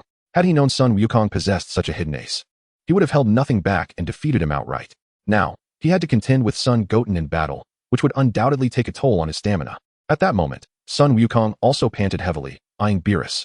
Suddenly, his body reverted to its normal state. North Kai. Wukong has transformed back. Whis nodded in acknowledgement. It is indeed remarkable that Wukong could battle Lord Beerus for such an extensive duration. Indeed. Beerus chuckled, looking at the now normal Sun Wukong. Wukong, do you wish to continue fighting? No, Lord Beerus, I have exhausted all my energy. Beerus nodded and descended toward the half-destroyed North Kai's planet. Observing this, Sun Wukong followed suit. Lord Beerus. Whis immediately approached. Well then, shall we head to Earth? Indeed, Lord Beerus. To Earth? Sun Wukong inquired of Whis. Yes, Lord Beerus. We shall savor the delicacies of Earth. Before Whis could finish, Beerus interjected eagerly. In that case, allow me to escort you. You? Lord Beerus. Wukong can instantaneously teleport like the yard rats, making him faster than us. If that is the case, let him guide us. Sun Wukong nodded, placing his fingertips on his forehead. Then, Lord Beerus, Whis, please place your hands on my back. The two nodded and positioned their hands accordingly. In an instant, Sun Wukong teleported, vanishing from sight. After their departure, North Kai gazed at the half-ruined North Kai's planet, his expression turning sorrowful. It was indeed an unfortunate day for him. On Earth, in West City, at Bulma's residence, Sun Wukong had already transported Beerus and Whis to Bulma's backyard. Wukong, who is this? Bulma asked, looking at the remarkably similar figure to Kampa. Bulma, this is Lord Beerus. Oh, so you are the Lord Beerus of our universe. Beerus nodded. Lord Beerus, this is Miss Bulma. She is the one who arranges all my meals when I come to Earth. Is that so? After listening, Beerus fixed a piercing gaze upon Whis. as if to convey the unspoken question of how much indulgence he had secretly engaged in. A bit taken aback, Whis responded, "Lord Beerus, what delicacies would you like to savor?" "I don't know. Just bring me everything delectable," Beerus declared. "Understood. I shall trouble Miss Bulma for that." Bulma nodded in agreement. "Lord Beerus, weren't you seeking to battle Goten? Why the sudden desire to indulge in Earth's culinary delights?" Whis inquired softly. "I just depleted quite a bit of energy. Is it not permissible to replenish it?" Whis chuckled. "Surely, you aren't fearful of losing to Goten, hence the need to restore your strength? Who fears losing to Goten? I merely wish to relish Earth's cuisine," Beerus retorted. "Very well, very well," Whis replied with a grin. At that moment, Goku, observing the two engaged in hushed conversation from a distance, promptly approached Whis and asked, "Whis, what are you two discussing?" "Nothing much." "Is that so?" Goku replied, his skepticism evident. After a while, the earthly delicacies ordered by Bulma were brought forth and placed on the grand table set in the backyard. Upon seeing the lavish spread, Beerus was ready to feast, only to be interrupted by Whis. "Surely, there are protocols. One must announce the commencement of a meal." "Of course I know that. Now, I shall eat," Beerus exclaimed. Meanwhile, at Bowsy Mountain, Goten, having concluded his battle, was about to stow away his crystal ball when he noticed Marin looking at him with a beaming smile. "Goten, can I borrow your crystal ball to play with?" "No way," Goten replied without a second thought. Marin pouted in response. "Don't be so stingy. I promise to return it. I'll lend it to you, but under one condition," Goten declared. "What condition?" Marin asked, her eyes lighting up. "Defeat me. If you don't want to lend it, just say so." Marin huffed. "I did say so. Yet you still wish to borrow it." "Humph. I'm ignoring you. I'm off to find Trunks." With that, Marin soared into the sky. Goten, unfazed, tucked the crystal ball into his system's inventory. At Bulma's residence in West City, after a hearty feast, Beerus's belly was round and full. "I am so satisfied," he remarked, patting his stomach. Whis, meanwhile, picked up a fried fish with his chopsticks and began to eat. Having indulged in a meal upon his arrival from the realm of destruction and then again, it would indeed be peculiar if he remained unsated. After half an hour, feeling sufficiently digested, Beerus turned to the already satiated Whis. "Whis, let us seek out Goten." Goku interjected, "Looking for Goten?" "Indeed, Lord Beerus initially intended to spar with him. But upon learning that you had defeated Frieza and mastered the transformation into Super Saiyan God, he wishes to gauge your strength." "I see." Whis nodded in understanding. "Lord Beerus, shall we depart?" "Indeed." Chapter 69, Super Saiyan God 2. Upon this, Whis pointed his staff towards the ground, whisking Beerus away from Bulma's abode. At the summit of Bowsy Mountain, Goten sat upon a large stone, gazing upward into the heavens. Suddenly, a radiant beam of multicolored light descended from above. As the brilliance faded, two figures emerged, none other than Beerus and Whis. "Lord Beerus, this is Goku's youngest son, Goten." Lord Beerus inclined his head slightly. "Goten, this esteemed individual is Lord Beerus." "Lord Beerus, Goten, it is said that your power is formidable. He wishes to engage you in combat." "Me in battle?" Whis nodded affirmatively. "Very well," Goten replied after a moment's contemplation. At that instant, a figure appeared. It was Goku, eager not to miss such an exhilarating confrontation. Whis cast a glance at Goku and promptly retreated. Goku followed suit, stepping back. Beerus chuckled. "Goten, transform into a Super Saiyan God, will you?" "Super Saiyan God. I wish to see if you are the worthy rival of my dreams." Goten nodded, his fists clenched tightly. "Huh." With a mighty shout, Goten's hair transformed to a brilliant red, his eyes enlarging and taking on a distinct outline. The colors of his pupils and irises shifted to black and red, respectively, enveloping him in an aura akin to the flames of the sun. This was indeed the Super Saiyan God. Observing this, Beerus stroked his chin thoughtfully. While Goten's energy was impressive, it had yet to reach the realm of a god of destruction. In the Kaishin realm, the old Kaishin sighed as he beheld the impending battle. "I previously thought that once Goku's bout with Lord Beerus concluded, everything would settle down. I never anticipated that Lord Beerus would seek out Goten next." "Master Ancestor, it is simply beyond our control," replied the East Kaishin. "How many in this universe would dare refuse a request from Beerus?" The old Kaishin nodded slightly. "Lord Beerus, may we commence?" Goten inquired, gazing intently at Beerus. Beerus nodded subtly. Seeing this, Goten tightened his grip, launching a strike aimed at Beerus's face. Beerus deftly sidestepped, evading the attack. With a fierce shout, Goten propelled his right knee forward. In response, Beerus thrust his left knee forward, the two strikes colliding with a thunderous sound and a gust of wind. They were both forced back a few steps, yet swiftly closed the distance once more, their fists and feet clashing like lightning. Bang, bang, bang, as their fierce combat unfolded. The very ground of Bowsy Mountain trembled, with countless stones and debris swirling into the air around them. Bang! Beerus's right fist struck Goten's face with tremendous force, sending him flying. Boom! With a resounding explosion, Son Goten's body shot through the air like a bolt of lightning, crashing heavily into the mountain behind him. Beerus raised his right hand, concentrating a sphere of destructive energy, and directed it towards the mountain where Son Goten had collided. A tremendous boom echoed as the mountain was shattered into countless fragments, cascading from the sky. However, amidst the rubble, Son Goten was nowhere to be found. Sensing this, Beerus narrowed his eyes. In the next moment, a figure suddenly appeared behind him. It was Son Goten. As Beerus turned, he saw Son Goten's right fist hurtling towards him. With a swift sidestep to the right, Beerus executed a horizontal kick, sending Son Goten flying to the left. Son Goten, planting his feet firmly on the ground, halted just before crashing into the mountain behind him. All right, the warm-up is over. It's time for you to reveal your true power, Son Goten declared, knowing that his abilities surpassed mere appearances, having previously defeated Zamasu. Nodding determinedly, he clenched his fists tightly, unleashing an overwhelming aura that surged upward. The ground around him trembled violently under the force of his energy. With a mighty roar, Son Goten radiated an immense white light. As the brilliance faded, while he still bore the form of a Super Saiyan God, his aura had undergone a significant transformation. Beerus sensed Son Goten's energy and felt a surge of surprise, for the intensity of Son Goten's power now rivaled his own. Goku and Whis, observing from a distance, were equally astonished. Goku, shouldn't the transformation beyond Super Saiyan God be Super Saiyan Blue? Goku nodded thoughtfully. Perhaps Goten's strength is exceptional, allowing him to surpass my Super Saiyan Blue even in the form of Super Saiyan God. Is that so? Goku confirmed with a nod. Beerus, intrigued, queried, "Is this your Super Saiyan God form?" Son Goten affirmed, "Yes, but this is Super Saiyan God 2. Super Saiyan God 2. Indeed, though they share the same title, they differ vastly in power." Beerus remarked, beads of cold sweat forming on his forehead. Before arriving, he had anticipated Son Goten's strength, but realized he had underestimated him. If Goku was correct, Super Saiyan Blue was a transformation surpassing Super Saiyan God, and if Son Goten had mastered Super Saiyan Blue 2 or the Kaioken, this battle could very well be evenly matched. Then, Lord Beerus, shall we continue our battle? Son Goten proposed. Yes, Beerus replied, though a hint of uncertainty lingered in his tone. With that, Son Goten transformed into a streak of red light, soaring into the sky. Beerus followed suit, and as they ascended to an altitude of 1,000 meters, they suddenly halted, locked in a gaze. With a light chuckle, Son Goten emanated a brilliant red glow and charged at Beerus. In response, Beerus enveloped himself in a vibrant purple aura and surged towards Son Goten. Whoosh! Bang! Bang! Bang! As a resounding clash reverberated through the heavens, the two figures soared through the sky, engaged in a fierce battle. With each blow exchanged, the atmosphere crackled with violent gusts of wind, cascading downward. Bang! Sun Wukong and Beerus simultaneously struck each other's faces, forcing one another back. Huh! Sun Wukong exclaimed, swiftly thrusting his hands forward, unleashing a barrage of energy waves directed at Beerus. The latter deftly evaded to the side and charged towards Sun Wukong. Reacting quickly, Sun Wukong ceased his energy assault and met him head-on. Chapter 70. Battling the God of Destruction with Mortal Strength. Whoosh! Beerus' figure suddenly vanished, reappearing behind Sun Wukong. The latter spun around just in time to see Beerus launching a kick at him.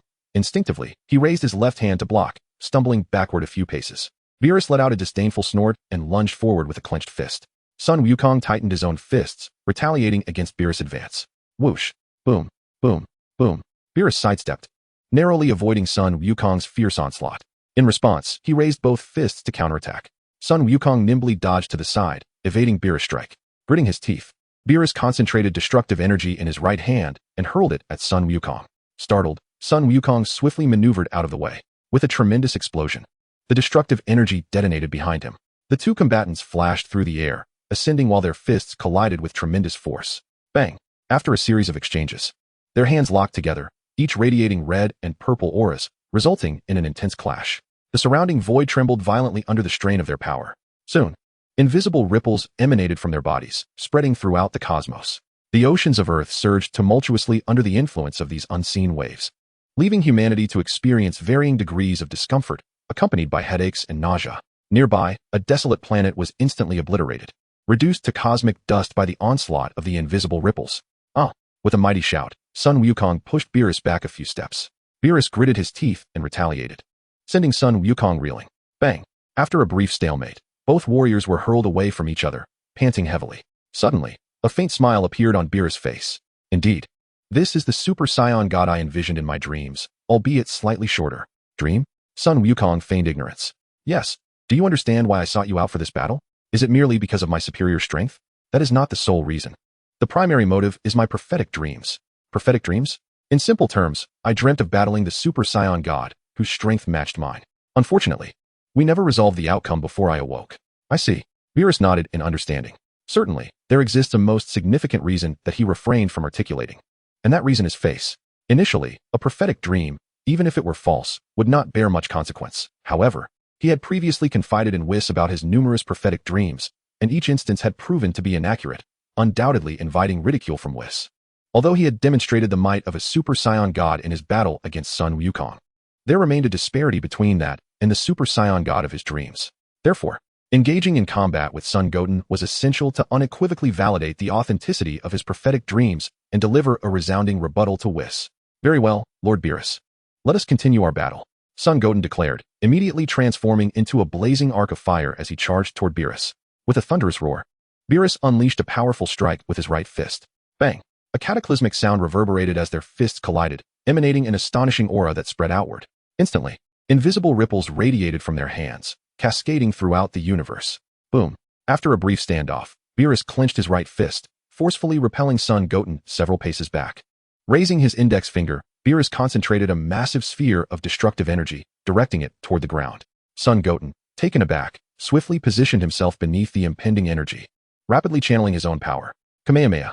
A deep blue energy wave coalesced from Sun Goten's hands, hurtling toward the descending destructive force. Bang! A fierce explosion ensued as the Kamehameha collided violently with the destructive energy. Beerus pressed down with all his might, forcing the destructive energy further down. Gritting his teeth, Sun Goten pushed upward with all his strength. Such formidable power. Was this the strength of Lord Beerus and his ilk? Although Sun Wukong had previously observed the battle between Sun Goten and Kampa, he had been unable to perceive divine energy at that time. Now, the intense clash of their energies profoundly underscored the chasm that separated him from them. Beerus bellowed, exerting full force downward, while Sun Goten mirrored the action, pushing upward with equal fervor. Bang! As their energies collided violently, an unprecedented tempest erupted, radiating outward. Subsequently, invisible waves spread from the energies, cascading throughout the universe. After a brief struggle, the two forces, drained from their relentless clash, ultimately vanished into nothingness. Huffing and panting, the two warriors regarded one another. Suddenly, Sun Goten reverted to his normal state. Are we not continuing the fight? Beerus inquired. No, I merely wish to engage you with the strength of a mortal. The strength of a mortal? Indeed. Sun Goten responded, clenching his fists tightly as an extraordinary aura enveloped him, rapidly escalating in intensity. Boom. The ground trembled violently around them. With a tremendous roar, Sun Goten's body elongated and expanded, a profusion of white fur sprouting over all but his chest, head, palms, and soles. His white hair cascaded down to his waist, his eyebrows vanished, and his brow pressed closely against his eye sockets, while his pupils transformed into a fierce red. This was the legendary Super Saiyan 5. As Sun Goten's energy radiated, Krillin and the others on Earth immediately sensed his overwhelming aura. Tien exclaimed, "What a powerful energy. Could it be that Goten is engaged in battle?" "I don't know," Din replied, shaking his head. Beerus, witnessing Sun Goten's transformation, felt a hint of astonishment. "Is this the transformation of a Super Saiyan?"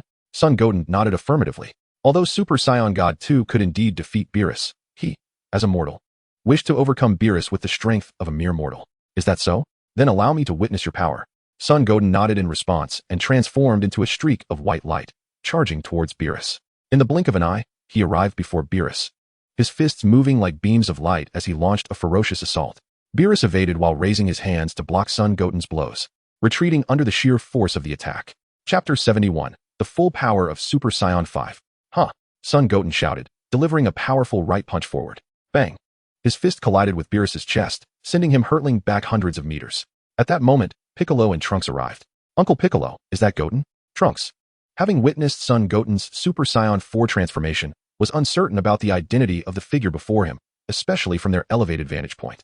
Indeed, Piccolo affirmed. Sun Goten cast a glance at Beerus and transformed into a white light, soaring into the sky above Earth. Beerus, seeing this, immediately pursued him. Soon, Sun Goten ascended beyond the atmosphere, pausing above the blue planet.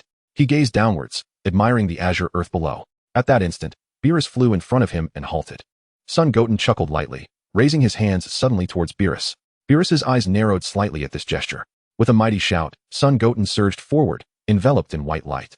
Beerus attempted to move, only to find himself seemingly immobilized, as if under a spell. Could it be? Beerus pondered as he watched Sun Goten's raised hands, realization dawning upon him. Bang! Just then, Sun Goten reached Beerus, driving his right knee forcefully into Beerus's abdomen.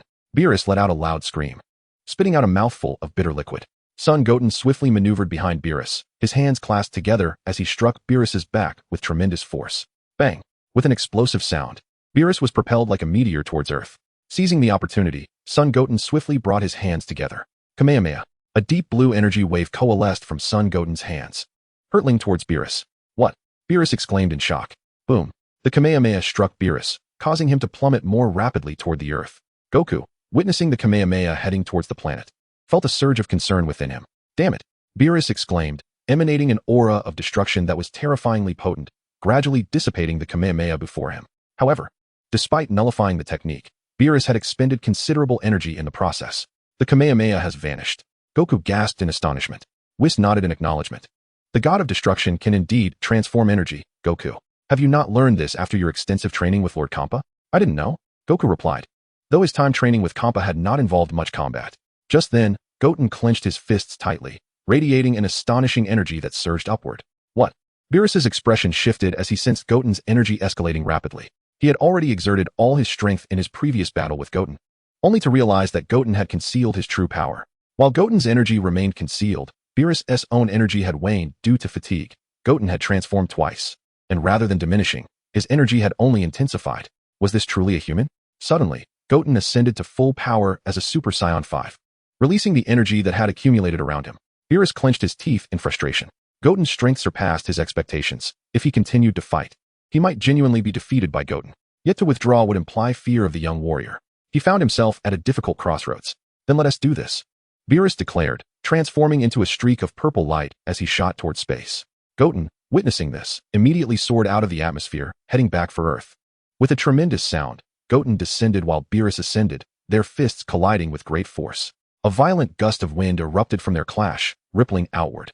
The sky reverberated with an astonishing roar. Huh! Goten shouted, unleashing an overwhelming power from his right fist, forcing Beerus downward. Gritting his teeth, Beerus managed to halt his descent midair. At that moment, Goten executed a fierce kick, striking Beerus with great force. Boom! With a thunderous crash, Beerus plummeted like a comet to the ground, creating an immense cloud of dust upon impact. Ding! Congratulations, Master. You have defeated Beerus and acquired the foundational essence of destructive energy, the Ultra Instinct. Defeated? Goten queried. Indeed, Master. He now possesses only 10% of his strength. Only 10%? Do you intend to kill him? No. I was merely asking. After a brief interval, as the dust settled, an enormous crater appeared on the surface where Beerus had landed. In the heart of a deep pit lay Beerus. Lord Beerus! Exclaimed Goku as he glanced at the figure resting within the chasm. At that moment, Beerus drew a deep breath and rose from the depths, gazing up at Goten hovering in the sky. Upon witnessing this, Goten transformed back to his normal state and descended. Did he revert back? Tien asked, to which Kaiatsu nodded affirmatively. Lord Beerus, I'm feeling quite famished. Shall we call it a day? Goten suggested, his stomach growling audibly. Beerus, upon hearing this, cast a glance at the spectators, including Piccolo, and gave a slight nod.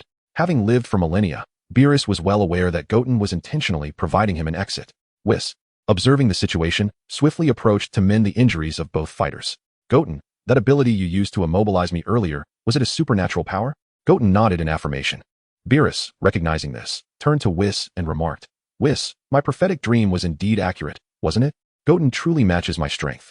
Indeed, Lord Beerus, Whis affirmed with a nod. With a yawn, Beerus declared, then, Whis, let us return. Certainly, Lord Beerus. Whis replied, bidding farewell to Goku. Goku, we shall take our leave. Goku nodded in agreement. Whis then pointed his staff toward the ground, and a radiant spectrum of light enveloped them, whisking them away from Earth. As soon as Trunks saw them depart, he flew over to Goten. Goten, was that transformation you just executed Super Saiyan 5? Goten nodded once more. How many transformations do you actually possess? Trunks inquired. Goten, momentarily at a loss for words, could only respond with a vague, this and that. Chapter 72, Beerus seeks accountability from Kampa. Currently, Goten primarily commanded the forms of Super Saiyan and Super Saiyan God. Other states, such as the mystical state and the destruction goddess techniques, although they alter one's appearance, are not classified as true transformations. Should Black Goku emerge, he might harness the power of Super Saiyan Rose. Reflecting on this, Goten realized he had indeed accumulated quite the repertoire of transformations, almost becoming a master of them. Just as he pondered this, a figure soared toward him from the distance. It was Marin. Marin, Trunks called out. Marin nodded and smiled at Goten, asking, what was that transformation you performed just now? I couldn't see it clearly from the ground. Could you show me again? Goten, I'm rather hungry at the moment and lack the energy to transform. He replied. All right then. I'll come by this afternoon to see your transformation. Trunks nudged Goten with his elbow, saying, "Well done, Goten." In the 7th universe, after Whis and Beerus departed from Earth, a conversation ensued between them. "Lord Beerus, how do you assess this battle?" Whis inquired. "Humph." Beerus scoffed. "What do you think?" After hearing this, Whis immediately chuckled and said, "Lord Beerus, it was indeed your insistence on seeking a battle with Goten that led us here. It is precisely because your prophetic dream proved to be inaccurate that I sought him out for combat." Whis smiled, while Beerus snorted disdainfully in response. "Yet, your previous predictions were indeed incorrect. It has been over 4 years since Goten's battle with Kampa." "Over 4 years?" Whis nodded. "During this time, his power has significantly increased. By the way, Whis, how old is Goten this year? If we consider their age on Earth, he should be 12. "Only 12? Yes. Tell me, do you think he has the potential to surpass you angels?" "I cannot say." Whis shook his head. "He is the first human talent of such caliber I have ever encountered." In the 6th universe, within the realm of destruction, Vegeta was training on a patch of grass. Vados descended from the palace and approached Kampa, who sat on a large stone. "Lord Kampa, Lord Beerus has awakened." "Awakened?" "Indeed, and he has fought against Goku and Goten." "Goku and Goten? Why would Beerus suddenly seek them out for battle?" "I do not know, but Lord Beerus, much like yourself, has also been defeated by Goten." Upon overhearing their conversation, Vegeta ceased his training, clenching his fists tightly. "Beerus lost as well." Kampa's heart swelled with a sense of schadenfreude. Vados nodded. "Moreover, Goten's current strength surpasses that which he possessed during your battle." Kampa's expression grew serious. "Vados, what kind of race are the Scions, truly? If we speak of the Scions from our 6th universe, they are a peace-loving people. However, the Scions from the 7th universe are a race of warriors." "A race of warriors." Furthermore, once they master the Super Saiyan transformation, they break through limits and encounter no bottlenecks. "Vados, have there been any exceptionally formidable individuals among the Scion race?" "I cannot speak for the Scions of the 7th universe, but I believe there are none among those of the 6th. "None?" As time swiftly passed, 3 days went by in the blink of an eye. Beerus, intending to settle accounts with Kampa regarding his mischief in Beerus's universe during his slumber, traveled to the realm of destruction in the 6th universe with Whis. "Beerus." Kampa greeted him immediately upon sighting him. Beerus nodded and glanced at Vegeta, who stood beside him. "Lord Beerus." Vegeta called out promptly. Beerus acknowledged him with a nod and turned back to Kampa. "What brings you here so unexpectedly today?" Kampa asked, somewhat nervously. "Am I not welcome? Or do you think I am unaware of what you have been up to in my universe during my slumber? I did nothing but enjoy some delicacies on your Earth." "Humph." Beerus snorted dismissively. "What do you have to say about your battle with Goten? And how did you arrive in my universe?" "I was merely bored and decided to wander through your universe, and coincidentally sensed Goten's divine energy, leading to a skirmish with him. Is that all?" Upon hearing this, Beerus narrowed his eyes. For some reason, he felt that Kampa was concealing something from him. Otherwise, what else could there be? Beerus snorted coldly. "Regardless, Universe 7 is my domain. Should you dare to cause chaos in my territory while I slumber, I shall not spare you." Beerus had come primarily to deliver this warning to Kampa. "TCH, if it weren't for the delicious food on Earth, I wouldn't even step foot in your universe." "Then don't come. We have our own Earth and our universe anyway. Whis, let us depart." "As you wish, Lord Beerus." Whis replied, pointing his staff toward the ground, summoning a radiant spectrum of light beneath their feet, whisking them away from the realm of destruction. "Are they truly leaving just like that?" Vegeta was taken aback, having expected a fierce battle between the two. In Universe 6, after Whis escorted Beerus away from the realm of destruction, he inquired, "Where shall we head next, Lord Beerus?" "To our Earth." "As you command, Lord Beerus." In Universe 7, at Earth, near the home of Goku in Mount Pozu, as Goten matured, Chi-Chi began contemplating his educational future. Although Gohan had initially studied with a tutor, he eventually had to attend school for high school. "Mom, I think I'd prefer to study at home. It saves money. And my brother can help me." "Yes, Mom."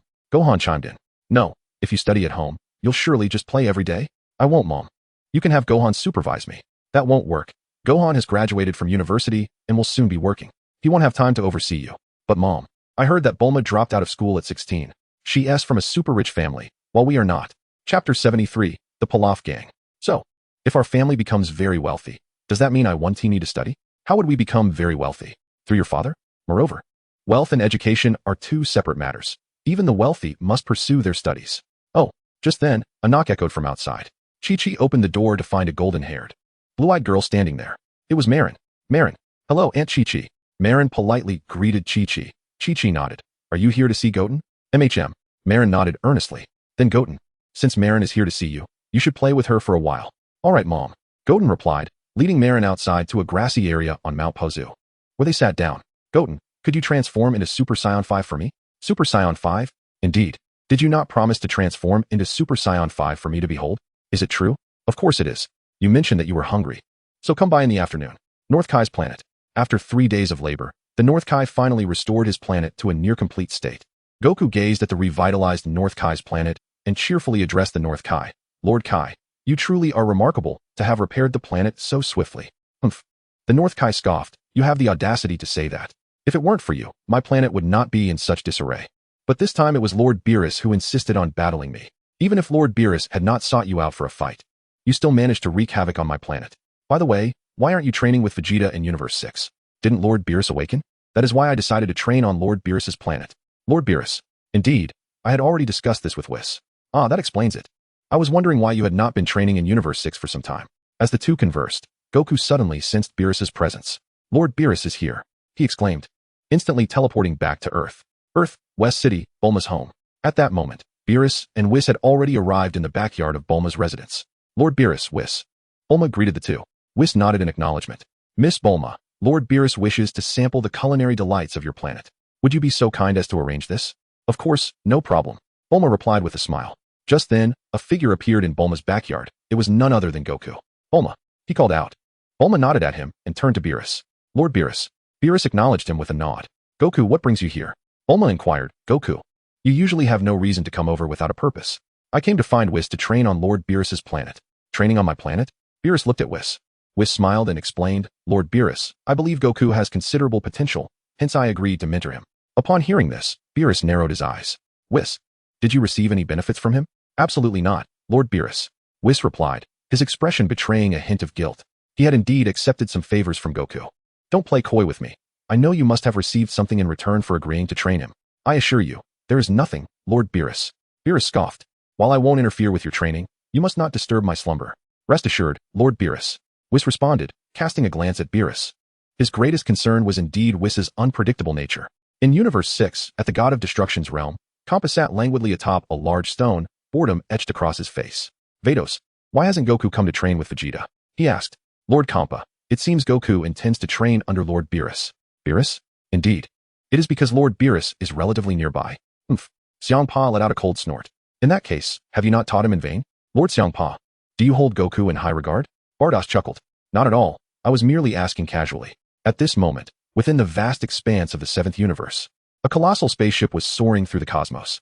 This vessel belonged to Frisia's army. Inside a chamber of the spaceship stood a man named Sorb, whose skin was a striking blue, short in stature, adorned in a green Saiyan battle uniform, and draped in a white cloak. Before him stood two formidable warriors, one, a towering figure with red skin and a pair of horns, named Sazami, and the other, a bald man with white skin named Tagoma. Both were among the strongest fighters in Frisia's forces. Sazami, have you still been unable to locate Namek? There is no way. The original Namek has been relocated by the Namekians. Sorb remarked thoughtfully, stroking his chin. It appears we have no choice but to take a risk and venture to Earth. Earth. Yes, Earth also possesses Dragon Balls.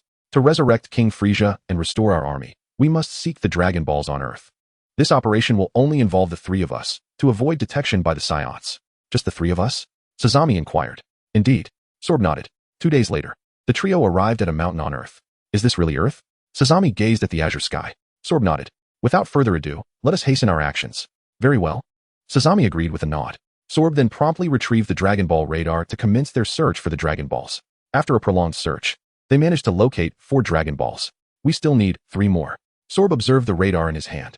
The remaining 3 Dragon Balls are clustered together, suggesting that there might be others searching for them as well. Could they be Saiyans? I cannot say for certain. Let us exercise caution. Very well. Sazami nodded in agreement. On a mountain outside West City, 3 individuals were also in pursuit of the Dragon Balls. This trio consisted of the shrunken form of the Pilaf gang. King Pilaf. There are 4 Dragon Balls gathered together. Could it be that someone else is collecting them as well? I glanced at her Dragon Ball radar. Could it be Son Goku?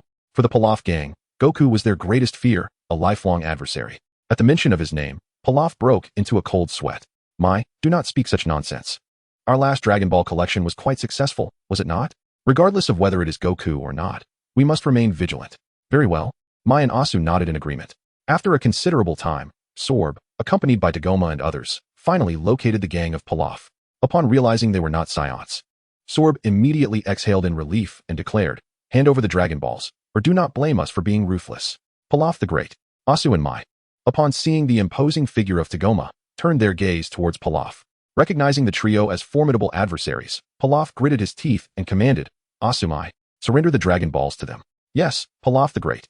Although reluctant, the two complied and relinquished the Dragon Balls. Observing their acquiescence, Sorb decided to spare them and glanced at the 7 Dragon Balls laid on the ground, inquiring, Do you know how to utilize these Dragon Balls, Sasami?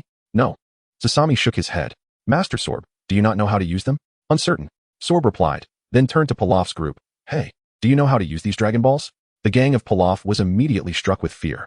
You simply need to shout at the Dragon Balls, Come forth, Shenron, and grant my wish. Pilaf instructed, Come forth, grant my wish. Sorb mused, observing the Dragon Balls.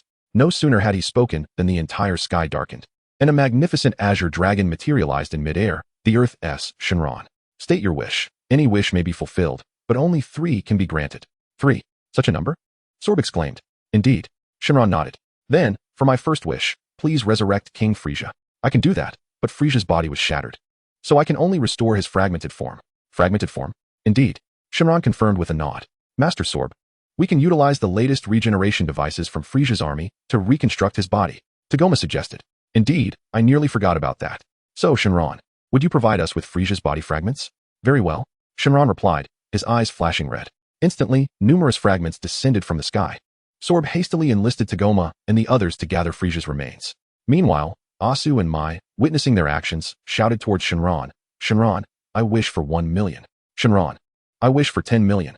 Granted. Shenron's eyes flashed red once more, and a substantial sum of money appeared in the hands of Asu and Mai. Until we meet again, Shenron declared before transforming back into the 7 Dragon Balls and descending toward the earth. What? Sorb exclaimed in exasperation upon witnessing this turn of events. He had originally intended to wish for the resurrection of King Cold, but with those two making their wishes, he realized he could no longer fulfill his own. Simultaneously, on Earth, Piccolo noticed the unusual phenomenon in the sky and raced towards Sorb and his companions. Lord Sorbet, we have collected all the fragments of King Frieza's body. I suggest we withdraw for now, shall we? Sorbet nodded in agreement and departed with Tagoma and the others. Although he harbored some resentment towards Pilaf and his gang, the ominous phenomenon appearing in the sky could alert the Saiyans, potentially leading to disastrous consequences. Upon witnessing the trio's departure, Pilaf let out a sigh of relief. He then glanced at Ash and the money in Little Wu's hands. Ash, Little Wu, why didn't you wish for more money? Especially you, Ash. Only asking for 1 million. I was so anxious that I forgot. Upon hearing this, Pilaf swiftly took the money from their hands. Well then, allow me to safeguard this money for you. Tonight, I shall treat you to a splendid meal at a restaurant. At Mount Paozu, Goten was napping at home, blissfully unaware of the events surrounding the Dragon Balls. On Frieza's spaceship, after Tagoma and the others returned with the fragments of Frieza's body, they immediately utilized the latest resurrection device of Frieza's army to reassemble and revive him. With a shattering sound of glass, the healing pod containing Frieza broke apart. As he set his feet upon the ground, Frieza slowly opened his eyes. Have I been resurrected? Indeed, King Frieza, Sorbet responded. And you are? I am Sorbet, the chief advisor of Frieza's army. Ah, I seem to have a vague recollection of you. But why did it take you so long to revive me? Well, the original Namek was untraceable, and the Saiyans have grown significantly stronger, which is why we have only now managed to bring you back. Frieza let out a cold snort and gazed at Tagoma and the others. We pay our respects, King Frieza. Frieza acknowledged with a nod. And who are these two? These are Zasami and Tagoma. They have both contributed greatly to your revival. Oh, by the way, what are the Saiyans? Frieza inquired. In response, King Frieza, the Saiyans have grown rapidly over the years and even defeated Majin Buu. Majin Buu. Frieza's expression turned grave upon hearing this. His father had once warned him that there were 2 beings in the universe one must never provoke, the god of destruction, Beerus, and Majin Buu. Indeed, King Frieza, they have indeed become much stronger. King Frieza, the remnants of Frieza's army are in disarray, and your revival could be the perfect opportunity to restore our forces. I suspect this is the very reason you resurrected me, is it not? Frieza cast a sidelong glance at Sorbet. Yes. However, let us set aside the matter of reviving Frieza's army for now. I have a far more pressing issue to address. A more pressing issue? Indeed. It pertains to exacting revenge on Goku and his companions. I shall never forget those days I spent in the depths of hell on Earth. King Frieza, the Saiyans are exceedingly powerful. I believe it would be wise for us to avoid conflict with them. Tagoma cautioned. Frieza, upon hearing this, shot him a cold glare. Then, stepping forward, he grasped Tagoma by the neck, lifting him off the ground. Lord Frieza, Solb exclaimed in astonishment. Chapter 75. Lay down your sword. Tagoma struggled for breath as Frieza tightened his grip. My Frieza force has become what it is today because of individuals like you, Frieza declared, releasing his hold and using his telekinetic powers to thrust Tagoma violently against the glass behind him. With a shattering sound, the glass behind Tagima fractured, and as the spaceship moved, he and the soldiers surrounding him were instantly drawn into the vacuum of space. Activate the shield. Quickly, engage the ship's protective barrier. Salb urgently instructed the soldiers at the controls. Upon hearing this, one soldier promptly initiated a translucent barrier outside the spacecraft, saving Tagima and his comrades. Frisia snorted disdainfully. By the way, Salb, my father hasn't been resurrected, has he? No, Lord Frisia. Due to a minor complication, we did not revive King Cold this time. But we assure you that next time, we will bring him back. There's no need to revive him. He always nagged me while in hell. Let him remain there. As you command, Lord Frisia. Additionally, Goku's power has increased. I must undergo 4 months of intensive training before heading to Earth. Intensive training? Indeed, I am a prodigy. I have never trained since birth. Frisia clenched his fists. In 4 months, I am confident that with just that time, I can defeat Goku. Salb nodded in agreement. Seeing this, Frisia turned to Tagima. During these 4 months, you will train alongside me. I will ensure you receive proper training. Tagima, upon hearing this, was left in a state of utter panic. On Earth, at Mount Pozu, Goten had just awakened from a nap and was training. Suddenly, a green figure flew down from the sky. It was Piccolo. Uncle Piccolo. Piccolo nodded. Goten, where's Gohan? He went to West City for an interview. Goten, did you know someone just used the Dragon Balls? Dragon Balls? I just woke up from my nap and didn't know anything. Is that so? Piccolo said, turning to leave. Uncle Piccolo, would you like me to help enhance your power? Enhance my power? Like how I helped your brother and the others. But doesn't that take a day? No worries. In the hyperbolic time chamber, it only takes a few minutes. Well, okay then. After contemplating for a moment, Piccolo agreed. Goten, seeing this, instantly transported Piccolo to the other world. Piccolo, Goten. Dandy greeted them in the other world. Goten nodded. Why are you two here today? I'm here to help Uncle Piccolo enhance his power. Enhance his power? Yes, I'd like to borrow the hyperbolic time chamber for that. Certainly. Here is the refined and improved translation of your text. How long do you two intend to stay inside? Just for a day? Very well. Dandy nodded. Bobo. Is there still food and water inside? Indeed, my lord. There is enough food and water to last for 2 years. Then please escort them to the hyperbolic time chamber. Understood. Bobo nodded affirmatively. A little over 10 minutes later, Piccolo emerged from the hyperbolic time chamber, his aura significantly stronger than when he had entered. The remarkable enhancement of his powers brought an unusual smile to Piccolo's face. What a formidable energy, Dandy remarked, sensing Piccolo's newfound strength. Simultaneously, on Earth, Krillin and the others also felt Piccolo's potent energy. However, engrossed in his work, Krillin did not inquire about the circumstances. As time swiftly passed, a week had flown by. After learning from Piccolo that Goten had helped him enhance his strength, Krillin visited Goku's home in search of Goten. Uncle Krillin. Krillin smiled and nodded. Goten, I have a favor to ask of you. What is it? I would like you to assist me in boosting my strength. Krillin chuckled amiably. Upon hearing this, Goten glanced at Krillin.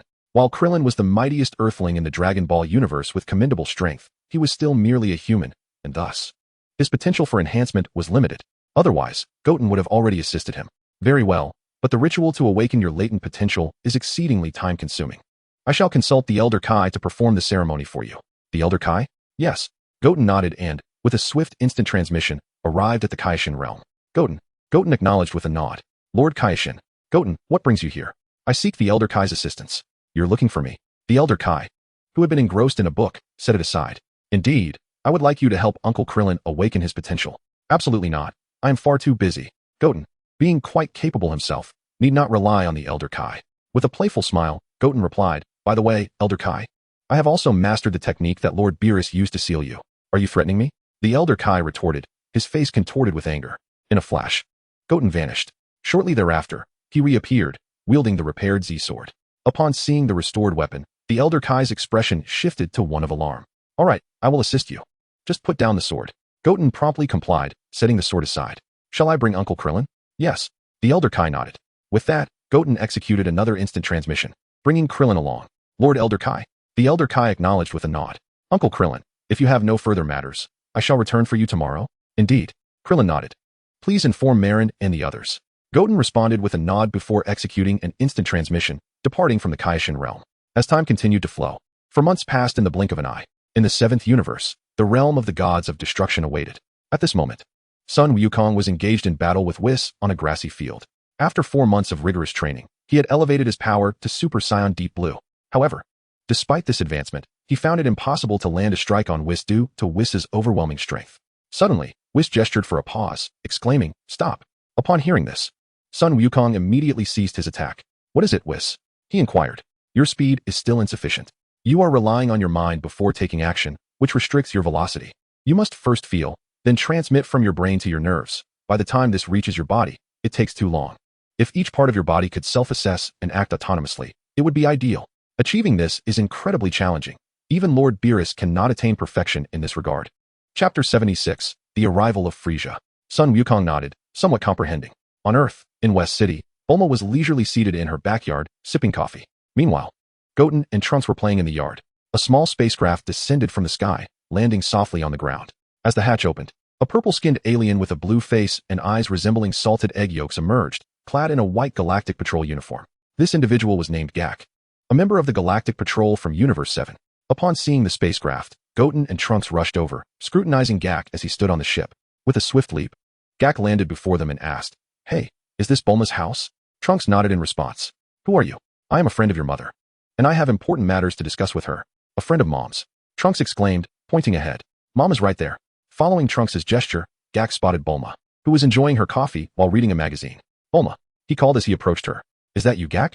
Bulma said with surprise, recognizing him unchanged. Gak nodded. "It's been a long time, Bulma." Bulma replied, "Gak, what brings you to Earth today?" "I come at the request of your sister to deliver a vital message. Frisia has been resurrected and is expected to arrive on Earth in about half an hour." "Frisia?" Bulma gasped, recalling the formidable foe he once was. Gak nodded gravely. "Bulma, do you know Sun Wukong, the one who defeated Frisia?" "Of course. He is one of my closest friends." "Is that so? Do you know where he is now?" Gak asked, his expression filled with urgency. "He is currently training under Lord Beerus, the god of destruction." "Lord Beerus? Isn't he a figure from mythology?" "What a myth. Lord Beerus exists, and he has lived for billions of years." "Billions?" Gak was taken aback. If what Bulma says is true, then this Beerus is akin to a living fossil. Indeed. While the two conversed, Goten and Trunks climbed into Gak's spaceship. Upon noticing this, Gak rushed over in a panic, exclaiming, "Kids, you must not play around with this spaceship." Bulma, seeing this, also approached. "Trunks, Goten, come out this instant." "Yes, Mom," Trunks replied, reluctantly emerging with Goten. "Bulma, I heard you got married. Are they your children?" "Trunks is my child, and that one is Goku's." "Goku? He is Goku's child?" "Yes." Gak, upon hearing this, immediately turned to Goten with a flattering expression.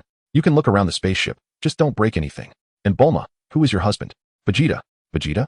Are you referring to the son of King Vegeta?" "Yes." Gak broke into a cold sweat. It dawned on him that Goten and Trunks were no ordinary children. Neither of them was someone he could afford to provoke. "You can explore the spaceship, just don't damage it." Gak smiled at Trunks.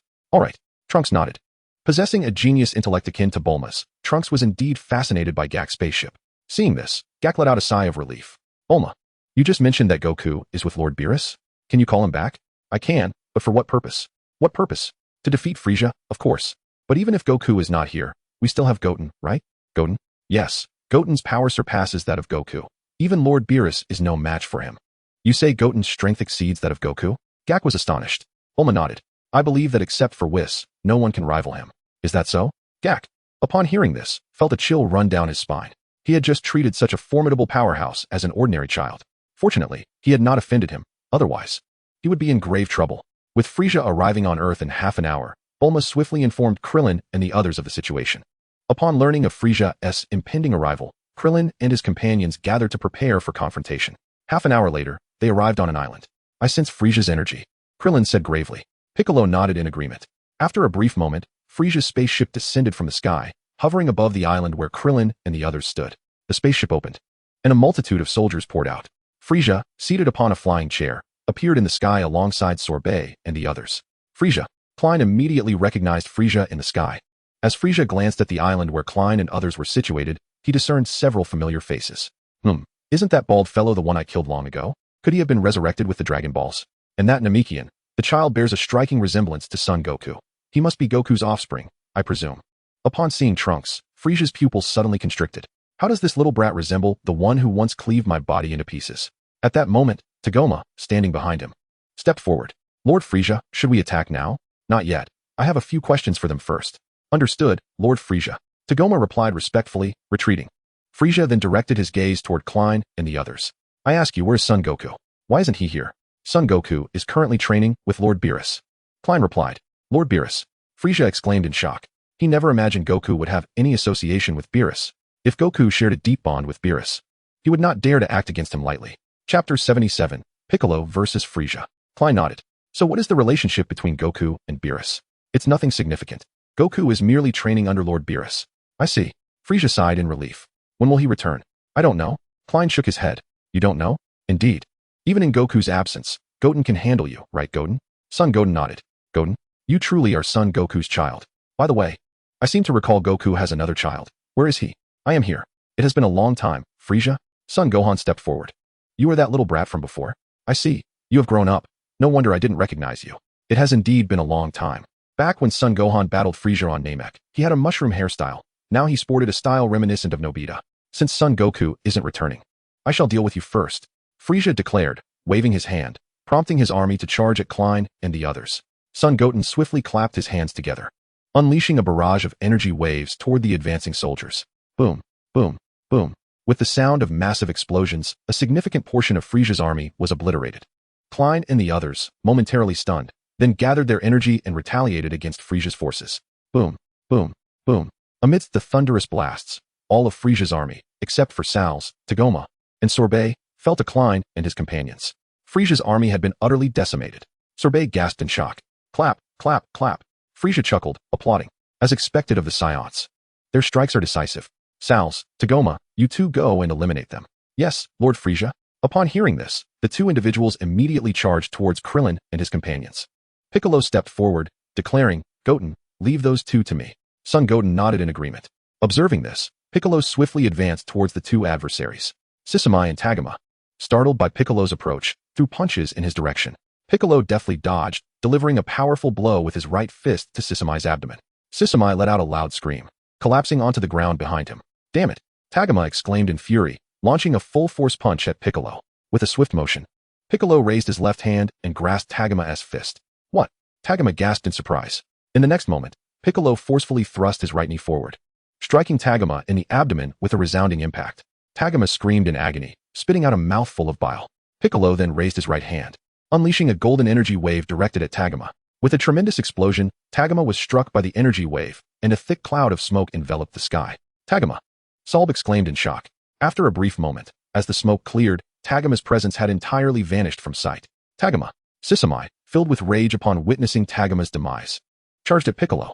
With a disdainful snort, Piccolo concentrated energy into his right hand, firing a golden wave at Sisumai.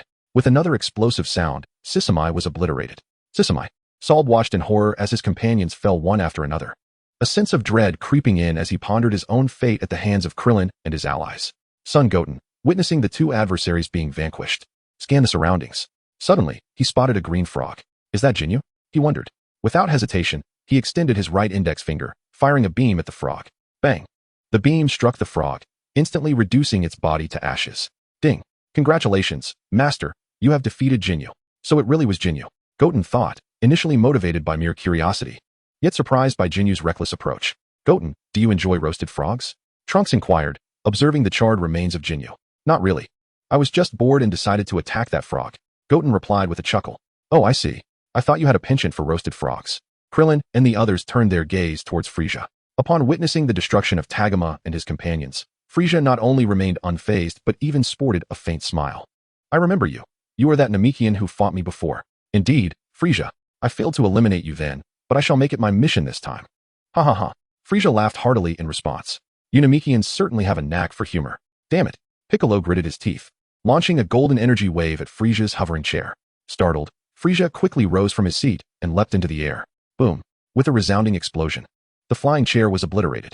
Piccolo let out a cold snort and unleashed a golden wave of energy from his right hand towards Sorbet, who was hiding behind a large rock. Sorbet was taken aback, and there was no time for him to evade. Boom. With another thunderous explosion, Sorbet was struck by the energy wave, and the ground was immediately engulfed in a cloud of smoke generated by the blast. How intriguing. No wonder you dared to be so audacious. Your strength has evidently increased significantly. Frieza chuckled. However, no matter how much you enhance your power, it will never surpass mine. Is that so? Upon hearing this, Piccolo charged at Frieza. Frieza clenched his hands tightly, emanating an astonishing aura that rapidly ascended. With an immense roar, Frieza transformed into his final form. An overwhelming force radiated from Frieza's body, permeating the surroundings. Piccolo raised his arms defensively to withstand the pressure emanating from Frieza. Goten and the others, being at a distance, were relatively unaffected. Is this truly Frieza's final form? Gak exclaimed in astonishment, raising his camera to capture the moment. As the ruler of the Frisia force, it was a rare occasion to see Frisia in person. Now that Frisia had transformed, he could take a few photos to boast to his comrades. Piccolo regarded Frisia's final form with disdain and charged towards him. Swiftly, he arrived before Frisia and struck forward with a powerful right fist. Chapter 78. Orange Piccolo vs. Golden Frisia. Bang! Frisia raised his left hand, catching Piccolo's right fist. What? Piccolo was taken aback. Frisia sneered, feeling a surge of pride. At that moment, Piccolo forcefully thrust his right knee forward, while Frisia raised his left knee to meet it with tremendous force. Bang! With a violent crash, Frisia was propelled back several hundred meters. Damn it! Frisia shouted in fury, rapidly advancing towards Piccolo. Piccolo's figure flickered as he charged back at Frisia. Soon, the two were face to face, their fists and feet striking with the speed of lightning. Whoosh! Bang! Bang! Bang! Their fists collided with tremendous force, producing sounds akin to thunder. Bang! After exchanging blows for a time, Piccolo delivered a powerful right punch to Frisia's face, sending him flying. In the same motion, Piccolo unleashed an energy wave towards the airborne Frisia. Boom! With another deafening explosion, Frisia was struck by the energy wave, and the sky was filled with smoke from the blast. After a moment, as the smoke cleared, Frisia was seen in a defensive stance, looking somewhat disheveled. Oh, he is still alive, Piccolo remarked, a hint of surprise in his voice. The recent energy wave, albeit not unleashed at full strength, possessed sufficient potency to annihilate Frisia. You vile Namekian, I shall not spare you. Frisia seethed with rage. Although Piccolo's energy wave had not claimed his life, it had inflicted considerable damage upon him.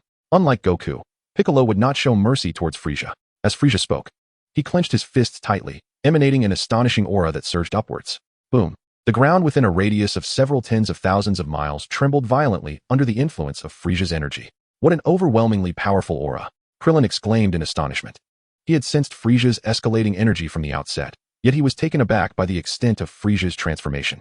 Even Piccolo furrowed his brow in response. In that moment, Frisia unleashed a thunderous roar, his skin transforming to a brilliant gold, save for his face, the lower part of his head, his palms, soles, and the gem on his chest, which remained untouched by the transformation, turning a striking purple instead. This was the Golden Frisia. Upon completing his transformation, Frisia immediately released the energy he had amassed, causing monstrous waves to surge across the ocean. Krillin remarked, what an immensely powerful aura. Piccolo stands no chance against him. Frisia sneered. Namekian, does this scene not remind you of our previous battle? Not quite. Although Piccolo's expression was grave, he did not cower before Frisia, for he, like Frisia, had retained his strength. Frisia chuckled. What sets us apart? The disparity between us is not as vast as you might believe. Are you suggesting that you can contend with me in my Golden Frisia state? Indeed. Piccolo nodded resolutely. Is that so? Then allow me to witness your prowess. Frisia grinned. Piccolo uncle. While Piccolo's aura was formidable, it still paled in comparison to that of Golden Frisia. Infuriated by Frisia's derision, Piccolo clenched his fists tightly, unleashing an astonishing aura that surged upward. Boom! The surrounding islands trembled fiercely under Piccolo's energy, with sand and stones being violently thrust into the air. With a powerful roar, Piccolo's physique expanded, his skin turning a vibrant orange and his eyes glowing red. This was the Orange Piccolo. Piccolo has transformed into orange. Krillin exclaimed in astonishment. Previously, only Goku and his comrades could undergo transformations. Now, there was another in Piccolo. Goten nodded in agreement. This Orange Piccolo was empowered by the Dark Dragon Balls, elevating his strength to extraordinary levels. Otherwise, given Piccolo's natural aptitude, it would have taken him several more years of training to achieve this form. Gohan remarked, however, from the perception of his aura, Uncle Piccolo's energy seems to rival that of Frisia. I never anticipated that Uncle Piccolo's strength would have grown to such an extent. Sun Wukong felt a tinge of emotion as he spoke. Standing nearby, Jace immediately began photographing Piccolo. It turned out that Namekians could also transform. If this news were to spread, it would undoubtedly create a sensation. Ah, so you have mastered transformation as well. That explains your audacity, Frisia chuckled. Despite Piccolo's increased power, he maintained unwavering confidence against Frisia's golden form. With a disdainful snort, Piccolo propelled himself towards Frisia at the speed of light. In an instant, he stood before Frisia, unleashing a flurry of punches with lightning speed. Frisia dodged while countering with his fists, the sounds of impact resonating through the air. Suddenly, with a mighty roar, Piccolo executed a horizontal kick that struck Frisia with tremendous force. Frisia cried out, his body sent soaring to the right. Curse it! Frisia seethed, raising his right index finger to unleash a barrage of purple energy blasts aimed at Piccolo. Observing this, Piccolo swiftly dodged to the side. Boom, boom, boom. Each explosive blast either struck the island or plunged into the sea, creating towering waves. Whoosh, bang, bang, bang. After evading the onslaught, Piccolo concentrated a vast amount of energy in his hands and retaliated with his own attack. Frisia sneered, sidestepping the incoming energy waves. Boom, boom, boom. A multitude of energy waves detonated in the sky, generating thick plumes of smoke. Utilizing the cover of the smoke, Frieza charged at Piccolo from behind. However, Piccolo's ability to sense energy alerted him to Frieza's approach. Whoosh! Frieza swung his right fist towards Piccolo, but Piccolo swiftly vanished, causing Frieza's punch to land in empty air. Startled, Frieza scanned his surroundings. At that moment, Piccolo appeared beneath him, delivering a powerful blow to Frieza's abdomen. Bang! The impact resonated violently, eliciting a loud cry of anguish from Frieza. Damn it! Frieza gritted his teeth, enduring the pain in his abdomen as he retaliated against Piccolo. Bang! Frieza's right fist struck Piccolo's abdomen with force, resulting in a similar cry of agony from Piccolo. Chapter 79, A Stalemate. After the cries subsided, Piccolo, gritting his teeth against the pain, launched another attack on Frieza. Frieza evaded, countering with his own assault. Whoosh! Bang! Bang! Bang! With a series of intense sounds, their fists and feet collided with blinding speed. Bang! Both warriors struck each other simultaneously in the face, their heads snapping back as they were propelled away by each other's overwhelming might. Clenching their fists tightly, they swiftly halted midair before charging at one another once again. Whoosh! Bang! Bang! Bang! In a display of ferocity, they engaged in a fierce aerial battle, their bodies weaving through the sky like threads in a tapestry. The sky was instantly adorned with massive ripples. Huh! With a resounding shout, Frieza executed a lateral kick with his right foot, striking Piccolo's body with considerable force, sending him hurtling several hundred meters to the right. Frieza let out a cold chuckle, raising his right hand to unleash a barrage of purple energy waves towards Piccolo. Given the proximity, Piccolo had no choice but to lift his arms in defense against Frieza's onslaught. Boom, boom, boom. As a series of tremendous explosions erupted, Piccolo was struck by the energy waves, enveloping the sky in thick clouds of smoke. Uncle Piccolo! Gohan exclaimed, a twinge of concern gripping his heart. After a moment, as the smoke cleared, Piccolo appeared suspended in midair, adopting a defensive stance. Seeing that Piccolo was unharmed, Krillin and the others breathed a sigh of relief. In the 7th universe, within the realm of the god of destruction, Goku, who was diligently training, felt the powerful auras emanating from the two combatants. That's Frieza's energy. Oh, so you've sensed it, remarked Whis, standing nearby. Whis, what is happening? Why am I sensing the auras of Frieza and Piccolo? Frieza has been resurrected. Resurrected? Indeed. Whis nodded. But how has Piccolo's energy become so formidable? I'm not entirely certain. You would have to inquire with Goten and the others. Goten, back on Earth, Frieza, noticing that Piccolo was still alive, immediately began to taunt him. I never expected you to survive. Piccolo scoffed. Even if you were dead, would I not endure? Oh really? Frieza sneered, vanishing from sight and reappearing before Piccolo, launching an attack. Startled, Piccolo swiftly raised his fist to counter Frieza's assault. Bang! With a thunderous clash, their fists collided with immense force, creating a colossal wave upon the ocean beneath them. The two adversaries locked eyes, their strikes as swift as lightning, engaging in a fierce exchange. In the heavens above, the atmosphere crackled with violent sounds. Bang! The two grappled fiercely in the sky, gritting his teeth. Piccolo radiated a brilliant golden light, while Frieza roared, enveloped in a dazzling purple aura. The energies emitted by their bodies collided violently. Boom! After a brief stalemate, Frieza exerted his strength, sending Piccolo soaring away. Both warriors gasped for breath. Once their breathing steadied, Frieza gazed at Piccolo with a smirk. It seems my strength prevails. Piccolo remained silent. The orange-hued Piccolo had indeed surpassed Krillin and the others' expectations, yet his enhancement was not without limits. Noticing Piccolo's silence, Frieza's pride swelled further. Huh! Piccolo bellowed, charging towards Frieza. Frieza's smile faded as he surged forward to meet Piccolo. Whoosh! Bang! Bang! Bang! The air erupted with the sounds of their fierce combat, fists and feet colliding in a relentless flurry. Bang! Frieza delivered a powerful blow to Piccolo's face, sending him staggering backward. Wiping the scratches from his face with his right hand, Piccolo proceeded to remove his clothing and hat, casting them onto the island. Thud! The garments landed heavily upon the shore. Oh, could it be that you were not using your full strength just now? Frieza remarked, a hint of surprise in his tone. Piccolo, however, remained silent. Though shedding his attire might enhance his power slightly, it would not be a significant boost. Frieza chuckled lightly, raising both hands to unleash a barrage of energy waves toward Piccolo. Alarmed, Piccolo quickly retreated to evade Frieza's onslaught. Boom, boom, boom.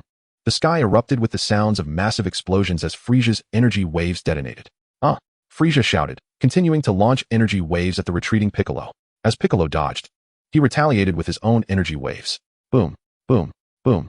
The two energy waves clashed in the sky, resulting in a series of explosive bursts. In an instant, smoke billowed, flames soared, and the air was filled with the cacophony of violent explosions. After an intense exchange of attacks yielded no decisive victor, both combatants ceased their energy assaults and charged at one another. Thud, thud, thud. Their fists and feet collided with lightning speed, each strike resounding fiercely. Suddenly, Frisia's tail coiled around Piccolo's body like a serpent. Uncle Piccolo! Gohan exclaimed in shock. At that moment, Piccolo extended his arm, ensnaring Frisia in turn. What? Frisia gasped in surprise. The two found themselves locked in this entanglement. Release me. They both growled through clenched teeth, glaring at each other. After a brief stalemate, Frisia forcefully slammed his forehead against Piccolo's. Thud. Piccolo felt disoriented from the impact, but quickly regained his senses and retaliated with a forehead strike of his own. Thud. Frisia let out a piercing scream as he was struck. Damn it. Frisia bellowed in fury, retracting his tail from Piccolo. Observing this, Piccolo also withdrew his extended arm. They stared at each other, their eyes ablaze with fierce determination. Suddenly, their figures flickered and vanished from sight, reappearing high in the sky, engaged in combat. The air was immediately filled with the sounds of their intense battle. Due to their incredible speed, it appeared as though ripples were forming across the sky. Thud. After a brief skirmish, Frisia delivered a powerful kick, sending Piccolo crashing onto an island before Goten and the others. The ground erupted in a cloud of dust. Frisia gasped for breath as he gazed down at Piccolo. Uncle Piccolo, Gohan said, concern etched on his face as he looked at Goten. If you're worried, why not fight Frisia yourself? Goten suggested. Me, fight Frisia? Chapter 8, The Beast Gohan. Goten nodded in agreement. Uncle Piccolo proclaimed that an enraged brother is invincible. An irate me? Krillin and the others turned their gazes toward Gohan. Indeed, during the Cell Games, Gohan had unleashed an unparalleled power. However, the current circumstances differed somewhat from that time, leaving them uncertain whether Gohan would manifest the same intensity once more. Yes, Goten nodded emphatically. If you are angry, Gohan, perhaps you really could defeat Frisia. Krillin remarked encouragingly. Uncle Krillin. Indeed, Gohan.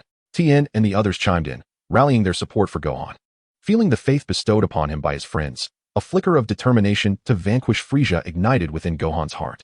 Just then, Frisia landed before Piccolo, his right foot crashing heavily onto Piccolo's form. Uncle Piccolo. Gohan gasped in shock. With a cold chuckle, Frisia unleashed a purple beam from his right index finger, striking Piccolo's foot. Boom. The violet ray pierced through Piccolo's foot, eliciting a horrific scream from him. Gohan, witnessing this, clenched his teeth tightly, his fists tightening with resolve. An overwhelming aura emanated from Gohan's being.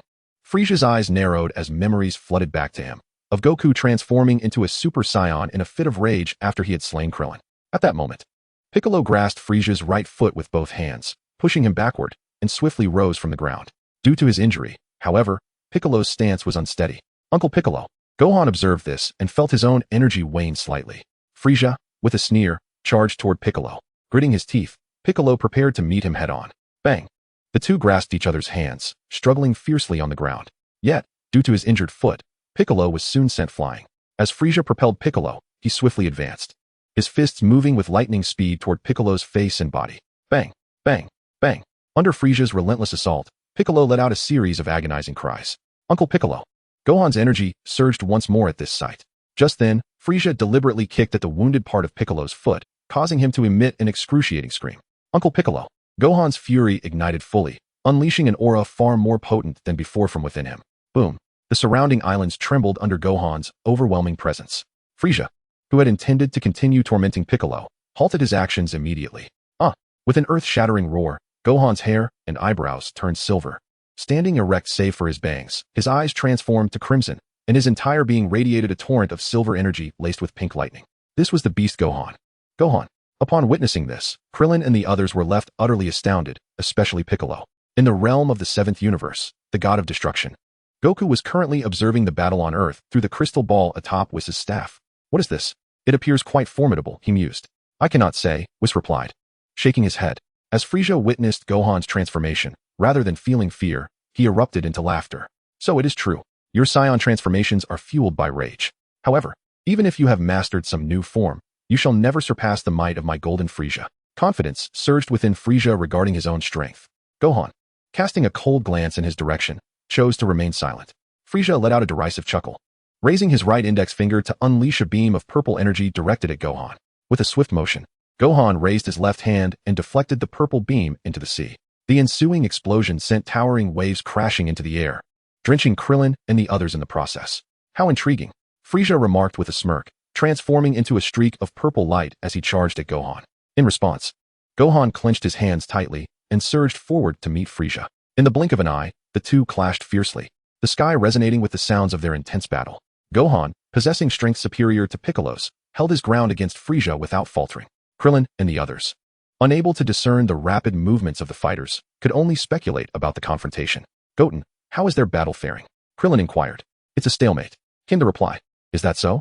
Suddenly, Gohan delivered a powerful knee strike to Frieza's abdomen, sending him reeling. Damn it! Frieza seethed, gathering a massive amount of energy in his hands to launch an assault on Gohan. As Gohan evaded the barrage, he pressed closer to Frieza. Explosions erupted in the sky as Frieza's energy blast detonated. At that moment, Gohan appeared before Frieza, delivering a forceful punch to his midsection. With a resounding thud, Gohan's fist struck Frieza's abdomen, eliciting a piercing scream from the villain. Frieza, you are no match for me. I suggest you leave Earth, Gohan declared. I am not your inferior. Frieza retorted, his eyes wide with indignation. The mighty Frieza, belittled by a Saiyan, and none other than the son of his most despised adversary. Gohan, you must not show him mercy. Have you forgotten about Cell? Piccolo warned. Cell. Gohan contemplated Piccolo's reminder, hesitating momentarily before ultimately deciding to eliminate Frieza. Seizing the opportunity while Gohan was distracted, Frieza suddenly dove towards the ground. Is he attempting self-destruction? Gohan's expression shifted to one of alarm as he realized Frieza was no longer in sight. Die. At that moment, Frieza concentrated an energy wave in his right hand, preparing to unleash it upon the ground. Suddenly, his body seemed to be controlled by an unseen force, rendering him immobile. I can't move, Frieza exclaimed, glancing down to see Goten raising his hands towards him. Witnessing this, Gohan swiftly descended to the ground, swiftly bringing his hands together. Kamehameha. A deep blue energy wave coalesced from Gohan's hands and surged towards Frieza. No. Frieza cried out in a mix of defiance and despair as the Kamehameha approached. Chapter 81. Super Blue Goku and Super Blue Vegeta. Boom. Frieza's body, unable to evade, was swiftly struck by the incoming attack, propelling him into the sky. Bang! With an earth-shattering explosion, the Kamehameha detonated in the heavens. An immensely violent storm erupted, cascading down toward the ground. The ocean churned violently in response. Krillin and the others shielded their eyes from the blinding light. After a moment, as the thick smoke began to dissipate, Frieza's presence had vanished entirely. Did we eliminate Frieza? Krillin inquired. Yes. Tien Shinhan nodded. At that moment, Gohan flew up to Piccolo. Uncle Piccolo, are you alright? Piccolo nodded and reverted to his normal state. Observing this, Goten glanced at the fallen spaceship of Frieza. Aunt Bulma, would you be interested in the spaceship? The spaceship? Bulma responded, immediately turning her gaze to Frieza's vessel. Goten, are you suggesting you want to sell Frieza's spaceship to me? Goten smiled and nodded. Goten, that's quite a clever plan. We're short on funds. So you want to earn some money for the family. How much do you want for this spaceship? I'm not sure, Aunt Bulma. What is your offer? How about 1 billion? 1 billion? 1 billion? Indeed. While Frieza's spaceship is substantial, I have no use for it. Alright then. In Universe 7. At the God of Destruction's realm, Goku felt a twinge of regret upon hearing of Frieza's demise. Frieza has been eliminated, otherwise, I would have liked to see how Golden Frieza would fare in battle. Whis nodded in agreement. Time passed swiftly, and 2 days later, at Bulma's house in West City, Goten sold Frieza's spaceship to Bulma and proceeded to move it to her residence. At that moment, Bulma and Jocko were inside the spaceship, listening to Jocko explain its features. Jocko, do you think Frieza's spaceship has a self-destruct mechanism? I don't think it should, he replied. Shouldn't it? Bulma said, her eyes fixed intently on him. Yes, yes. Just then, Goten entered with a woman clad in a white coat. This individual was none other than Android 21. Goten, who is she? She is Android 21. She is Android 21? Goten nodded affirmatively. Then why did you bring her here? Compared to the spaceship, she might have a deeper understanding. Is that so? I must seek her counsel. Bulma exclaimed as she approached Android 21, inquiring about the intricacies of Frieza's spacecraft. Meanwhile, Jocko felt a pang of discontent at being overlooked. So, that is how it is. After a considerable time, Bulma, having comprehended the spacecraft's design, extended an invitation to Android 21. With your extensive knowledge, how about joining my company? The annual salary is no less than 10 million. Android 21 pondered for a moment before nodding in agreement. In the 6th universe, within the realm of the gods of destruction, Vegeta was diligently training on a patch of grass when Beerus' attendant, Whis, approached him from afar. Vegeta, it seems you haven't sparred with Goku in quite some time, have you? Vegeta nodded. Would you like to engage in a battle with Kakarot? Yes. It would serve as a valuable test of your training. After a moment's contemplation, Vegeta agreed.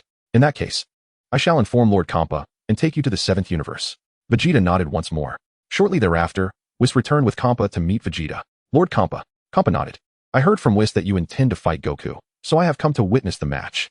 I see, Kampa replied with a nod. Well then, shall we set off? Indeed. In the 7th universe, within the realm of the gods of destruction, Goku was currently engaged in a sparring match with Whis. Suddenly, The staff nearby began to glow. Whis instructed Goku to halt and investigate the staff. They've arrived. They? Are you referring to Whis? Yes. Whis confirmed. She has also brought Vegeta. Speaking of which, it seems I haven't seen him in quite some time. Moments later, Kampa and the others arrived on Beerus' planet.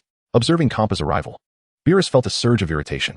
Kampa, did you not previously state that you would not come to our 7th universe? Kampa scoffed. Do not misunderstand, Beerus. The reason I have come to your 7th universe is to witness the battle between Goku and Vegeta. Goku and Vegeta? Beerus echoed. Indeed. Goku and Vegeta trained with me for a time before you awakened, and Goku subsequently came here to continue his training. Upon hearing this, Beerus turned his gaze toward Goku. Goku, you must not lose to Vegeta, otherwise, I shall prohibit you from training here. Understood, Lord Beerus. Goku replied. Vegeta, you absolutely must not lose. Yes, Lord Kampa. With that, the two warriors soared into the air, landing on the grassy field before them. Vegeta, shall we begin? Vegeta nodded in affirmation. Without hesitation, Goku charged toward Vegeta. Vegeta snorted, tightening his fists with determination. Huh. With a mighty shout, Vegeta transformed into Super Saiyan Blue. Goku was momentarily taken aback, but pressed forward to attack Vegeta. Vegeta deftly evaded, delivering a powerful blow to Goku's face. Bam! With an earth-shattering sound, Sun Wukong was instantly propelled backward. Witnessing this, Beerus clenched his teeth in frustration. What is Wukong doing? He finds himself at a disadvantage right from the outset. Lord Beerus, this is Wukong's old habit. Old habit? Indeed. Wukong usually refrains from unleashing his true power at the beginning of a battle. Is that so? Whis nodded in agreement. Just as the two conversed, Sun Wukong steadied himself on the ground, his fists clenched tightly. Huh. With a mighty roar, Sun Wukong transformed into Super Saiyan Blue. Although he typically held back at the start, he had no choice but to match Vegeta's power. Boom. Upon his transformation, Sun Wukong became a streak of blue light, charging toward Vegeta. Whoosh. Boom. Boom. Boom. In the blink of an eye, they stood before each other, engaged in a fierce battle. Their incredible speed created ripples in the sky. Chapter 82, The Match. Bang. With a tremendous crash, their right fists collided, unleashing a powerful gust of wind. After a brief stalemate, both warriors were sent reeling back. Vegeta unleashed a barrage of energy blasts toward Sun Wukong. This technique was none other than the renowned prince's fighting style from the Dragon Ball universe. As Sun Wukong dodged, he retaliated with energy blasts of his own. Boom, boom, boom. In an instant, smoke and flames engulfed the sky and ground, accompanied by the sound of violent explosions. Realizing their energy attacks were ineffective, the two transformed into streaks of blue light and charged at each other once more. In the blink of an eye, they were face to face, engaging in a fierce exchange of fists and kicks. The sky was filled with the ferocious winds generated by their battle. Whoosh. Suddenly, Sun Wukong vanished, evading Vegeta's incoming punch. Vegeta gasped in surprise. In the next moment, Sun Wukong reappeared behind him, delivering a powerful knee strike that sent Vegeta flying. Gritting his teeth, Vegeta swiftly halted his descent in midair and turned around, only to see a massive fist hurtling toward him. Bang! Sun Wukong's right fist struck Vegeta's face, causing his head to snap back. Without delay, Sun Wukong unleashed a flurry of punches toward Vegeta's face and body. Bang! Bang! Bang! Under the relentless assault, Vegeta let out cries of agony. Well done, Wukong! Beerus exclaimed joyfully, as if he were the one fighting in this battle. Vegeta, what are you doing? Kampa shouted, his displeasure evident. He had brought Vegeta to battle Sun Wukong, and should Vegeta lose, it would reflect poorly on him. Hearing Kampa's outcry, Vegeta suppressed his pain and swung his right fist fiercely at Sun Wukong. Bang! Vegeta's right fist struck Goku's chest with tremendous force, sending him reeling backward. Goku clenched his fists tightly and swiftly steadied himself in midair. Vegeta, panting heavily, fixed his gaze intently on Goku before charging at him with remarkable speed. In the blink of an eye, Vegeta appeared before Goku, unleashing a flurry of punches and kicks like flashes of light. As Goku dodged and counterattacked, the air was filled with the sounds of their fierce battle. Boom! Bang! Bang! With each explosive sound, the two warriors moved rapidly through the sky, engaged in a fierce combat, igniting a spectacle of fiery explosions around them. With a resounding crash, they locked hands, their bodies emanating a vast blue aura as they struggled against one another. After a moment of intense strain, they simultaneously pushed each other away, both panting heavily. Goku, where is your 20-fold Kaioken? Beerus exclaimed, noticing Goku was holding back. 20-fold Kaioken. Vegeta's expression darkened with fury. Kakarot, if you dare to hold back, I will not forgive you. He could accept defeat at Goku's hands, but as the Prince of the Saiyans, he would never allow anyone, especially Goku, to best him. Zampa's expression changed at this revelation. If Goku truly mastered the 20-fold Kaioken, the battle would surely end in Vegeta's defeat. Very well, Goku declared, clenching his fists tightly as an immense divine energy radiated from him, ascending rapidly. Boom! A red aura emerged alongside the blue energy enveloping Goku. Vegeta's eyes narrowed slightly at the sight. Tenfold Kaioken. Goku shouted, transforming into a red flash as he charged at Vegeta. Vegeta raised his arms in a defensive posture, preparing to withstand Goku's tenfold Kaioken. Suddenly, Goku's form curved gracefully, appearing behind Vegeta. Taken by surprise, Vegeta felt Goku's right fist strike his back, propelling him through the air. Gritting his teeth, Vegeta quickly regained control in midair. 20-fold Kaioken. Goku roared, instantly darting in front of Vegeta and delivering a powerful punch aimed at his face. Bang! With a thunderous crash, Vegeta was sent crashing to the ground like a bolt of lightning, creating a massive cloud of dust upon impact. Vegeta, Zampa gasped in shock. After a moment, as the dust settled, an enormous crater was revealed where Vegeta had fallen. Breathing heavily, he returned to his normal state, glaring up at Goku in frustration. Kakarot. Vegeta seethed internally, realizing the outcome of their clash was now apparent. It seems victory has been decided, Beerus remarked with a smile. Damn it. Zampa gritted his teeth in response. Goku, panting heavily, also reverted to his normal form. Though the 20-fold Kaioken is powerful, it is also exceedingly exhausting, remarked Beerus with a smile. It appears that my Goku is indeed superior. Kampa snorted disdainfully. What is there to be proud of after winning just one battle? Yet we have triumphed, haven't we, Whis? Whis nodded in agreement. How infuriating. Kampa clenched his fists tightly. Do you dare to compete with me once more? Once more? Yes. But this time it will not be between Goku and Vegeta. It will be a contest between our two universes. 2 universes? Indeed. We shall each select 5 contestants from our respective universes to compete. Sounds good, especially since we have Goten on our side. Goten. No, Goten cannot participate in the match. Why not? You stated that we would each choose 5 contestants from our universes. Ah, I forgot to mention, Goten is excluded. Beerus pondered this for a moment. Are you afraid?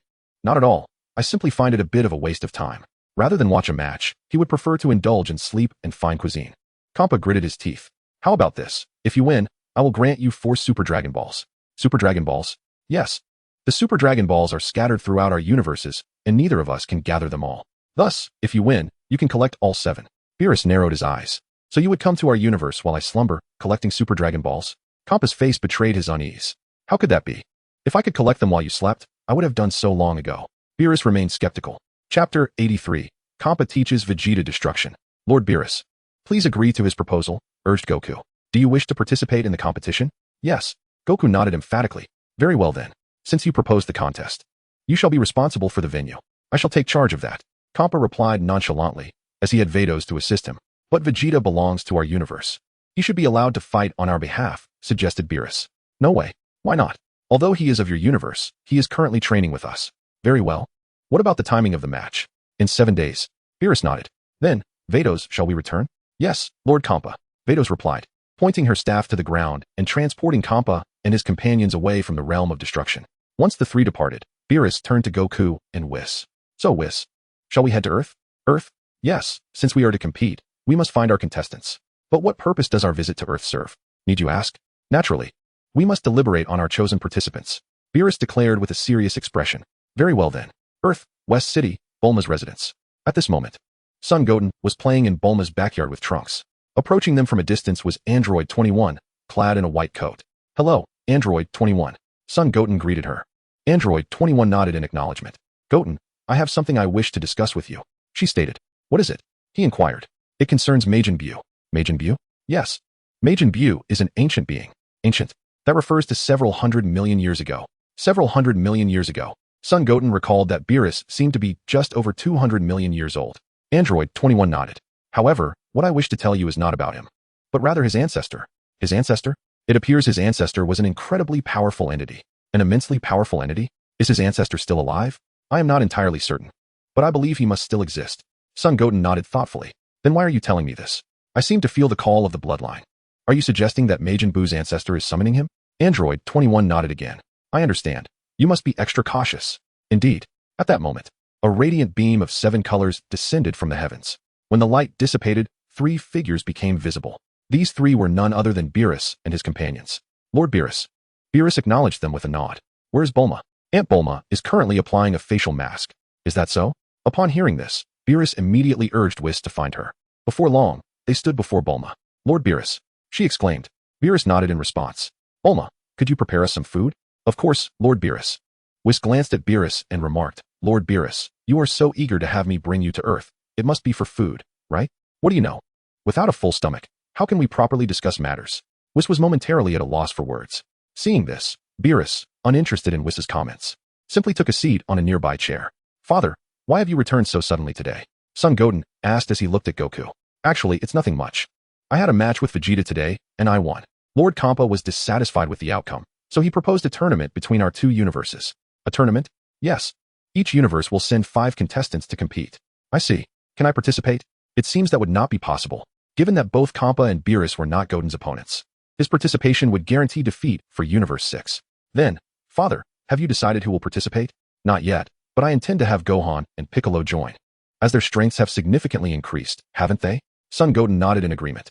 So, Father, since it's a competition, are there any stakes involved? Indeed. Lord Kampa stated that if he loses, he will grant us 4 Super Dragon Balls. Super Dragon Balls. I have heard that each one is the size of a planet. Goten considers 2 individuals for participation, Majin Buu and Android 21. However, he harbors another potential candidate in his heart, Broly. Yet, given their lack of familiarity and Broly's formidable, yet unpredictable power, he discards that notion. Both contenders possess considerable strength, but will they agree to participate? It's uncertain. Perhaps you could inquire with them. Goku nodded in acknowledgement. In the 6th universe, in the realm of destruction, Vegeta has returned with Kampa and the others. However, the defeat at the hands of Goku has left him somewhat despondent. Vegeta, do you not yearn to conquer Goku? Kampa observes Vegeta's melancholic demeanor. Defeat Kakarot, you say? Indeed, while Goku's 20-fold Kaioken is formidable, I possess techniques that could enable you to overcome him. More powerful techniques? Precisely. This technique is the divine art of destruction that we gods wield. But can you teach it to me? Of course not. However, you might learn it surreptitiously. Kampa chuckled. Learn it stealthily, you say? Yes, I am interested, Vegeta acknowledged. Then follow me, Kampa declared, leading the way. Vegeta promptly followed. Moments later, Kampa guided Vegeta to a small hill. Vegeta, what do you believe destruction is? Destruction? I suppose it involves obliterating planets? Incorrect. Destruction is the freedom to act as one wishes. Freedom to act as one wishes? Indeed, Kampa exclaimed. Picking up a stone from the ground, he touched it with his right index finger, causing it to erupt in a tremendous explosion. Do you see? That is destruction. Vegeta nodded in understanding. Creation necessitates destruction. My strength derives from the absence of distractions beyond destruction. To attain my power, you must obliterate your former self and reconstruct your being. Reconstruct my being? If your heart is still ensnared by confusion, you will not master this technique. Upon hearing this, a multitude of memories flooded Vegeta's mind, from his birth as the Prince of the Saiyans to witnessing the annihilation of planet Vegeta at Frieza's hands, and ultimately arriving on Earth, which altered the course of his life. Chapter 84, Piccolo and Damo. The destruction we wield involves erasing the existence of objects from this world, returning everything to a state of nothingness. When objects explode, they release immense energy. Kampa continued, observing Vegeta's comprehension. He then picked up another stone, and, with a touch of his finger, it too erupted in a violent explosion. In the 7th universe, on Earth, Beerus is indulging in a feast while discussing potential candidates for the tournament with Goku and the others. Gohan and Piccolo. Indeed, they have both battled against Golden Frieza and possess formidable strength.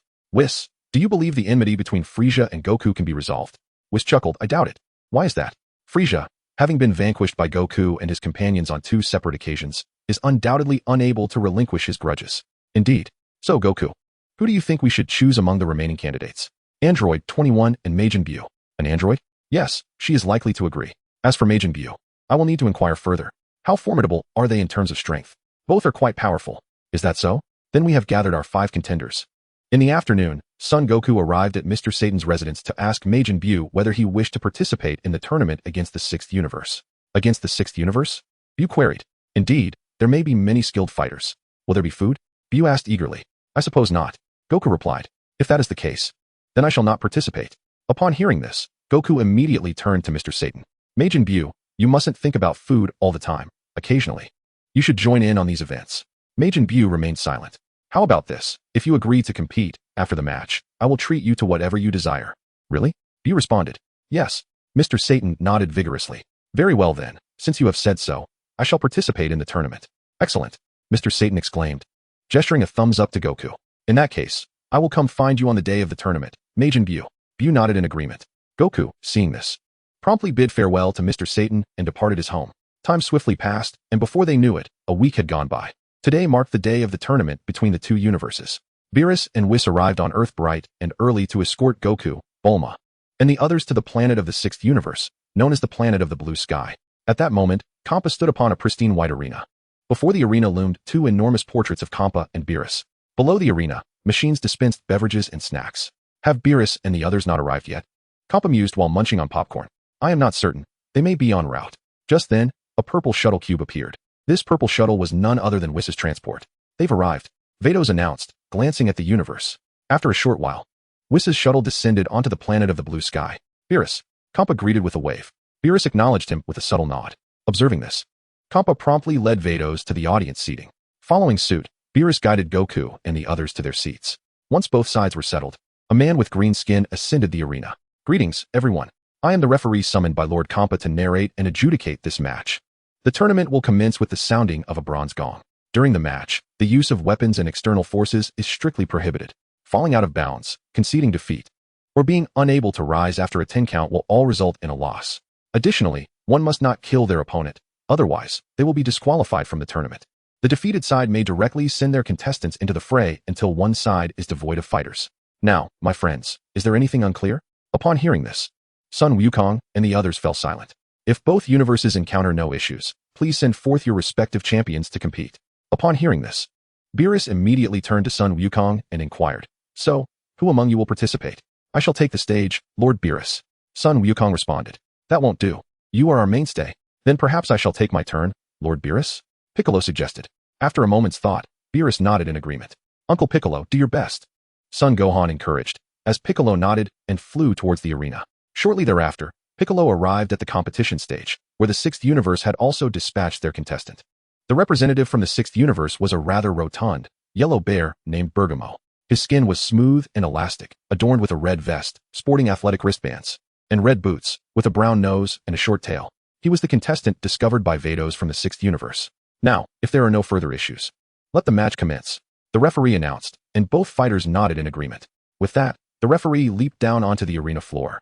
Piccolo, adopting a combat stance, charged towards Bergamo. The bear chuckled lightly, remaining completely still. In the blink of an eye, Piccolo reached Bergamo and unleashed a flurry of punches, striking with the ferocity of a storm.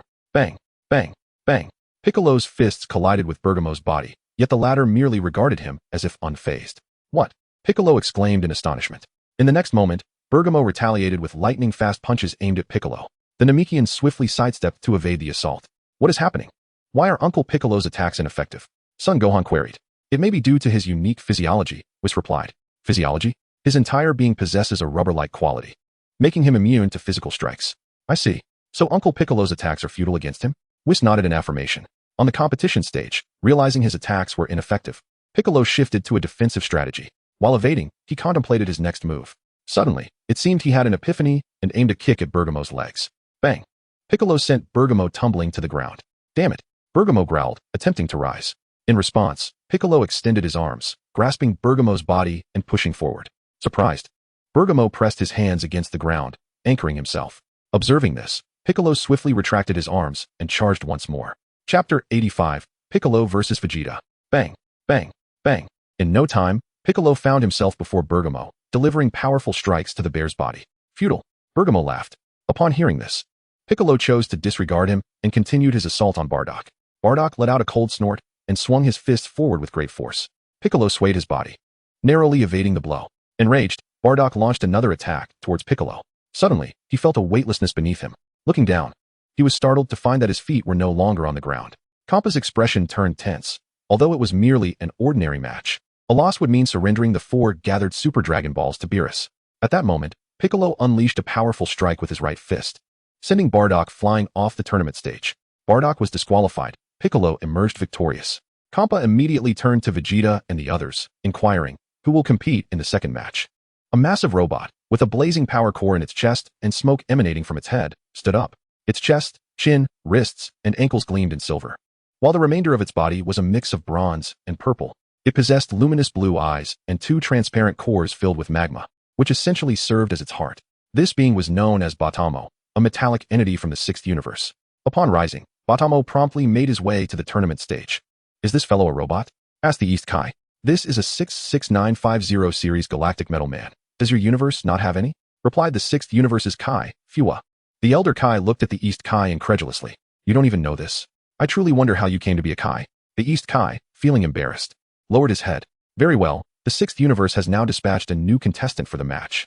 If the two fighters have no further issues, let the battle commence. Both combatants nodded in agreement. With a determined stance, Piccolo charged at Batamo. In response, Batamo let out a thunderous roar, spewing forth a torrent of searing magma towards the advancing Piccolo. Startled, Piccolo quickly retreated. The molten substance splattered onto the ground, nearly melting the surface beneath it. The arena heated up significantly due to Batamo's magma attack. With a mighty shout, Piccolo gathered an immense amount of energy into his hands and unleashed it towards Batamo. Batamo raised his arms to shield himself from the incoming energy waves. Boom, boom, boom. As a series of massive explosions erupted, Batamo was struck by the energy waves, enveloped in a thick cloud of smoke. Observing this, Piccolo ceased his barrage of energy attacks. After a moment, as the smoke cleared, Batamo stood unscathed before Piccolo. Surprised, Piccolo clenched his fists tightly. In an instant, he darted forward like lightning, closing the distance to Batamo. Soon, he was upon Batamo, delivering powerful punches. The sound of clanging metal echoed as his fists collided with Batamo's body.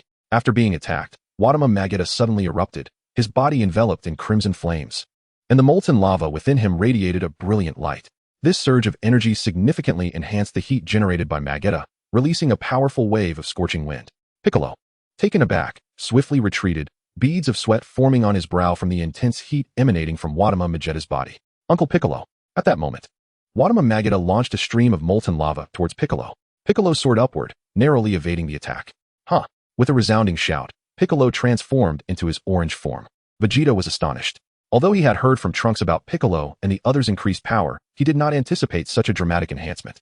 Just as Vegeta stood in amazement, Piccolo clasped his hands behind him, concentrating a deep blue energy wave that he hurled at Wadama Magetta. Bang! The deep blue energy wave struck Wadama Magetta, propelling him backward. Magetta! Kampa exclaimed, his face etched with concern. Wadama Magetta let out a thunderous roar, halting at the edge of the arena. Piccolo shouted, exerting all his strength to push forward. Wadama Magetta was immediately sent flying off the stage. Wadama Magetta is out of the match. Piccolo is the victor. Wonderful Uncle Piccolo! Exclaimed Gohan joyfully. Piccolo gasped for breath, descending from the air and reverting to his normal state. Although the orange Piccolo was formidable, he needed to conserve his strength for future opponents. Damn it, losing again. Kampa muttered, his frustration palpable. At that moment, Vegeta rose, declaring, Lord Kampa, allow me to handle this one. Very well, Vegeta. Do not disappoint me. Vegeta nodded and soared onto the arena. Dad, Vegeta, Trunks, and the others called out upon seeing him. Piccolo's expression grew serious at this development. Vegeta remained silent, merely glancing at Goku in the audience. Alright, Universe 6 has dispatched a new contender. If there are no further issues, let the match commence. The two fighters nodded in agreement. Vegeta looked at Piccolo, his fists clenched with determination. Huh! With a powerful shout, Vegeta transformed into Super Saiyan Blue. Piccolo also shouted, reverting to his orange form once more. Trunks, witnessing the clash, found himself torn between supporting Piccolo, who represented their universe, and his father. Thus, he opted to refrain from cheering for either side. Piccolo, it has been months since we last met, and I am surprised by your significant power increase. However, even with this boost, you cannot defeat me. Piccolo, hearing this, merely snorted, choosing to remain silent. Bang! Vegeta, with clenched fists, radiated a vast amount of blue energy, charging at Piccolo. Piccolo raised his right fist, responding in kind as he surged toward Vegeta. Swish! Bang! Bang! Bang! In the blink of an eye, the two combatants found themselves face to face, their fists and feet colliding with the swiftness of light. The ground of the arena trembled violently beneath the intensity of their fierce confrontation. With a resounding thud, Vegeta clenched his right fist and delivered a forceful blow that sent Piccolo staggering backward. Piccolo, planting his feet firmly on the ground, swiftly regained his balance. Suddenly, Vegeta's figure vanished from sight. Chapter 86. The 20-fold Kaioken and the Ultimate Self-Realization Technique. Piccolo, startled, barely had time to react before Vegeta reappeared before him, delivering a brutal strike to his abdomen. Piccolo let out a pained cry, stumbling several steps back. Seizing the opportunity, Vegeta executed a powerful kick aimed at Piccolo. With a resounding impact, Vegeta's foot connected with Piccolo, propelling him through the air. Piccolo clenched his fists tightly, swiftly coming to a halt on the ground. Vegeta let out a cold snort, his fists clenched with determination. Could it be that he utilized that technique? Kampa smirked mischievously. That technique? Goku inquired, casting a curious glance at Kampa. However, Kampa chose not to elaborate further. Suddenly, the arena trembled with a violent force. Krillin and the others watched in astonishment as the scene unfolded. At that moment, Vegeta's aura transformed from blue to purple, his hair shifting to a deep violet, his eyebrows vanishing, and his eyes taking on a golden hue. This was the divine technique of destruction imparted to him by Kampa. Witnessing this, Beerus clenched his teeth in frustration. Kampa, That scoundrel has even taught Vegeta the divine technique of destruction just to secure victory. The divine technique of destruction? Goku and the others turned to Beerus. This is a technique only a god of destruction can master. Could it be that Vegeta agreed to become a god of destruction? Goku speculated. I don't know. Beerus shook his head. Kampa, upon hearing this, chuckled, stating, Beerus, I did not teach him. He learned it on his own. Do you expect me to believe that? Beerus gritted his teeth. Kampa merely smiled in response. Whether you believe it or not is of no concern to me. The divine technique of destruction? Piccolo murmured. Vegeta, smiling at Piccolo, transformed into a streak of purple light and charged toward him. Piccolo's eyes narrowed slightly at the sight. In an instant, Vegeta reached Piccolo's position. With a powerful swing of his fists, Piccolo struck at Vegeta. However, Vegeta's figure suddenly vanished, reappearing behind Piccolo. Before Piccolo could react, Vegeta gathered a sphere of purple destructive energy in his right hand and unleashed it toward him. Piccolo let out a cry as he was sent flying by the destructive energy. Uncle Piccolo! Gohan exclaimed in shock, gritting his teeth. Piccolo managed to halt his descent just as he was about to plummet from the arena. Slowly, he turned around, casting the destructive energy into the sky. With a thunderous explosion, the destructive energy erupted in the heavens above. A colossal purple tempest materialized, sweeping towards the arena and the audience. With a smirk, Vegeta charged at Piccolo. The latter bellowed and reciprocated the advance. In the blink of an eye, they converged at the center of the stage, their fists and feet colliding like beams of light. The arena trembled violently under the intensity of their clash. As the battle raged on, Piccolo found himself gradually overpowered by Vegeta, being relentlessly pushed back. With a resounding shout, Vegeta unleashed a mighty right punch, sending Piccolo hurtling off the stage. Piccolo was eliminated. Vegeta emerged victorious. Upon witnessing this, Goku immediately rose to his feet. Goku, Dad, it's my turn next. Gohan and the others nodded in agreement. Without delay, Goku soared onto the arena. Kakarot, he acknowledged. All right, the 7th universe now sends forth a new contender. If both participants have no objections, let the match commence. They nodded in affirmation. Gazing at Vegeta, who was still enveloped in his self-imposed Ultra Instinct state, Goku clenched his hands tightly, radiating an overwhelming divine aura.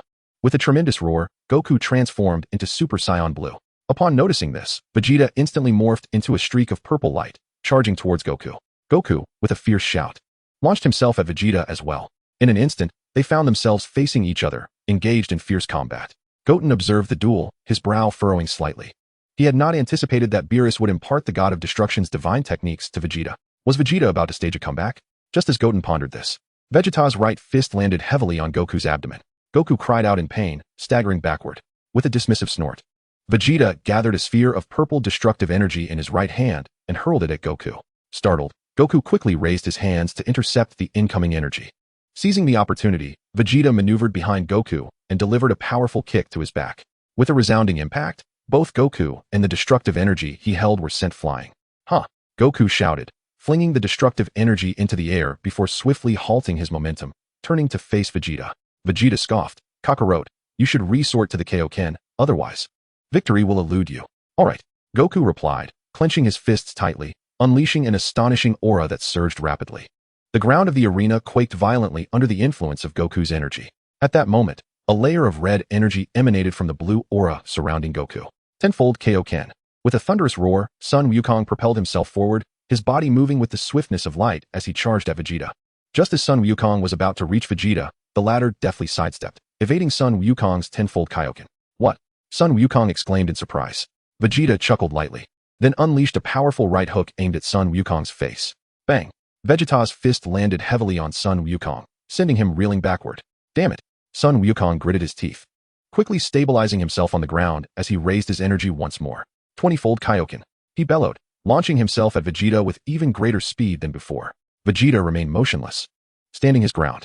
Soon, Sun Wukong was upon him, throwing a full-force punch forward. Bang! Just as Sun Wukong's fist was about to connect with Vegeta, the latter raised his left hand, effortlessly catching Sun Wukong's Kaioken punch. Dad's 20-fold Kaioken has been caught. Son Gohan exclaimed in astonishment. Krillin nodded solemnly. Chapter 87. The Art of Self-Perfection. Even Beerus, who sat nearby, wore a serious expression. Sun Wukong was their main force. If he lost, the others would have little hope of defeating Vegeta. Amidst the astonishment of the onlookers, Vegeta exerted force with his left hand, pushing Sun Wukong back a few steps. Sun Wukong dug his feet into the ground, halting his retreat. Vegeta smirked. Kakarot, aside from the Kaioken, you must be out of tricks, right? Indeed. Sun Wukong nodded. But even so, I will fight you with all my might. Vegeta remained silent, a smile playing on his lips. Since arriving on Earth, he had been unable to surpass Sun Wukong, but now, his power had finally eclipsed that of his rival. Excited by this thought, Vegeta charged at Sun Wukong.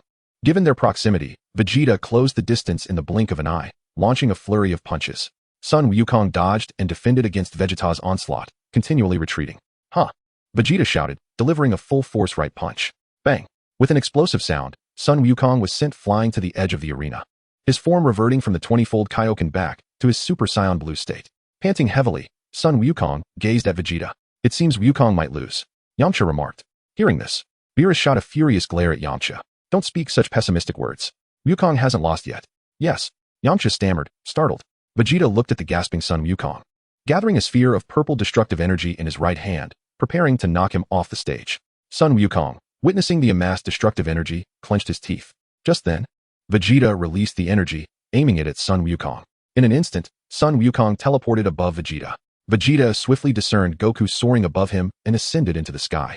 Goku clenched his fists with fervor and launched an assault toward the approaching Vegeta. With a vigorous swing of his fists, Vegeta met Goku's attack head-on. After a brief exchange of blows, Goku found himself unable to match Vegeta's speed, resulting in a powerful strike to his abdomen from Vegeta's right fist, eliciting an agonizing scream. Raising his left hand, Vegeta condensed a sphere of destructive energy, declaring, "This is the end, Kakarot." With that proclamation, he unleashed the destructive energy toward Goku. A resounding explosion echoed as Goku was sent hurtling out of the ring into the air. Out of bounds, Krillin exclaimed in shock. At that moment, the destructive energy detonated in the sky, giving rise to a fierce purple tempest that swept outward. Subsequently, a thick cloud of smoke engulfed the area. Goku, head down, plummeted from the explosion's aftermath. Wukong, father, Krillin, and the others, witnessing this, feared the contest was concluding.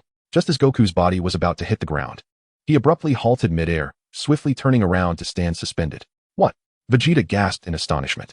Goku, now in his normal form, exhibited silver lines across his body. His eyes transformed to a silvery gray, enveloped in a shimmering white aura. This was the nascent form of the Ultra Instinct technique. Ultra Instinct. Goten gasped, astonished. He had thought Goku would lose the match, only to realize Goku had suddenly grasped Ultra Instinct. Though incomplete, it was sufficient to bring him to parity with Vegeta. One cannot deny that the protagonist's prowess is astounding. Gohan, is this a transformation into Super Saiyan? Krillin inquired. I don't know, but I doubt it. Swish. Thud. Goku soared back onto the arena. Although he had briefly exited the ring, he had not touched the ground outside, thus he was not deemed defeated. Vegeta snorted disdainfully, immediately transforming into a streak of purple light and charging toward Goku. Goku stood his ground, unmoving. In the blink of an eye, Vegeta reached Goku, his fist striking with the speed of lightning. Goku subtly shifted his position, effortlessly evading Vegeta's assault. Startled, Vegeta unleashed a full-force attack. Goku raised his fists, engaging in combat with Vegeta once more. Bang, bang, bang. With a significant surge in power and speed, the two warriors were evenly matched. Goku and Vegeta are evenly matched, Piccolo remarked, astonished. Krillin nodded in agreement. But what exactly is happening? How did Goku suddenly become this formidable? Ultra Instinct, Beerus said, a bead of cold sweat trickling down his brow. Ultra Instinct, Kampa exclaimed in disbelief. The Ultra Instinct technique is indeed a divine art. But it is not the divine art of the god of destruction, rather, it belongs to the angels. Mastering the Ultra Instinct is significantly more challenging compared to the divine techniques of the gods of destruction. Among the 12 gods of destruction, only Beerus possesses an incomplete mastery of the Ultra Instinct. Ultra Instinct? Gohan inquired, his expression one of bewilderment as he gazed at Beerus. For clarity on this, you should ask Whis. He is more knowledgeable. Mr. Whis. Whis smiled and explained, Ultra Instinct is a divine art mastered by us angels. And it is also a form of instinctive technique. Instinctive technique? Gohan echoed. Indeed, Ultra Instinct relies on the body's various parts to execute reflexive attacks and defenses autonomously, without the need for the brain's command, thereby accelerating reaction times and movement speed. It separates the body from consciousness, allowing each part to instinctively sense surrounding dangers, eliminating the need for cognitive thought. Mr. Whis, are you suggesting that my father is currently fighting based entirely on instinct? Whis nodded in affirmation. On the tournament stage, Goku and Vegeta were locked in a fierce struggle, their hands clasped together as they emanated silver and purple auras, colliding with tremendous force. Vegeta clenched his teeth, filled with resentment as he watched Goku. Just moments ago, he was poised to defeat Goku, only for Goku to suddenly grasp Ultra Instinct. With this thought, Vegeta pushed forward with all his might. Gritting his teeth, Goku mirrored Vegeta's movement, pushing forward with equal determination. Bang! After a brief standoff, both were propelled backward. Gasping for breath, After a moment's respite, they charged at each other once more, and the arena erupted with the sounds of their intense battle. Chapter 88. Gohan and Vegeta. Goodness, I can't even keep up with their fight. Krillin, can you see clearly? I can barely make it out. Really? Just then? As they conversed, Goku and Vegeta's fists collided with tremendous force, unleashing a powerful gust of wind. Bang! After a moment of resistance, both warriors exerted their strength, sending each other reeling backward, panting heavily. With a loud shout, Vegeta unleashed a barrage of destructive energy toward Goku. This technique was famously known in the Dragon Ball universe as the Prince-S attack. Goku leaped to evade Vegeta's destructive energy while simultaneously launching an energy wave in retaliation. Boom, boom, boom. The ground of the tournament stage was quickly devastated by their explosive exchanges, clouds of smoke billowing up from the chaos. As the two fighters beheld the smoke on the stage, they ceased their energy wave attacks and ascended into the sky. In the blink of an eye, they found themselves face to face once more, engaging in a fierce exchange of punches and kicks. The air was filled with the sounds of their fierce combat. Bang! Their right fists collided against each other's faces, sending them both staggering away. Vegeta gritted his teeth and swiftly charged towards Goku once more. With a whoosh, he arrived before Goku, swinging his right fist with all his might, only to have Goku evade the strike using his Ultra Instinct. Taken aback, Vegeta was met with a powerful blow from Goku's right fist, sending him crashing down onto the arena floor. Panting heavily, Vegeta gazed at Goku. With a thud, Goku landed gracefully from the air, fixing his eyes on Vegeta. At that moment, due to the immense energy expenditure, Goku reverted to his normal state. He's changed back. Has he? Krillin remarked. Yes. Gohan nodded in affirmation. Upon witnessing Goku's transformation, a flicker of joy crossed Vegeta's face. Yet, in the next moment, his own form reverted to normal as well. Uncle Vegeta has also changed back, Krillin noted. Indeed, he concurred. Fuming with frustration, Vegeta clenched his fists tightly. With a resounding roar, he transformed into a Super Saiyan, an overwhelming aura radiating from him. Goku, sensing the shift, wore a grave expression. Vegeta charged at Goku like a bolt of lightning, and Goku responded with a fierce shout, rushing towards Vegeta as well. In a flurry of strikes, they met at the center, their fists and feet colliding with blinding speed. With a resounding impact, Vegeta's right hand struck Goku's face, sending him flying. Immediately, Vegeta thrust his hands forward, condensing a golden energy wave aimed at Goku. As Goku, still recovering, raised his arms to block the energy wave, Vegeta gritted his teeth and pushed with all his might. Ultimately, with Vegeta's relentless force, Goku was pushed off the arena. Goku is out. Vegeta wins. The realization of his victory filled Vegeta with joy. After 15 years, he had finally surpassed Goku. Beerus glanced at Gohan and the others. So, who will step up next? I'll take on the challenge. Gohan volunteered. Beerus nodded in approval. Rising from the audience, Gohan soared onto the arena. Uncle Vegeta. He greeted politely. Vegeta remained silent in response. Since both competitors are ready, let the match begin. Gohan nodded in agreement. Just then, Vegeta, drained of energy, reverted to his normal state. Gohan, Vegeta has exhausted his strength. You must transform into a Super Saiyan and defeat him. Beerus called out loudly. Understood. Gohan replied, clenching his fists tightly as he transformed into Super Saiyan 2. Vegeta furrowed his brow slightly but charged at Gohan nonetheless. In a flash, Gohan appeared behind Vegeta and struck him powerfully in the back with his right fist. Bang! Vegeta was sent flying like a projectile. Seizing the opportunity, Gohan swiftly brought his hands together and proclaimed, Kamehameha. A deep azure wave of energy coalesced from his palms, hurtling towards Vegeta. With a resounding crash, the Kamehameha struck Vegeta, sending him careening off the stage. Vegeta was eliminated. Gohan emerged victorious. Upon hearing the announcement, Gohan immediately reverted to his normal state. Kappa, witnessing this, turned his attention to the remaining two contestants. A slender figure with upright hair, clad in a vintage Saiyan battle suit, rose from the audience of Universe 6.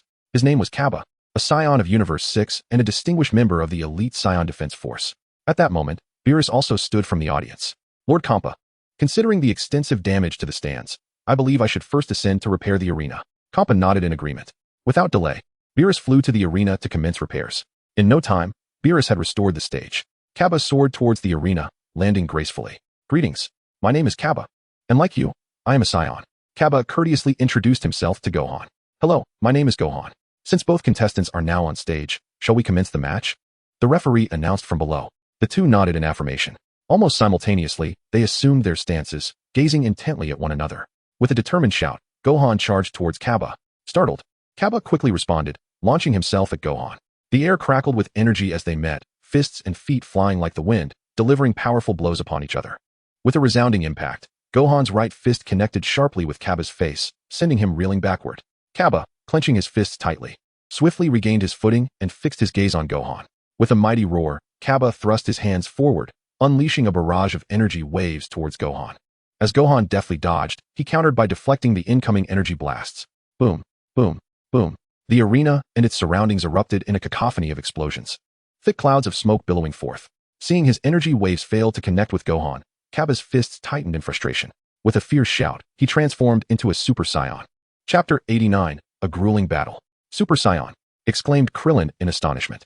With determination, Gohan too clenched his fists and transformed into a Super Saiyan. Goten, observing Kappa's transformation, pondered thoughtfully.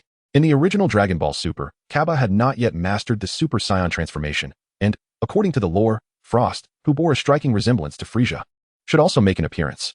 As these thoughts crossed Goten's mind, Gohan and Kappa charged at one another in unison. Soon, the two individuals stood face to face, engaged in a fierce battle. After transforming, Gabe's speed and strength were greatly enhanced. However, even with these improvements, he found it difficult to match Gohan's swiftness. With a resounding impact, Gabe was sent hurtling backwards as if propelled by a ray of light. Seizing the moment, Gohan swiftly brought his hands together and declared, Kamehameha. A deep azure energy wave coalesced in Gohan's hands and surged towards Gabe. Just as Gabe regained his footing, he quickly raised his arms to shield himself from the impending Kamehameha. The attack struck him squarely, propelling him backwards. Gritting his teeth, Gabe managed to halt his descent just before falling off the stage. Gohan bellowed, exerting all his strength to push forward. Ultimately, under the overwhelming force, Gabe was forced off the stage. Gabe was eliminated. Gohan emerged victorious. Upon hearing this, Kappa immediately turned to a man seated nearby. The man, with purple skin and clad in a black coat, was known as Hit, the foremost assassin of Universe 6. Noticing Kappa's gaze, Hit calmly rose from his seat and soared onto the arena. Now, the final contestant from Universe 6 has taken the stage. If both competitors are ready, let the match commence. The two nodded in agreement. Gohan assumed a combat stance and charged at Hit. In an instant, Hit vanished and reappeared before Gohan, delivering a powerful blow to his abdomen. With a sharp cry, Gohan was sent reeling backwards. Gohan. Piccolo's heart filled with concern at the sight. Gritting his teeth, Gohan managed to stabilize himself on the ground. He then clenched his fists tightly, emanating an incredible aura that surged upwards. The arena trembled under the intensity of Gohan's energy. With a mighty roar, Gohan's hair and eyebrows transformed to silver, standing upright like a Super Saiyan, his irises turning red, while his body radiated a silver aura interlaced with pink lightning. This was the beast form of Gohan. Vegeta was taken aback. It was the first time he had witnessed Gohan transform into such a form. Incredible! Gohan has transformed into Beast Gohan. Krillin exclaimed. Beast Gohan. Yamcha queried. Indeed. This is the name Gohan has given to this transformation. With a fierce shout, Gohan became a streak of purple light, charging towards Hit.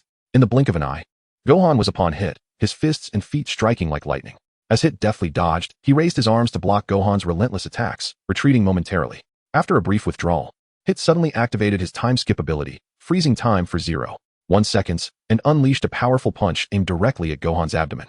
The impact resonated as Hit's fist collided with Gohan's midsection. With a loud, anguished scream, Son Gohan expelled a mouthful of bitter liquid. Bang, bang, bang.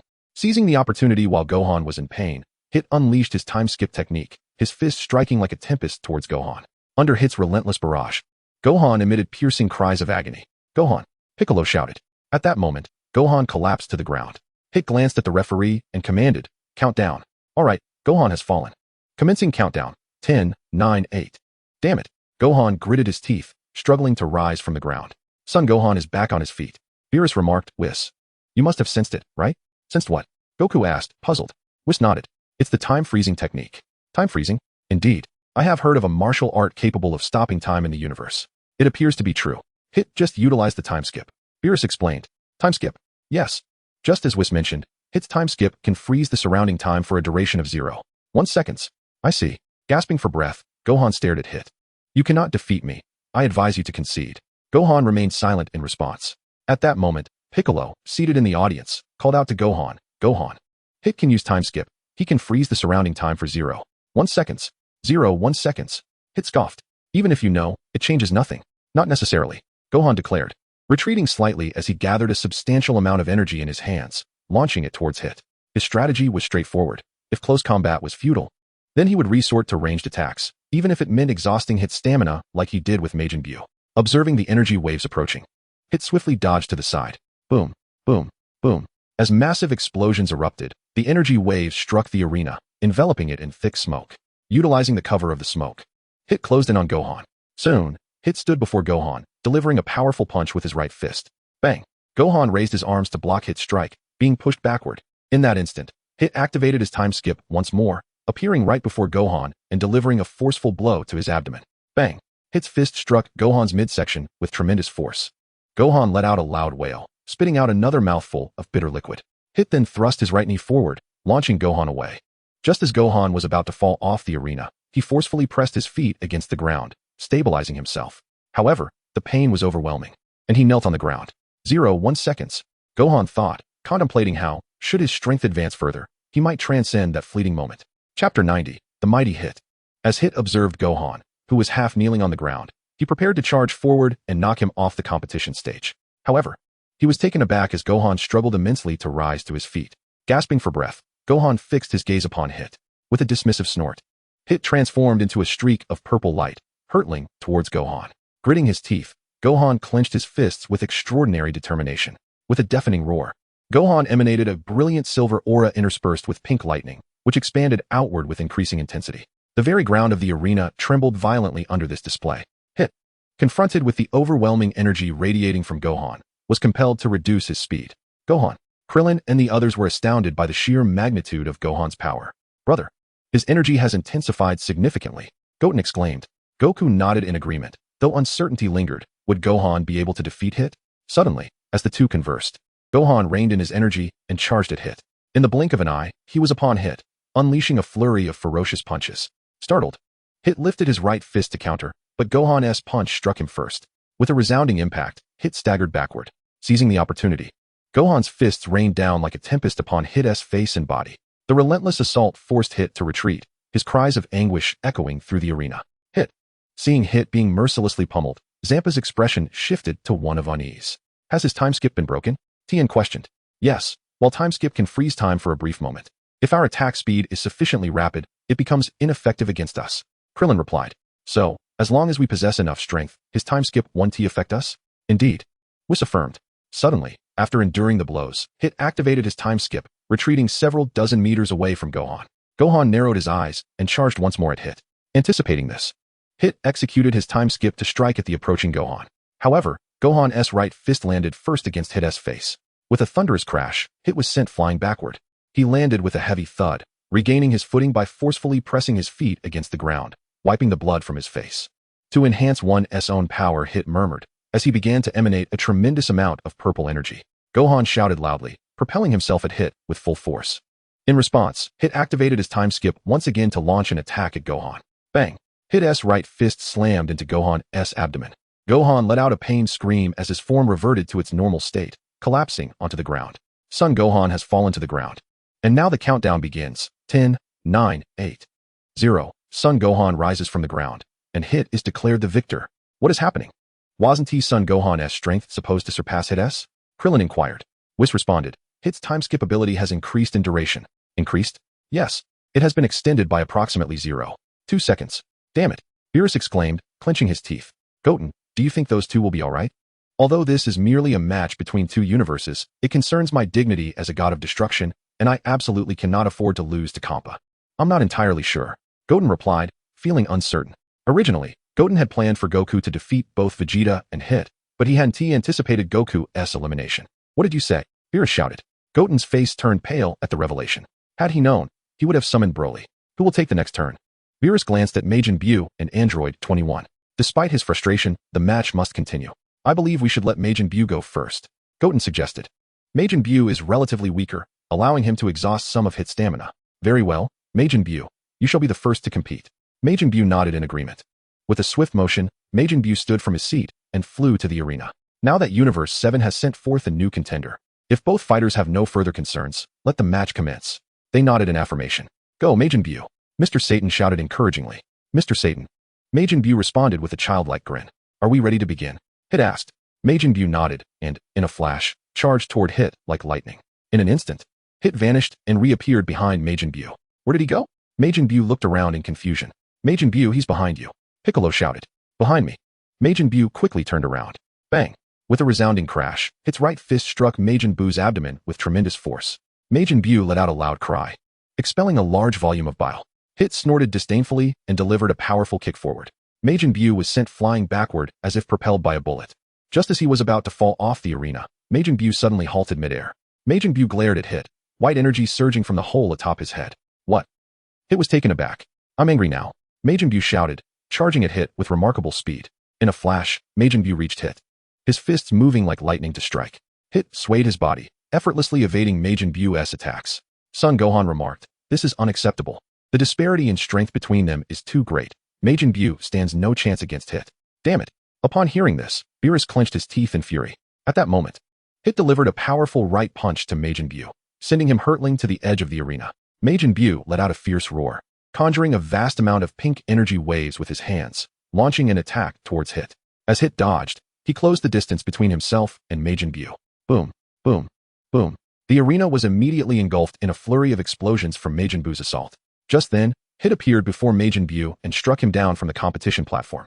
Chapter 91, Android 21, Hit. Majin Buu has been eliminated. Hit emerges victorious. Upon witnessing this, Kappa burst into laughter.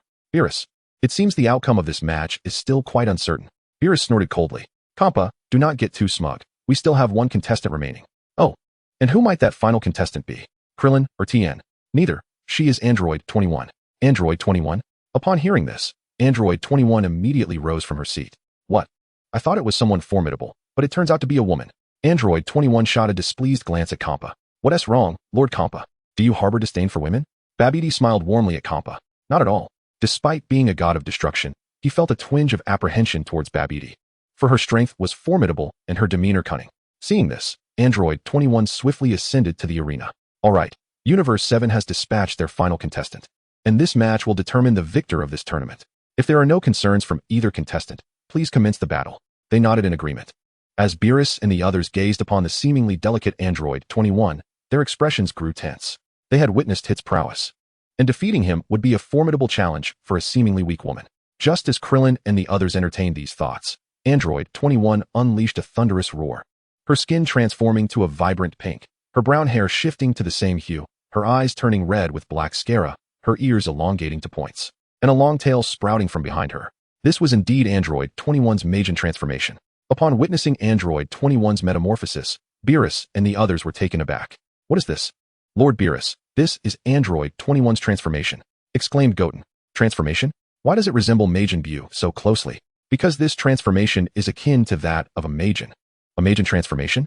Indeed, it's a bit complex, but simply put, it means she possesses the cells of Majin Buu. I see. Goten nodded in understanding. Hit, upon observing Android 21's transformation, was also somewhat astonished. However, it was merely a fleeting surprise. As the premier assassin of Universe 6, he had encountered countless formidable foes. At that moment, Android 21 raised her right hand and unleashed a series of pink energy waves directed towards Hit. As Hit evaded the onslaught, he advanced closer to Android 21. Boom, boom, boom. The energy waves unleashed by Android 21 detonated upon impact with the arena, enveloping it in a thick cloud of smoke. In an instant, Hit vanished and reappeared directly in front of Android 21, delivering a powerful punch aimed at her abdomen. Thud! Hit's fist struck with great force, causing Android 21 to cry out in agony and spit out a mouthful of bitter liquid. Withdrawing momentarily, Hit unleashed a flurry of punches like a tempest towards Android 21.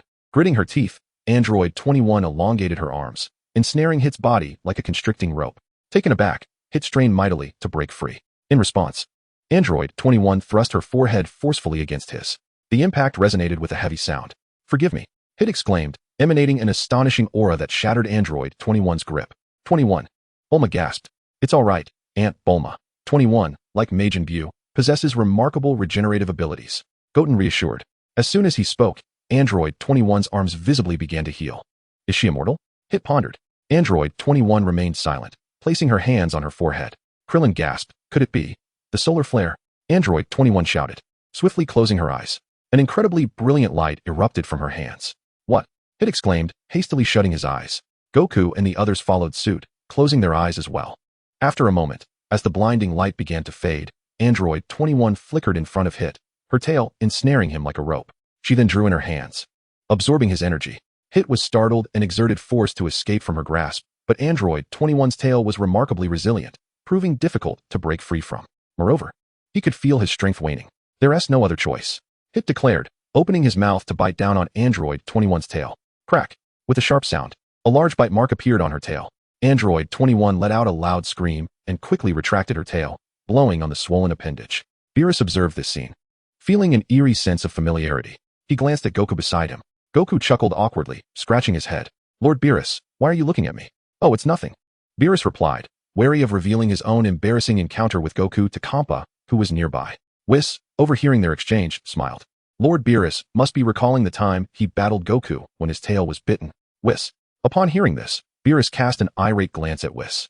This fellow is always so talkative. The tail. Upon this, Zamasu glanced at his own tail. It was quite short, rendering him incapable of ensnaring others like Beerus and the others. Speaking of Goten, does Android 21 possess the ability to absorb others' energy? Whis inquired. Goten nodded in affirmation. Beerus responded, absorb others' energy? Indeed, Lord Beerus. Have you not noticed that Android 21 has been desperately attempting to grasp Hit's body with her hands? Is that so? However, Hit should have realized this by now and will likely resolve the battle swiftly. Upon hearing this, Beerus clenched his teeth tightly. On the arena, Hit broke free from Android 21's tail and promptly activated his time skip, launching an attack toward her. Bang! Hit's right fist struck forcefully against Android 21's abdomen. She let out a piercing scream, clutching her midsection as she staggered backward. Chapter 92, The Arrival of the Omni King. Hit followed up with a powerful left punch, landing heavily on Android 21's face. She screamed again as her body was sent flying backward. With a firm grip of her fists, she halted her descent just before falling off the arena. Subsequently, she clenched her hands tightly, emitting a vast amount of crimson energy as she ascended rapidly. Boom! The ground of the arena quaked violently under the influence of Android 21's aura. Could this be? Goku gasped. He was intimately familiar with the Kaioken technique. But how could Android 21 wield such a move? Goten exclaimed, Kaioken. Goten, how could Android 21 know this technique? I believe it is because she has assimilated our cells. Assimilated our cells? Just like Cell? Precisely. Goten nodded. Tenfold Kaioken. Just as everyone was taken aback, Android 21 shouted fiercely, her body moving with the swiftness of light as she charged at Hit. Seeing this, Hit immediately activated his time skip to meet her. In the blink of an eye, the two stood before each other, their fists and feet striking like beams of light, launching attacks at one another. Bang bang bang. As the two engaged in fierce combat, the ground of the arena cracked incessantly, and powerful gusts of wind emanated from their bodies, cascading down towards the arena floor. The referee, sensing the fierce winds emanating from the arena, quickly retreated a few steps. Bang! At that moment, Android 21 was struck back. She clenched her fists tightly again, her aura surging upwards once more. 20-fold Kaioken. With a mighty shout, Android 21 surged forth with even greater speed toward Hit. Hit, startled, activated his time skip to confront her. Due to the enhancement in speed, Android 21's 20-fold Kaioken struck Hit with immense force. Bang! Hit let out a loud scream, staggering backward. Seizing the opportunity, Android 21 unleashed a flurry of punches upon Hit's face and body. As Hit continued to cry out in agony, he retreated further. Krillin and the others were left astonished, particularly the dismissive Kampa. Well done, Android 21.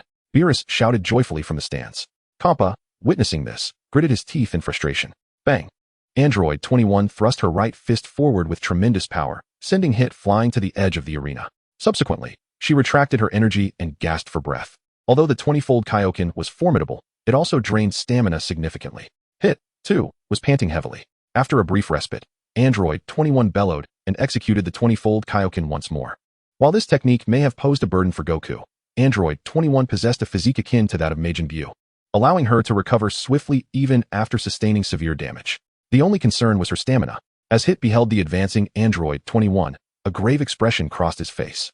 Nevertheless, he braced himself to confront her.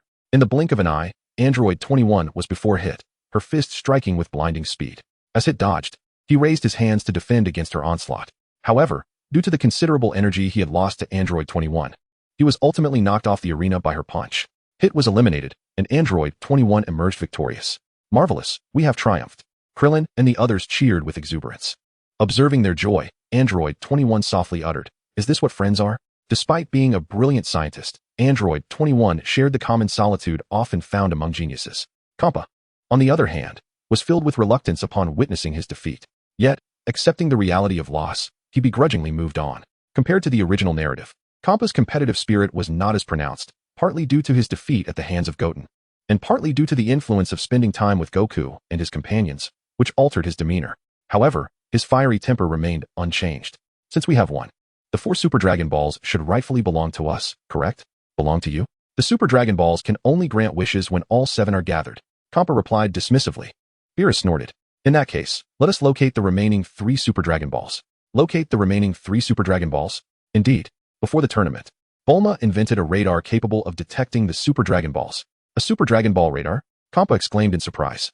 To my astonishment, it appears that Beerus and his companions have also acquired the Super Dragon Ball radar. Lord Kampa, what is it, Beerus? Lord Kampa, look up at the stage. Upon hearing this, Kampa immediately directed his gaze upward. There, he beheld a child with skin of dual purple hues, clad in a garment emblazoned with the words Xeno. This child was none other than Xeno himself. Beside Xeno stood 2 slender men with pale blue skin, his royal guards. Meanwhile, Whis's father occupied a position right in front of Xeno. Your Majesty Xeno, Kampa exclaimed, his face turning pale with fear at the sight of Xeno. In the audience of Universe 7, Beerus also recognized Xeno and exhibited a similar reaction. Lord Kampa, is it appropriate for us to remain here? Beerus questioned, his tone laced with concern. Certainly not, Kampa replied, promptly soaring toward the competition stage. Seeing this, Beerus followed suit. Master Ancestor, who is that individual? Why does he instill such fear in Beerus and the others? The East Kai inquired quietly of the Old Kai. The Old Kai, visibly exasperated, tapped the East Kai on the head and replied, that is Lord Xeno, the supreme deity reigning over the 12 universes. Your Majesty Xeno, the East Kai gasped in shock. We must hasten to pay our respects. Indeed. With that, the Kai of the 2 universes and Jebet flew to the competition stage, kneeling before Xeno. Greetings, Your Majesty Xeno, the Old Kai proclaimed, leading the others in reverence. At that moment, Beerus and Whis, already before Xeno, bowed deeply at a 90-degree angle. Greetings, Your Majesty Xeno. We are honored by your presence. Chapter 93, Future Trunks. Greetings, Your Majesty Xeno. I trust you are in good health? Beerus asked. Xeno nodded.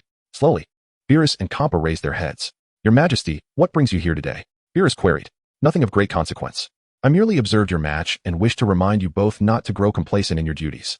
Yes, they both responded, nodding vigorously. Your Majesty, I must inform you that Lord Kampa is more passionate about culinary delights than his work. Just look at his figure, which has become quite unkempt. And he even complains about the diet meals I prepare for him. Beerus feigned a sob. Kampa, taken aback by Beerus's sudden accusation, began to sweat profusely. Your Majesty, Lord Beerus is no better. His pursuits revolve solely around food and slumber. Whis chimed in, adding to the grievances. Whis, Beerus exclaimed, beads of sweat forming on his brow. Is that so? In that case, perhaps we should consider replacing the destroyer. Xeno jested. Kampa and Beerus were instantly taken aback by the suggestion. I was merely joking.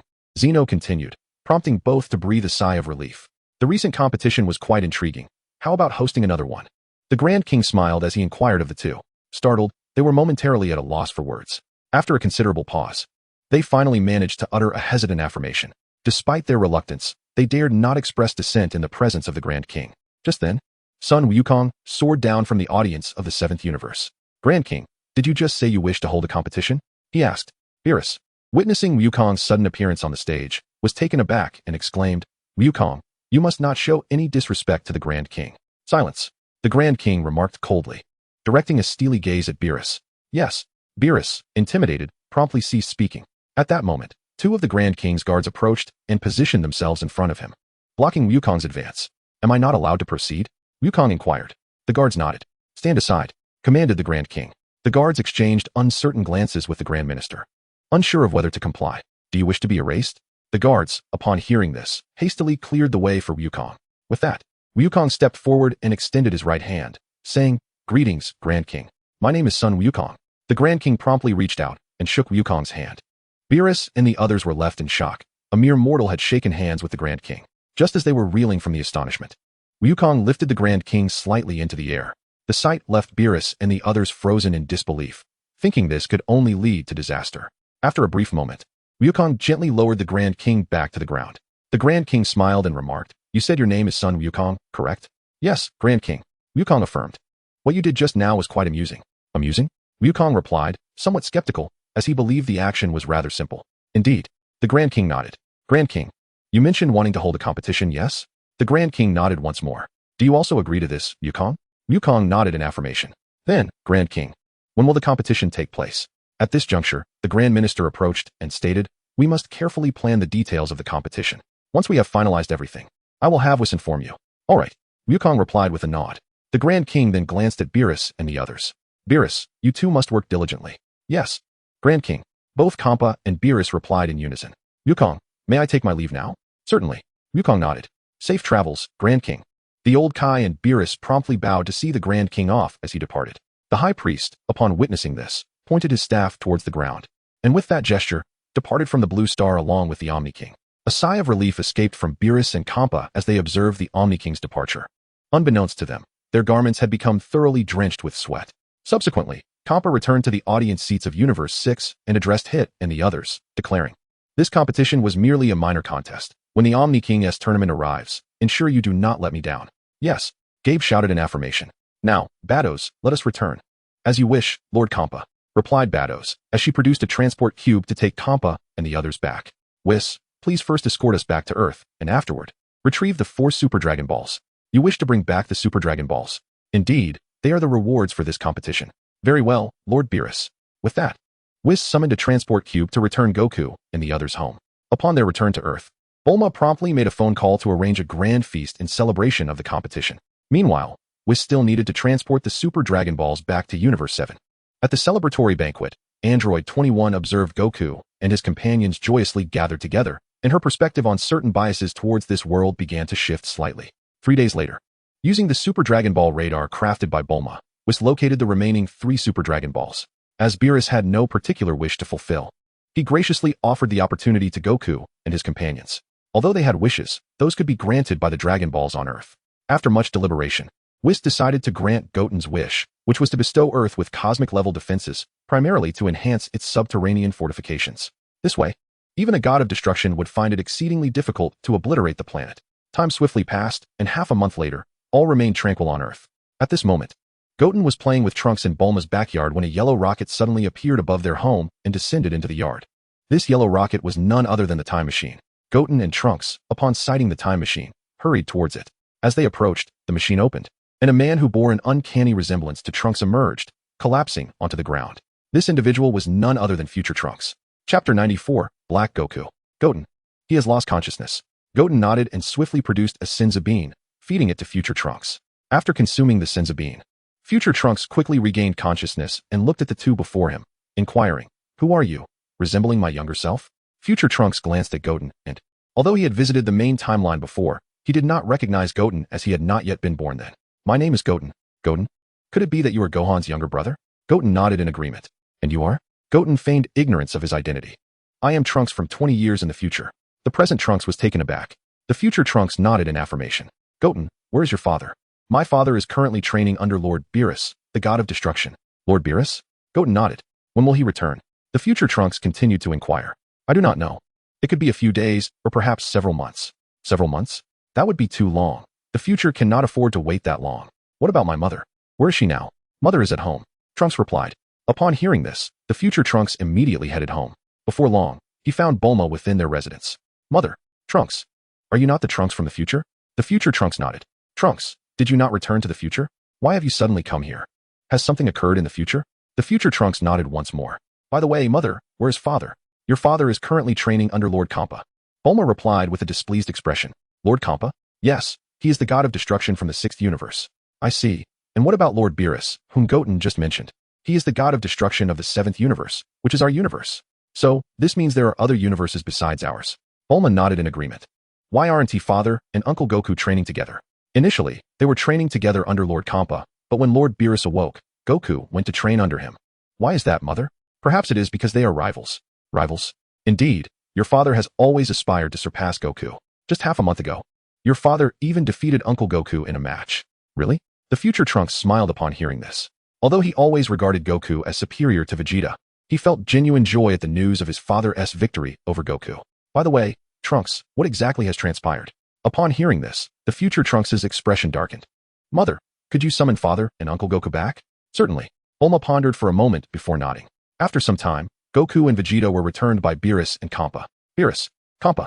Upon seeing each other, their expressions soured considerably, especially Kampa, who had previously lost to Beerus in the competition between their two universes. "Kampa, why have you come here?" "Bulma sent me." "Bulma?" Just then, Bulma approached with the future Trunks in tow. "Bulma, Lord Beerus." Beerus nodded and turned to the future Trunks, who bore a striking resemblance to the present Trunks. "Who is he?" "He is Trunks from 20 years in the future." 20 years in the future, Beerus mused, stroking his chin thoughtfully. How did he manage to traverse through time? Lord Beerus, he arrived via time machine. Goku exclaimed. A time machine. Kampa's expression turned serious upon hearing this. Bulma, time travel is a grave offense. A most heinous crime. Future Trunks, taken aback, promptly knelt before Whis and exclaimed, Lord Beerus. The matter of time travel is not my mother's doing. It is entirely my fault. Beerus, I am merely Lord Beerus's servant. He is over there. Ah, are you not? Upon hearing this, Future Trunks immediately knelt before Beerus. Lord Beerus, all of this is my fault. Please do not blame my mother. Ahem. Beerus coughed. This will depend on your performance. Performance?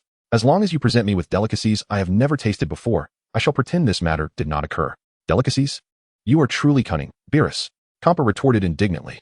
After some contemplation, Bulma retrieved several fish sausages from her pocket and presented them to Beerus and the others. What is this?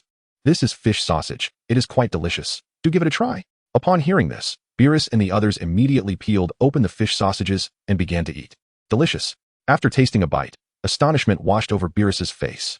Although Goku and the others found the fish sausage enjoyable, they did not react as dramatically, for as Earthlings, they had savored a variety of cuisines and were somewhat knowledgeable. As for Kampa and his companions, they had experienced numerous delicacies during Beerus's slumber, thus they remained relatively composed. So, Lord Beerus, regarding the time travel incident, for this time, I shall feign ignorance, but there shall not be a next time.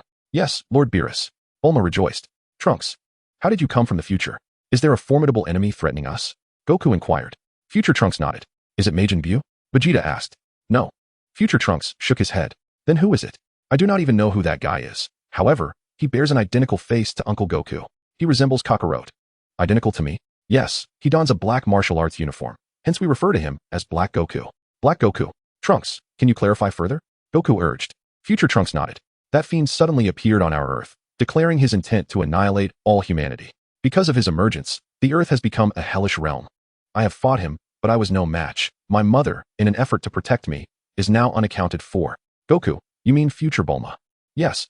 Future Trunks nodded solemnly. Chapter 95, The Emergence of Black Goku.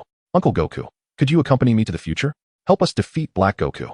Upon hearing this, Vegeta clenched his fists in anger and approached Future Trunks. Father. In a swift motion, Vegeta approached Future Trunks, grabbing the fabric of his shirt with his right hand and vociferously interrogating him. Did you come from the future solely to enlist Kakarot's aid in vanquishing Black Goku? Do you intend to rely on others for everything? Do you still consider yourself a warrior of the Saiyan race? Do you still regard yourself as my son? Future Trunks fell silent in response to his father's words. Humph. Vegeta scoffed, releasing his grip on Trunks' clothing. From this afternoon onward, I shall train you rigorously until you can defeat that fiend. All right. Though reluctant, Future Trunks nodded in compliance. Ahem. Kampa cleared his throat. It has been ages since I savored the delicacies of your Earth. Bulma replied with a smile. Lord Kampa, I have already prepared a feast for you. What about us? Beerus inquired. Your meals are also ready, Lord Beerus. Now that is more like it. In the afternoon, Kampa and his entourage departed for Universe 6, while Beerus and Whis remained at Bulma's residence, indulging in Earth's culinary delights. In a forest outside West City, Future Trunks and Vegeta stood facing each other, poised for combat. Trunks, transform first. All right, father. Future Trunks nodded, clenching his fists tightly. Huh. With a mighty shout, he transformed into Super Saiyan 2, observing from the sidelines. Trunks turned to Goten. Goten, how long do you think the future me can withstand father's onslaught? I have no idea. Goten shook his head. All right, father. It's your turn to transform. Vegeta nodded, clenching his fists with determination. Huh. With a resounding cry, he transformed into Super Saiyan Blue. What is this?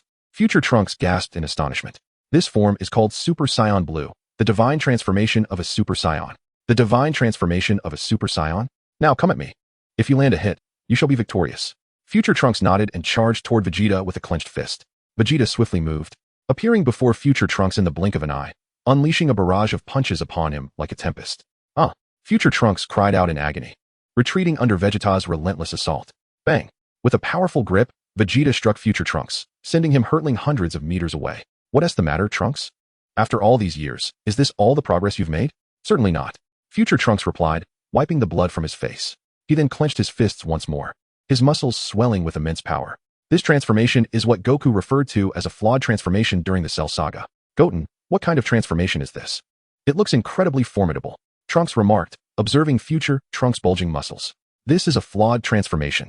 A flawed transformation? Without waiting for Son Goten's response, Vegeta observed Future Trunks disregarding his counsel and resorting to the same flawed transformation he had employed against Cell. In an instant, he clenched his fist and charged towards Future Trunks. Noticing Vegeta's advance, future Trunks allowed a slight smirk to grace his lips, aware that this transformation was indeed a mistake. Yet, he sought to lure Vegeta into this trap. Just as Vegeta was about to reach future Trunks, the latter reverted to his original form and deftly evaded Vegeta's powerful right punch. What? Vegeta exclaimed in surprise. In the next moment, future Trunks struck him squarely in the chest with his right fist. Gritting his teeth, Vegeta retaliated with a heavy blow of his own, sending future Trunks hurtling away until he collided forcefully with a large tree behind him. Future me has hit Dad. Son Goten nodded in acknowledgement. Goten, did you just say that this transformation is flawed? Yes. While this form may significantly enhance your power, the excessive muscle mass inevitably slows your attack speed, rendering you incapable of landing a strike. Strength alone is futile. Trunks nodded in understanding. Father, I hit you. Future Trunks exclaimed with a grin. Oomph. Vegeta scoffed. Consider this a pass, albeit barely. Future Trunks smiled in response. At that moment, a dark vortex suddenly appeared in the sky above Bulma's backyard. A figure clad in a black martial arts uniform, adorned with a silver ring and emerald green earrings, identical in appearance to Son Goku, emerged. This individual was Black Goku. Upon his arrival, Beerus, who had been lounging in Bulma's backyard, quickly noticed him. This energy is unmistakably Black Goku's. Future Trunks remarked, sensing the ominous presence. What? Vegeta exclaimed in shock. As Future Trunks spoke, he took flight with Vegeta towards West City. Black Goku, upon his arrival, also spotted Goku and the others. Goku Beerus. I was wondering why I couldn't find Trunks. It turns out he has returned to the past. No sooner had he spoken than Future Trunks and the others soared in from the distance. Trunks. Black Goku greeted Future Trunks with a smile. Hearing this, Future Trunks clenched his teeth in determination. Black Goku, how did you come to this place? With a grin, Black Goku replied. I arrived here using the time ring in my possession. Time ring? At that moment, Son Goku flew up from Bulma's backyard. Goku, Black Goku said, his gaze fixed on him. You know me? Of course. Black Goku replied. I've longed to battle you, and I never expected to meet you today. Is that so? Goku responded with a smile. Trunks, leave him to me. All right, Uncle Goku. Future Trunks agreed, descending with Vegeta and the others into Bulma's yard. Whis. Did he just mention the time ring? With a grave expression, Beerus addressed Whis. Indeed. Whis nodded in agreement. Not only the ring, but also the Patera earrings of the Supreme Kai. What are you two talking about, Lord Beerus? Bulma inquired, puzzled. Chapter 96. The Mystery of Black Goku. The ring worn by Black Goku is the time ring, a possession solely governed by the Supreme Kai. Whis elucidated. The time ring? Is it not a device that allows one to traverse into the future? How could Black Goku possess such a ring? I do not know. Whis shook his head. At that moment, Goku let out a mighty shout and charged towards Black Goku with clenched fists. Black Goku chuckled lightly, meeting him with the speed of the wind. Soon, Goku found himself face to face with Black Goku, launching a powerful strike. Black Goku, with a firm grip, retaliated with equal force. The two fists clashed with the swiftness of the wind, creating a thunderous sound. They struck each other squarely on the face, forcing both back. Why doesn't Dad transform into a Super Saiyan to battle Black Goku? Future Trunks asked Goten. That's Kakarot's old habit. He never starts off with his full strength against an opponent. Vegeta remarked. I see. In the sky, Black Goku regarded Goku, who had just pushed him back, placing a hand on his chest with a faint smile of excitement. Is this the power of Son Goku? He mused, conjuring an energy sphere with a yellow exterior and black core, launching it towards Goku. Goku glanced back at the city, then raised his hands forward to deflect the energy sphere. However, the force propelled him 1,000 meters away. A slight smirk appeared on Black Goku's lips as he emanated a dark purple aura and charged at Goku. Just as Goku steadied himself from the energy sphere, he hurled it into the sky and clenched his hands tightly. Huh!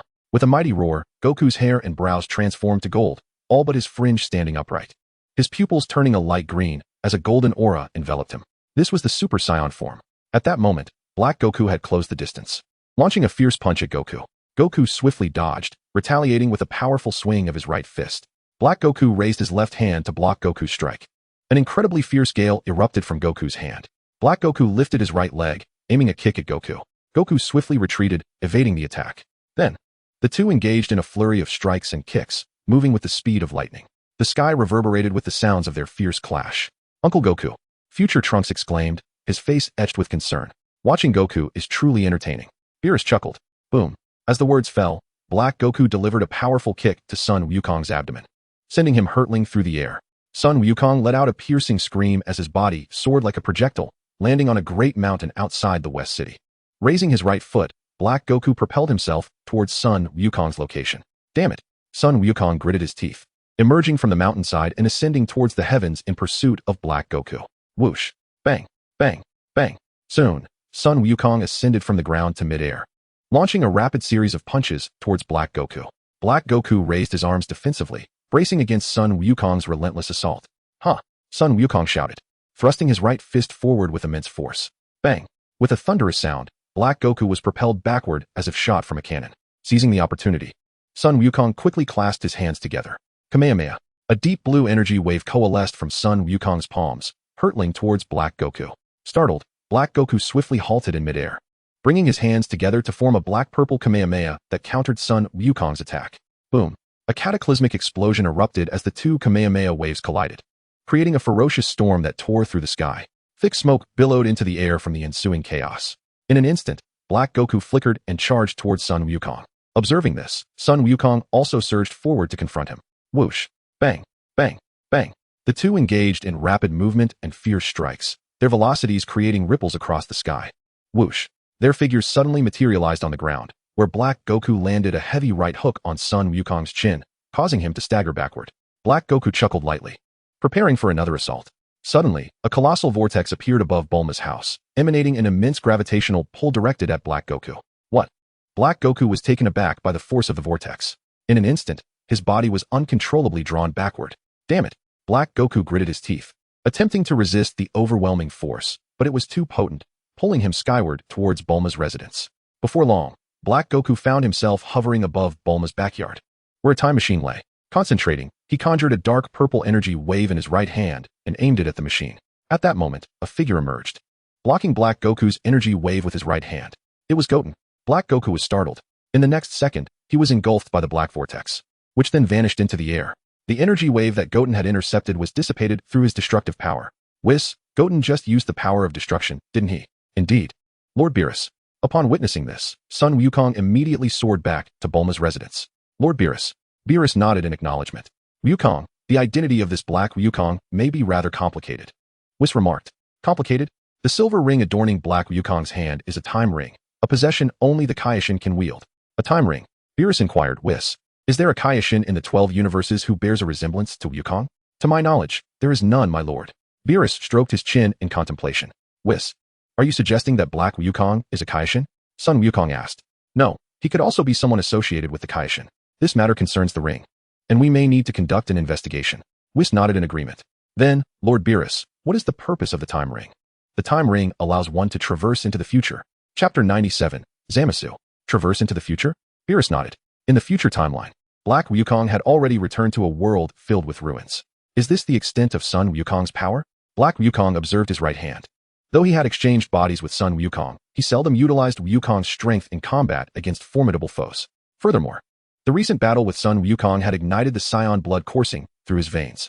In the main timeline, following Black Wukong's departure, Sun Wukong and the others reconvened to deliberate on how to confront him. Future Trunks, amidst their discussions, learned that son Goten was the mightiest among them. Mom, you mean Goten, who is still a year younger than me, is stronger than Dad and the others? Not just your father. He is even stronger than Lord Beerus. Bulma responded with a smile. Ahem. Beerus coughed upon hearing this. While it was a fact that son Goten was indeed stronger than him, it was an unspoken understanding among them. With Bulma speaking out so directly, did she not care for Beerus's pride? What does it matter, Lord Beerus? Trunks 1T tell anyone else. Bulma laughed. Beerus huffed in response.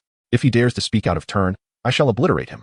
Bulma nodded in agreement, internally contemplating how Beerus would carry out such a threat once Trunks returned to the future. Trunks, when you go back to the future, I shall accompany you. Dad.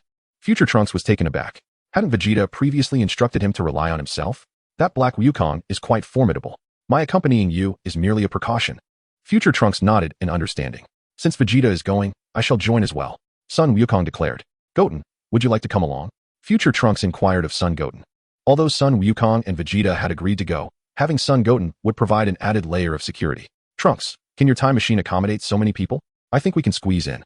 Son Goten, despite being 12 years old, was still not very tall. Trunks, a mere Black Goku, is something I can handle alone. There is no need to call upon Goten. Very well. Whis, let us investigate the time ring to ascertain if anything has been misplaced. Certainly, Lord Beerus. Whis nodded in agreement. Goku, shall we take our leave? Son Wukong nodded in response. Observing this, Whis pointed his staff towards the ground, and together with Beerus, they departed from Earth. Time swiftly passed, and in the blink of an eye, a week had gone by. Future Trunks had gathered sufficient energy to return to his time, preparing for departure. At this moment, Krillin and the others had gathered at Bulma's residence to bid farewell to future Trunks and his companions. Trunks, you must give it your all. Son Gohan encouraged future Trunks earnestly. Future Trunks nodded resolutely. Now, shall we set forth to the future? Krillin and the others affirmed with nods. Seeing this, future Trunks immediately ascended to the time machine.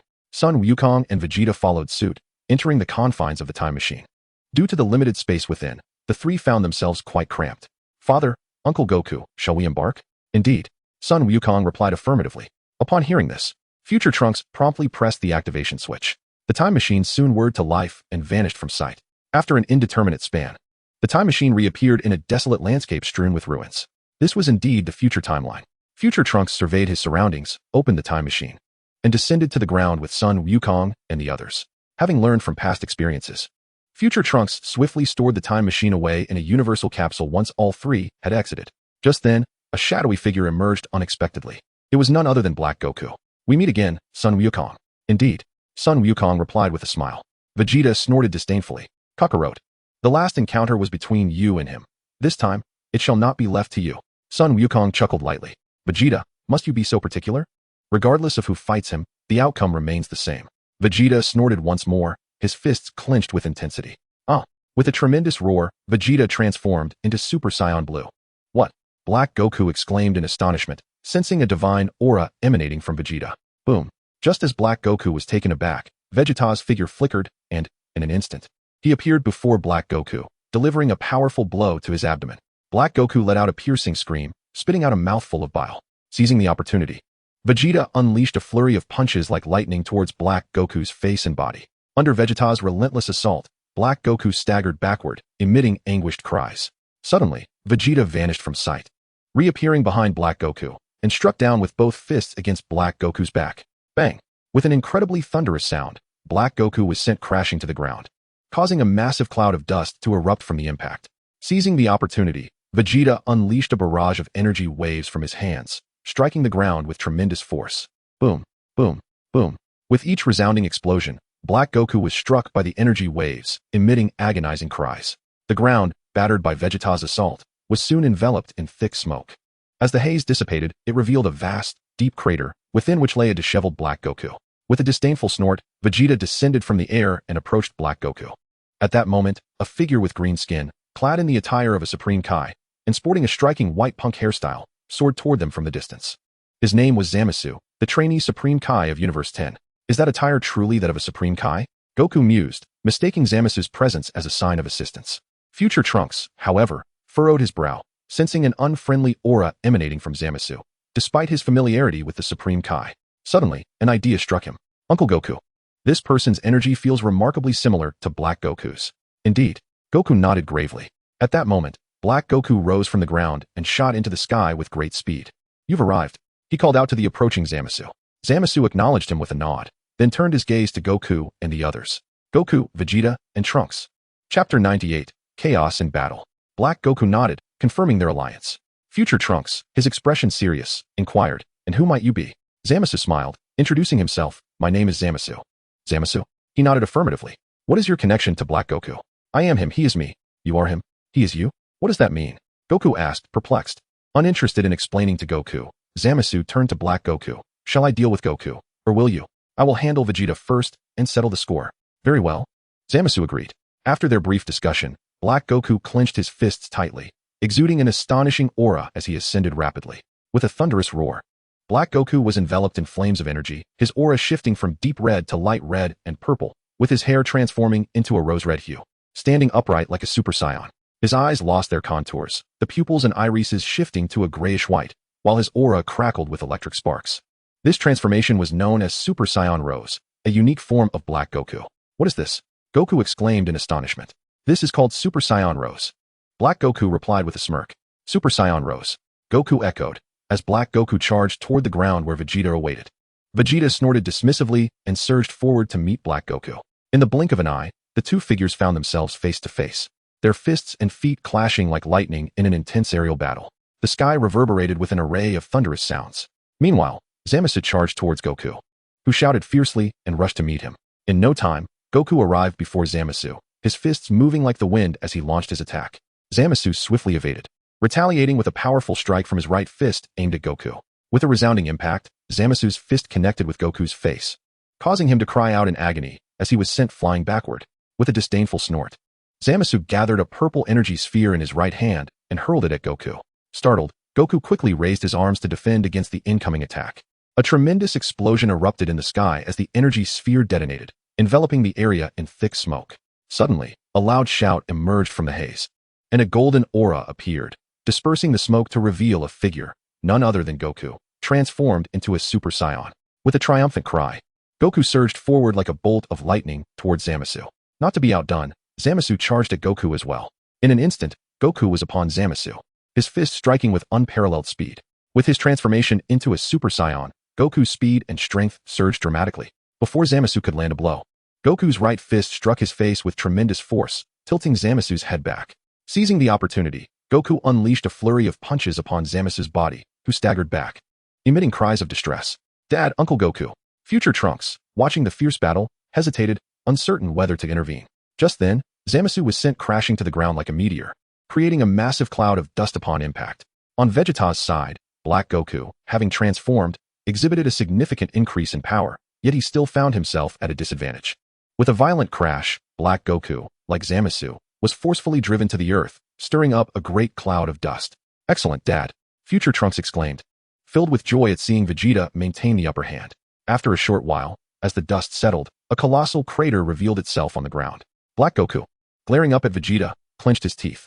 Vegeta, it seems I have underestimated you. Vegeta let out a disdainful snort, his fists tightening with determination. With a mighty roar, Vegeta's hair and aura transformed to a vibrant purple, his eyebrows vanishing and brow bone pressing closely against his eye sockets, his pupils shifting to a golden hue. This was the godly technique he had learned from Kampa, which Vegeta had named his own Ultra Instinct. As Black Goku sensed the destructive aura emanating from Vegeta, his expression suddenly turned grave. This is the essence of a god of destruction. Could it be that you, Vegeta, have been chosen as the next god of destruction? He questioned. No, this is merely the divine technique of the god of destruction.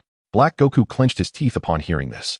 Although he was aware of Vegeta's formidable strength, he did not anticipate it to reach such extraordinary heights. Without delay, Vegeta concentrated destructive energy in his right hand and launched an attack at Black Goku. As Black Goku evaded, he retaliated with energy blasts. Boom, boom, boom. With each tremendous explosion, Vegeta's destructive energy either struck the ground or collided with Black Goku's energy waves, igniting a series of blasts in the sky. The atmosphere was thick with smoke and chaos from the explosions.